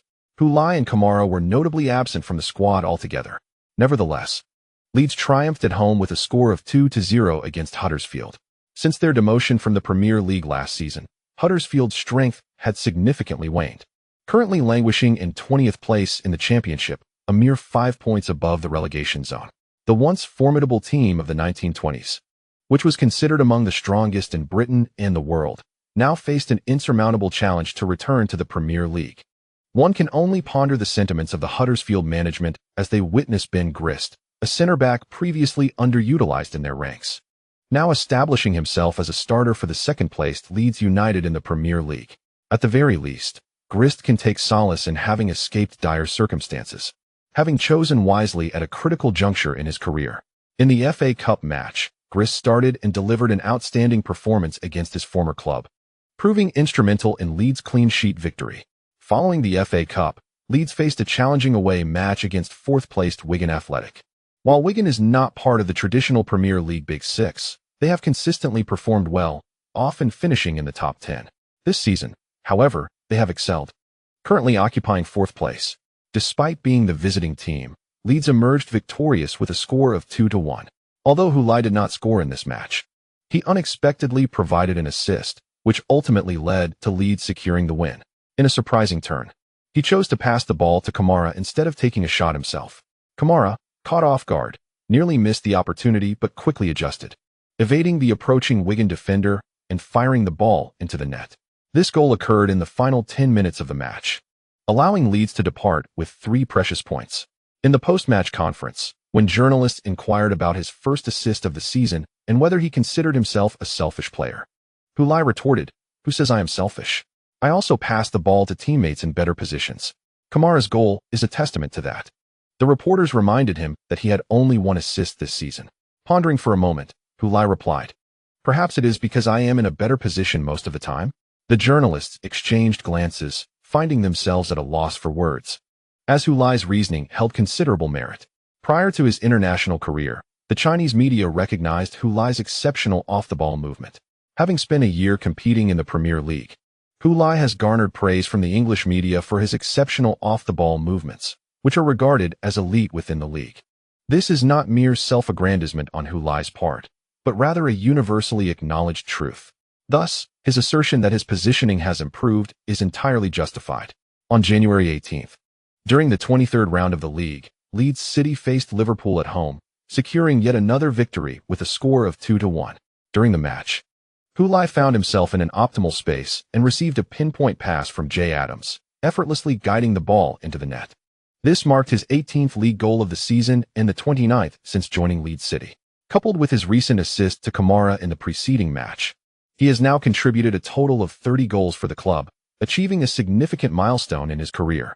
This accomplishment also activated a bonus clause with Leeds City, resulting in a windfall of £2 million. As Hulai gazed at the balance in his bank account, a childlike smile spread across his face. Though a touch of regret lingered at the thought that this bonus was a one-time affair, his expression of disappointment was unmistakable, and Yong-jun, aware of his thoughts, suggested, "We should also consider renegotiating your contract with the club. Many terms could be revisited." Currently, Hulai earns a salary of £2 million per annum at Leeds City, which, despite a 15% annual increment, still seems insufficient in Yong-jun's eyes. The highest salary at Leeds City is held by Peter Williams, a homegrown talent poised to be the team's future leader. At the end of last season, he successfully renewed his contract with the club, though the specifics of the new agreement have not been publicly disclosed. According to information released during the transfer window, it is said that Williams now earns a weekly wage of £100,000, totaling £5,200,000 annually. This not only makes him the highest paid player within the team, but also the highest in the club's history. The club's ability to offer such substantial salaries is, in part, attributable to Hulai's remarkable performances, which have attracted considerable investment from Chinese capital. Following the signing of various new sponsorship deals, Leeds City's financial situation has undoubtedly improved. Consequently, Yong-jun has set the target for Hulai's contract renewal to at least match Williams' earnings. After all, the funds the club possesses are fundamentally a result of Hulai's efforts in attracting investment, and it would be unjust to favor one over the other. Despite the camaraderie between Hulai and Williams, Yong-jun, as Hulai's agent, will not allow personal relationships to cloud his judgment during negotiations. He is committed to maximizing Hulai's financial benefit. As the team's top scorer and a crucial figure in their relegation battle, currently leading the Premier League scoring chart, Hulai deserves compensation that reflects his contributions. He is confident in his ability to persuade the club to acquiesce, provided that the club's general manager, Eric Duffy, is of sound mind. He should recognize the correct course of action. Hulai has become a sought-after figure in the Premier League, attracting the attention of countless clubs eager to monitor his performance. Should Leeds United remain obstinate, he has an abundance of alternatives and certainly no reason to linger solely on this one opportunity. His initial choice of Leeds was driven by a desire to acclimate to the Premier League and European football. Neither Hulai nor Yong-jun intended to spend their entire careers at Leeds United. It is reasonable to assume that Eric Duffy is cognizant of this. Thus, reaching a consensus between both parties should not prove overly challenging. The only potential difficulty may lie in how to satisfy Leeds United's demands regarding Hulai's intricate incentive clauses. Following the league matches, the FA Cup fourth round is upon us. This time, Leeds United faces Championship side Hounslow. Clark continues to rotate the squad, allowing those substitutes and young players with limited league appearances to gain valuable experience in the FA Cup. However, Clark does not entirely relinquish control, as he still fields some key players to bolster the team. In this instance, Leeds secured a narrow victory away from home, advancing to the fifth round of the FA Cup. Having achieved early safety in the league, some Leeds fans have expressed their thoughts online, suggesting that the team should aim to make a run in the FA Cup. With the season's primary objective already accomplished, should the remaining half of the season be squandered? Although they have exited the League Cup prematurely, and despite currently occupying second place in the league, The formidable Stan Park Rangers at the top renders championship aspirations nearly impossible. Conversely, the FA Cup, known for its surprises, presents the perfect opportunity for a passionate team like Leeds United. The FA Cup operates under a knockout format rather than a two-legged system, with the only replays occurring before the quarterfinals in the event of a draw. Once the semi-finals are reached, it is a single elimination match. This structure makes the FA Cup particularly susceptible to upsets, as even the most dominant teams in the Premier League can be eliminated by lower-ranked sides or teams from inferior leagues, a phenomenon that occurs every season. If other teams can achieve such feats, why not Leeds United? Nevertheless, there are fans who oppose this sentiment, arguing that following their successful early relegation battle, Leeds should clearly set their sights on securing a Champions League qualification. If they can maintain a position in the top four by the end of the league, they will earn a spot in the next season's Champions League. Meanwhile, even winning the FA Cup would only guarantee participation in the Europa League. The importance of the Champions League over the Europa League is self-evident. Therefore, if a pathway to the Champions League exists, why pursue the Europa League? Moreover, there is a significant risk associated with contending for the FA Cup if their efforts in the Cup lead to a decline in league performance, resulting in the loss of Champions League qualification. Who would bear the responsibility for that setback? Can those fans advocating for a pursuit of the FA Cup truly accept that accountability? Furthermore, even if one were to exert every effort in the pursuit of the FA Cup, securing the championship is by no means guaranteed. It is well acknowledged that the FA Cup is a breeding ground for unexpected outcomes. Therefore, why should the focus solely be on Leeds City causing an upset, rather than considering the possibility of other teams surprising them? After all, Leeds City currently occupies the second position in the league, which undoubtedly compels their opponents to approach the match with utmost seriousness. The likelihood of Leeds City capitalizing on their adversaries' complacency is exceedingly slim. Rather, they could very well fall prey to a team ranked below them. The debate among fans has expanded into the media, with discussions centering on whether the focus should be on the FA Cup or the Champions League qualification. In response to this discourse, Leeds City's head coach, Tony Clark, has refrained from offering any commentary, choosing instead to remain silent. In the subsequent 24th league round, Leeds City faced a draw at home against the 14th-ranked Sydenham.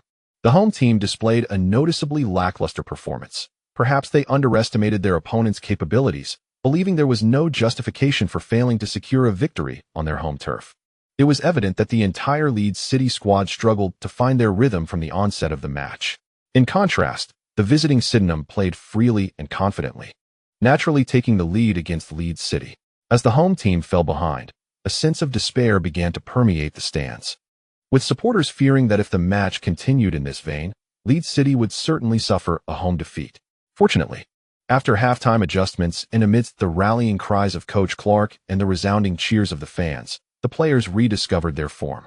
In a dramatic turnaround during the final 30 minutes, it was in the 77th minute that Ferret Quinn capitalized on a corner kick scramble to propel the ball into Sydenham's net, equalizing the score. In the end, the match concluded at 1-1, with Sydenham departing with a point from their away fixture. While Leeds City did not secure a victory, they also avoided defeat. Particularly noteworthy, given their early setback, for many, a draw seemed a tolerable outcome. However, not everyone shared this sentiment. As the final whistle blew, Tony Clark was the first to approach Sydenham's coach, Tyler Walker, extending his hand even before reaching him. During their handshake, he firmly patted Walker on the shoulder. After completing the exchange, he turned and retreated to the dressing room, not lingering on the sidelines. Upon the return of the Leeds City players to the locker room, they were met with the stern countenance of their head coach. Those who had previously considered the draw a positive result, believing it preferable to a loss, felt a sudden jolt of apprehension. Clark remained silent, standing there with an icy glare directed at the entering players. The squad, once animated with chatter outside, instantly fell silent upon witnessing their coach's grim demeanor, and, despite not grasping the full extent of the situation, they wisely chose to quiet down and hurriedly changed into their attire. For a moment, the atmosphere in the locker room was somewhat awkward. The assistant coach, Sam Landier, was the last to enter, signaling to Clark that all the players were present. After receiving a nod from Clark, he stepped out and closed the door. Once the door was shut, the players from Leeds City turned their gaze away from it. Meanwhile, Clark's voice resonated in the room, logically speaking. After we have successfully secured our place in the league, I should not expect too much from you regarding the performance of our matches. After all, our primary objective since the beginning of the season has been survival. All our plans and efforts have been directed toward achieving this goal. So, now that we have accomplished it, how can I continue to demand more from you? Contrary to his stern expression, Clark's voice was not loud. It bore a certain approachability. However, he swiftly shifted his tone. Yet, while observing the match from the sidelines, a thought lingered in my mind, compelling me to express a few things to you. He paused, surveying the room. It has become apparent to me that since our survival was assured, some of you seem to have disengaged from the game. Even with 4 months remaining in the season, you may already be contemplating summer vacations. Some might argue this is normal. After all, the task is accomplished, and we should adopt a state of contentment. Indeed, I have noticed discussions circulating about what we should pursue for the remainder of the season, and I have been attentive to these. However, I am not here to conduct a democratic vote to determine our objectives. Rather, I have a singular question for you. Clark leaned slightly forward, hands on his hips, fixing his gaze on the silent players. As professional athletes, is it acceptable to lose motivation and drive after achieving your goals? If others claim you are devoid of ambition, does that mean you truly are? The players, aware of the owner's dissatisfaction with their performance, kept their heads bowed in silence. This was indeed the most prudent response to criticism. One should never attempt to justify oneself to the owner. Clark, seemingly unperturbed by the absence of a reply, continued, I believe that after enduring extensive training, the moment you step onto the field, your foremost thought should be, today, I must strive for victory. Regardless of the season's ultimate goal, regardless of whether we have fulfilled the tasks set by the coach or the board, each match's objective remains unequivocal: victory. As professional players, the pursuit of triumph should be an intrinsic instinct for each of you. There should be no need for reminders. You should inherently know to go out and win. Reflect upon my words. There is still half a season ahead of us. With that, Clark turned and departed to attend the post-match press conference. The locker room fell into a profound silence, broken only by the hum of the air conditioning vent. The double monthly ticket still has a few remnants. I seek a monthly ticket. This chapter concludes. Chapter 208. Opponent, Stan Park Rangers. Tony, I must say, I found your demeanor in the locker room today to be rather harsh. In a relatively quiet bar with few patrons, Matt Don remarked to his drinking companion, Tony Clark. After the match, it is not solely the players who require relaxation, the coaches do as well. Since taking the helm at Leeds City, Clark has developed a habit of retreating to this tranquil bar with Matt for a drink whenever the team's performance falls short, such as losing a match or failing to secure a necessary victory. It serves as a means to vent his frustrations, alleviate stress, and discuss future strategies with Matt. Although Matt was not present in the locker room today, he was well aware of what transpired. It is worth noting that while Sydenham ranks 14th, their recent performance has been commendable. In the previous round, they managed a 2-2 draw against Manchester Athletic, and in the round before that, they played to a 1-1 stalemate against Warship Harbour. I know, Matt, but that is no excuse. They should aspire to perform better rather than being content with merely avoiding defeat. Clark raised his glass and took a sip, acknowledging the reality that the team has become somewhat complacent since ensuring their safety from relegation. Perhaps this is our responsibility. To be honest, it's not just them. I find myself somewhat lost as well. All our preparations were aimed at avoiding relegation, yet unexpectedly, we have performed splendidly this season, achieving our safety goal in just half a season. What should we do next? I have yet to figure that out. Of course, my uncertainty is of little consequence. But as the head coach, you cannot afford to be uncertain. Matt leaned closer to Clark. Tony, what is your perspective on the matter being discussed by the media and fans? Tony Clark fell silent, his fingers tracing the stout whiskey glass as his gaze drifted. Clearly, he too was at a loss for an answer. Observing his friend's state, Matt refrained from interrupting him, taking a sip of his drink and then looking up at the television mounted above the bar. The screen displayed news of the media interviewing Leeds City fans. I am exceedingly pleased with Mr. Clark's work. I believe signing him was the most astute decision the club has made. I now hope the club will secure a long-term contract with Clark, ensuring we possess a vision for the future. Clark's tactics may be somewhat audacious, but they have imbued Leeds City with its own distinctive character. Frankly, I now derive great enjoyment from watching Leeds City play, as it affords me the passion and experience that the former Leeds City could not provide. Johnson Lau performed remarkably well in today's match. successfully neutralizing Leeds City's previously outstanding left-winger, Ismail Kamara. Lau strikes again. What a beautiful tackle. Oh, Kamara, now on the ground, is signaling to the referee, seemingly believing a foul was committed. Yet this was indeed no foul. It was a clean and decisive defensive play. Such physical contact hardly qualifies as a foul. French lad. Welcome to the Premier League. Upon returning to her apartment, Kamala settled onto the living room sofa, cradling a tablet in her hands. Her gaze fixed intently on the screen displaying a match video. Her agent, Achif Ataki, overheard the sounds emanating from the tablet and, intrigued, leaned in for a closer look. With a gasp, he exclaimed, "Goodness, mate. Do you have a penchant for self-punishment? You are the one who is masochistic, ach." Kamala shot a glance at her agent, whose expression was exaggerated. "If you're not the masochist, then why on earth are you watching this?" ACH pointed to the match unfolding on the screen. "If I'm not mistaken, this is a recording of the second round of the league, right? Would you like me to spoil it for you? You lost 0-2 to Stan Park Rangers." "Thanks, ACH," Kamala replied, rolling her eyes.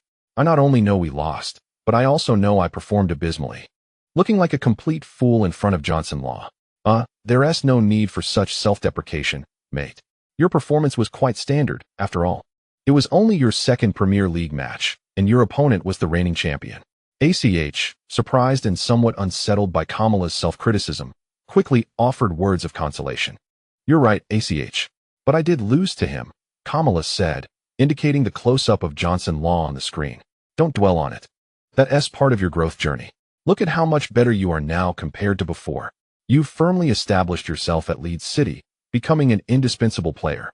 Leeds City is currently performing well in the league, and we should negotiate a new contract with them soon, significantly increasing both your salary and bonuses to reflect your contributions."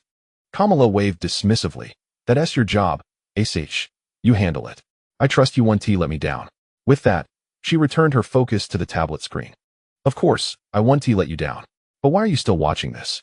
Are you truly a masochist? I ask you, ACH. Who is our next opponent in the league?" "Stan Park Rangers. After that match, I vowed that the next time I see him, I will make him pay," Kamala declared, her gaze fixed on the figure on the screen. Upon hearing this, ACH fell silent. At that moment, he knew it was futile to advise Kamala to let it go. The rivalries among professional players are not easily dismissed. Kamala had indeed been thoroughly outplayed by Johnson Law in that match, a complete defeat. Thus, it was entirely natural for Kamala to seek retribution now that she was performing exceptionally well. He not only understood Kamala's desire to watch the video, but also supported her in doing so.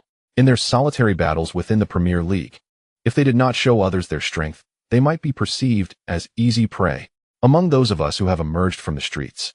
How many can truly be considered easy to intimidate? Ismail Kamala, alongside who, stands as one of the most formidable threats in Leeds City's attacking line, known for his incisive breakthroughs along the flanks. Here, I present two video segments. After concluding, Scott Brooks, the head coach of the Stan Park Wanderers, nodded towards the video coach beside him, and promptly, a clip appeared on the projection screen. In the video, Ismail Kamara faced off against the defense of Johnson Law, skillfully maneuvering around the ball in an attempt to deceive Law with flashy footwork. However, Law remained unfazed, lowering his center of gravity and fixating intently on the ball. Ultimately, as Kamara sought to nudge the ball away, Law anticipated his move, intercepting it with a well-timed foot. The scene shifted as Kamara attempted to accelerate past the sideline, only to be closely shadowed by Law, who seized the opportunity to position himself effectively, thereby separating Kamara from the ball and executing a clean interception. In the third frame, Johnson Law executed a precise tackle, sending the ball out of bounds, while the downed Kamara lay on the ground, raising his hands in protest to the referee. Yet, the referee dismissed Kamara's claims, signaling for Leeds City to take a throw-in. Kamara's frustration was palpable. "Hey, coach, are you trying to showcase Johnson's one-on-one defensive highlights?" Someone in the audiovisual room raised their hand in jest, eliciting laughter from the entire audience. Amid the laughter, Law cast a glance at his teasing teammate, the Brazilian goalkeeper, Victor Lemos. Known for his quirky demeanor, Lemos's lively personality starkly contrasted with his role as a goalkeeper.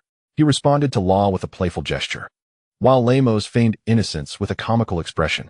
Brooks chuckled but quickly composed himself, turning back to the video coach to nod once more. prompting the playback of the second segment.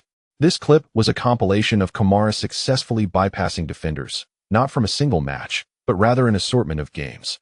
As the defenders donned various jerseys. After viewing this segment, Brooks gestured for the video coach to pause and inquired of the players, "What insights have you gleaned from this?"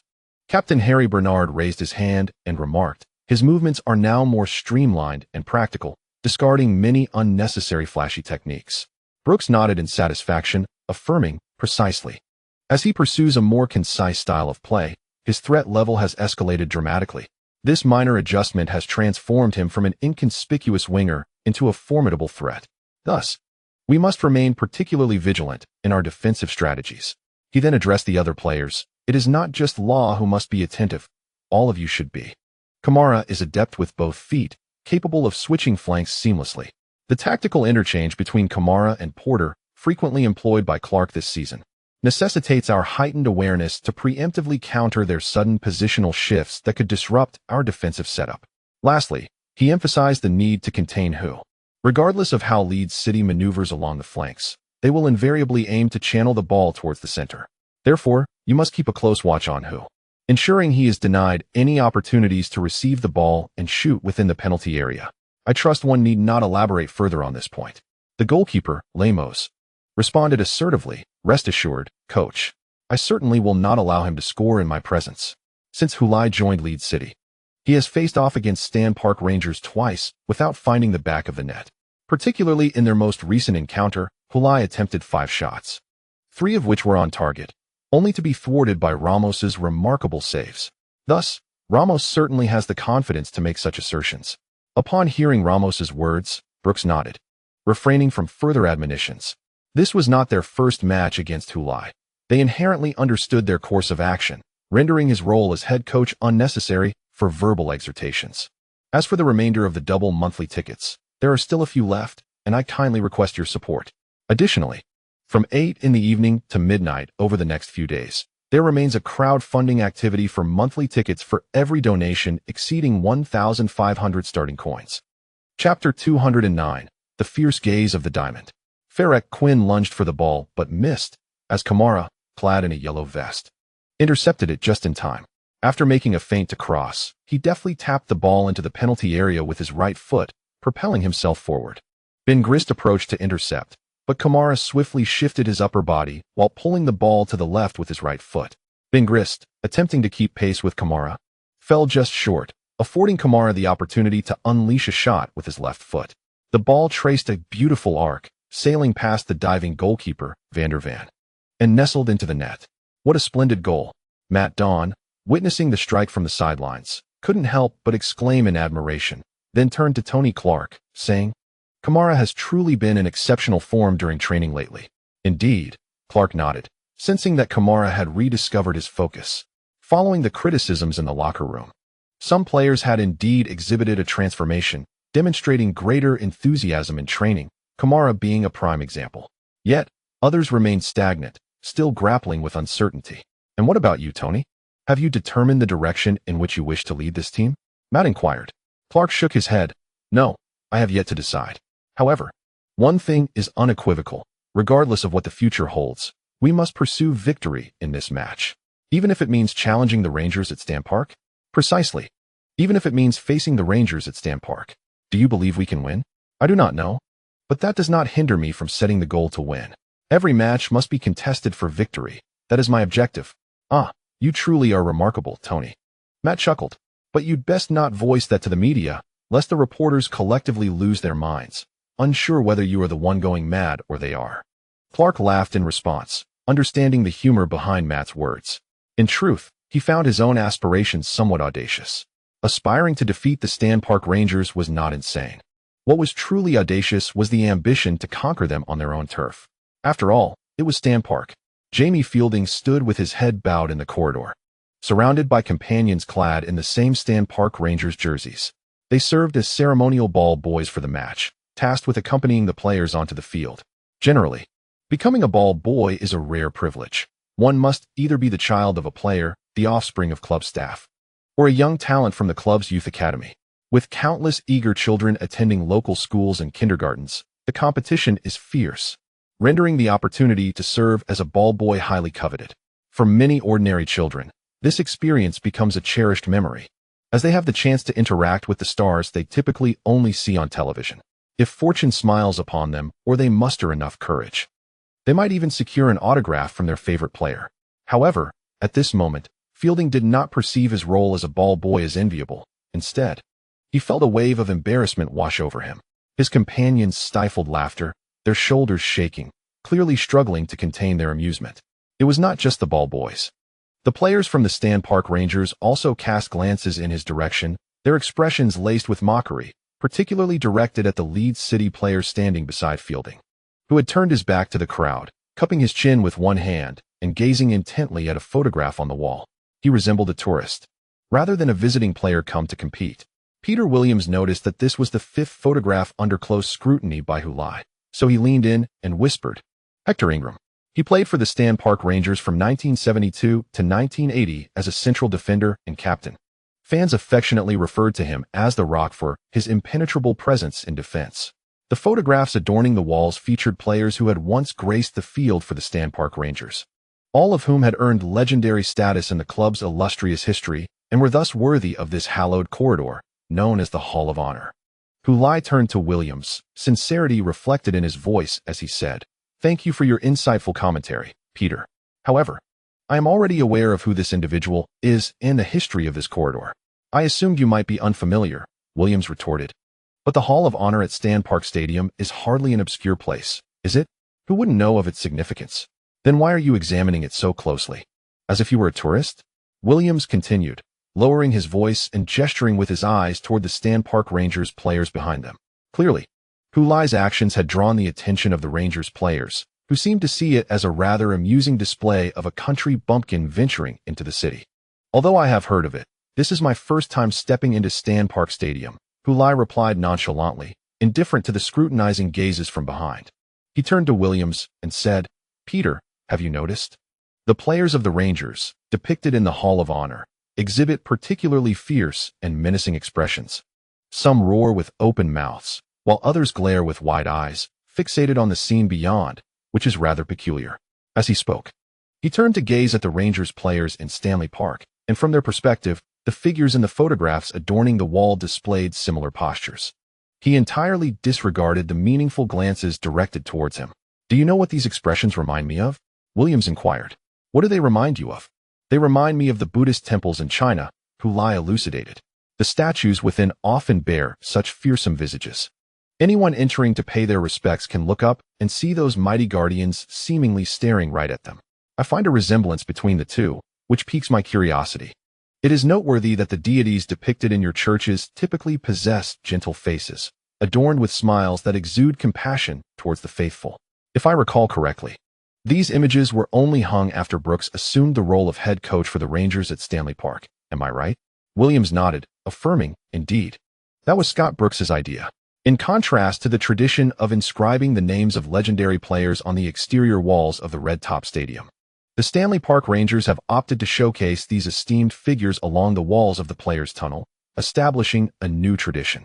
Prior to Scott Brooks's arrival as coach 5 years ago, the Players' Tunnel at Stanley Park was indistinguishable from those of any other stadium. The pristine walls bore nothing but the club's name and crest. After Brooks took the helm, he proposed that photographs of legendary players from the club's history be hung along the walls of the tunnel. He explained that this would allow the players of the Stanley Park Rangers to step onto the field under the watchful gaze of their predecessors during each home game, imparting a sense of spirit and a profound awareness of their responsibilities, instilling them with determination to strive valiantly in their matches. As for why he chose images of players with exaggerated fierce expressions, Brooks articulated that only in this manner could the Rangers players fully appreciate the strength conveyed by their forebears. Hulai gazed up at the fearsome legends of the Stanley Park Rangers, remarking, "The guardians and bodhisattvas in Buddhist temples often exhibit fierce and intimidating expressions, especially when viewed from our human perspective. Buddhism promotes compassion, yet why display such ferocious visages? It serves to intimidate those with malevolent intent. After all, while my Buddha embodies compassion, there are also fierce guardians with wrathful gazes." Williams listened with a furrowed brow, finding himself perplexed by Hulai's discourse. as his understanding of distant Eastern religions was limited, rendering him incapable of envisioning the imagery Hulai described. Beside them, Jamie Fielding was equally bewildered. Although he could understand the individual English words exchanged between Hulai and Williams, the overall meaning eluded him completely. He was merely pondering, what are the two of them up to? This is an English Premier League match, and do their words bear any relevance to the game? You two, facing our league's top team, the reigning champions, how can you be so nonchalant as to engage in idle chatter? Come on, take this seriously. With this thought, Jamie Fielding cast a resentful and furious glance at the instigator, Hulai, completely oblivious to the gaze of the young boy beside him. Hulai continued to converse with Williams, saying, Peter, don't you think these individuals resemble the deities in the temple I mentioned earlier? While we are the nefarious entities they are destined to suppress. Williams finally grasped Hulai's meaning, yet he disagreed, furrowing his brow. Your imagination is rather vivid, Hu. I believe this is merely an exhibition of the illustrious past of the Stan Park Rangers. After all, they are a traditional powerhouse. Huh, you don't believe me?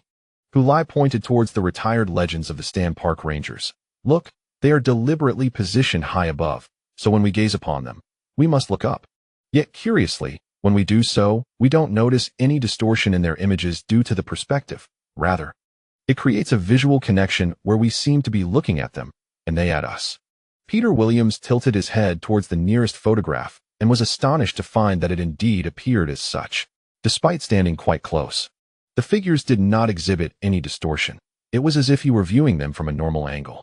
It was not his first visit to Stan Park Stadium, yet it was the first time he had noticed this phenomenon. He exclaimed in wonder. So you see, Peter, could it be that the Stan Park Rangers are capable of creating the longest unbeaten home record in Premier League history because their stadium is graced by these fierce deities? Hulai shook his head slightly. Scott Brooks is truly remarkable. He even considers such details. If the portraits are watching us, can we truly perform poorly? That seems rather far-fetched. It is a form of psychological suggestion, Peter. Psychological suggestion is often not so direct, but if it can influence your inner thoughts even slightly, it has served its purpose. Williams shook his head. I still find it hard to believe. Hulai smiled gently. Then let me present another piece of evidence. It is said that Scott Brooks is a Buddhist. Williams was taken aback. Brooks' faith was not a secret, as he was a well-known Buddhist in the Western sports community, reported widely by the media and known to all. Observing his reaction, Hulai realized he need not elaborate further, and he continued to gaze upwards at the legendary players of the Stan Park Rangers, who bore the fierce countenance of deities. Aerial footage of Stan Park Stadium appeared on the television broadcast. From above, the lush green field beneath the white canopy was filled to capacity, teeming with fans clad in red jerseys, creating a vibrant sea of supporters. The deafening roar of the crowd surged from the stadium, rising to the heavens, and even the cameras positioned in the air could capture the fervent shouts emanating from the arena. The voice of commentator Cox resonated alongside the vivid imagery, straining to elevate his volume above the cacophony of the live audience. Welcome to Stan Park. Here, the Rangers have remained unbeaten for 90 matches. The fervent cheers of the Rangers supporters seemed almost tangible before our eyes. This is Stan Park, the most intimidating stadium in the Premier League. As we transition to the 210th chapter, titled The Unbeaten Home Ground, what does it signify to remain undefeated at home for 90 matches? Is it a daunting feat? Sean listened intently as commentator Hefong reiterated the Rangers' remarkable home record, implying that it underscores the formidable nature of Stan Park. Leeson nodded in agreement. Indeed, it is quite challenging. This record stands as the longest unbeaten home streak in the history of the Premier League and English top-flight football. Moreover, it is not confined to the league. Over the past 4 years and 8 months, the Rangers have not suffered a single defeat at home in any of the FA Cup, League Cup, or Champions League matches. Thus, Stan Park has earned its moniker of the unbeaten home ground. Whenever they play on their home turf, the Rangers consistently perform exceptionally well, with all players exhibiting superior form compared to their away games. This epitomizes true home advantage, far removed from the outdated notion of mere familiarity with the pitch or referee bias. Sean recognized this truth, as from the very first minute of the match, the Rangers launched an aggressive onslaught. Even after 10 minutes had elapsed, Leeds City had yet to register a single shot on goal, having ventured into the opposition's 30-meter zone only once. After years of watching football, she could discern the implications of this. At that moment, as Leeson elucidated this to Sean, the Rangers were relentlessly attacking Leeds City's goal, and the fervent chants of the home supporters suggested that a goal was imminent. Indeed, their confidence was not unfounded.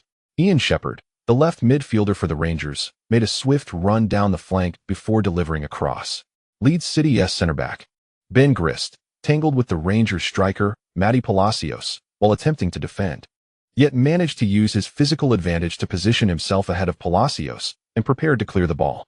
At that moment, he was supported by only one leg as Palacios pressed against him, disrupting his clearance. Consequently, the ball struck Grist and soared directly towards the goal. "Watch out!" Foam exclaimed in alarm. Goalkeeper Van der Ven quickly retreated a couple of steps before leaping backwards to make a desperate save. Stretching out his arm with all his might, Chinese fans watching from their screens collectively held their breath, and Sean widened her eyes in astonishment, unable to utter a word. Fortunately, Van der Ven managed to deflect the ball with one hand, sending it soaring over the crossbar. What a close call. Just a fraction away from an own goal by Grist. He had made an error under the pressure from Palacios. Immediately, the remorseful Grist raised his hand to apologize to goalkeeper Van der Ven. As the football soared towards the goal, he felt a chill run down his spine. Fortunately, his teammates ultimately rescued him from the abyss. Upon rising, Van der Ven's expression was tinged with a newfound tension. He scarcely offered words of comfort to the apologetic Grister, his movements appearing somewhat stiff. Amidst the relentless onslaught of the Rangers at Stan Park, the players of Leeds City began to falter, a troubling omen. Yen Kong murmured anxiously beside Foam. "The pressure of playing in this stadium is indeed immense," Foam remarked, when Grister nearly scored an own goal. "The uproar from the Rangers fans in the stands was so intense that I momentarily thought the ball had found the net. This is quite concerning, Tony." In front of the visiting team's bench, assistant coach Sam Rander frowned and spoke to Clark. "Our players seem to be overly anxious." "Not just seem, Sam. They are indeed nervous," Clark replied. "After all, this is Stan Park. It is only natural for them to feel that way." As they conversed, the fervent cheers of the Rangers fans filled the air. This cacophony had persisted since Grister kicked the football towards the goal, showing no signs of abating. At first glance, one might assume the Rangers supporters were celebrating a goal. "Although we haven't conceded yet, if we continue to play like this, it's only a matter of time before we do," Rander stated. "Conceding was already anticipated, Sam. The key is scoring. But Tony, look at the players' performances. Do you think they can score in such a tense state?" Clark gazed at the field, rendered speechless, for he too was uncertain of the answer. In the visiting stands, David Miller clasped his head in his hands, wearing a look of dread. Thank goodness Van der Ven maintained his focus. Otherwise, we would have conceded a goal. "What is wrong with Dabing today? The match has scarcely begun, and he nearly made a grave error. This is not indicative of his usual standard," Levon muttered. "In this environment, how many can truly perform at their best?" John scoffed. "This is Stan Park. Just listen to the noise. We must shout to converse." "Levon, if you were on the field amidst such clamor, how much of your true ability could you display?" Levon grimaced, falling silent. Not only on the pitch, but even as a spectator in the stands, amidst the roars of the Rangers fans, he found himself unable to cheer. It wasn't he that the noise was too overwhelming. Rather, his heart raced, his mouth parched, and his body felt too weak to produce a sound. As fans, if one cannot cheer from the stands, it is somewhat understandable.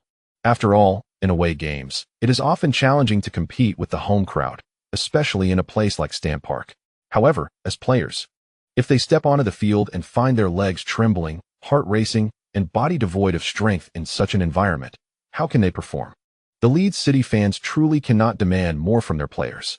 After all, in the span of the past 4 years and 8 months, countless teams have succumbed to defeat on this pitch, with the best outcome merely being a draw. Just 3 minutes following a near-own goal by Grist, Stan Park Rangers were presented with a free kick opportunity in the attacking third. The duty of taking this free kick fell to their attacking midfielder, Swiss international Matthias Schneider. As Schneider prepared to take the kick, the Rangers fans in the stands began to create an electrifying atmosphere, singing and dancing as if celebrating a goal. Yet, at that moment, the players of Leeds City were still arranging their defensive wall. Once the wall was set, Schneider retreated to gather momentum. A deep, resonant hum filled the air. Woo! The whistle blew, and Schneider surged forward to strike the ball. The football sailed past the Leeds defensive wall, precisely finding the net guarded by Van der Ven.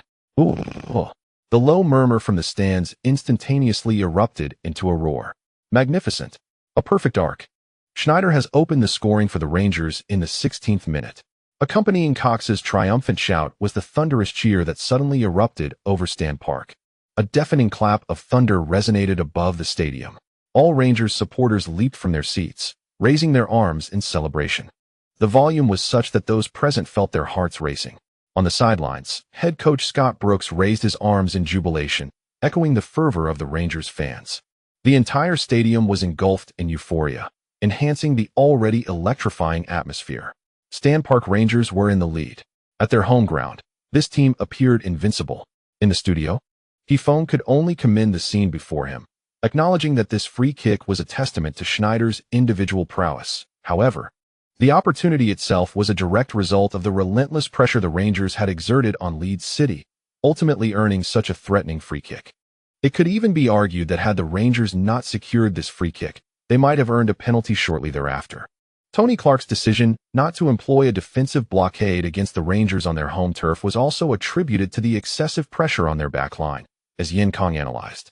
In this match, Clark's defensive strategy was notably aggressive, with relentless man-marking on both flanks, pushing the fullbacks into the attacking zone. This approach, however, often led to vulnerabilities in the defense, necessitating other players to cover for gaps.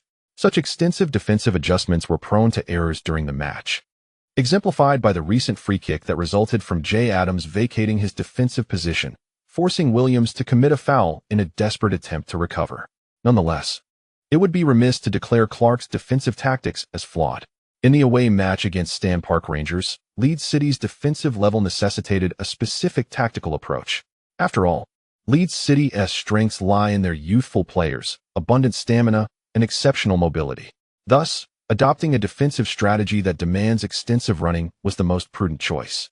Indeed, if Leeds City were to retreat entirely into their 30-meter zone and adopt a defensive blockade, they would still be vulnerable to conceding goals. Hifong concurred, stating that Leeds City had chosen the most suitable defensive tactic for their team. However, the individual prowess of the Rangers players was remarkable. Confronted with the pressing of Leeds City's players, they could exploit their own skills to maneuver the ball out of perilous zones. Despite Leeds City's commendable performance this season, currently ranked just behind the Rangers in the league, the disparity in strength between the two teams was evident. This was reflected in their point difference, with the Rangers leading Leeds City by as many as 11 points. Such a margin, especially in the latter half of the league, could almost preemptively resolve the championship suspense. He was not mistaken, given the Rangers' consistent performance at Stan Park and with 14 rounds remaining in the league. An 11-point lead indeed significantly enhanced their chances of claiming the title. Therefore, although this match was between the first and second-place teams, it certainly did not qualify as a championship battle. It was a distant affair. As the televised broadcast displayed, the Rangers players finally concluded their celebrations. While the cheers from the stands remained deafening, amidst the thunderous applause, they returned to their half of the field, passing by the stunned Leeds City players with confident and joyful smiles. As the players of Stan Park Rangers made their way back to their half, the match resumed with the sound of the referee's whistle. Seizing the momentum from their lead, the Rangers continued to launch relentless attacks on Leeds City's goal. In the 20th minute, their striker, Spanish international Matias Palacios, received a through ball from attacking midfielder Schneider and unleashed a shot in the penalty area, sending the ball into the Leeds City net for a second time. However, the jubilant cheers were abruptly interrupted by the clear sound of the referee's whistle. Offside. Palacios was offside. What a close call. Hifong exhaled, relieved yet anxious. The slow-motion replay confirmed that Palacios was indeed in an offside position when Schneider made the pass. This decision was justifiable. Be cautious. Yin Kong expressed his concern. Although Palacios' shot was offside, if they continue to attack with such impunity, the next goal might not be disallowed. After the offside call, Palacios merely waved his hand, smiling and shaking his head, seemingly unfazed or regretful. He then noticed Leeds City's goalkeeper, Vanderwyn, distributing a free kick to the retreating Jay Adams, and immediately surged forward to pressure Adams. The timing of his advance was impeccable. Adams had no opportunity to turn and could only pass the ball back to goalkeeper Vanderwyn. Ultimately, Vanderwyn advanced with a powerful kick from the front, seeking out the left winger Ismail Kamara. However, Kamara failed to intercept the ball, allowing Johnson Law to intervene and send it back. The captain of Stan Park Rangers, Harry Bernard, who had retreated to offer support, seized the second ball, returning possession to the Rangers. Against Leeds City, Brooks employed a high-pressing strategy, initiating pressure from Leeds' backline and constricting their space for possession, thereby hindering their ability to mount effective attacks. Although Stan Park Rangers' tactics may not be novel, they often yield remarkable results on home turf. The intimidating atmosphere combined with the team's aggressive pressing indeed instills considerable psychological pressure on their opponents. One can only hope Leeds City can withstand it. Despite Stan Park Rangers being a traditional powerhouse in English football, boasting a vast fanbase in China, commentators He Feng and Yin Kong steadfastly supported Leeds City during this match. This cannot be construed as bias, for Leeds City features players from China, whereas Stan Park Rangers does not. If they were not aligned with Leeds, that would indeed be considered partiality. In response to the high-pressing tactics of Stan Park Rangers, Leeds City was not entirely at a loss, helplessly enduring the onslaught. The Rangers' strategy was no secret prior to the match. Clark had devised a plan to counter this by pursuing a more vertical approach in attack, favoring long passes and through balls while minimizing lateral exchanges in the midfield and defense. After all, when Stan Park applies high pressure, there are bound to be significant gaps behind them. With speedy players like Ismail Kamara up front, this tactic was indeed well suited. However, such an approach demands a high degree of passing accuracy, and due to the constraints of pass success rates, it is challenging to generate threatening attacks. Clark was acutely aware of this, yet he had no alternative but to take a gamble. Leeds City launched another high ball from the back, with Hulai making a lateral run toward the ball's landing spot, preparing to make a play. Yet, standing before the towering 9-meter-tall central defender Eric Jacobs of Stan Park Rangers, he found himself at a disadvantage. Mid-jump, he was effectively subdued by his opponent. The Belgian international Jacobs utilized his physical prowess to outjump Hulai and redirect the ball back. This exemplifies the frustration inherent in Leeds City's offensive strategy on numerous occasions. When attempting to advance the ball from the back, they struggled to find their teammates' feet. Such passes made it exceedingly difficult for Hulai to engage. Hulai isn't suited for this role, Yin Kong lamented. The ball, redirected by Jacobs, landed at Bernard's feet. As the midfield linchpin for the Rangers, Bernard orchestrates the team's rhythm, often roaming just in front of the defensive line to control the second balls from aerial duels. This instance was no exception. Upon receiving the ball, he surged forward, and after crossing the halfway line, he executed a precise through ball, aiming to connect with the forward Palacios, who was making a run ahead. However, his intention to pass the ball was discerned by Jay Adams, who promptly advanced a step to intercept the trajectory of the pass, lifting his foot to intercept the oncoming football, simultaneously noticing the opposing midfielder Shepard closing in on him. Adams opted not to control the ball, but instead deflected it to his nearby right-back teammate, Josh Lawler. Seeing this, Shepard hastily shifted his focus towards Lawler. Upon receiving the ball, Lawler promptly returned it to Adams. At this juncture, Adams had evaded Shepard's pressure and found himself in a relatively open space, affording him the luxury of time to control and pivot. As he turned, Adams spotted Peter Williams ahead and sent the ball in his direction. The previously errant Bernard lunged towards Williams, eager to atone for his earlier mistake by intercepting the ball and initiating a counterattack. Williams, however, appeared entirely engrossed in the ball, seemingly oblivious to the unfolding situation behind him. "Watch out, John," in the stands, exclaimed in alarm at this moment. Yet, his voice was completely drowned out by the incessant chants and shouts from the crowd, akin to a mere pebble cast into the roaring ocean, failing to even stir the slightest ripple. John was fortunate. The other Leeds supporters around him were wide-eyed and mouths agape, transfixed by the pitch, yet rendered utterly voiceless. Under their collective gaze, Williams retreated to meet the ball but, as it approached, executed a sudden and deft turn. He did not receive the ball. Rather, he allowed it to pass before him, cleverly using his body to shield the advancing Bernard to the opposite side. Realizing he was about to miss the opportunity, Bernard hastily stretched his foot towards Williams, not intending to intercept the ball, which had already been let go, but rather to foul him, hoping to bring him down and thwart Leeds' attack. Anticipating this action, Williams leaped as he turned, narrowly evading Bernard's foot. He then completed his turn with grace, sprinting towards the center line in pursuit of the ball. A splendid turn. Williams, as he chased after the ball, he lifted his gaze, noting Hulai sprinting ahead towards the QPR penalty area.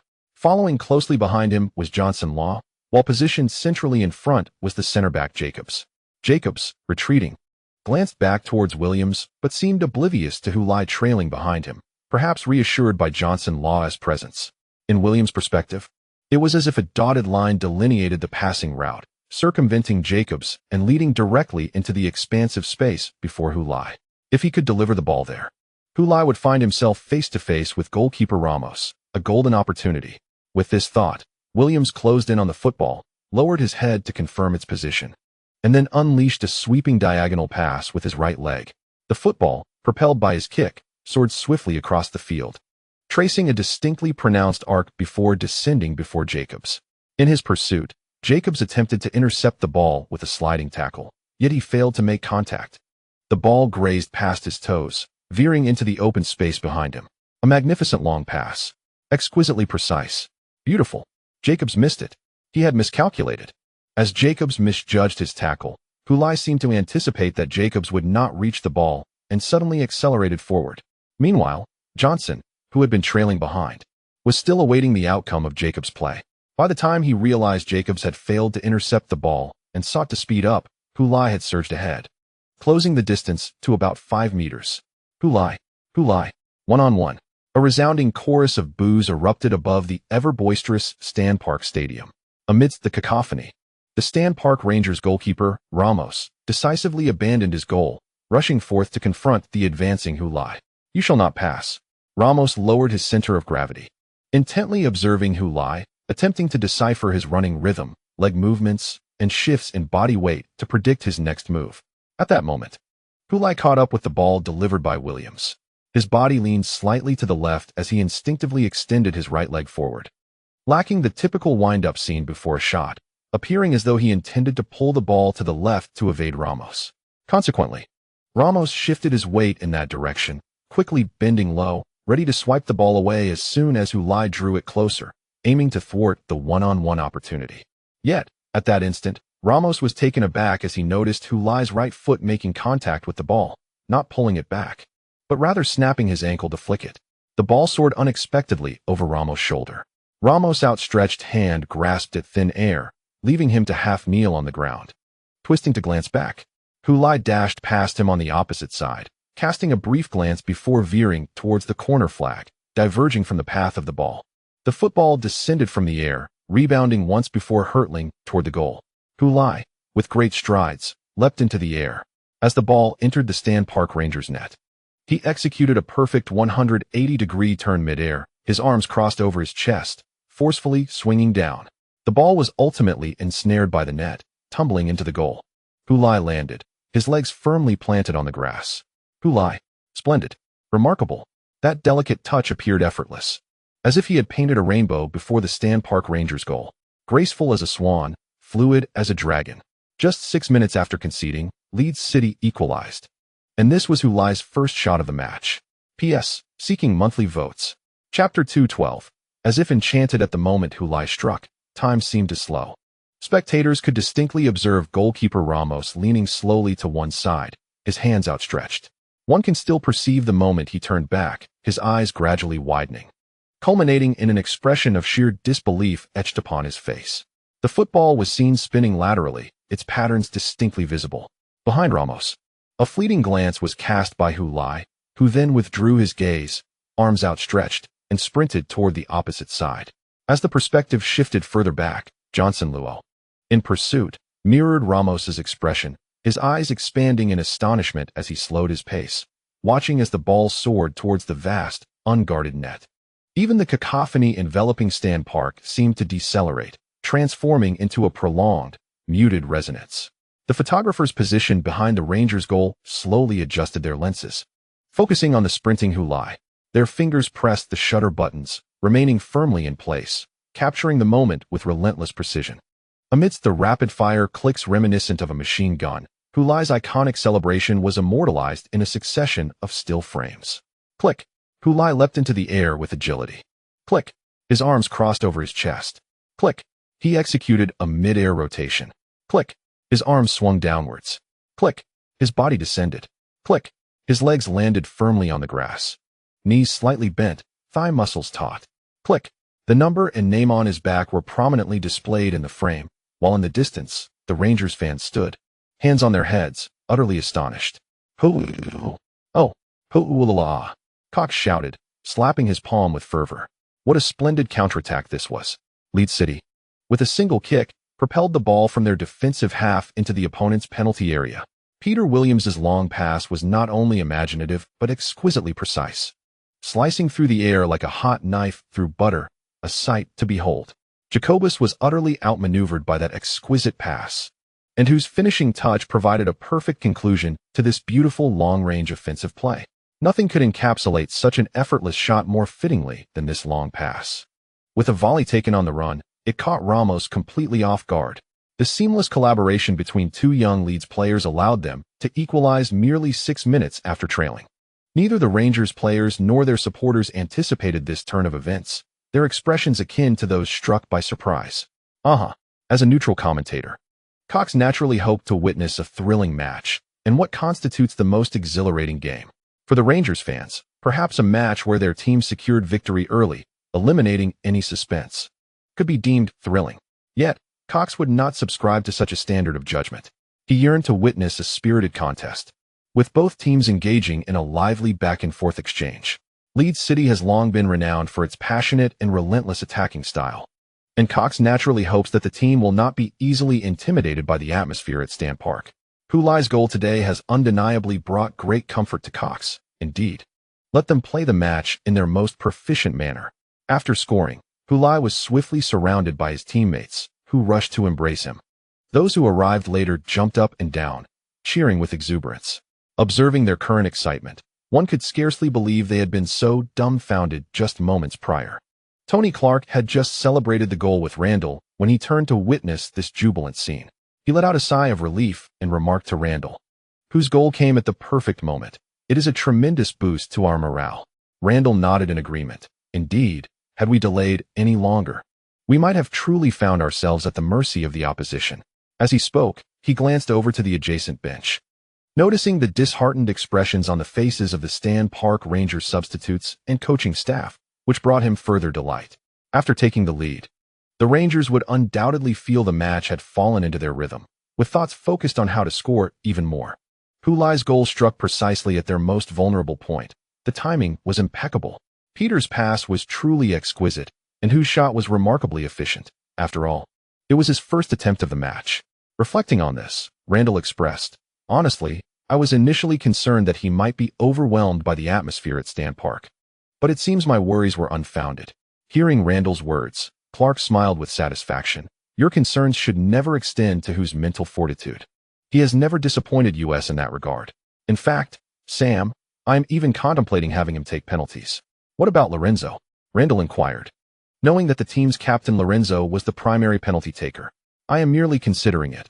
I haven't committed to having him take any penalties yet," Clark replied, shaking his head and choosing not to delve further into the topic. Despite the surrounding disappointment and frustration over the conceded goal, with some grumbling about Jacob's earlier miss, the Rangers head coach, Brooks, refrained from blaming the players on the field. Instead, he approached the sidelines and made a calming gesture towards them. While conceding a goal shortly after taking the lead is undoubtedly difficult to accept, he understood that the match had only just begun. There was no need for chaos over a single setback. Leeds City's incisive attack is no secret in the Premier League, and that Chinese forward is renowned for his efficiency.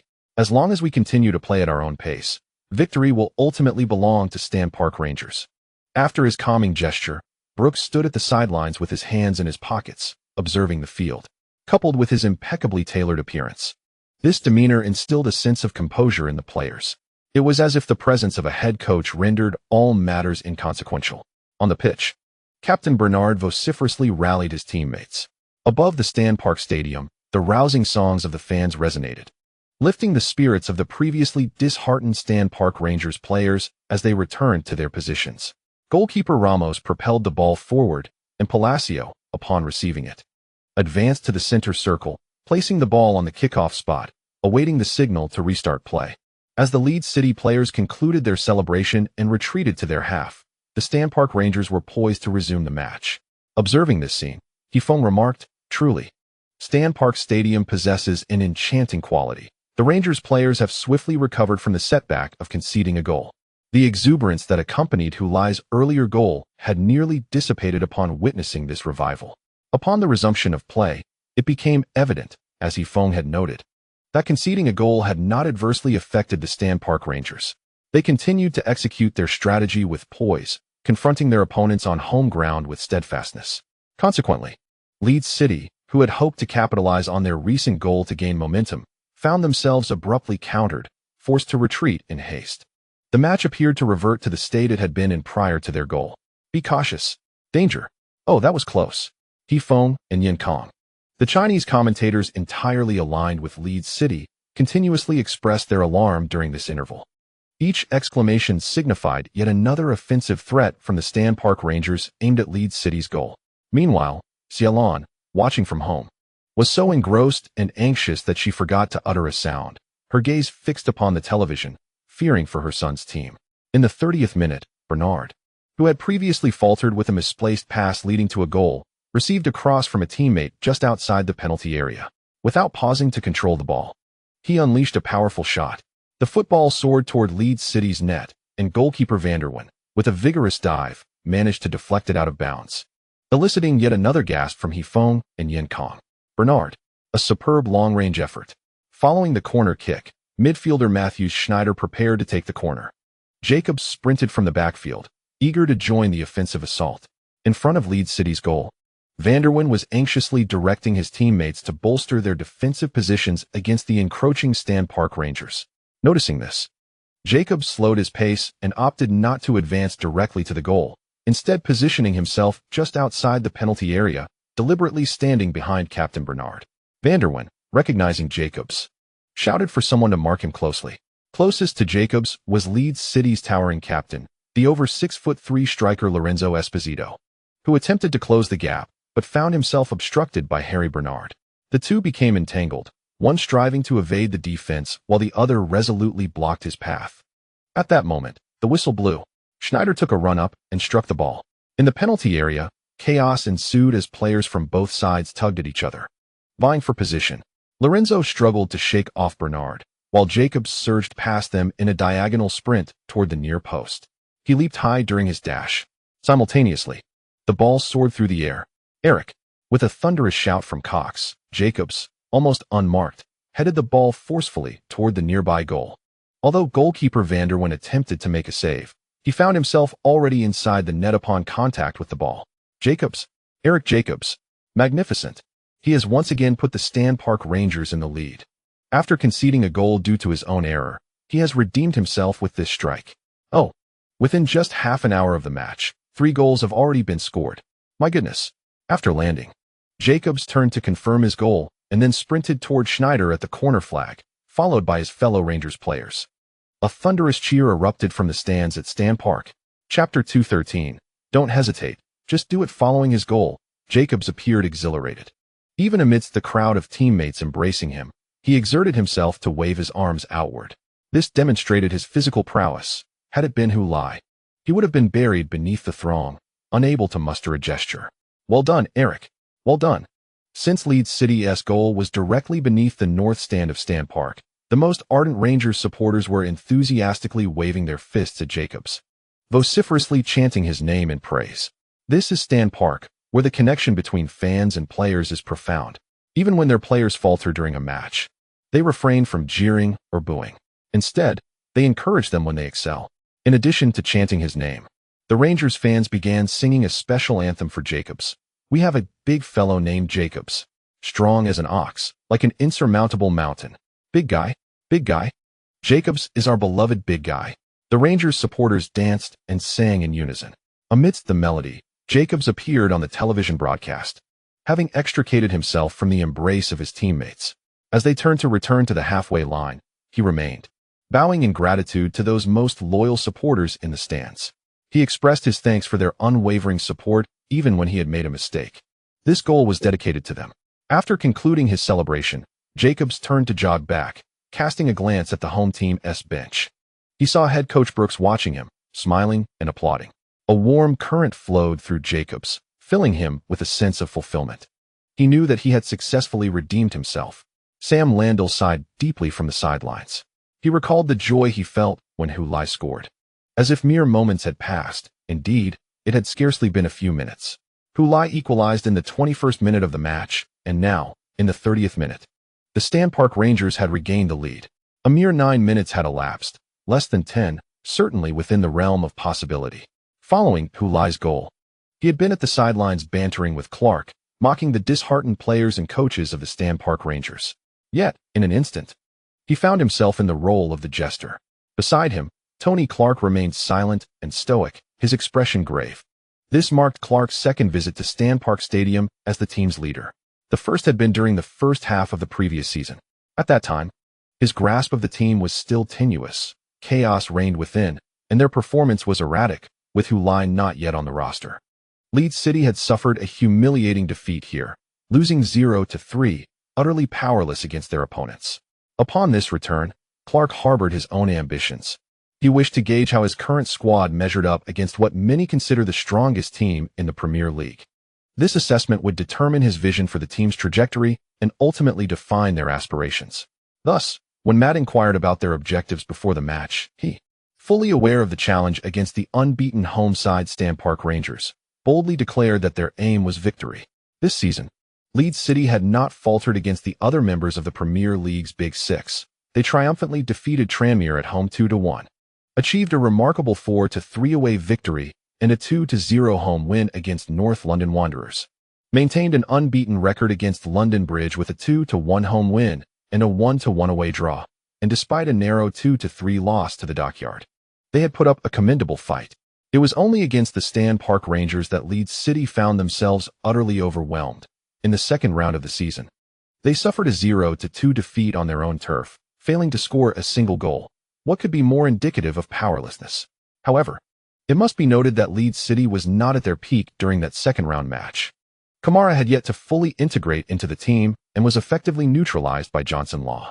Now, however, Kamara had acclimatized to the Premier League and seamlessly blended into the squad, presenting Leeds City in their strongest form.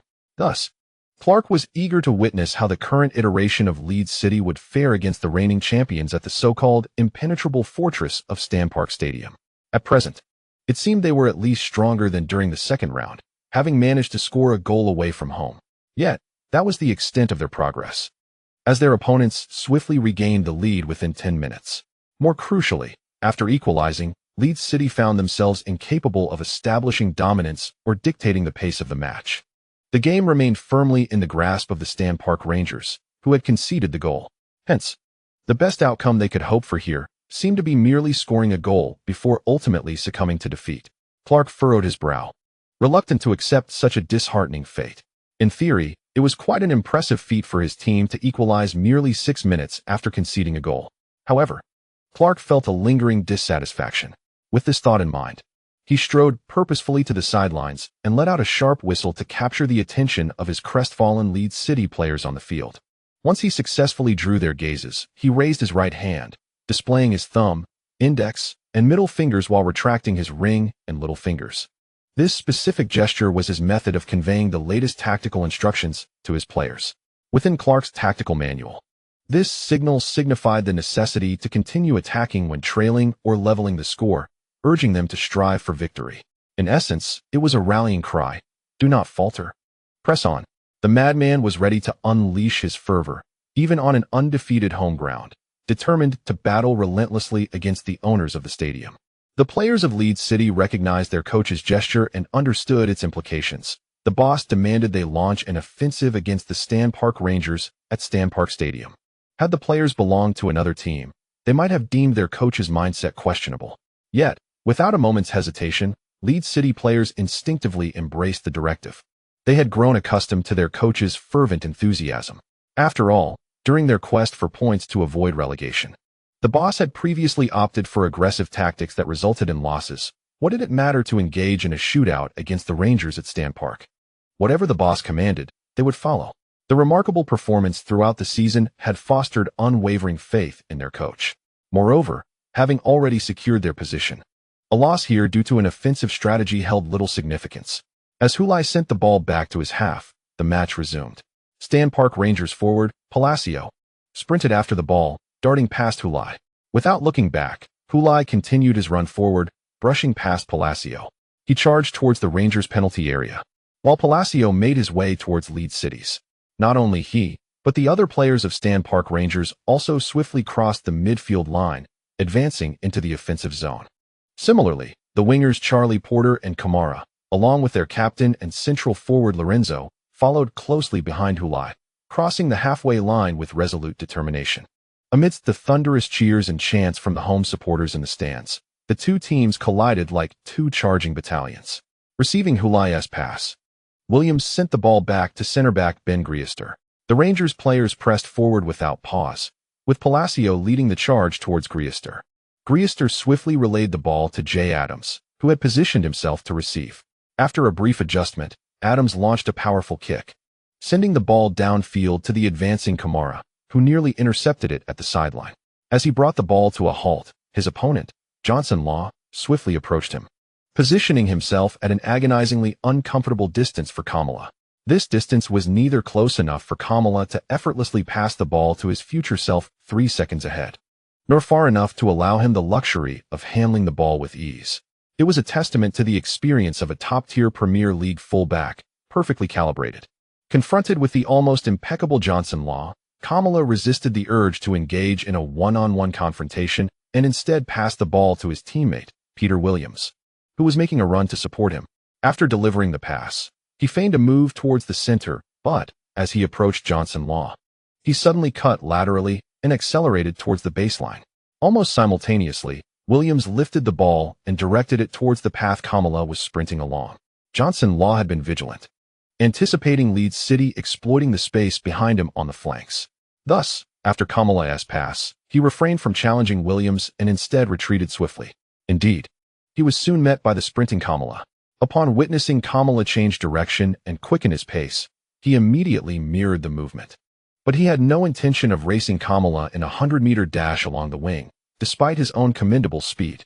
During his pursuit, he drew closer to Kamala, engaging in close-quarters combat to impede Kamala's speed and disrupt his control over the ball. Meanwhile, he remained acutely aware of the distance between the ball and Kamala, ready to seize the moment for a well-timed tackle. Kamala, racing at high speed, found himself thwarted by Johnson Law, making it challenging to break into the penalty area. Consequently, upon catching up to the ball, he struck it decisively with his left foot. Law attempted to block, but with a keen sense of awareness. He was prepared for Kamala's impending sudden stop and turn, a common tactic employed by wingers to shake off defenders.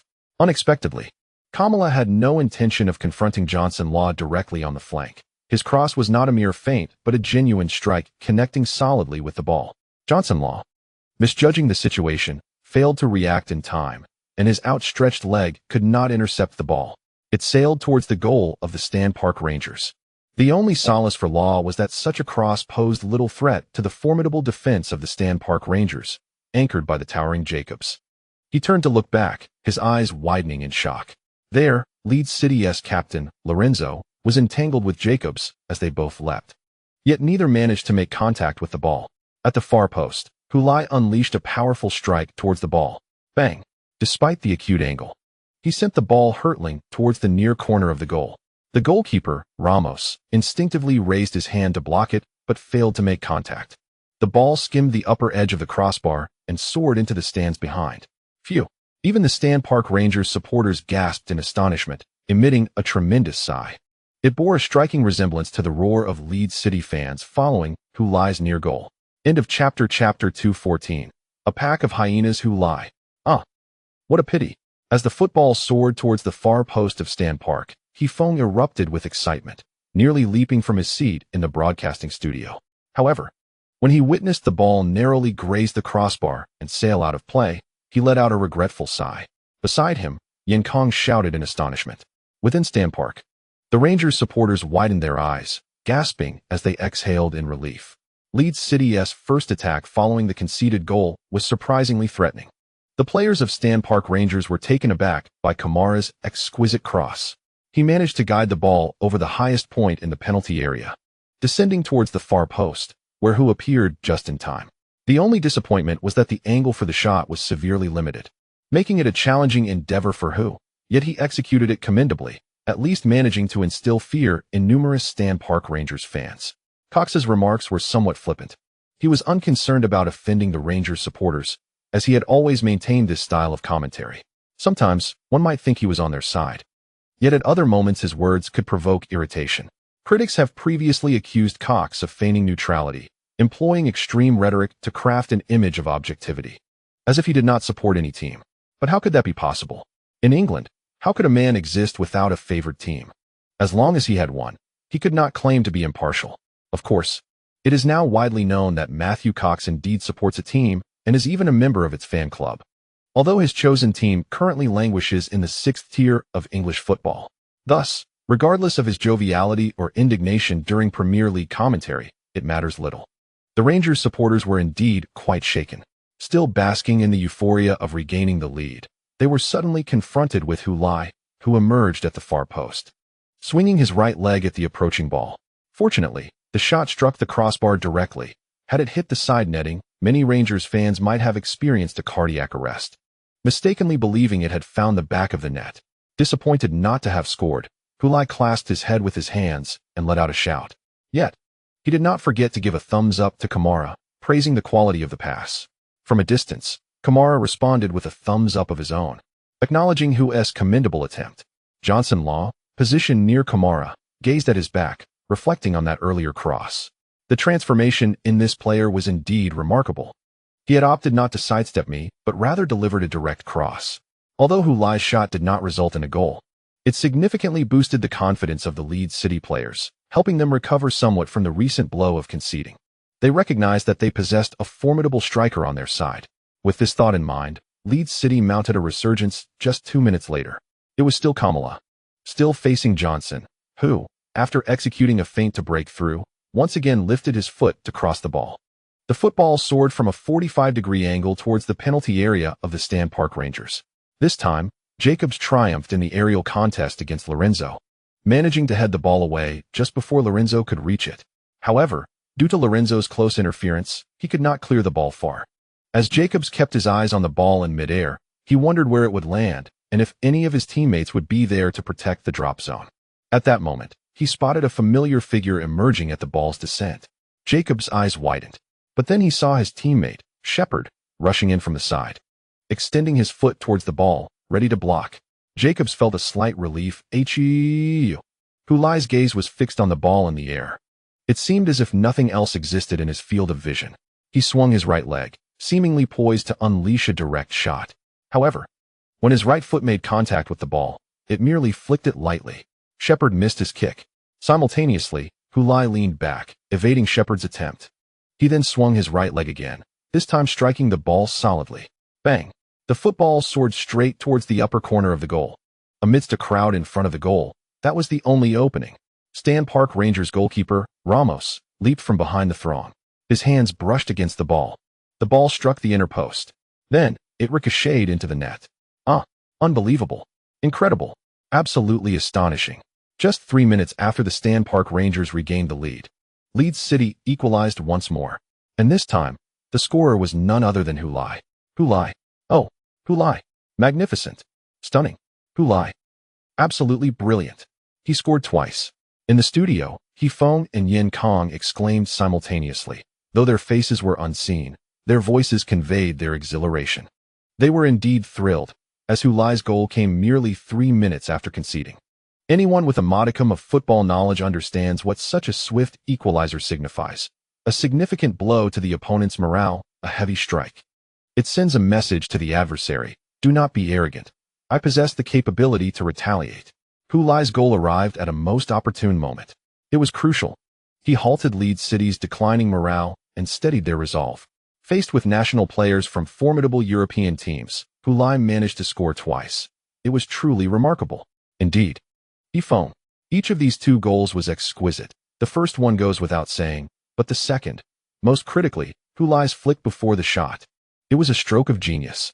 Typically, a forward would have swung their leg with abandon and unleashed a shot, yet he thought to flick it first.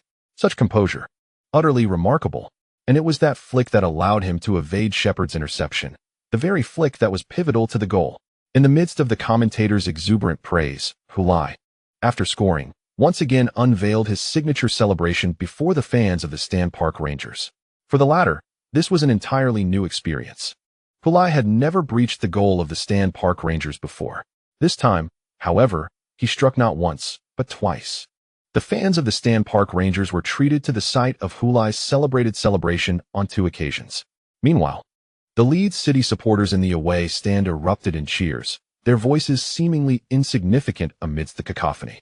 Yet, they unabashedly reveled in their joy, raising their fists towards the field and the neighboring stand filled with Stan Park Rangers fans. This was the formidable home ground of the Stan Park Rangers, an unbeaten fortress. But so what? You shall not cast us aside. To hell with the Rangers. Onward, Leeds. Within the stadium, Stan Park Rangers goalkeeper, Ramos, leapt from the ground, furiously roaring at his teammates. What on earth is happening? How did he end up in that position? Why is no one marking him? He unleashed a trio of soul-searching questions, yet none possessed the answers. No one knew what transpired or how Hulai had appeared by the time they noticed him. He was already there, as if he were destined to be in that very spot, as though he had always belonged there. On the sidelines, Tony Clark and Randall embraced in excitement. Not far from them, in front of the home team's bench, Brooks furrowed his brow. His composure shattered. Though he refrained from kicking a water bottle in frustration, he was far from his previous calm demeanor. When Leeds City had first equalized, he had managed to maintain his equanimity. He understood that with Leeds City's relentless offensive fervor, preventing them from scoring entirely was a formidable task. Thus, conceding a goal was of little consequence, as long as they could net more in return. The ensuing match confirmed that Brooks's confidence was not misplaced. His team indeed possessed the prowess to respond, scoring another goal within 10 minutes of conceding. However, the second goal conceded altered Brooks's mindset, particularly as it occurred just 3 minutes after they had scored. It felt as though he initially perceived a mere mosquito bite, but now realized he was ensnared by a rabid dog, its jaws locked in a relentless grip. On the field, the Leeds City players concluded their exuberant celebrations and returned to their half. In Brooks's eyes, they had transformed into hyenas of the African savanna, grinning with flesh between their teeth, thick blood dripping from the corners of their mouths. The wind from the savanna carried with it the potent stench of blood and decay. Even the king of the savanna, the lion, would feel a twinge of anxiety upon encountering such a grotesque pack of hyenas. Chapter 215. If you wish to fight, then fight. After Hulai equalized for the second time, neither side managed to score again until the end of the first half. Despite the unwavering chants echoing in the air above Stan Park, it was evident that the players of the Rangers were affected by this goal. The enchanting aura of the stadium appeared to have diminished. It is only natural. Anyone who has witnessed their team concede an equalizer within 3 minutes would surely experience a tumult of emotions. The legendary prowess of Stan Park had been mythologized, as if the Rangers players could become impervious to harm amidst its confines. However, upon the resumption of play, the Rangers' offensive rhythm noticeably faltered, and they could not suppress Leeds United's counterattacks as they had after conceding the first goal. A fierce battle unfolded in every corner of the pitch, with each side entwined in a relentless struggle. Like hyenas and lions clashing on the African savanna, they stirred up clouds of dust in their pursuit and conflict. The whistle for halftime finally separated the two combatants, yet both bore the marks of battle. The lion's image had drastically transformed, once a majestic king of beasts. Its mane was now tattered, and its body bore numerous crimson wounds.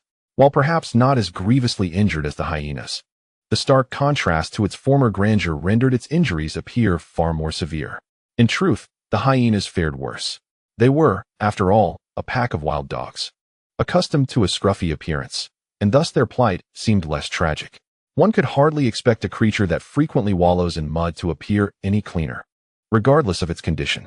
Though they bore the scars of conflict, the players of Leeds United emerged with an air of exuberance.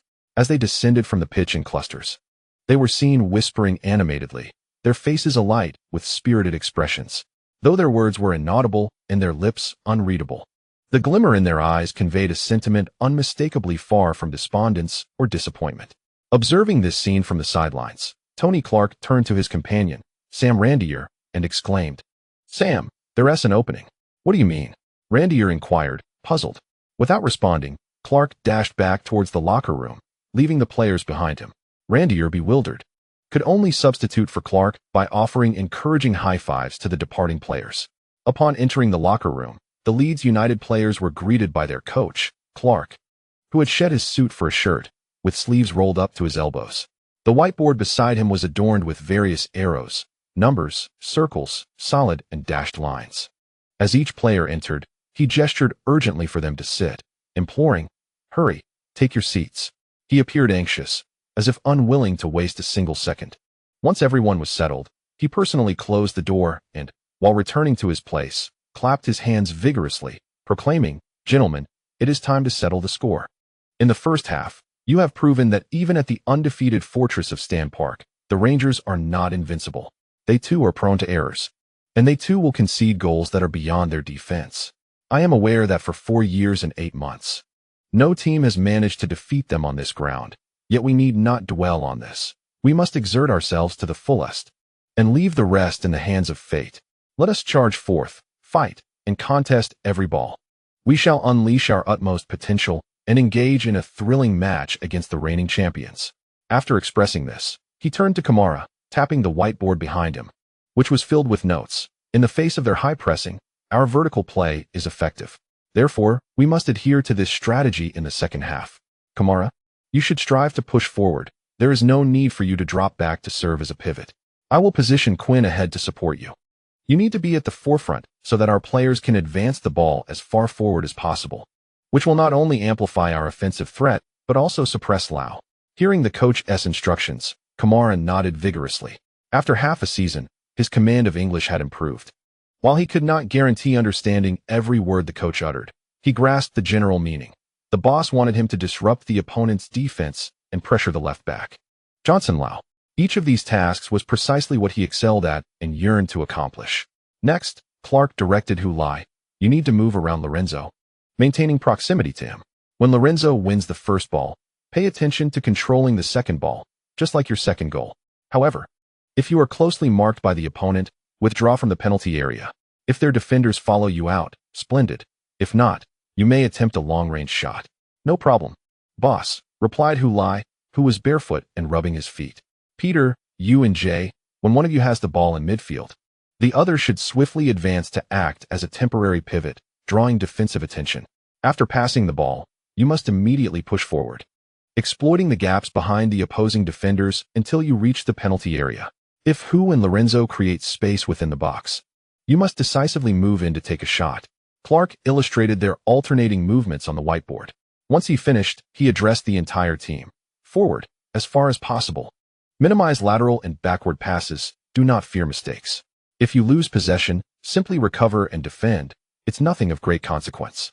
It merely expends a bit more energy. And we are not lacking in stamina. Reflect on the hardships you all endured during the preseason conditioning. Was it not for moments like this to outpace our opponents? So remember, we have the capability to compete fiercely against them away. Moreover, our primary objective this season has already been achieved, so we can cast aside any burdens. Do you not wish to discover just how closely you can measure up against the reigning champions of the Premier League?" He surveyed the room, exchanging glances with nearly every player from Leeds City, and then clapped his hands together, spreading them wide. "This is the finest opportunity, the last chance of this season. I must once again emphasize, gentlemen, the necessity of maintaining a high press throughout the match. Do not fret that the spaces left behind us may be exploited by Leeds United. We shall dismantle their defensive line before they can capitalize on our vulnerabilities." In the changing room of Stan Park Rangers, head coach Scott Brooks spread his arms before his players. Compared to their sharp and frenzied offense, Leeds United's defense is utterly abysmal. Tony Clark is acutely aware of this, as he has nearly abandoned defensive strategies, opting instead to engage us in an offensive duel. Since they wish to compete in scoring, let us oblige. Maintain the high-pressure approach, forcing their backline into mistakes and creating opportunities for swift counterattacks. This is far more effective than merely attempting to withstand their onslaught in our defensive third. Ladies and gentlemen, welcome back to Stan Park Stadium, where we bear witness to this clash between the first and second teams in the Premier League. In the first half, the two teams unleashed a torrent of 4 goals, each netting 2. Neither side made any personnel adjustments during the halftime break. Let us observe whether both teams can continue their respective fervor in the second half. As the referee's whistle signaled the start of the second half, The roar from Stan Park Stadium surged, akin to the starting gun of a 100-meter sprint. Although they failed to secure the lead in the first half, the Rangers supporters remained filled with hope and confidence after a 15-minute reprieve. After all, this is their home ground, and they have faced matches akin to today's before. Their 90 home games without defeat are not solely a product of unbroken dominance. At times, the Rangers must exert every ounce of effort until the final moment to clinch victory. On other occasions, it is merely the grace of Lady Luck that prevents them from suffering a home defeat. Therefore, what trials have these fans not witnessed? A mere Leeds United cannot instill fear in them. While Leeds United's counterattacks in the first half were indeed formidable, they possess a critical flaw: their lamentable defense.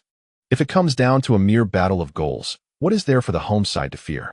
With the sound of the whistle, both teams clashed fiercely on the pitch, engaged in a life-and-death struggle amidst the deafening cheers of the fans. Palacio swept the ball across the goal. Oh! His shot was parried by Van der Ven. Hulai. A splendid one-on-one opportunity. Oh no! Offside. Hulai was offside, rendering the goal void. Indeed, it was offside. Both teams are playing with great openness, perhaps owing to their circumstances. The Stan Park Rangers currently lead Leeds United by a staggering 11 points in the standings, and Leeds have already secured their place in the league, allowing both teams to play without burden, free from the consequences of victory or defeat, and thus fully immerse themselves in the match, showcasing their finest skills. I have a sudden premonition that this match may become a hallmark of the Premier League season. Amidst the rapid exchanges of attack and defense, Matthew Cox mused aloud. In this season, amidst the underwhelming performances of most traditional Big Six teams, Leeds City has emerged as an unexpected force, injecting vitality and freshness into the league with their youthful squad, regardless of where they ultimately position themselves in the standings. Their matches promise to be anything but dull, as one can never predict what will transpire in the next minute of a Leeds City game. In the 57th minute, a corner kick taken by Stan Park Rangers led to a chaotic scramble, during which the ball was cleared. Stan Park Rangers forward, Matty Palacios, seized the opportunity at the second ball, but collided with Leeds City defender Quinn in the process, letting out a cry as he fell to the ground. The whistle blew. The referee, stationed just outside the penalty area, pointed decisively towards the penalty spot. The crowd at Stan Park erupted in cheers. Chapter 216. Is it not merely about scoring goals? A penalty. Yes, indeed, a penalty. Just 12 minutes into the second half, Leeds City, playing away, faced yet another setback. The slow-motion replay clearly showed that Quinn had indeed fouled Palacios in the box, warranting the decision without question. Amidst the resounding cheers, the players of Stan Park Rangers rushed to embrace Palacios, celebrating the awarded penalty, while the Leeds City players surrounded the referee. However, the call was justifiable. Their protests were futile. The head coach, Tony Clark, wore a grave expression. After articulating so many thoughts during the halftime break, it felt as though this single penalty had diminished the impact of his words drastically. But what could he do? Complain about the referee? Criticize the home advantage of Stan Park Rangers? Clearly, this was not an issue of officiating. His players had indeed committed a foul. The Leeds City players soon recognized that nothing would change, and ultimately, they retreated from the penalty area, accepting the outcome. At this moment, Stan Park Rangers captain, Bernard, stood at the penalty spot with the ball in hand, preparing to take the penalty. The cheers in Stan Park subsided slightly, granting Bernard a moment of mental clarity to focus on his impending kick. Soon, with the sound of the referee's whistle, Bernard took his run-up. A powerful shot. Signature to Bernard. Despite Leeds City goalkeeper Van der Ven correctly predicting the direction, he could not save the penalty, as the speed of the ball was simply too formidable. Goal. Harry Bernard. A decisive penalty. Stan Park Rangers took the lead for the third time in this match. Following the goal, Bernard did not dash off in celebration. Instead, he stood at the penalty spot, vigorously pumping his fists in triumph. His teammates surged towards him, enveloping him in celebration, as they exuberantly reveled in the Leeds City penalty area. Meanwhile, Leeds City's goalkeeper Van der Ven, frustrated, retrieved the ball from the net and tossed it toward the center circle. Placing his hands on his hips and helplessly watching the jubilant celebrations of the Stan Park Rangers players before him. On the sidelines, Brooks did not celebrate the goal with his fellow coaches, but remained remarkably composed. He even remarked to the assistant coach beside him, "Let us not rejoice too soon. Let us first see if we will concede another goal immediately after scoring." His caution was understandable. as the first half had cast a shadow over the performance of Leeds City. Once the players of Stan Park Rangers concluded their celebration, they returned to their half, and the match resumed. Brooks glanced at his watch. 3 minutes had elapsed since Bernard's goal, yet Leeds City had failed to score. Another 3 minutes passed, and Brooks looked at his watch once more, the score still standing at 3-2. 3 minutes and 6 minutes. This was the duration Leeds City had previously taken to equalize. Now, they had not found the net at all. On the contrary, Stan Park Rangers held the upper hand in the game. However, Brooks did not allow himself to relax entirely. He remained tense on the sidelines. After another 4 minutes had elapsed, 10 minutes since Bernard's penalty, the score remained at 3-2, and Leeds City still had not managed to score. Only then did Brooks feel a slight sense of relief. Under high pressing, Leeds City could only rely on long passes or through balls to orchestrate their attacks, significantly diminishing their success rate in threatening Stan Park Rangers' defense. Having stabilized their lead, the next step was to secure another goal, thereby extending their advantage to 2. This would alleviate the pressure on the Stan Park Rangers players. Leeds City would also lose their fighting spirit. After all, trailing by 1 goal was one thing, but how could they chase down a 2-goal deficit away from home? With this thought in mind, Brooks shouted from the sidelines and gestured to the players to maintain their pressing approach. He urged them not to grow complacent after taking the lead, but to continue executing the tactics laid out before the match. He believed that after the 2 goals conceded in the first half, the players of Stan Park Rangers should understand that a 1-goal lead against Leeds City was far from secure. Indeed, even under the high press of Stan Park Rangers, Leeds City continually sought opportunities to advance, though often their passing appeared aimless. Bengrist passed the ball back to his teammate Peter Williams on the defensive line. Upon receiving the ball, Williams turned, and Kamara on the sideline immediately surged forward with speed. Observing this, Johnson Law turned back to catch up with Kamara. Williams, seeing the situation, refrained from passing the ball and attempted to carry it forward himself. The midfield players of Stan Park Rangers quickly closed in on him, embodying their high-pressing strategy. The attacking midfielder Schneider retraced his steps, while right midfielder David Conlon advanced to block Williams directly. As Williams received the ball, nearby Jay Adams immediately took off running forward, weaving around and cutting toward Williams' path. Upon witnessing his teammates run, Williams refrained from an immediate pass. Instead, he feigned a surge towards the center, luring David Conlon over and thereby exposing the space behind him. He then executed a precise through ball, delivering the football to the advancing Adams, who found himself in an unmarked position. Observing this, Zach Gordon, the center back for Stan Park Rangers, hastily pressed forward. As the team's high-pressing strategy had pushed their lines up considerably, with defenders positioned near the halfway line, Jay Adams, upon receiving the ball, hesitated to pass despite the fact that the winger, Ferret Quinn, had already surged forward. He opted to maintain possession for a moment longer, as Williams had yet to reach his designated position. This delay allowed Gordon to close in on him, prompting Adams to pivot and shield the ball, seemingly at an impasse. Subsequently, he passed the ball to the late-arriving Quinn, simultaneously urging him to advance the play. Although he faced away from the direction of the attack, he had caught a glimpse of Williams' rapid incursion into the space vacated by Gordon. With Kamara's forward run drawing the full-back, Law, away, the threat of offside was no longer a concern. Quinn received the ball and deftly pushed it diagonally forward into the vast space behind Gordon. A splendid collaboration ensued. Amidst the commentators' exclamations, Williams accelerated towards the ball. With Gordon having moved forward, the other center back, Jacobs, could only position himself to defend against Williams on the flank. Simultaneously, Johnson Law, initially tasked with marking Kamara, decisively abandoned his post to return centrally, intending to join Jacobs in a double team against Williams. Gordon sprinted back in a desperate bid to defend, while the defensive midfielder, Bernard, hastened to the center-back line, assuming the role of a makeshift defender to mark Hulai. He opted not to track Lorenzo, as he deemed Hulai, who had already netted twice in the match, as the greater threat. Noticing his team's defensive line in disarray, Leeds City launched a counterattack brimming with potential. The home supporters in the stands immediately erupted in a cacophony of deafening boos to disrupt the attacking Leeds City players. As 55,000 fans collectively jeered, the stadium was transformed into a veritable hell of noise. Amidst the tumult, Peter Williams maintained his composure, keeping an eye on the central play while pursuing the ball. The other players from Stan Park Rangers were rapidly retreating, each scrambling desperately towards the penalty area. He glanced once more at Hulai, observing Bernard closely tailing him, their synchronization almost flawless.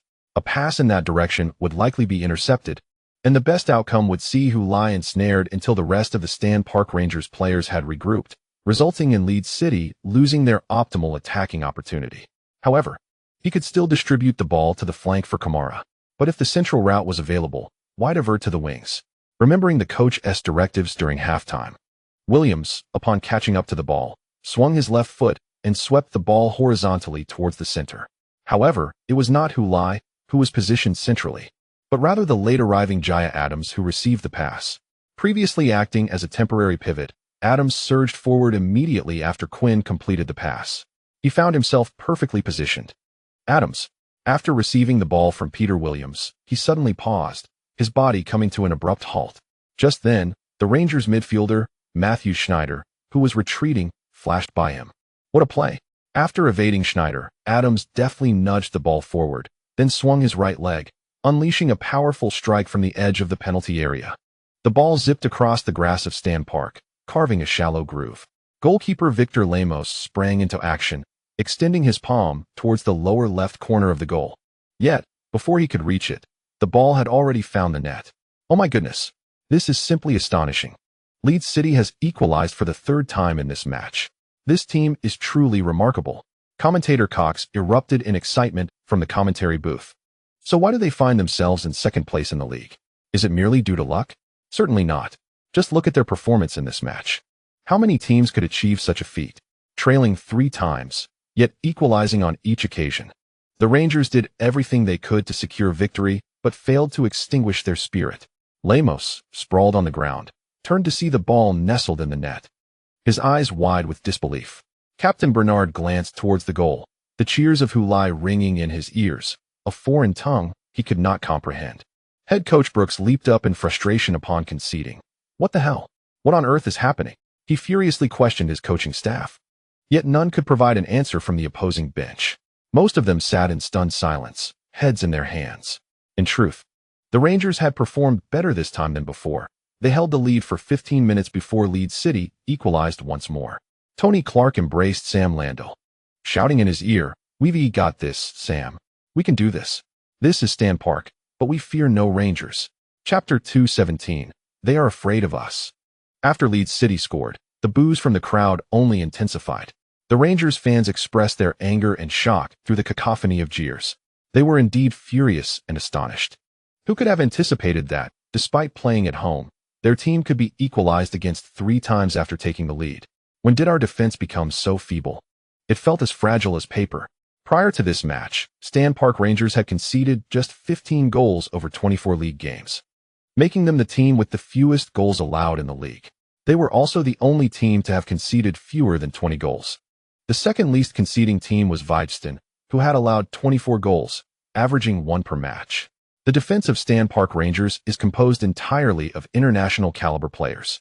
Goalkeeper Victor Lemos serves as the primary custodian for the Brazilian national team. Right-back Johnson Law is a mainstay in the English squad and ranks among the top 5 right-backs in contemporary football. Left-back Bruno Martins is a key player for the Portuguese national team, excelling in both offensive and defensive duties. The 2 central defenders are Eric Jacobs, a pivotal member of the Belgian national team, and Zach Gordon, a stalwart for Scotland. In front of them stands the versatile English captain, Harry Bernard. This formidable defensive line exhibits remarkable synergy and complementary attributes, which, under the astute guidance of head coach Brooks, has resulted in an astonishing defensive performance this season. However, it came as a shock when they faltered during this match, marking the first occasion this season that Stan Park Rangers conceded 3 goals in a game. Previously, their maximum concession had been 2 goals, and that was only during the 15th round of the league, when they allowed 2 goals from their local rivals, Liverpool United. Matthew Cox swiftly reported on the defensive statistics of Stan Park Rangers this season, underscoring the dismal nature of their performance in today's match. Thus, it is not difficult to comprehend why Coach Brooks was so infuriated after conceding that goal. For him, this was indeed an unprecedented spectacle, the reigning Premier League champions. Stan Park Rangers found themselves twice leading only to be equalized on each occasion.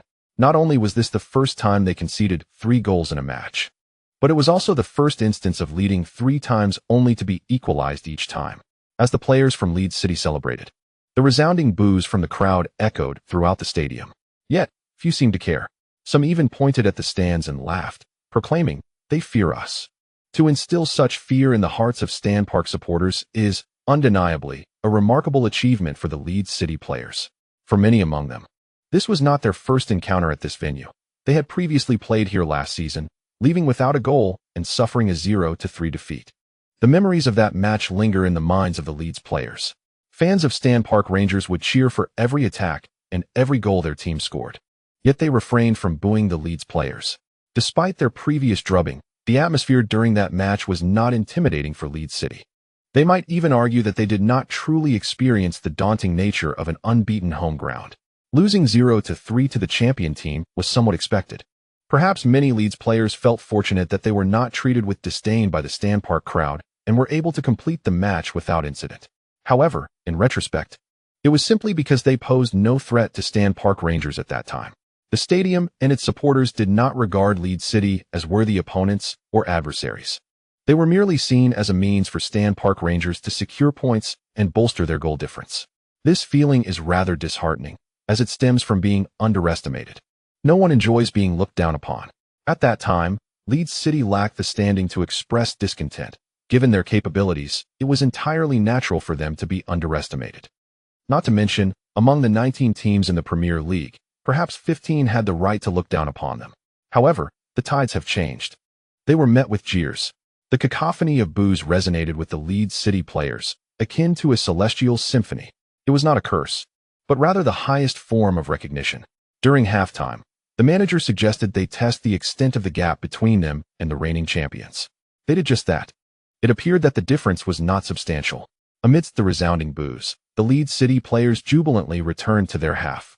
The players of Stand Park Rangers stood in their respective positions, awaiting the return of their opponents to resume play. Their forward, Palacios, stood in the center circle with his hands on his hips, having already initiated the kickoff 4 times during the match. The jeers from the crowd transformed into cheers only when Stand Park Rangers finally got the ball rolling. Although there were feelings of dissatisfaction and doubt regarding the team's defensive performance, the Rangers supporters continued to rally behind their team with songs and shouts when needed. Yet, the performance of the Stand Park Rangers players was markedly different from the first half. A significant contrast was their inability to maintain pressure on Leeds City's offense. Their intensity and high pressing had diminished rapidly, noticeably less than before. At times, Jay Adams and Peter Williams found themselves in their own defensive area without any Rangers players pressuring them, allowing them to control the ball and survey the field before making passes. Brooks expressed his frustration, shouting and gesticulating from the sidelines, urging his players to press on. However, the results were not favorable, as the Rangers players were nearing exhaustion. Leeds City equalized for the 3rd time in the 75th minute, a moment when the players' stamina had reached a critical threshold. Under such circumstances, demanding players to maintain a high-pressing strategy, which requires significant physical exertion, was indeed asking too much. Simultaneously, Leeds City's physical advantage began to manifest. While the Rangers players struggled to keep up due to fatigue, Leeds City could still apply man-to-man marking from the attacking third to the defensive third against the Rangers players. This relentless up-and-down sprinting was truly awe-inspiring. I was aware of Leeds City's excellent physical condition, yet witnessing their performance today, I was still somewhat astonished. Prior to the Christmas fixtures, there were murmurs that Leeds City's abundant stamina would be depleted, leading to significant troubles. Contrary to expectations, Leeds City successfully secured their place in the league ahead of Christmas. Subsequently, there were claims that the demanding schedule following Christmas and New Year would lead to major issues with Leeds City's stamina. Now, in February, where exactly are those stamina problems? Cox pondered while observing the match. It is well recognized that coach Tony Clark places immense importance on physical fitness, having repeatedly underscored the significance of movement in modern football. The extent of his emphasis is now evident to all. Kamara fixates on Johnson Law, who is not far ahead. As the match progresses, Hulai has scored twice and Jay Adams has also found the net, seemingly placing Leeds City in a favorable position.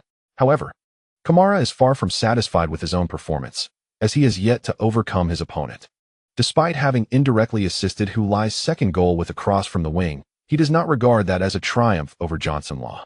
If he had truly bested his adversary, he would not have merely crossed the ball from the flank, but would have surged into the heart of the Stan Park Rangers penalty area. He believes that unless he can outmaneuver Johnson Law decisively, he cannot consider himself victorious today. Johnson Law senses the unrestrained gaze of the young man. During their last encounter, he could afford a smile, but now his demeanor is serious, and he remains vigilant, although he has yet to concede any advantage to Kamara. The pressure exerted by this young Frenchman is palpably real, making the match feel more taxing than usual. As he watches, the ball is passed to Kamara's feet, who then charges towards him. Johnson Law clearly perceives the provocation. Why else would Kamara approach him instead of evading? With a furrowed brow, he does not retreat but instead adopts a defensive stance, prepared for the encounter. Seizing the moment, he attempts to intercept Kamara and separate him from the ball as the latter takes a touch. However, this time, Johnson Law's reaction is slightly delayed, preventing a successful intervention. He collides with Kamara instead.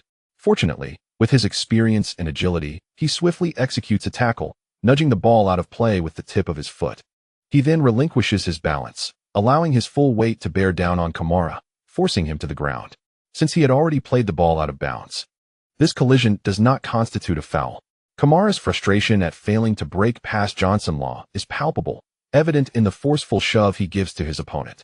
Observing this, Johnson Law does not feel a sense of satisfaction from Kamara's emotional outburst. Rather, his internal concern deepens. He perceives a fierce flame burning within the young man, who seems unperturbed by the potential for self-destruction, fixated solely on the desire to bring them both down together. Chapter 218. The fourth goal taking advantage of a throw-in, Hulai finds Peter Williams. Peter, if you get the chance, try to pass the ball to Ismail as much as possible. I sense that fire within him. Johnson Law might not withstand it, and we could have an opportunity. Upon hearing this, Williams directed his gaze towards Kamara. While he did not notice the raging flames surrounding Kamara, he resonated with Hulai's words. He understood that Kamara had long harbored a grudge over his performance during their last encounter and was intent on seeking vengeance. Is this what you mean by 30 years in the east of the river, 30 years in the west of the river? Hulai paused, bewildered. What are you saying? Isn't it you're saying? 30 years in the east of the river, 30 years in the west of the river. Hulai suddenly enlightened. Oh, indeed. Therefore, we must fully harness Ismail's youthful fervor. Let us not forget how the boss criticized us after the last match ended in a draw. If we can win, why settle for a mere tie? You want to win? William's eyes widened. What kind of expression is that, Peter? Don't you desire victory? I just asking if you want it. Do you wish to win? Yes. Williams nodded vigorously. No one would refuse the desire for victory. Yet often it remained merely a fleeting thought. Hulai chuckled, Then that's all we need. As long as you wish to win, we shall be good friends. With that, he patted Williams on the shoulder and dashed away. Farrell Quinn stood on the sidelines, cradling the football, preparing to execute a throw-in. First, he glanced at Williams, noticing Harry Bernard beside him. Then, he directed his gaze towards the penalty area of the Stan Park Rangers, where both Lorenzo and Hulai were closely marked by the opposing defenders. His eyes shifted to Jay Adams, who was likewise closely guarded. Just then, he heard a voice calling out to him, Quinn, Quinn. Following the sound, he was surprised to see Kamara. Kamara was using his body to shield Johnson Law behind him, raising his hand to signal Quinn to throw him the ball. However, Quinn hesitated, for Kamara was also being closely monitored. It was not until he heard Williams shout, Pass the ball to him, Quinn. That Quinn, trusting the team's midfield linchpin and vice-captain, complied and tossed the football over. As the ball soared towards him, Johnson Law exerted his strength, pushing Kamara forward in an attempt to disrupt his reception. Kamara leaned back against Law while lifting his right leg as if to receive the ball. Yet, when the football approached, he deftly flicked it over his head, sending it behind him. Johnson Law was caught off guard, entirely unprepared for Kamara's unexpected maneuver. He intended to bypass Law entirely. At that moment, propelled by Law's push, Kamara suddenly pivoted. With Law's weight leaning forward, he stumbled, and by the time he regained his balance, Kamara had already surged past him. Kamara, beautiful, a splendid nutmeg. Ismail Kamara chased after the ball, skillfully guiding it diagonally into the penalty area. The players of Stan Park Rangers, amidst a cacophony of boos, sprang into action, converging towards him. Leading the charge was Gordon, the team's central defender. After Gordon made his advance, he delivered a cross to his original defensive target, the captain, Lorenzo Esposito. He leapt before the goal to head the ball. Ultimately, despite Jacob's valiant interference, he sent it soaring over the bar. Although a goal was not scored, this offensive maneuver instilled a sense of dread among the Stan Park Rangers supporters present. They once again emitted a collective exhale, as if rallying behind Hulai. What a splendid pass. The first to commend was not the shooter Lorenzo, but rather Hulai, who, with a shout, gave Kamara a thumbs up. Keep playing like that, Ismail. You can do it. Encouraged by Hulai's praise, Kamara took a deep breath and slightly raised his head. He felt an invisible force surging within him, uplifting him. Yes. Play like that. I can do it, Ismail. Bolstered by the encouragement and accolades, Kamara grew increasingly emboldened. Williams noticed this too. Whenever there was an opportunity, he would pass the ball to Kamara, regardless of whether he was positioned on the wing. On the other hand, Stan Park Rangers were evidently unwilling to settle for a draw in their own arena. Although a draw against Leeds City would allow them to maintain their unbeaten home record.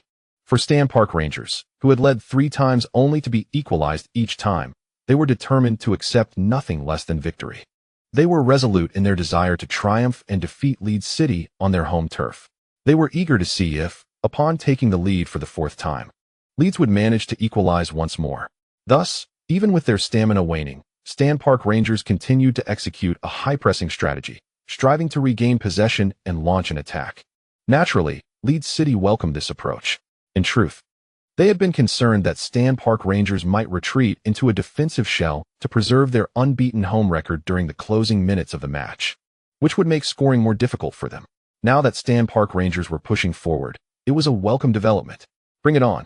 Let's engage in an all-out attack. Who's afraid of whom? Harry Bernard unleashed a powerful shot from the edge of Leeds City's penalty area. It was a highly threatening attempt, and Leeds goalkeeper, Van der Ven, leapt to deflect the ball with his fists just in time. The deflected ball did not fly out of play, but veered toward the edge of the penalty area. Josh Lawler leaped to contest it, heading the ball back into the center. Jay Adams rushed to the landing spot, controlling the ball with his foot, and instead of passing it on to Peter Williams for a transitional play, which would have slowed the tempo, he directly sent the ball to the returning Kamara. This time, Kamara did not remain on the wing, but instead received the ball in the channels. Upon receiving it, he surged forward, with Johnson Law looming ahead in defense. Kamara surged forward with remarkable speed. Johnson Law sidestepped and retreated, lowering his center of gravity while fixating intently on the ball and the legs of Kamara trailing behind it. He observed as Kamara, with a fierce flick of his right foot, sent the ball careening behind him, prompting Johnson Law to pivot in pursuit. Yet, just as he turned, Kamara deftly redirected the ball to his left. By the time Johnson Law regained his footing, he realized the space on his side was vacant. He immediately deduced that Kamara had shifted the ball to the opposite side and hastily turned again. This time, while rotating, he kept an eye on Kamara. Indeed, as he had surmised, Kamara's right foot once more nudged the ball back to the right, forcing Johnson Law to turn again even before completing his previous rotation. Simultaneously, he continued to monitor Kamara, who cleverly redirected the ball back to the left with the inside of his foot. Oh dear. Kamara's incessant feints left Johnson Law spinning like a tethered bull. To the right he went. To the left he went. Back to the right. Back to the left. Right. Left. Oh heavens. As Kamara danced back and forth, a cacophony of boos filled Stan Park. Amidst the overwhelming jeers, Johnson Law resolved to put an end to this futile mockery. He turned just in time to see Kamara, with a forceful flick of his outer foot, send the ball to the right, but his effort was slightly excessive, causing him to pivot and slip to the ground, attempting to sweep the ball away with a sliding tackle. His intention was to disrupt Leeds City's advance with this sweeping maneuver. However, as he executed the sweep, Kamara, with remarkable agility, thrust his right leg forward and skillfully poked the ball back. He then abruptly halted and changed direction. At that moment, Johnson Law found himself completely prone on the ground, utterly powerless against Kamara.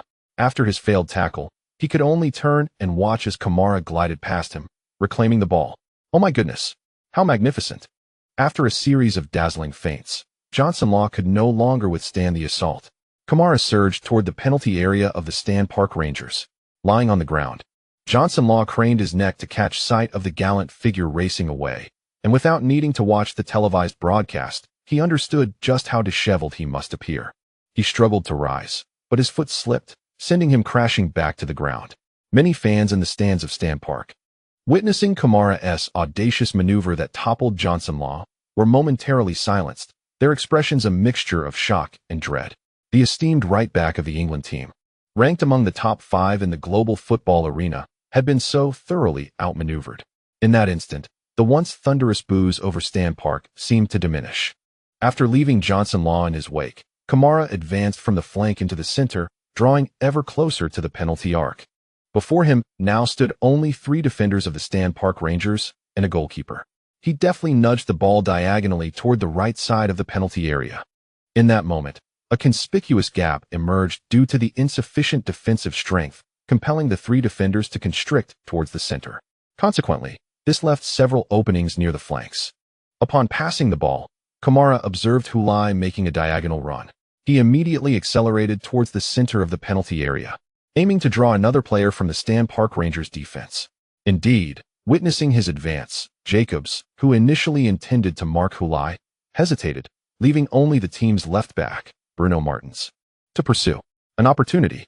Hulai, as he made his diagonal run to intercept the ball, he swung his right leg and shot directly. Martins lunged to block. The goalkeeper, Ramos, also rushed towards the near post to thwart the attempt, determined to ensure that Leeds City's counterattack would bear no fruit.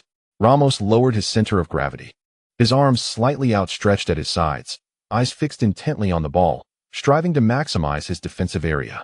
Then he saw Hulai shoot, rather than a powerful strike. It was a deft chip.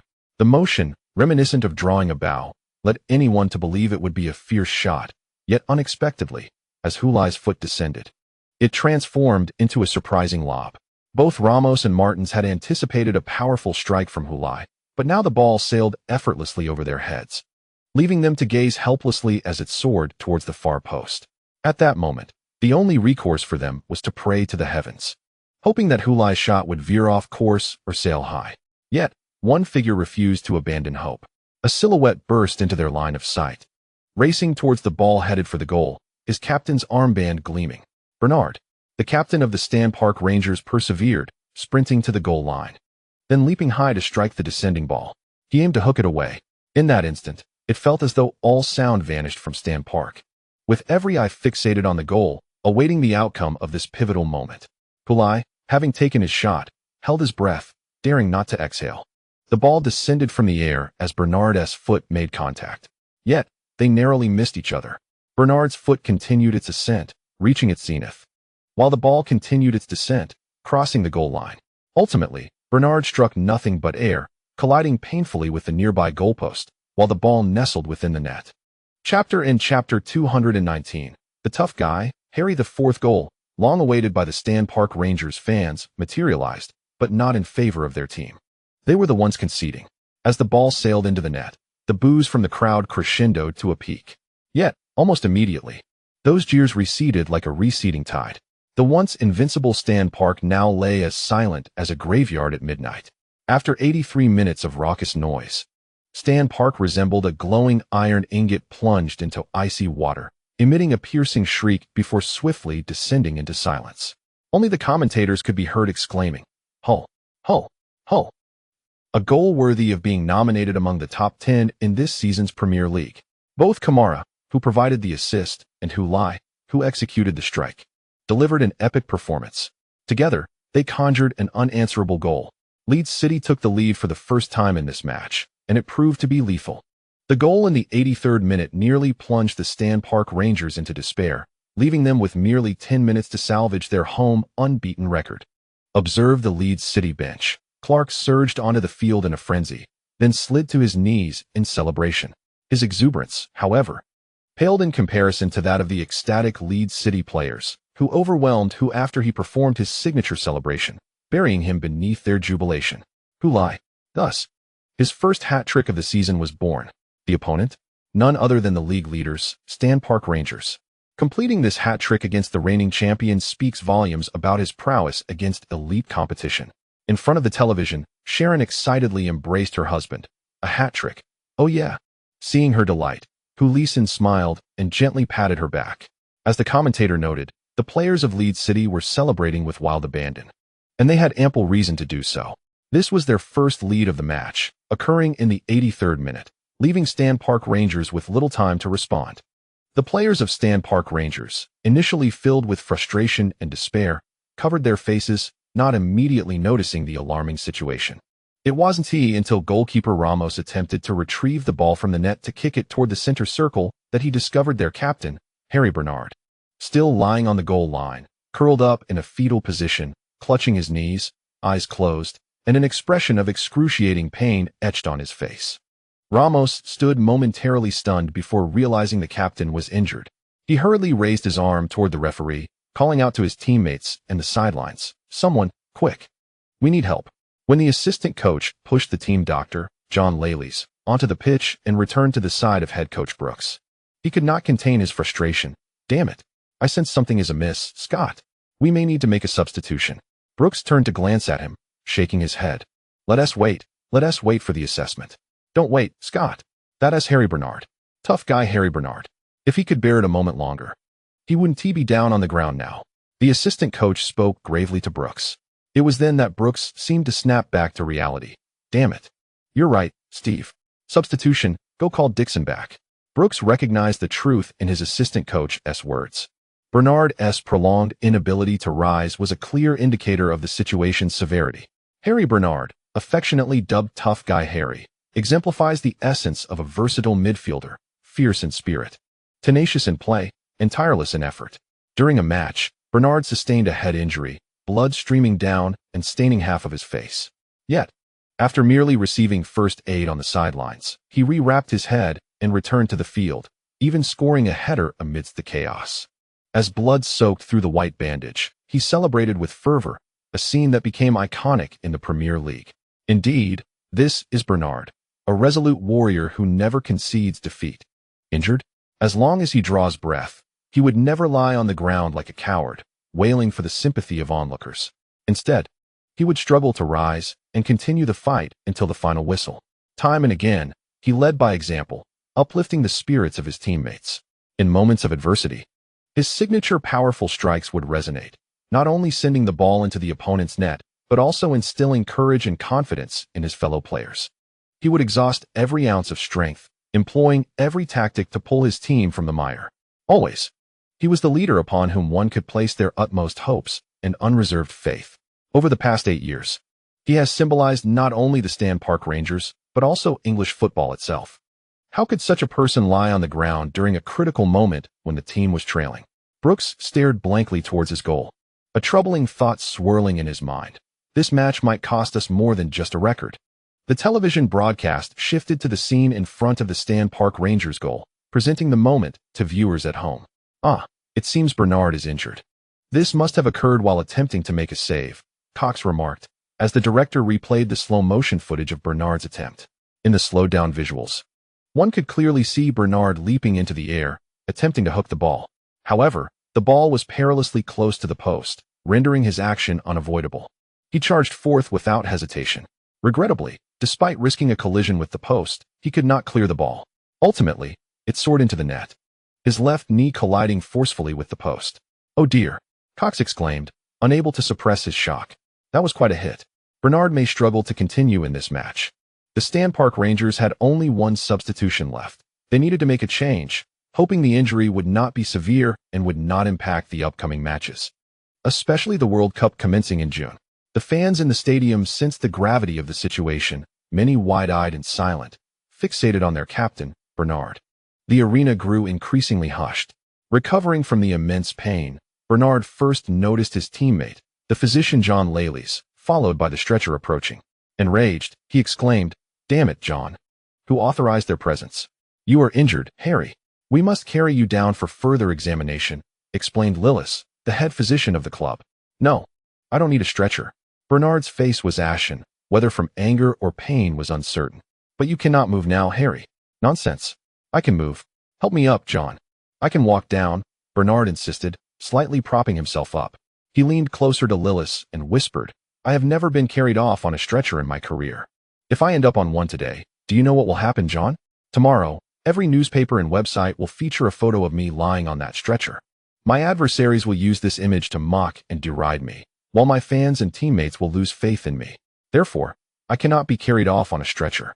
Absolutely not. I am a tough man, Harry. Lillis gazed at the obstinate man before him, ultimately sighing and nodding very well. He then turned to the stretcher bearers behind him, waving them off. No need for a stretcher. Our captain is not that fragile. The 4 volunteers responsible for the stretcher exchanged glances of surprise, followed by a sense of relief. Without hesitation or argument, they promptly turned and hastily exited the field with the empty stretcher. Lillis bent down, allowing Bernard to drape an arm over his shoulder, cautiously helping him to his feet.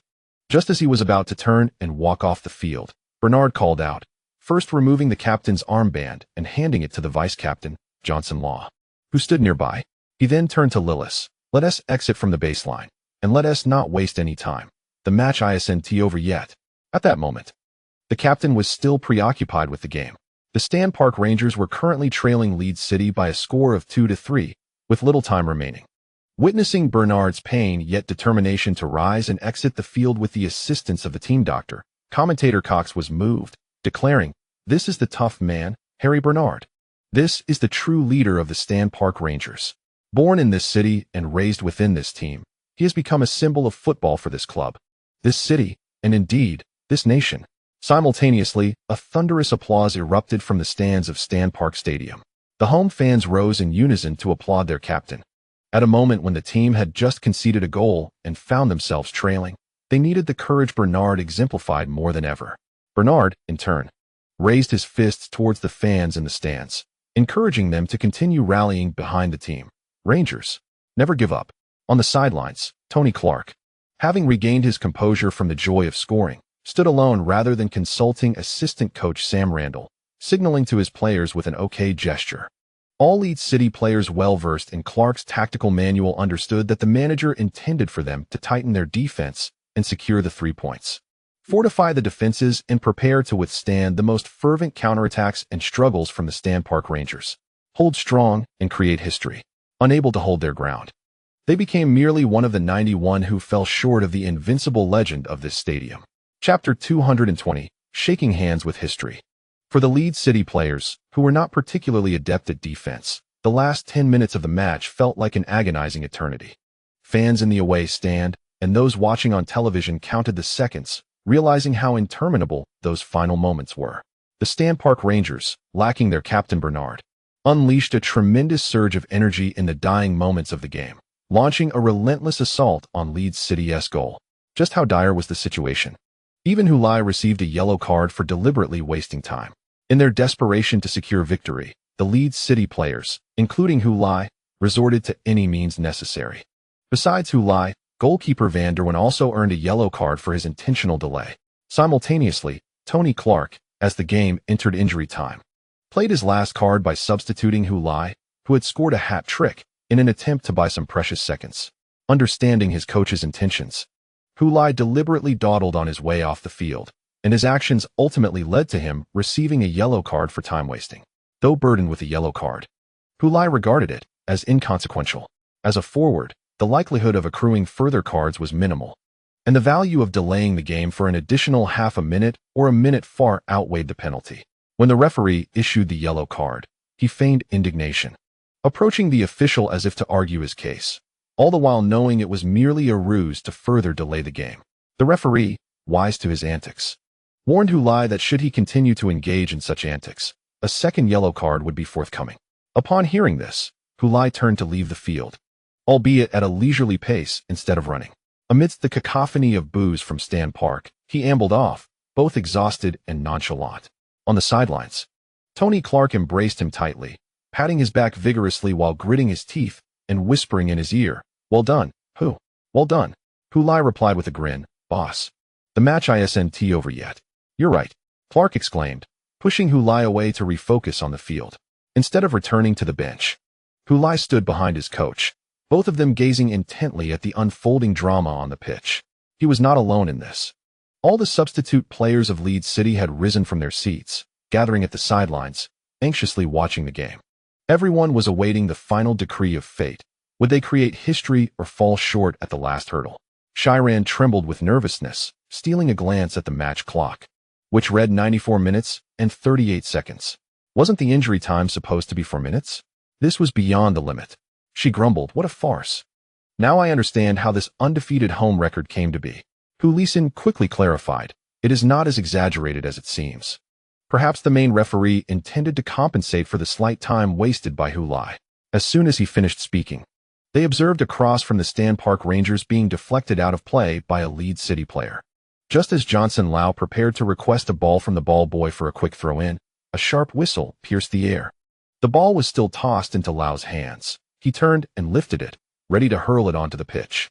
A second whistle followed suit. The ball was thrown into the field, yet no one was there to receive it. A third whistle rang out.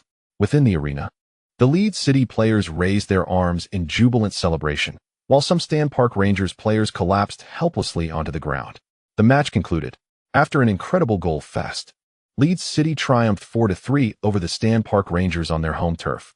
They not only secured victory over the Stan Park Rangers, but also ended the opponent's remarkable undefeated streak of 90 games at Stan Park, which had spanned for years and 8 months. The longest home unbeaten record in English football history was thus frozen at the number 90. However, anyone who witnessed this match would likely agree that concluding such a magnificent record with a match of this caliber was perhaps the most fitting tribute to this great achievement. Both teams delivered outstanding performances over the 90 minutes, resulting in 7 goals, each more spectacular than the last. Were it not for the Stan Park Rangers' unfortunate defeat, one might argue that there were no losers in this contest. Amid the commentators' excited clamor, the players exhibited starkly contrasting responses. The Leeds City substitutes surged onto the pitch, embracing their teammates and celebrating their victory as if they had won a crucial knockout match rather than a regular league game. In contrast, the Stan Park Rangers players sat despondently with their hands on their heads, some standing rooted to the spot, arms crossed, gazing at the jubilant Leeds City players. For the Stan Park Rangers, this match was not merely about losing a game and dropping 3 points. It was a culmination of far more painful factors: the end of their home unbeaten record and the injury to their captain, Bernard. As Stan Park Rangers coach Brooks congratulated Clark with a handshake, he remarked, "Congratulations, Mr. Clark. Your team indeed performed better today." Clark then expressed his concern for Bernard, stating, "I hope Bernard's injury is not serious. It is truly regrettable." Brooks nodded silently, turning to comfort his players on the pitch. Likewise, Clark turned to celebrate with his own team, his heart brimming with joy, not solely for the victory, but also because the team's performance instilled in him a profound sense of confidence for the future. If they could triumph over the Stan Park Rangers on their own ground, it indicated their capability to compete at such a high level. In Clark's mind, aspirations for the team's future began to crystallize.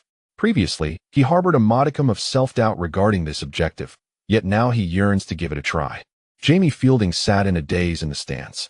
As a hospitality ball boy, he was not permitted to retrieve balls at the sidelines like the working ball boys, nor could he observe the match from such proximity. However, he was granted the privilege of watching the game live, as the stadium had designated an area for their enjoyment. Over the years, every child who had the opportunity to serve as a hospitality ball boy at Stan Park cherished the memories of witnessing the matches firsthand, especially since the Stan Park Rangers had never suffered a defeat in this arena. They consistently triumphed, with occasional draws. Thus, as fans of the Stan Park Rangers, the young ball boys reveled in the experience, akin to savoring a delightful holiday. They would return to their peers, brimming with joy, animatedly recounting their proximity to the undefeated home team. Before the match, Fielding and his companions eagerly anticipated a resounding victory. They were aware that Leeds City excelled in attack, but faltered in defense. The Stan Park Rangers, playing on their home turf, had a robust defense and a commendable offense. Facing an opponent like Leeds City promised a veritable feast of goals. Indeed, it was a goal fest, with both teams netting a total of 7 goals. However, the Stan Park Rangers ultimately found themselves the centerpiece of this feast. Fielding and his friends could scarcely believe they were witnessing the abrupt end of England's longest home unbeaten record in football history. No one wishes to be a witness to such history. Beside Fielding, some of his companions lost control of their emotions, weeping openly. His own state of blank contemplation was, in truth, a commendable display. Fielding's gaze drifted towards Ulai, who was celebrating with his teammates, a figure who had been reminiscent of a mere tourist before the match. Now pivotal in ending the Rangers' record. A hat trick. He suddenly realized an intriguing fact: who was likely the first visiting player in 9 years to achieve a hat trick at Stan Park. Fielding lowered his head, staring at his outstretched right hand. This was the hand that had been clasped by Hulai as the players took the field. Had he just shaken hands with a historical figure?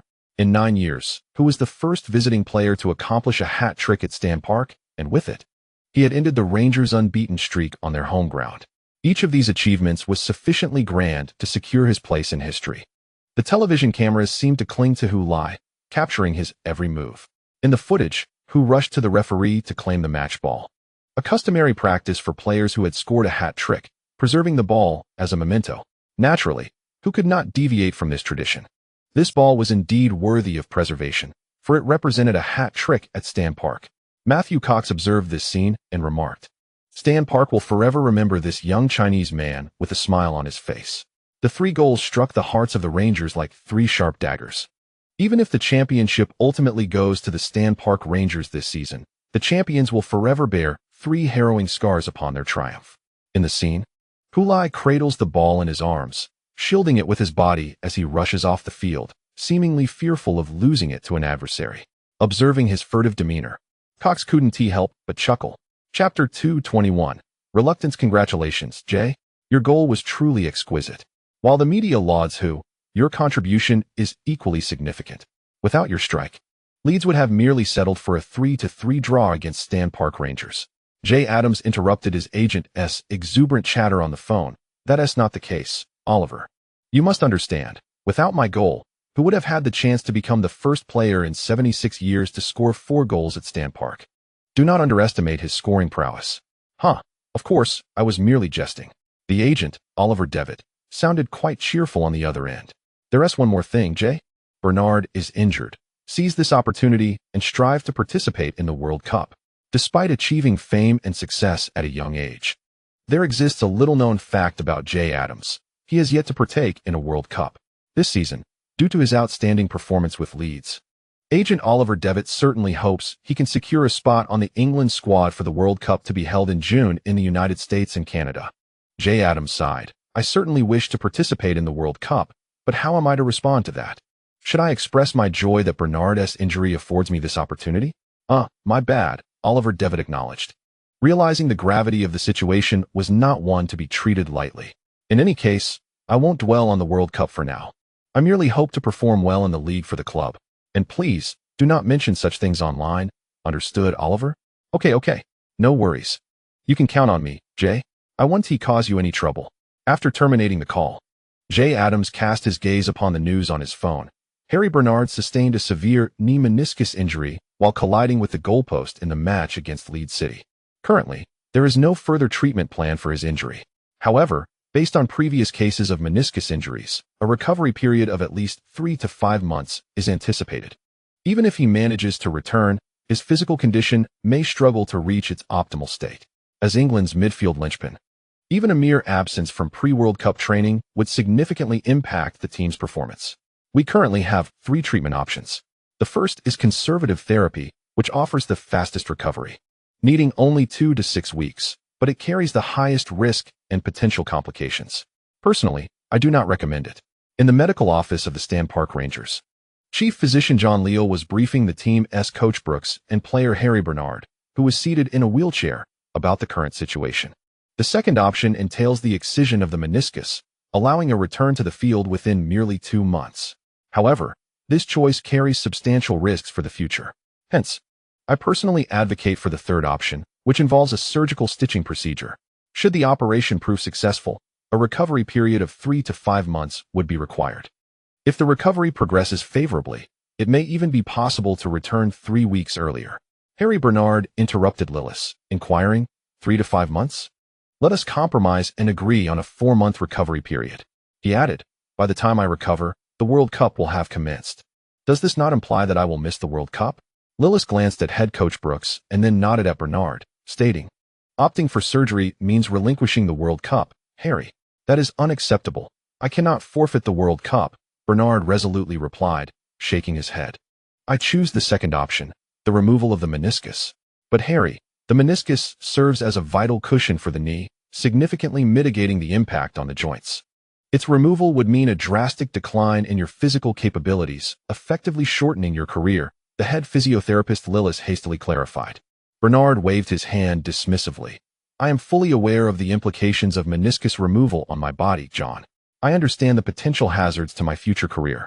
However, the crux of the matter is, if I miss this World Cup, do you genuinely believe that, at 37, I will have another chance to participate in it? Hearing his words, Lillis fell into a contemplative silence. Indeed, this year could very well be the 33-year-old Bernard's last opportunity to compete in the World Cup. For years hence. At 37, after enduring this injury, whether he could maintain an optimal competitive state and secure a spot in the World Cup remains uncertain. Regardless of whether he opts for conservative treatment, meniscus excision, or surgical stitching, the damage inflicted upon the 33-year-old Bernard's body is both significant and irreversible. More importantly, as the captain of England, the prospect of missing the World Cup would have monumental ramifications for the team, given that his professional career is already limited. Trading the risks of these few years for an opportunity to participate in the World Cup seems a worthy exchange. Bernard calmly articulated his choice. Lillis found himself at a loss for words and, realizing he could not sway Bernard, turned to Brooks for assistance. Brooks spoke up. Harry, there are no outsiders here. You need not maintain the facade that others perceive. Bernard, sensitive to this remark, replied, I am not maintaining an image, Chief. I have always been this way. Those who know me are aware that I do not put on an act. My team needs me, and I cannot abandon them at this critical juncture. Brooks shrugged. Indeed. You are the captain, and the team undoubtedly requires you. But do you truly believe that the team will not be affected by your condition after having had your meniscus removed? You are injuring your knee's meniscus. Not merely a damn toenail. Bernard was momentarily taken aback. There exists an unavoidable truth. He has sustained a severe injury, and his body will never return to its prior state. Listen to me, Harry. Undergo the surgery and focus on a peaceful recovery. As long as the recovery goes well, you too can be selected for the England team to participate in the World Cup 4 years from now. Lillis breathed a quiet sigh of relief within, convinced that with the head coach's intervention, he could surely persuade Bernard. Little did he expect that Bernard would shake his head, saying, No, boss. Even if, as you say, I am fortunate enough to avoid significant physical issues in the next 4 years, I would merely be a spectator on the bench. Even Brooks was taken aback by Bernard's attitude. Did you notice the performances of Adams and Williams in yesterday's match, boss? 4 years from now, there will be no place for me in that England team. In fact, I plan to participate in this World Cup and then retire from the national team, dedicating all my energy to the club. Don't act impulsively, Harry, Brooks urged, growing anxious. I've been contemplating this thoroughly since last night, considering every angle. Hence my decision is not impulsive, boss. I refuse to conclude my national team career in this manner, bidding farewell to the World Cup. I want to make one last stand. Bernard's resolve was unwavering, as steadfast as his nickname suggests, a tough man, inflexible. Faced with the iron-willed Bernard, Brooks found himself at a loss for words. Convincing a professional athlete to forego what may be their final World Cup is indeed a formidable challenge. The Stan Park Rangers club officially announced that Harry Bernard, suffering from a meniscus injury, would undergo surgery to remove the meniscus, significantly shortening his recovery time, allowing him to be fit for the World Cup commencing in June. This news brought relief to many England fans, as Bernard's absence would be a heavy and potentially fatal blow to the team. However, some considered Bernard's decision to be reckless. The removal of the meniscus could adversely affect his physical condition. Bernard explained that this choice was made after careful consideration, asserting that he would not regret the outcome. Whatever it may be, we can only wish him luck and also good fortune to the England team. Choosing to remove his meniscus in pursuit of participating in the World Cup is indeed a testament to Bernard's toughness. In the training facilities locker room, Hulai expressed his astonishment at this news. Peter Williams, however, was unperturbed. This is precisely the sort of thing tough guy Harry would do. The interests of the team are paramount. Personal matters are of little consequence. He is a rather old-fashioned player, and such players are becoming scarce. It is unfortunate for Adams, as Bernard's injury had positioned him as the most likely substitute to be included in the World Cup roster. Charlie Porter cast a glance at the distant Jay Adams and whispered, Poor Adams. A few young players discreetly looked over, finding Jay Adams engaged in conversation with Ben Grist, his expression betraying no hint of regret. Jay, if you ultimately do not make it to the World Cup, would you feel discontent? Ben Grist was inquiring of Adams. Certainly. I believe my performance warrants a place in the England team, irrespective of Bernard's injury. Grister expressed his concerns, stating, now that Bernard has opted for meniscus removal, He should not miss the World Cup. However, you, foolish Ben, need not worry about this. Even if I cannot attend this World Cup, I firmly believe I will certainly make it to the next. Adams reached out to pat Grister's head, playfully chastising him. Subsequently, he noticed a gaze directed towards him from across the room, and upon looking, he spotted Hulai, Williams, Porter, and Kamara. He smiled and nodded in their direction. Chapter 222. Ancient Chinese Wisdom. I believe Bernard's injury might impact the Stan Park Rangers more significantly than we initially anticipated. Otherwise, why would Brooks permit Bernard to undergo meniscus surgery? It is apparent that he does not wish for his key midfielder to be sidelined for the season. I find it somewhat perplexing. Even if Bernard were to miss the season, the Rangers still hold an 8-point advantage over us in the standings, and a 14-point gap over Manchester Athletic. What is there to be concerned about? In football, predictions are notoriously fickle. With 13 rounds remaining in the league, anything can happen. That said, while Bernard is indeed the linchpin of the Stan Park Rangers midfield, the team does not rely solely on him for success. Brooks is certainly not a coach who cannot function without Bernard. I believe that with careful consideration, the Stan Park Rangers can still successfully defend their title. In the tea room, the coaches of Leeds City were also discussing the most significant news in English football and, from this, deriving their perspectives on the league situation. At that moment, head coach Tony Clark and assistant Matt Dawn entered the room.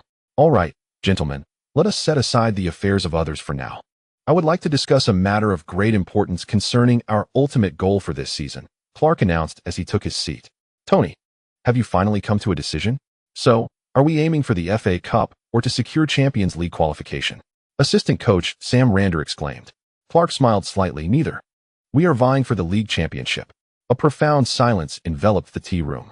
Only Matt Dawn, who had been aware of this intention, took a sip of his red tea, the only sound being the slurping as he drank. When Matt set down his cup, Rander finally regained his composure and exclaimed, "Did I hear you correctly, Tony? You indeed stated league championship and not FA Cup championship?" "You heard correctly, Sam. It is, without a doubt, the league championship," Clark affirmed. The other individuals in the tea room also came to their senses, but were at a loss for words, merely gazing at Clark with astonished respect. "The league championship. For heaven's sake," Rander muttered, suddenly raising his voice. "That is the Premier League championship. Do you think it is that easily attainable?" Clark shrugged. "If it were not difficult to attain, why would I have taken so long to ponder and deliberate?" Randall discerned the truth. Thus, your prior hesitance was not rooted in indecision between the FA Cup and the Champions League qualification, but rather in the pursuit of the championship? Clark grinned at his assistant, replying, "Indeed, Sam. Otherwise, why would I have deliberated so long over what seems a straightforward choice?" "What has prompted your sudden resolve?" Randall inquired. "Because we triumphed over Stan Park Rangers away from home. This match unveiled our potential." "Wait a moment, Tony. You are asserting that a single victory has justified your conviction? Just because we defeated Stan Park Rangers does not guarantee we will secure the championship. The quest for the league title is not akin to a knockout cup competition. Even though Stan Park Rangers lost to us, they still lead us by 8 points. Moreover, we will not have another chance to face them directly, and their outcomes are beyond our control." "Indeed, you are correct, Sam. I cannot ascertain whether we will ultimately claim the championship, yet it is certainly worth striving for. Pursuing that goal is preferable to having no goal at all. Who claims we lack ambition? We can indeed set our sights on retaining our Champions League qualification. Personally, I believe that goal may be more attainable." Randall did not yield to Clark merely because he was the head coach. Instead, he argued his perspective with conviction. This dynamic was precisely why Clark maintained the tea room, fostering an environment where everyone could express their thoughts freely, even if it meant confronting conflicting ideologies. It was undoubtedly better to voice opinions than to harbor them in silence, leading to discord. Randall's reasoning resonated with some within the coaching staff.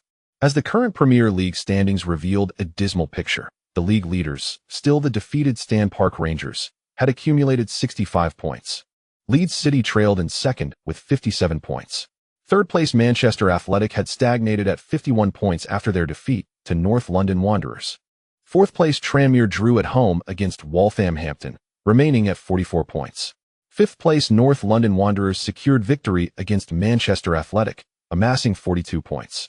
Sixth-place London Bridge and seventh-place Wiston ended in a 2-2 stalemate, each gaining 1 point, resulting in 38 and 37 points respectively, with no change in their standings. Leeds City held a staggering 15-point lead over fifth-place North London Wanderers, an even greater gap than the one between league leaders Stan Park Rangers and themselves. Under such circumstances, the assertion that Leeds City could attain Champions League qualification for the upcoming season appeared more plausible. Simultaneously, one could discern the underwhelming performance of the traditional Big Six in this season's Premier League. Despite his differing opinions, Clark could not impose his authority as head coach to compel other coaches to acquiesce. In the tea room, he needed to appeal to emotion and reason to persuade his colleagues. Throughout this process, his friend Matt Don remained a passive observer, refraining from interjecting on Clark's behalf. After listening to Rander's words and comprehending his reasoning, Clark smiled and remarked, "Regarding your question, Sam, the ancient wisdom of China has already provided the most exquisite answer." Upon witnessing Clark's enigmatic smile, Rander felt an unsettling premonition.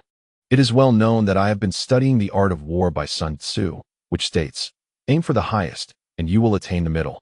Aim for the middle, and you will fall to the lowest. Aim for the lowest, and you are destined for defeat.' What does this imply? It suggests that if one sets their sights too low, they often fail to achieve the desired outcome. If we aspire for qualification in the Champions League, the most prudent approach is to target the league championship rather than merely aiming for a top-4 finish, which may lead to failure. This is because complacency can easily set in when one believes they can achieve their goals, as is the case now." Clark spread his hands, gazing at Rander. "Sam, you all believe that given our current points situation, securing Champions League qualification for next season is not a significant concern. This mindset, reflected throughout the league, could lead to losing a match and thinking it inconsequential, as we are still 15 points ahead of fifth place. But what if we lose one match? 2 matches? 3? We might think we have surplus points to squander, and by the time we realize the precariousness of our situation, it may be too late. We have grown accustomed to failure, and with morale suffering catastrophic blows, how can we hope to turn the tide at the final moment?" Rander remained silent, unable to counter the point. The league is a lengthy endeavor, and a momentary lapse can result in severe consequences. This is what we must avoid. Thus, I intend to set our sights on the league championship. When we unite in our pursuit of this goal, it will naturally compel us to approach each match with utmost seriousness. With this mindset, even if we ultimately fall short of surpassing the Stan Park Rangers for the title, I believe we will secure qualification for the Champions League next season." Some voiced differing opinions. "But Tony, this objective is meant to be communicated to the team, right? Otherwise, what significance does it hold to merely discuss it in the tea room?" "Indeed, I shall announce this decision to the entire team during tomorrow's training." Clark affirmed with a nod. "Are you not concerned that this lofty goal might intimidate the players?" "Look at us coaches. We are quite shaken by it," they retorted. Clark smiled gently. "I firmly believe that every professional player should regard the championship as their ultimate ambition and should inherently aspire to it. If merely setting the championship as our target intimidates them, resulting in excessive pressure and poor performance, then it would signify that this team does not deserve commendable achievements. If we wish for this team to attain greater success in the future, or even maintain our current standing, this is an excellent test and opportunity for growth. Leeds City cannot perpetually linger in a relegation battle. The shift in objectives and mindset should commence this season, and I find it quite favorable." After Clark's eloquent discourse, Rander sighed. "You are right, Tony. You have convinced me. Indeed, when we set our sights on the championship and strive earnestly towards that goal, the ultimate outcome should be promising. Henceforth, we shall adjust our training regimen with the league title as our objective, increasing the emphasis on physical conditioning." Clark began delegating specific tasks to all the coaches, who listened attentively to his arrangements and took diligent notes. Meanwhile, Matt Don, who had been a mere observer, poured himself a fresh cup of tea from the kettle. "Tony, I never expected they would truly believe you were merely declaring your ambition to win the title to secure Champions League qualification," he remarked as he returned to the head coach's office, giving Clark a thumbs up. "Your citation from the art of war convincingly swayed them. You truly have a gift." To Matt's surprise, Clark shook his head. "That was merely a fabrication on my part." One could hardly call it a fabrication. That assertion indeed embodies ancient Chinese wisdom, albeit not from the art of war. At least, the version I possess does not contain the phrase, "Seek the superior and attain the intermediate." Seek the intermediate and attain the inferior. Seek the inferior, and you shall surely fail. Clark chuckled mischievously. But they are aware I have been studying the art of war, so no one would doubt this aspect. Warfare is a realm of deception. Thus, one must appear incapable when one possesses the ability, feign disuse when one is utilizing, present oneself as near when one is far, and as far when one is near. Although I genuinely aspire to win the championship, I have cloaked my true intentions under a more palatable purpose for them, thus conserving our explanatory efforts. See, they believe me, don't they? Oh, that phrase does indeed appear in The Art of War, Matt exclaimed, his eyes widening and his mouth agape, as he lingered in stunned silence before murmuring, "You truly are remarkable, Tony. I feel as though I hardly recognize you anymore."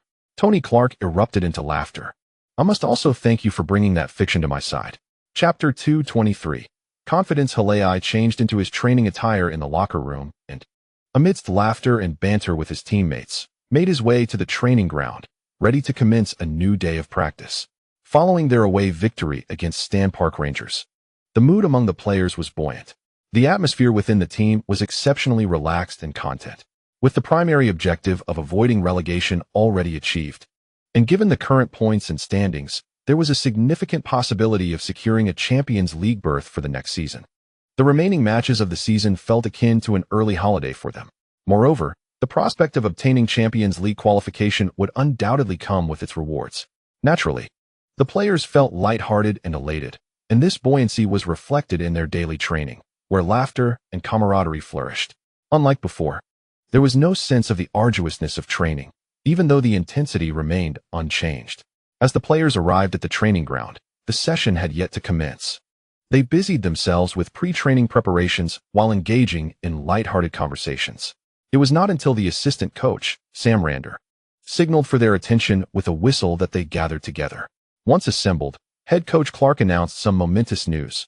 "We triumphed over Stan Park Rangers in an away match, which has demonstrated several truths. First, Stan Park is not an invincible fortress. Second, Stan Park Rangers are not an unbeatable team. And third, we possess the capability to compete fiercely with the reigning champions at the top of the league." Clark raised 3 fingers, a gesture that had become a conditioned reflex among the players due to the tactical manual. Upon seeing their coach raise his hand, they instinctively began to count the fingers displayed. However, this time, Clark's gesture simply signified the number 3, devoid of any additional connotations. "Given our capabilities, why not strive for even greater heights? Our initial goal for this season was merely to avoid relegation, yet we have astonishingly achieved this halfway through the season. So, what lies ahead?" I previously broached this subject with all of you, and that conversation proved fruitful, as we subsequently defeated Stan Park Rangers away. However, I perceive that as merely an impromptu discussion. It would be unreasonable for me to reiterate the importance of pursuing victory before every match, lest you find me bothersome," Clark said, spreading his arms wide. The players listened with some confusion, uncertain of the purpose behind their coach's words. Some cast their gazes toward the other coaches behind Clark, seemingly attempting to glean useful insights from their expressions. Yet, all they encountered were serious countenances, offering no clues. Before long, Clark unveiled his intentions. "After our victory against Stan Park Rangers, I realized that our potential far exceeds what others might assume. So, why not aspire to contend for the league title?" As Clark uttered these words, he fixed his gaze intently on the Leeds City players, hoping to discern their true sentiments from their faces. He did indeed observe a range of reactions. Most players widened their eyes in astonishment. This was a natural response. Soon, excitement radiated from some, their eyes sparkling with enthusiasm, while others furrowed their brows, appearing somewhat troubled. A few seemed still in a state of shock from the announcement of the team's title aspirations, their expressions frozen in disbelief. Each varied expression undoubtedly represented distinct thoughts, and Clark made a conscious effort to remember these reactions. Noting a particularly reassuring outcome, the overwhelming majority of players felt exhilarated by the prospect of this goal, rather than disheartened or burdened by the pressure of an unrealistic title chase. This was especially true for the younger players, whose enthusiasm for the championship was markedly greater than that of their more seasoned counterparts. Upon witnessing the expressions of exhilaration on the faces of Hulai, Williams, Porter, and Kamara, Clark exhaled softly in his heart, realizing that this endeavor could indeed be pursued. After allowing time for the players to digest the news and observing their reactions, Clark continued, "I understand that defeating the Stan Park Rangers in a single match is vastly different from overcoming them in the championship race throughout the season.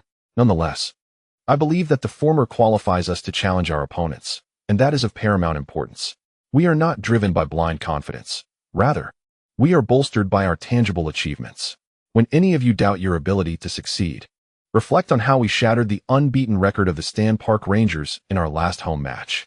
By publicly declaring this objective, I aspire to unify us all, eliminating any divisions. Only in this manner can we truly strive to achieve our goals in the league. To put it succinctly, let the pursuit of the championship become a collective consensus among us all, rather than merely a target set by myself or the club's management. Frankly, at the season's outset, we never envisioned our current situation, thus no championship bonuses were established. Naturally, the club will formulate a bonus scheme for the championship moving forward. However, I must reiterate that even in the absence of additional incentives, shall we refrain from vying for the title? As I have previously stated, professional athletes are inherently driven to seek victory. They are naturally inclined to pursue championships. Regardless of our capabilities, the mere aspiration for the title should not be hindered. If you all agree to contend for the championship in the remaining matches of this season, we will slightly adjust our training regimen to ensure we maintain ample energy for the final league sprint. Clark concluded his address as the players began their warm-up under the guidance of the assistant coach and the fitness instructor. During the warm-up, the players clustered in small groups, excitedly discussing their manager's recent remarks. A league championship. The boss certainly dares to dream. One said, but upon reflection, we actually can contest the title against the Stan Park Rangers. Another added, indeed, and even if we fail in our pursuit, we have already accomplished the season's primary goal. I genuinely believe we should give it a shot. The thought of celebrating a potential league victory sent waves of excitement through them. Just imagine how we would celebrate if we were to win the league. I can already envision the nightclubs, and the beautiful women would undoubtedly flock to us. Charlie, don't get ahead of yourself. Even if you were to win the Champions League, women wouldn't just throw themselves at you. This has nothing to do with the championship. Who retorted, what right do you have to criticize me? You're still a virgin without a girlfriend. Hulai nudged Williams and Kamara on either side. Hey guys. Charlie looks down on you. Just so you know, I'm not the instigator here, he added.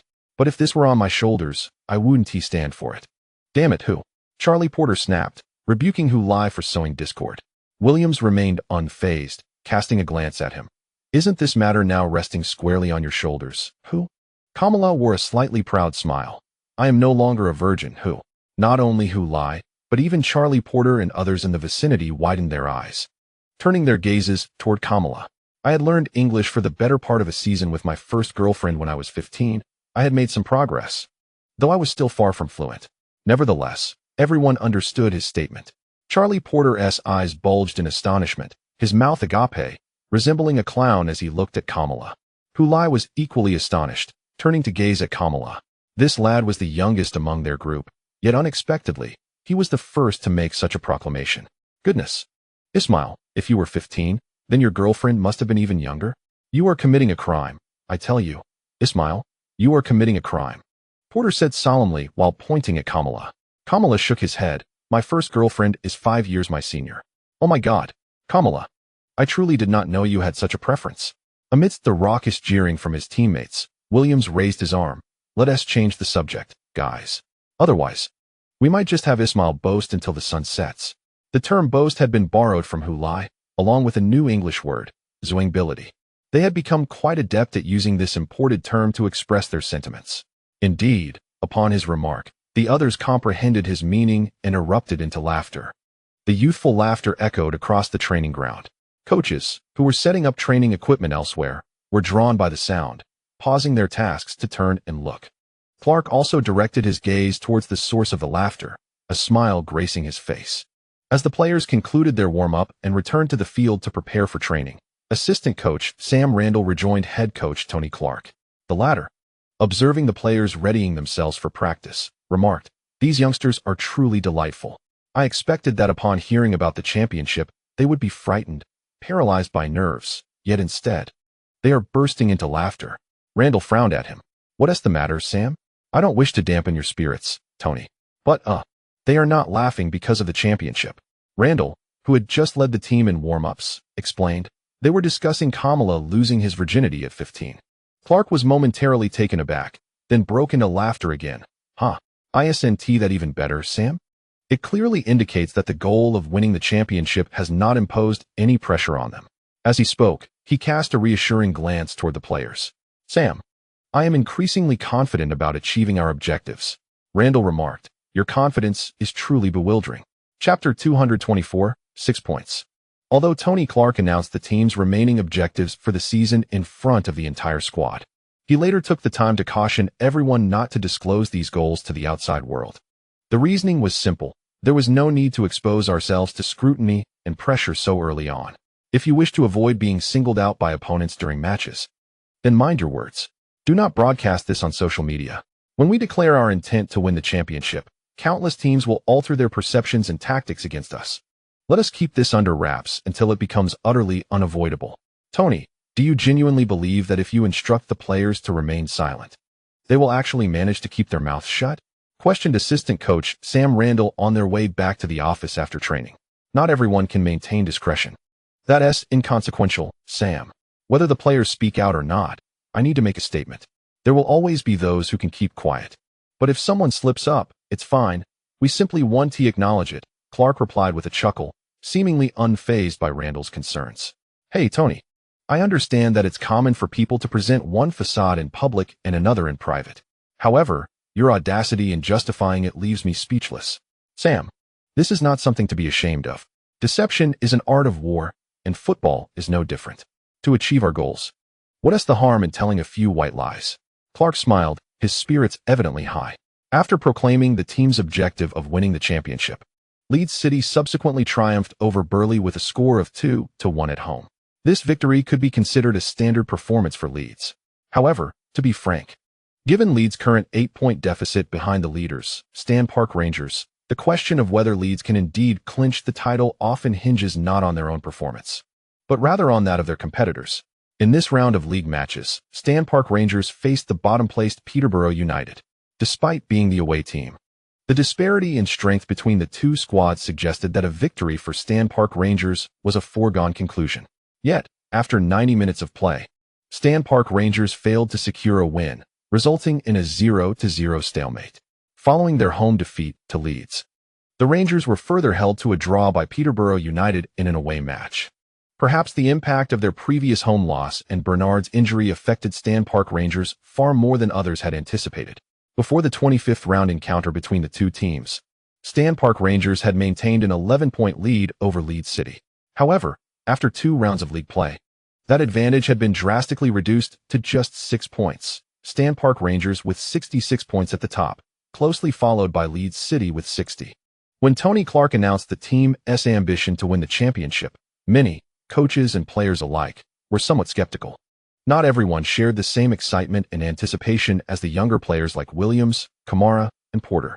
They continued to view the Stan Park Wanderers and Leeds City through an antiquated lens, believing that even if the Wanderers were to succumb to Leeds City, their considerable advantage over the lengthy season would remain intact, primarily due to the greater depth of their bench. Indeed, squad depth is paramount in a protracted league campaign. Even if the Wanderers were to lose a match against Leeds City, the outcome of subsequent games remains beyond Leeds City's control. However, the Wanderers' performance swiftly astonished many who held this belief, as they found themselves held to a draw by a newly promoted team while playing away.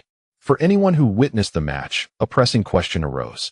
Is this truly the Stan Park Wanderers we have come to know? Until the final whistle was blown by the referee, the Wanderers failed to uncover a strategy to secure victory, resignedly accepting the draw. Compared to their previous league match, Brooks made several adjustments to the starting lineup, yet it seemed they had abruptly lost their attacking direction.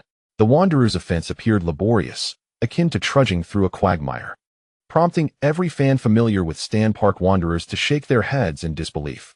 This poignant assessment was articulated by commentator Cox at the conclusion of the match. Were it not for the woeful strength of Peterborough United, currently languishing at the bottom of the table and facing potential relegation, one might speculate that the Wanderers could have very well lost the match away. Post-match, some media outlets attributed the Wanderers' struggles to Bernard's injury impacting their offense significantly. However, Coach Brooks refuted this assertion during the post-match press conference. He acknowledged Bernard's importance to the team, but contended that the offense operates as a cohesive unit, not reliant on any single player. Others speculated that the Wanderers' collective lack of form was likely related to their previous home loss against Leeds City. That particular match had an enormous psychological impact on the players. For nearly 5 years, Stan Park had been mythologized in the minds of the Wanderers. Yet, this almost superstitious belief proves to be a double-edged sword. While they can draw strength and perform splendidly at home, a loss there inflicts a devastating blow, robbing them not just of a match, but of their very faith. Thus, after that defeat, the Wanderers players collapsed to the ground, as if they had been eliminated from the Champions League, overwhelmed by pain and despair. One could argue that Leeds City did not merely deprive the Wanderers of 3 points, but rather severed their spirit. This elucidates why. In their subsequent away match against the league's bottom team, Peterborough United, the Wanderers players appeared utterly devoid of soul. Regardless of the reasons behind the inability of the Stan Park Rangers to secure a victory against Peterborough United in their away match, the truth remains evident. The fact is that the Stan Park Rangers, who once held an 11-point lead over Leeds City, now find themselves with a mere 6-point advantage. Those within Leeds City, who previously harbored doubts regarding their coach's ambitions, have seen their skepticism significantly alleviated. They now appear to genuinely believe they could contest the title with the Stan Park Rangers. A 6-point gap is not insurmountable. With determination and a touch of fortune, it is conceivable that they might unseat Stan Park from their throne. After establishing the objective of contending for the championship, Tony Clark unhesitatingly relinquished the FA Cup. In the subsequent 5th round of the FA Cup, they faced Manchester Athletic away, and Clark opted to rest several key players, including Hula. The Leeds City squad, comprised of a mix of starters and substitutes, inevitably succumbed to Manchester Athletic, losing 0-2, failing to score despite their offensive prowess.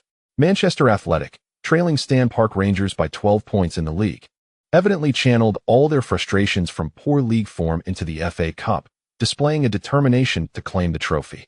Leeds City had no need to engage them directly, resulting in a clean defeat. This outcome also put an end to the online debates among Leeds City fans regarding the goals for the season. After all, one of their options, the FA Cup, was no longer viable as they had been eliminated. Regardless of circumstances, the possibility of claiming the FA Cup had vanished. The fans of Leeds City found themselves at a moment of unity. With the FA Cup out of reach, the focus shifted to securing second place in the league. Although the championship was lost, qualifying for the Champions League next season would still be a commendable achievement. Yet, some fans, upon observing the current point differential, exclaimed, "Why can't we contend for the league title?" The hope for the FA Cup may have faded, but the league championship was still within sight, was it not? However, those expressing such sentiments quickly faced ridicule and criticism from others. Don't reach for the stars. When you set your sights on the distant league title, you risk neglecting the path beneath your feet. Is winning the league title so easy? With our squad depth, do you truly believe that a single victory over Stan Park guarantees us the championship? Let us be pragmatic, mate. Don't burden the team with excessive pressure. I am already more than satisfied with the current performance of the team. This sentiment found broad consensus among the majority. A grounded approach remains the unified belief of the team's supporters. After all, in the preceding 2 seasons, they had struggled desperately to avoid relegation. The prospect of competing for the league title now seems surreal and unrealistic to many, as they remain uncertain about retaining their current league standing. At the training ground of the Stan Park Rangers, everyone was taken aback to see their captain, Harry Bernard, who had recently undergone meniscus surgery just days prior. He stood beside head coach Brooks, leaning on his cane. "I will return in April, and I sincerely hope that by then. We are not in a position where we have slipped down the league standings. That would be quite embarrassing, gentlemen. Currently, we only lead Leeds City by 6 points, which is not a comfortable margin. However, it is fortunate that we are the ones in the lead, rather than them. Thus, we simply need to win one match at a time. Before my return, I implore everyone to maintain this 6-point advantage." Bernard had come to the training ground solely to deliver this message to his teammates. Having spoken, he turned and departed briskly, not even glancing back, as if he truly entrusted all hopes of winning the league to his comrades. In the 27th round of the league, Leeds City first triumphed over Holt with a score of 2-0 on their home turf. A day later, the Stan Park Rangers returned to what was no longer an unbeaten home ground, and after a grueling 90 minutes, they defeated London Mars with a score of 3-2. At the conclusion of the match, the television broadcast captured a shot of the team's captain, Harry Bernard, in the VIP box at Stan Park, accompanied by his family. The performance of his teammates did not disappoint him. He stood in the box without the assistance of his cane, exulting in victory for his team. Thus, the gap between Leeds City and Stan Park Rangers remained 6 points. Note 1. To clarify for readers who may not be well versed in football terminology, the term vice-captain is often used in sports to refer to the team ranked last. In a military unit, the captain typically stands at the front, while the vice-captain stands at the rear. This concept has been adapted to sports, where the team at the bottom of the league is referred to as the vice-captain. Chapter 225. Coach Shi's call. Rokai was taken aback when he received a call from the national team coach, Shi Wuing. Sensing the surprise in Rokai's tone, Shi inquired, "Why this tone? Did you not expect my call?" "Yes, Coach Shi, I feel I've let you down," Rokai replied, his voice heavy with disappointment. Shi Wuing chuckled. "Let down? You've been in Verona for almost 3 months and have hardly played? Don't misinterpret things, Rokai. Not everyone can adapt to foreign environments at lightning speed like Hulai. In fact, your experience is quite representative of the typical journey for most Chinese players abroad. Since this is the norm, why should I feel disappointed?" Rokai could discern that Coach Shi was offering him comfort and encouragement, and he quickly responded, "Thank you, Coach Shi, for your concern. In any case, you all will face this challenge. Language barriers, lifestyle adjustments, dietary changes, and personality differences. Football itself is the least significant of these hurdles. Consider it an early opportunity for adaptation. There is nothing wrong with that. Moreover, one can certainly progress while receiving high-caliber training in Europe." After a brief pause, Coach Shi shifted the conversation, stating that he was calling to inform me about 2 friendly matches for the Chinese team scheduled on March 19th and 23rd to be held in Europe. Therefore, there was no need for me to return home. I could directly rendezvous with them in Paris. "Wait, Coach Shi, do I still have a chance to be selected for the national team?" I asked, a hint of disbelief in my voice. "How could you even question that? The purpose of these friendly matches is to evaluate players' conditions, and I need to assess yours. So, why wouldn't you be considered for the national team? Whether you can participate in the World Cup will depend on your performance," he replied. Initially feeling disheartened, I instantly perked up upon hearing his words and responded loudly, "Rest assured, Coach Shi, I will deliver my utmost performance." That is all I needed to hear. After ending the call, I remained enveloped in the exhilaration of receiving the coach's endorsement. My earlier gloom stemmed from the belief that, given my performance at Veronica, my chances of being called up to the national team were slim, casting doubt on my participation in the World Cup. My intent in going abroad to play was to enhance my skills before the World Cup, ensuring I could perform at my best. Yet, having spent nearly 3 months in Veronica, I had only been given 2 opportunities to come off the bench, accumulating less than 20 minutes of playtime. Each match concluded before I even had the chance to warm up, making it impossible to showcase any significant performance. With such a lackluster display, how could I ever hope to be recalled to the national squad? How could I possibly impress Coach Shi enough to secure a spot in the World Cup? The mere thought of potentially missing the World Cup filled me with profound despair. But who could I blame? When I first heard about the opportunity to play abroad, I had forgotten everything else. I was solely focused on leaving, never considering that the reality I encountered would differ vastly from the idyllic visions I had conjured while still at home. Certain nuances and challenges eluded my imagination until I ventured overseas, where I discovered that the very issues I had overlooked were indeed the most significant. However, the path I chose was mine alone, and I couldn't afford to return home in disgrace. Thus, I found myself ensnared in a stalemate. It was only upon receiving Coach Shi's call that I experienced a sudden clarity, as if the clouds had parted to reveal the sun. Those arduous days felt like a thing of the past, and a bright future awaited me. I resolved to seize this final opportunity and to exhibit improved performance at the club. I was no longer the same person. After nearly 3 months of diligent study, my language skills had improved significantly. I could now engage in simple daily conversations with my teammates. Having surmounted my initial psychological barriers, I gradually began to reach out and interact with my new teammates. I firmly believed that once these obstacles outside of football were cleared away, my abilities would surely earn me a place in the team. Through my observations during training and matches, I was confident that my skills were quite commendable within this squad. The teammates and coaches simply do not understand him well enough, nor do they trust him. The more Luo Kaiyu contemplated this, the better he felt. He put down his phone and prepared to do another set of planks. At that moment, he suddenly recalled Coach Shi's initial words. "Don't get it wrong, Luo Kai. Not everyone can be like Hulai." He froze in place. He was well aware that Coach Shi was attempting to console him, to help him find clarity.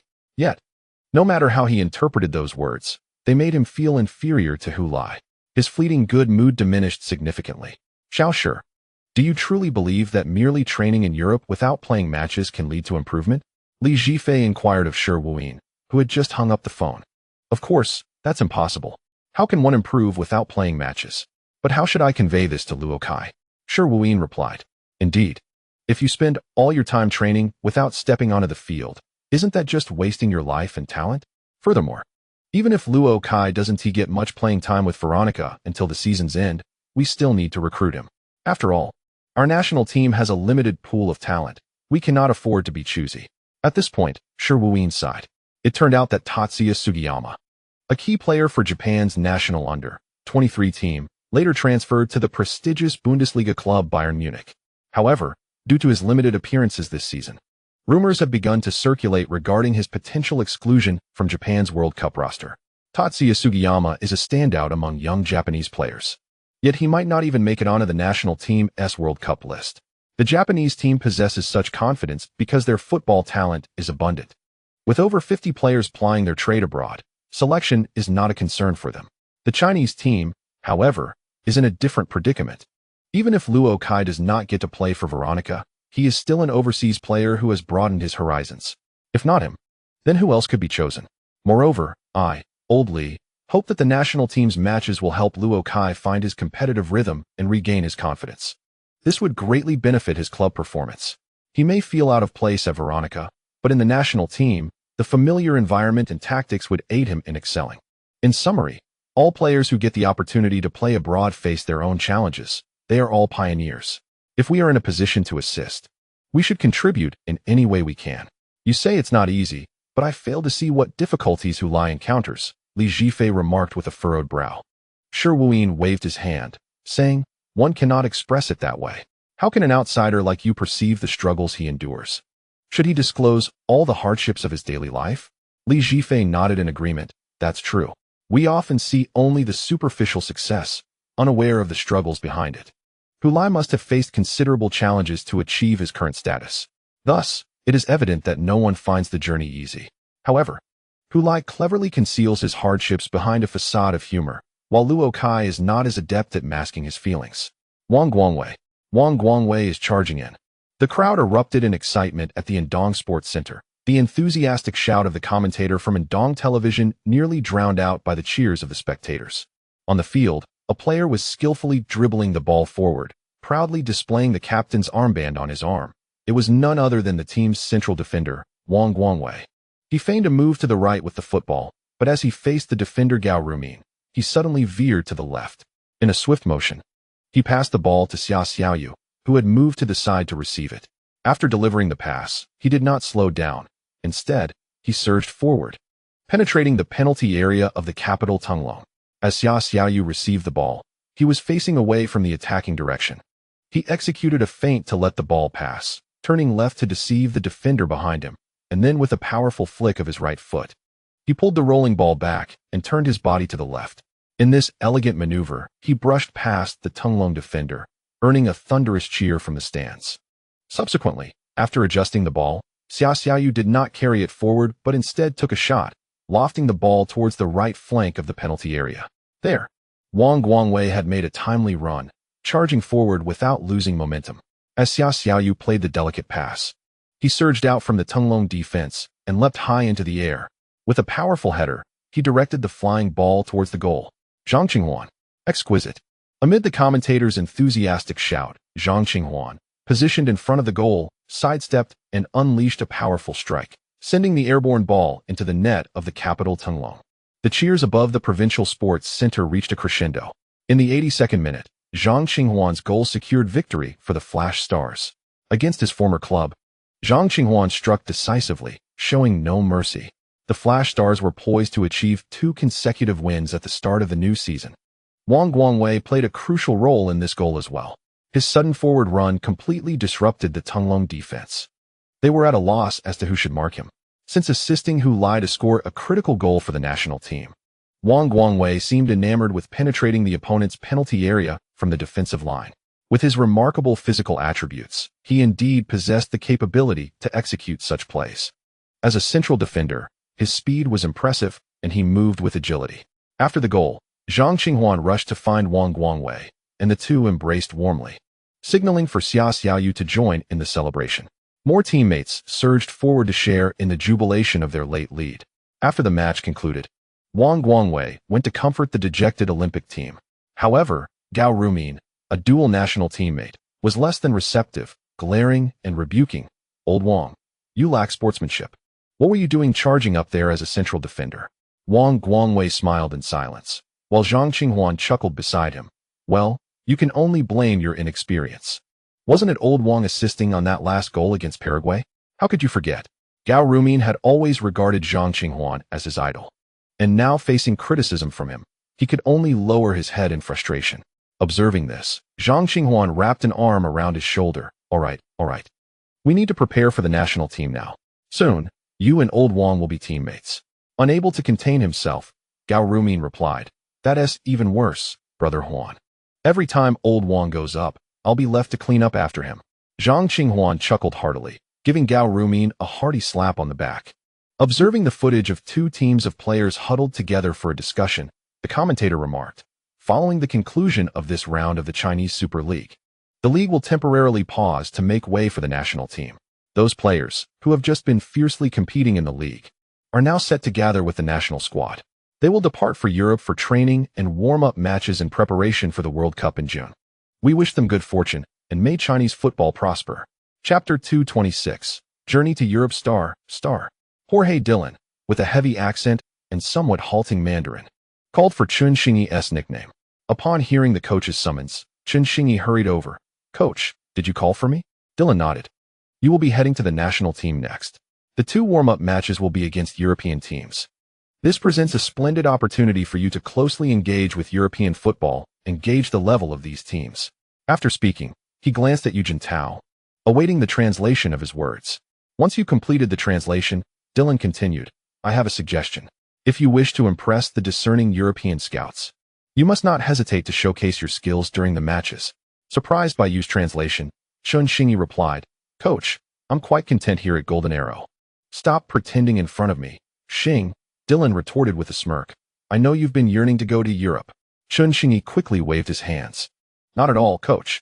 Ever since I witnessed Luo Kai's plight at Veronica, I have felt quite at ease training under you." Dillon laughed heartily upon hearing Yu's translation. After his laughter subsided, he inquired, "Have you been studying the language?" "Yes, I've been learning continuously," Chun Xingyi responded. "How is your progress?" It's all right, I suppose." "All right is not sufficient. Come, let us converse directly in English. You can take a break, Yu." Yu Jintao widened his eyes at Dillon. "Are you certain you wish to converse with him alone?" "Absolutely," Dillon replied decisively. Reluctantly, Yu translated Dillon's words to Chun Xingyi. After hearing this, Chun Xingyi also widened his eyes. "Uncle Yu, the coach must be joking, right? My English level, how can it be? You just lied. You haven't been learning at all, have you?" Yu retorted. "I have indeed. I certainly have. It's just a bit unexpected. I fear I won't keep up with the coach's pace." Yu shook his head. "Do not dwell on that, Chun Xingyi. Just imagine being suddenly thrown into a European environment where no one will accommodate you. If you do not diligently improve your language skills, you may struggle even to eat. Push yourself and cast aside any sense of shame." Under Yu Jintao's patient encouragement, Chun Xingyi finally relented. "Very well, Xing," Dillon said, observing the young man before him, who was steeling himself. He nodded in approval. "If you wish to venture to Europe, the first hurdle you must overcome is the fear of speaking.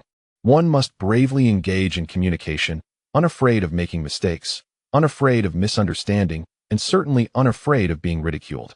In truth, conversing is not as daunting as one might imagine. Consider Hulai, how swiftly he assimilated upon arriving in the United Kingdom. You ought to emulate his fearless spirit. Now, let us discuss your perspective on the challenges that Luo Kai encountered in Veronica."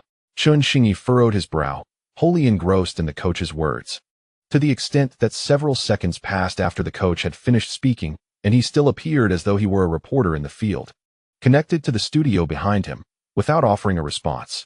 Once his mind had processed the essence of the coach's message, he began to deliberate on the appropriate words and grammar to employ. Dylan patiently awaited his response, standing directly across from him. Should Chun Xingyi lift his gaze in hesitation, he would find the old coach casting him an encouraging glance. Sir, I, believe that, Luokai's issue lies in the fact that he has. Chun Xingyi stammered, but after only a couple of utterances, he found himself at a standstill. After a prolonged contemplation, he finally expressed to the coach, there is, an idol bag. Upon hearing this, the smile faded from Dylan's face, replaced by a look of confusion. He pondered silently for quite some time, yet failed to grasp the meaning. With no other option, he turned to the audience for assistance. Hey, you, what is an idol bag? Yu Jintao smirked slightly. I suspect Chun Xingyi meant to convey the concept of an idol burden. He articulated the term in Chinese, subsequently explaining its significance. It implies that Luokai is somewhat concerned about his image, fearing mockery, which prevents him from speaking up. Dylan clapped his hands decisively. Exactly. Why hesitate to speak? What is there to fear in making a mistake? And so what if someone laughs? Ultimately, when you excel on the field, who will be laughing then? Dylan genuinely cared for Chun Xingyi. Of course. Now, Chun Xingyi is our top talent, the golden arrow. Someone chimed in. If only I possessed Chun Xingyi's prowess, I would have ventured abroad long ago. Only Chun Xingyi could endure such a situation. Leaving early may not necessarily be advantageous, nor does staying home guarantee a disadvantage. Just look at Luokai. In the distance, the Golden Arrow players observed Chun Xingyi and Dylan in conversation, engaging in hushed discussions. Yet, none harbored jealousy towards the treatment Chun Xingyi received, for all understood he deserved it. Jin Yong gazed at Chun Xingyi and remarked to Mao Junzheng, I have this intuition. Mao, after this World Cup, Chun Xingyi may not return to our team. Mao Junzheng turned to him with a glance. That essay given. How many young people, having experienced the outside world, would choose to remain in a small town? How enviable, Jin Yong murmured. Mao Junzheng remained silent, simply gazing at the duo, one old, one young. Clad in the Westing athletic goalkeeper jersey, Lin Xuan stood at the far right of the team, arms crossed, grinning broadly. The entire team mirrored Lin Xuan's youthful features, their faces alight with joy. A hand suddenly appeared, lifting the photograph resting on the table for a moment of scrutiny before it was gently placed back. Recently, Mr. Meyer and I had a conversation over the phone. Although you have departed from Weston Athletic, he has consistently kept you in his thoughts. After setting down the group photo, Qiu Xinrong turned to Lin Ziyuan, who was packing his belongings. He inquired whether Lin had any intentions of returning to Weston Athletic. Lin Ziyuan folded his jeans and placed them into his suitcase, asking, Did they make an offer, Uncle Qiu? No, he merely wishes to gauge your interest first. Isn't it against the rules to privately approach players? We were merely reminiscing as old friends when this matter came up, Qiu Xinrong replied, his tone impeccably measured. Hey, Lin Ziyuan straightened up to face Qiu Xinrong. I haven't made up my mind, Uncle Qiu. I want to wait until after the World Cup to decide. What if I perform splendidly and catch the eye of a prestigious club? Then would you become the next Luo Kai? Qiu Xinrong countered with a stoic expression. Oh, come on, Uncle Qiu. Can't you say something encouraging? What would you like me to say? Weston Athletic is indeed a fitting place for you. They are familiar with you, and you with them. Additionally, there are your former teammates from the youth squad. Currently, 3 of them are in the first team. Qiu Xinrong gestured towards the photograph on the table. Then the 4 of us will all be substitutes in the first team? Lin Ziyuan shook his head. I genuinely haven't made a decision, Uncle Qiu. Lately, I've been pondering. I'm currently a starter with the South China Tigers. What would I do in Europe? Be a substitute? Which team would allow a 20-year-old like me to be their starting goalkeeper? Upon hearing this, Qiu Xinrong turned to him, astonished. Wow. I can't believe you would say such a thing. Hey, Uncle Qiu, what do you take me for? Disregarding Lin Ziyuan's retort, Qiu Xinrong continued. But is your self-reflection partly due to Luo Kai? To some extent, yes. When I returned from Germany, it was not solely due to my parents' work, but also because I felt that as a Chinese goalkeeper, obtaining an opportunity in European professional leagues is exceedingly difficult. If I were German, I would have the confidence to compete at a professional level. But I am Chinese. Lin Ziyuan sighed, looking at Qiu Xinrong.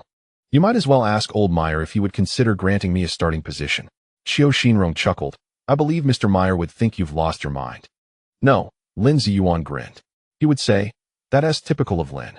Indeed. Masalo Meyer, upon hearing Qiu Xinrong relay Lin Ziyuan's request, laughed heartily. Once his laughter subsided, he remarked to Qiu Xinrong, I am merely the sports department manager, not the head coach of the first team. Who becomes a starter is ultimately the coach's decision. I understand Lin's concerns. It is true that there are currently no teams in the top 5 leagues willing to start a 20-year-old as their primary goalkeeper. The position of goalkeeper is unique, and transitions do not occur swiftly. However, regardless of the circumstances, he and the Chinese team are set to travel to Europe for a match. I will instruct our scouts to closely monitor him, and we shall compile a comprehensive scouting report. In essence, we will continue to observe him, particularly his performance during the World Cup. That would be splendid. Thank you, Mr. Meyer. Why thank me, Chiu? I have long regretted allowing Lin to return to China. If possible, I would not wish to miss Lin again. Please convey to Lin that the doors of Westing Athletic are always open to him should he wish to return. I will relay that message, Mr. Meyer. But I cannot dictate Lin's own thoughts. Understood, understood. Is that what Oldmar said? When Lin Ziyuan received the call from his agent Chiu Xinrong, relaying Meyer's exact words. He had just landed at the Capital International Airport. All right, I understand. If he wants someone to observe, let them come. I will play at my own pace. Yes. All right. Rest assured, Uncle Chiu. I am no longer the person I once was. After hanging up, Lin Ziyuan jogged a few steps, dragging his suitcase as he caught up with his teammates from the South China Tigers, who were waiting ahead. Yao Huaxing half-turned, draping an arm around Lin Ziyuan's shoulders, drawing him to walk alongside. On March 14, 2026, following the AFC Champions League group stage, players from the Chinese national team gathered in the capital. They would embark on a flight from there to distant Europe to commence a 10-day training camp disguised as competition.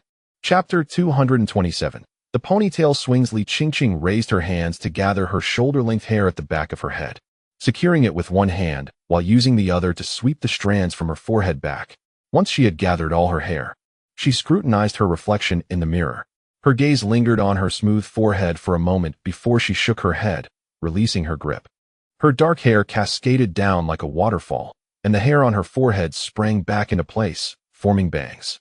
Next, she swept her hands along the gentle curves of her smooth cheeks, gliding past her fair, rosy earlobes, gathering the hair from both sides back into a single hand.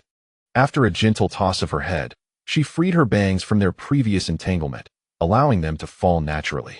Upon glancing at her reflection once more, Li Qingqing pursed her lips and raised an eyebrow, satisfied that the bangs enhanced her appearance. She then used a hair tie from her wrist to secure the gathered hair. In no time, a simple ponytail hung down her back. With her braid secured, Li Qingqing playfully swayed her head, the tail of her braid dancing side to side, as if curiously peering out into the world. The overhead light reflected in her large eyes, making her dark pupils sparkle with vivacity. Finally, after one last look at her reflection, she turned and pushed open the door, offering a sincere smile of apology to the waiting cameramen and reporters outside. I'm sorry to have kept you waiting. Although she had seen this star of the Chinese women's football team, the football goddess, countless times on television, Wang Shanshan was still moved by the smile that Li Qingqing displayed upon opening the door.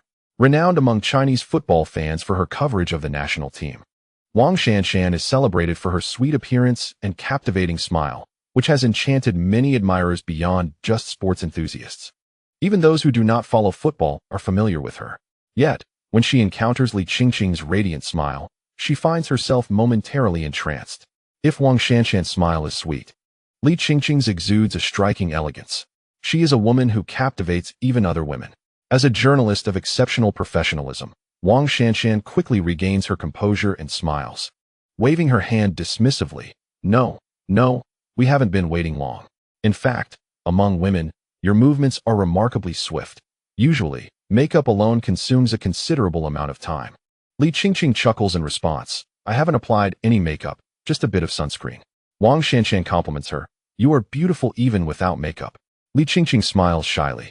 Yet she does not humbly deny her beauty, which leaves a particularly favorable impression on Wang Shanshan.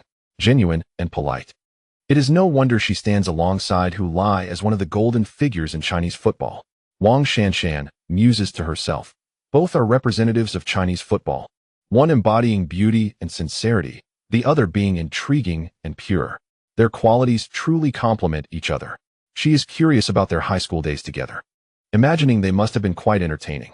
As Li Qingqing boards the vehicle arranged by the production team, they set off towards their destination. Cameraman Xiao Zhang reclines slightly in the back seat, aiming his camera at Li Qingqing, who gazes out the window at the passing scenery. Wang Shanshan, seated in the front passenger seat, turns to ask, Qingqing, do you often visit the men's team at Arigny? Not very often. Li Qingqing shakes her head. We have our own training base, separate from the men's team. We only visit for specific events. Wang Shanshan expresses a hint of disappointment. I thought you might frequently encounter Payet and Candy. The players Wang Shanshan mentions, Payet and Canty, are currently prominent stars playing for Paris Arigny. Mehdi Payet, a product of the club's own training program, is an unwavering mainstay in the French national team's forward line, renowned for his speed and exceptional ability to dribble and attack at high velocity. With remarkable physical attributes, he rarely suffers injuries, ensuring a consistent performance. At the age of 26, he stands on the cusp of his prime, with a promising future ahead. Vitaly Canty, Payet's partner on the front line, is also the captain of the Ukrainian national team. His skill set is comprehensive. He can play as a forward or an attacking midfielder, adept at both scoring and assisting. Although not the fastest, his technical prowess is outstanding, and he and Payet share a remarkable synergy on the field. Their partnership is one of the key reasons for Arigny's dominance in Ligue 1 over the past 4 seasons. These two athletes are the most prominent stars at Paris Arigny, enjoying a significant following not only in France and Ukraine, but also among fans in China, which explains Wang Shanshan's mention of them, as they are truly representative figures. We do encounter them occasionally, Li Qingqing adds. Li Qingqing chuckled, noting that Payet was an exceptionally lively individual, while Ketien, likely due to his role as the captain of the Ukrainian team, maintained a more serious demeanor. However, both were quite approachable, devoid of any airs. As Li Qingqing recounted her experience, the vehicle turned into the entrance of the Roger Camp new training facility of Paris Ager, where the security personnel, upon inspecting the car's pass, recognized Li Qingqing inside and promptly greeted her with a smile. Hi, Qingqing. Li Qingqing lowered the window and reciprocated the greeting with a smile.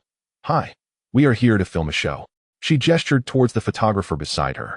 The security guard, upon realizing the situation, returned the partially checked pass to the driver, stepped aside, and gestured courteously. Of course, no problem, no problem.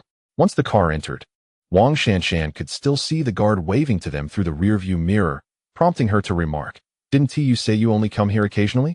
How come the security knows you? Li Qingqing furrowed her brow in contemplation. Perhaps it's because I come in frequently that they remember me. Wang Shanshan paused for a moment. What kind of logic is that? Maybe because I'm a rare guest? Unable to contain her laughter, Wang Shanshan responded. That makes sense. Li Qingqing too found amusement in her own explanation. Amidst their melodious laughter, the vehicle rolled into the parking lot. Photographer Xiao Zhang exited first, then circled around to Li Qingqing's side. After signaling, Li Qingqing gracefully opened the door and alighted, her steps light as she headed towards the training field. Xiao Zhang swiftly followed with the camera, ensuring Li Qingqing remained in focus. Initially capturing her from behind, he quickly maneuvered to the side to capture her striking profile. In the frame, she gazed forward, her lips curving into a natural smile, the morning sun of Paris illuminating her face with a radiant glow. Even though Wang Shanshan, equally striking, was by her side, Li Qingqing's vibrant, healthy aura as an athlete overshadowed her presence. The quality of the grass at the Paris Ager training ground was indeed superb, befitting a traditional European powerhouse and Ligue 1 champion. Hey, are you perhaps missing the point? This is the training base of Paris Ager. Is the grass really that important? Li Qingqing remarked, as she too was part of the same club, albeit within the women's team. Why wouldn't we want to see Li Qingqing here? Someone mused. What am I thinking? The women's and men's teams train at different facilities. How could they possibly meet? But what if she happens to be here, during a break in training? The Chinese team players sat directly on the luxurious grass of the training field, resting and chatting casually. The conversation naturally turned towards Li Qingqing. After all, she played for the same club, even if it was the women's team. When discussing Paris Ager, aside from the well-known star players, it was Li Qingqing who resonated most with the members of the Chinese team. Chen Xingyi, seated next to Lakai, listened to the ongoing discussions and nudged his companion with his elbow, quietly asking, Do you want to meet Li Qingqing? Lakai shot him a disdainful glance, ignoring the comment, and turned his attention back to who lay in front of him. As everyone fervently discussed Li Qingqing, he remained utterly unresponsive, exuding an air of calmness. The thought that Hulai possessed Li Qingqing's WeChat account crossed his mind. Perhaps they had already exchanged thoughts, thus explaining Hulai's current tranquility. He must know whether Li Qingqing would arrive. But would she come or not? Luo Kai's emotions were a tumultuous blend of anticipation and trepidation. He yearned to see Li Qingqing, yet was reluctant to have her appear before him. The distance from Volendam in the Netherlands to Paris, France, was not insignificant. Yet it paled in comparison to the vast expanse between China and France. When he had initially departed from China for Europe, Luo Kai had envisioned frequent encounters with Li Qingqing, hoping his name and image would often grace her thoughts. He had imagined countless scenarios where he would reappear before her, smiling and confidently uttering the words "long time no see." However, now that he was here, he felt utterly unworthy of such a reunion, with his performance falling short. What was the point of meeting? How could he face Li Qingqing, especially with Hulai serving as a comparison? Wouldn't he that only highlight his inadequacies? Thus, it seemed wiser to keep his distance. While his teammates eagerly anticipated Li Qingqing's arrival, Luo Kai, the one who should have shared their sentiments, found himself wishing she would not come. Amidst his swirling thoughts, a sudden commotion erupted among his teammates. The noise crescendoed before abruptly ceasing. Curiously, he turned his head to follow the gaze of his companions. As his vision sharpened, the figure approaching became clearer. She radiated sunshine, her steps light and buoyant, her signature ponytail swaying behind her. She stepped onto the verdant grass at the edge of the training ground, accompanied by a female reporter and a cameraman. Yet Luo Kai filtered everything else out, focusing solely on her. To him, she seemed to transcend the veil of darkness, emerging as the singular beacon of light in that moment. Chapter 228. The ambitions of a husband reach across the seas. Yet 1,000 miles feel like neighbors when Li Qingqing stood before the players of the Chinese national men's football team, her smile illuminating the atmosphere. The formidable national team members, who dominated the league, stood momentarily spellbound, gazing at the unexpected visitor. Silence enveloped the space as they simply stared at her. Feeling a touch of shyness under their scrutiny, Li Qingqing raised her hand in greeting. "Hello, everyone. Is that really Li Qingqing? Who is it that claimed she wouldn't show up? Show some courtesy. She's greeting us." After a brief silence, the national team erupted into a cacophony of excitement, followed by a chorus of greetings. "Hello, Li Qingqing. Qingqing, hi. Greetings, Li Qingqing. Hello, hello." The loudest voices belonged to the younger members of the national team, while the more seasoned players maintained a semblance of restraint, refraining from the exuberance exhibited by their younger counterparts. Luo Kai shifted his gaze from Li Qingqing to Hulai, noticing a hint of surprise on Hulai's face, as if he too was taken aback by Li Qingqing's unexpected appearance. Was it possible that they had not communicated beforehand? Did Li Qingqing refrain from informing Hulai about this? Perhaps their relationship was not as close as I had assumed. They didn't share everything. This realization suddenly uplifted Luo Kai's spirits. Li Qingqing's gaze flitted briefly across the faces of each national team player, reminiscent of a dragonfly skimming the water's surface. When her eyes landed on Hulai's astonished expression, she did not linger, yet a subtle smile graced her lips, the corners of her mouth curving upwards. During their conversation on WeChat the previous night, Hulai had remarked that since she was on his turf, shouldn't she come to check in?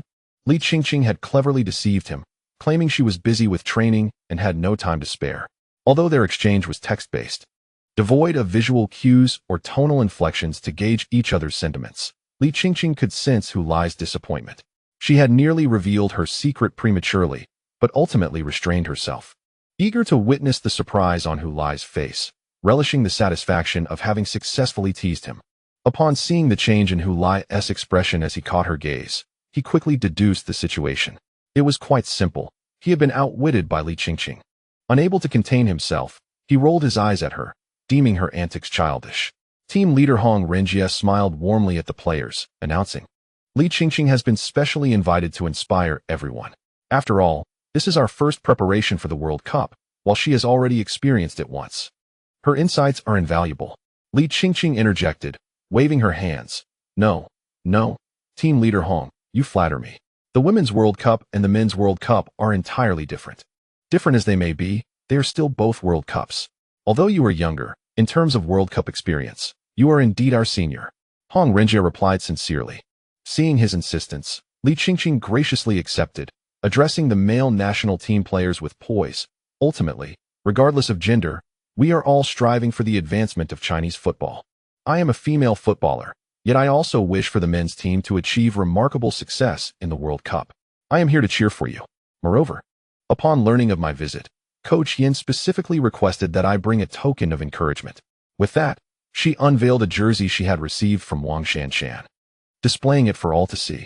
This is the jersey worn by our national women's football team during the Women's World Cup in France, adorned with the signatures of all our players. On the back, you will find our blessings for you. The cameraman moved in closer to capture a close-up of the jersey in Li Qingqing's hands. The vibrant red jersey was covered in signatures, while the back bore an ancient poem. A man's ambition spans the seas, even miles apart. We are neighbors. The bold verse, penned with elegant strokes, was instantly recognizable to Hu Lai as Li Qingqing's handwriting. Indeed, Hong Renjie gestured towards Li Qingqing and proclaimed to the assembly. This verse was selected by Li Qingqing herself and inscribed with her own hand. It is a gift to all of us, encouraging us to showcase our skills and style at the World Cup. On behalf of the men's team, I extend my gratitude to Li Qingqing and the women's team. Following this, he led the applause, and the national team players joined in with enthusiastic clapping. Luo Kai, while applauding, fixated on the words inscribed on the jersey. To him, those words served as the most profound comfort and encouragement amidst his recent confusion and anguish. A man's ambition lies in the four corners of the world. In pursuit of his dreams, even if I am not by your side, we are never truly apart. Reflecting on this, Luo Kai bit his lower lip tightly, striving to contain his emotions. Deep within, he silently vowed to seize the final opportunity, to exert greater effort whether in the national team or at his club. What difference was there now between him and Hu Lai? He believed that if he persevered diligently, one day he would surely surpass that fellow. In the crowd, Zhang Qinghuan clapped while gazing at the jersey held by Li Qingqing. The elegant script, though delicate, resonated with power in his eyes. A man's ambition lies in the four corners of the world. Each character seemed to strike a drumbeat upon his heart. In Anong Shanjing, he was an unwavering mainstay, surrounded by a coach who understood and trusted him, and teammates with whom he shared a close bond. The comforts of life in Jinsheng made him feel at ease, as if he could spend his days there forever. Yet, he was acutely aware that at 26, his days of comfortable indulgence were dwindling. Once, Qin Linlin had advised him to strive for opportunities abroad before turning 25. Yet, he had failed to do so, remaining in his homeland. He witnessed Hu Lai's dazzling exploits in England and felt the struggles of Luo Kai in a relegation-threatened team in the Netherlands. These two starkly different narratives of playing abroad unveiled both the glories and tribulations of overseas football. Nevertheless, his initial resolve remained unshaken.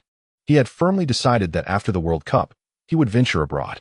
He hoped to attract the attention of clubs through his performance in the tournament. He had spoken with his agent, Uncle Yong, and was ready to consider any suitable team that might arise. At 26, he was entering the prime of his career. With enhanced skills, experience, and mindset, he knew he must venture forth to honor the sacrifices he had endured since childhood due to his training. He must go. He must go. A man's ambition lies in the four corners of the world. Hu Lai shifted his gaze from a man's ambition lies in the four corners of the world to the radiant smile of Li Qingqing. Noticing Hu Lai's gaze upon her, she turned her eyes away, joining Hong Renjie to lift the jersey high, showcasing it towards the camera. Subsequently, Hong Renjie announced, "Come, everyone. Let us take a group photo." The players surged forward, yet as they approached Li Qingqing, they slowed their pace. The boisterous young individuals, who had been most vocal until now, found themselves hesitating, reluctant to approach and sit beside Li Qingqing on the grass. They feared the piercing gazes of others, which could be quite unforgiving. Ultimately, it was Hong Renjie and the team captain, Yao Huasheng, who took their places on either side of Li Qingqing. The others then positioned themselves on the left and right or in the back rows. Luo Kai lowered his gaze to focus on his footing, careful not to step on those seated in front of him. Upon reaching his destination, he noticed a foot stepping up beside him at the same moment. He lifted his head and followed the leg upwards, encountering Hu Lai's mischievous grin. What a coincidence! Luo Kai ignored him, squeezing a bit closer to Hu Lai, positioning himself behind Li Qingqing, and gazing at the photographer setting up the camera in front of them. "Hey, everyone, move a bit closer to the center. Tilt your bodies slightly, shoulder to shoulder, just like that." Xiao Zhang, the makeshift photographer, directed the national players in their formation. "I will count to 3, everyone. Don't blink and smile. 1, 2, 3. Click, click, click. Beneath the radiant Parisian sun, the entire Chinese national training team enveloped Li Qingqing to capture a grand group photo. Among the players clad in the Chinese team's red training attire, Li Qingqing, dressed in white casual wear, stood out like a flower's stamen surrounded by red petals, drawing attention effortlessly.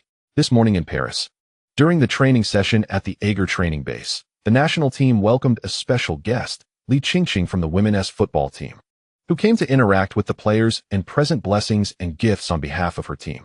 As the announcer's clear voice relayed the news, the television displayed the scene of Li Qingqing engaging with the Chinese male footballers. Xia Lan, witnessing the sun-kissed image of Li Qingqing on screen, clapped her hands joyfully, exclaiming, "What a dream collaboration! What a dream collaboration!" Hu Lisan shot her a glance, inquiring, "Where did you learn such nonsensical phrases?" Ignoring her husband, Xia Lan continued to fixate on the television. When the grand group photo appeared on screen, she noticed Hu Lai standing just behind Li Qingqing, momentarily blocking out all other irrelevant figures. Her focus narrowed solely to her son and Li Qingqing. Seated on the grass, Li Qingqing was positioned in front, while her son stood slightly behind and to the side of her. "Ah, there's a sense of déjà vu, a sense of déjà vu," Xia Lan murmured with excitement. Hu Lisan frowned, asking, "Where did you pick up that term?"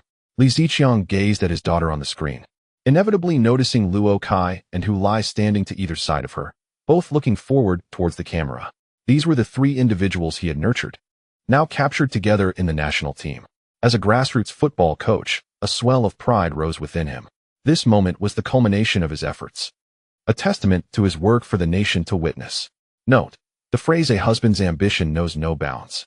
Even 1,000 miles apart feels like neighbors" is derived from Chao Zhi's poem To Wang Biao of the White Horse in the Three Kingdoms. Chapter 229. How far are we from the world's elite? The stadium in Paris was alive with fervor as fervent French supporters waved their tricolor flags of red, white, and blue, passionately cheering for their national team. The match underway was a warm-up for the World Cup, featuring the French team against the Chinese squad. The reason for this encounter was that France found themselves grouped with South Korea in the World Cup's final stage, necessitating a warm-up against an East Asian team. The Chinese team, on the other hand, was placed in a group alongside Brazil, Russia, and Algeria. Their first warm-up match was against France, followed by a second against Ukraine. The latter chosen to glean insights about the Russian team through competition with a similar system. This warm-up match with France was not a choice made by the Chinese team. Rather, it was initiated by the French side. Among the three opponents in the group stage, none shared characteristics akin to the French team. If one had to draw a parallel, perhaps Algeria, due to the significant Algerian heritage in France, could be considered somewhat related. Yet the styles of play between the two teams remained markedly different. Ultimately, the Football Association acquiesced to France's request, primarily to afford the Chinese team the invaluable experience of competing against a world-class team, thus gauging the distance between their current capabilities and the pinnacle of world football. Now, they were acutely aware of the gap that lay between them and the elite of the footballing world. The enormous screen in the stadium displayed the real-time score, 3-0. Just an hour into the match, France had already established a 3-goal lead over China. The forward Mendy Payet, playing in Paris, had netted 2 goals and assisted another, showcasing himself as the standout player of the match and affirming his status as France's premier footballing star. His incisive penetrations left the Chinese defenders utterly flummoxed. Merely 12 minutes into the match, Payet seized an opportunity when a Chinese offensive play was intercepted, sprinting over 50 meters with the ball. He effortlessly broke through Yao Huaxing's defense at the edge of the penalty area, and upon entering the box, he feigned a shot before sidestepping the advancing goalkeeper, how to slot the ball into an empty net.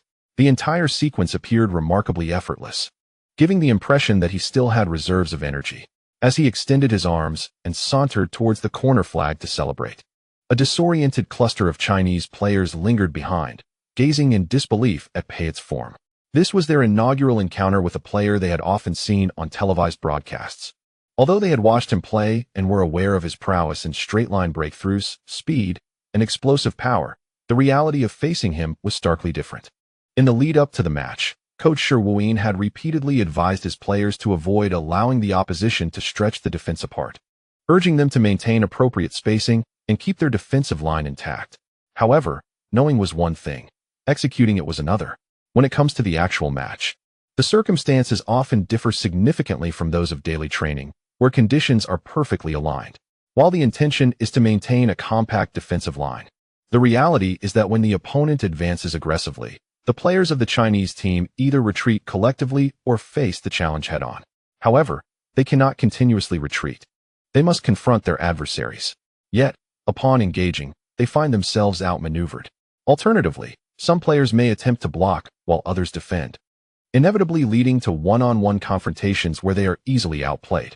In essence, the players of the Chinese team are aware of Payet's strengths and know how to defend against him, but once they are on the field facing him one-on-one, all their preparation becomes futile. Payet simply propels the ball forward and accelerates, leaving the Chinese players trailing behind. By the time they turn around, Payet is already 5 or 6 meters in front of them, rendering them helpless as they watch their teammates being effortlessly outmaneuvered. In the VIP box, Yong-jun turned his gaze from the scoreboard displayed on the large screen, shaking his head and murmuring. The match was taking place in Paris, while he was in Leeds, so it was only natural for him to attend the game live. Beside him, Li Qingqing calmly remarked, "It's to be expected, Uncle Yong. The French team was a semi-finalist in the last World Cup. As someone who plays in France, she possesses a keen understanding of the level of French football. Furthermore, the French team did not approach the match against China with a dismissive attitude, likely due to Hu Lai's influence. After all, Hu Lai is the Chinese national team player most familiar to the French players, and considering Hu Lai's performance in the Premier League, it becomes evident why the French team exhibited such intensity in their play. In this match, Hu Lai faced the highest level of defensive scrutiny from the French players. The French team's primary goalkeeper, Julien Lame, had previously conceded 6 goals to Hu Lai in league play, yet thus far in this match, he had successfully prevented Hu Lai from scoring. Had Lame suddenly become more skilled? Certainly not. It was merely that Hu Lai was subject to tighter marking, and the disparity in the abilities of his national and club teammates significantly impacted his performance. After 60 minutes of play, Hu Lai had taken 4 shots, with only one finding the target. This clearly illustrates the immense defensive pressure he faced. Yong-jun recognized the truth in Li Qingqing's words. He settled back into his seat, shaking his head as he said, "Perhaps this is for the best. At least it will allow those blindly optimistic individuals back home to see just how substantial the gap is between us and the world's top teams. It will prevent them from indulging in fanciful thoughts. I just saw online that some fans have already predicted the Chinese team will reach the quarterfinals. What could they possibly be thinking?" Hearing Yong-jun's grievances, Li Qingqing smiled knowingly. She was also aware of this phenomenon. Ever since the results of the World Cup group draw were announced, fans had engaged in various speculations and predictions regarding the Chinese team's final performance in the tournament. Surprisingly, given the team's capabilities, it would seem challenging for them to even advance from the group stage. Yet, for many fans, advancing became the bare minimum expectation. According to their analysis, Brazil, despite being the seed team in this group, has long since lost its former glory. The Brazil of today is no longer the football kingdom it once was. Although the team boasts stars like Kendall Cabanca and Duduca Carlos, as well as Victor Lemos, who have secured their positions in prestigious European clubs, they appear to be merely remnants of their former strength in the eyes of Chinese fans. If Brazil continues to be overconfident, we may very well seize a point from the sole 6-time champions of the world. The other 2 opponents in the group, Algeria and Russia, are also making their World Cup debut. Russia's strength is average, placing them in the lower mid-tier of European teams. In the strategic discussions among Chinese fans regarding the group stage, the plan begins with defeating the weakest team, Algeria, to secure 3 points. Next, differing opinions arise regarding the match against Russia. Some believe that given the capabilities of the Chinese team, a victory over Russia is conceivable, thus advocating for a full effort to win in the second round. If 6 points are achieved, the Chinese team would advance from the group stage early, rendering the final match against Brazil insignificant. Conversely, others argue that while Russia's strength is not outstanding, it is also formidable, particularly in terms of physicality, which poses a challenge for the Chinese squad. They suggest a more cautious approach, focusing on defense to secure at least a draw against Russia, yielding 1 point. With 4 points accumulated, a further draw against the prideful and overconfident Brazil could lead to a total of 5 points and a significant chance of advancing. Regardless of the chosen strategy, Advancing from the group stage is generally accepted as the anticipated outcome. Online discussions are fervent, from the comments of fans. One might conclude that the heroes of the world are not so extraordinary, and if our Chinese team were to fully commit, they could triumph over anyone. Now, Youngjun can't help but wonder how the fans watching on television would feel upon witnessing such a scoreline. This stark reality reveals the gap between us and the world's elite teams, devoid of any embellishment, brutally and starkly laid bare before everyone. Whether it be Yao Huasheng or Wang Guangwei, even the creme de la creme of the Chinese Super League seem inadequate when faced with the true titans of world football. He Feng, seemingly concerned that the match might dampen morale, emphasized during the commentary that as the World Cup approaches, the French team is treating this match with utmost seriousness. To what extent? They have even restricted journalists from photographing their training sessions, illustrating their commitment to this match as if it were an actual World Cup fixture. Therefore, considering the French team's full dedication and the added advantage of playing on home soil, achieving this level of performance is commendable. Each player has given their all, and their attitude during the match is beyond reproach. Yin Kong glanced at He Feng, hesitated, and finally remarked, "But this is precisely the kind of situation we will encounter at the World Cup. The French team may not be Brazil, yet Brazil's prowess should not be underestimated. Never should one presume that an opponent will become complacent and underestimate us before a match. Such a notion is fundamentally flawed. This is, after all, our inaugural venture into the World Cup, and acknowledging the disparity is the first step towards progress." His remarks are directed specifically at the prevailing sentiments circulating online. In his view, the historic achievement of the Chinese team reaching the World Cup has seemingly clouded the judgment of many, leading them to forget the vastness of the world, where the Chinese team remains but a mere minnow. He believes that allowing such sentiments to proliferate is decidedly detrimental to Chinese football. A lack of self-awareness, as well as an inability to grasp the world at large, will inevitably lead to significant setbacks. Indeed, the reality is harsh. However, we must not allow ourselves to remain perpetually ensnared in dreams. Chinese football has long since returned to the global football family, yet it has never formally graced the world stage. This marks our first occasion. Thus, we must temper our expectations. He Feng and Yin Kong, in their usual manner, began to temper the enthusiasm of Chinese fans, urging them to maintain a sense of calm. Yet this time, their statements were not mere attempts to douse enthusiasm, but were indeed quite valid. "All right, let us make some substitutions," said head coach Shi Wuyin to his assistant coach Li Jifei, gesturing for the warming-up players to return. Li Jifei nodded and hurried off. Given that this was merely a warm-up match, Shi Wuyin aimed to provide more players with the opportunity to gain valuable match experience. Furthermore, with the score heavily favoring the opposing team, there was little reason to adhere strictly to the current lineup. Otherwise, they would squander the chance afforded by this warm-up match. He was acutely aware that many Chinese fans watching from home were merely hoping for Hulai to net a goal. They no longer aspired for the Chinese team to secure a victory against France or even to draw. Their expectations had been lowered to the point where they would be content if Hulai could score even a single goal to salvage some pride. Nevertheless, Shi Wuyin remained resolute in making substitutions.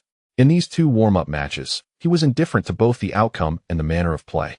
His primary aim was to allow the players to engage with a world-class team and absorb the atmosphere.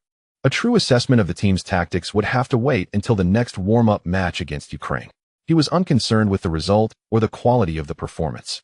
In the 63rd minute, following a wayward shot from the French team, the referee signaled for substitutions. The Chinese team made 5 changes at once. Hulai, who had started the match, was replaced by Gao Chun amidst the disappointed gazes of the Chinese fans. He left the pitch without having scored. In the VIP box, Li Qingqing watched Hulai's departure intently, silently reassuring him, "It's all right, Hulai. This is merely a warm-up match. Your true stage awaits at the World Cup." This chapter concludes. Chapter 230, the competitive spirit of youth in a World Cup warm-up match held in the early hours of Beijing time. The Chinese team succumbed to a 0-4 defeat against the last World Cup semi-finalists, France. During the match, Shi Wuyin implemented extensive rotations within the team's lineup. In the post-match press conference, he stated that the objectives of the match had been achieved. Although the Chinese team suffered a defeat by 4 goals, they still showcased the essence of what they aimed to achieve. Despite losing the first friendly match, the team swiftly dedicated themselves to preparing for the second one.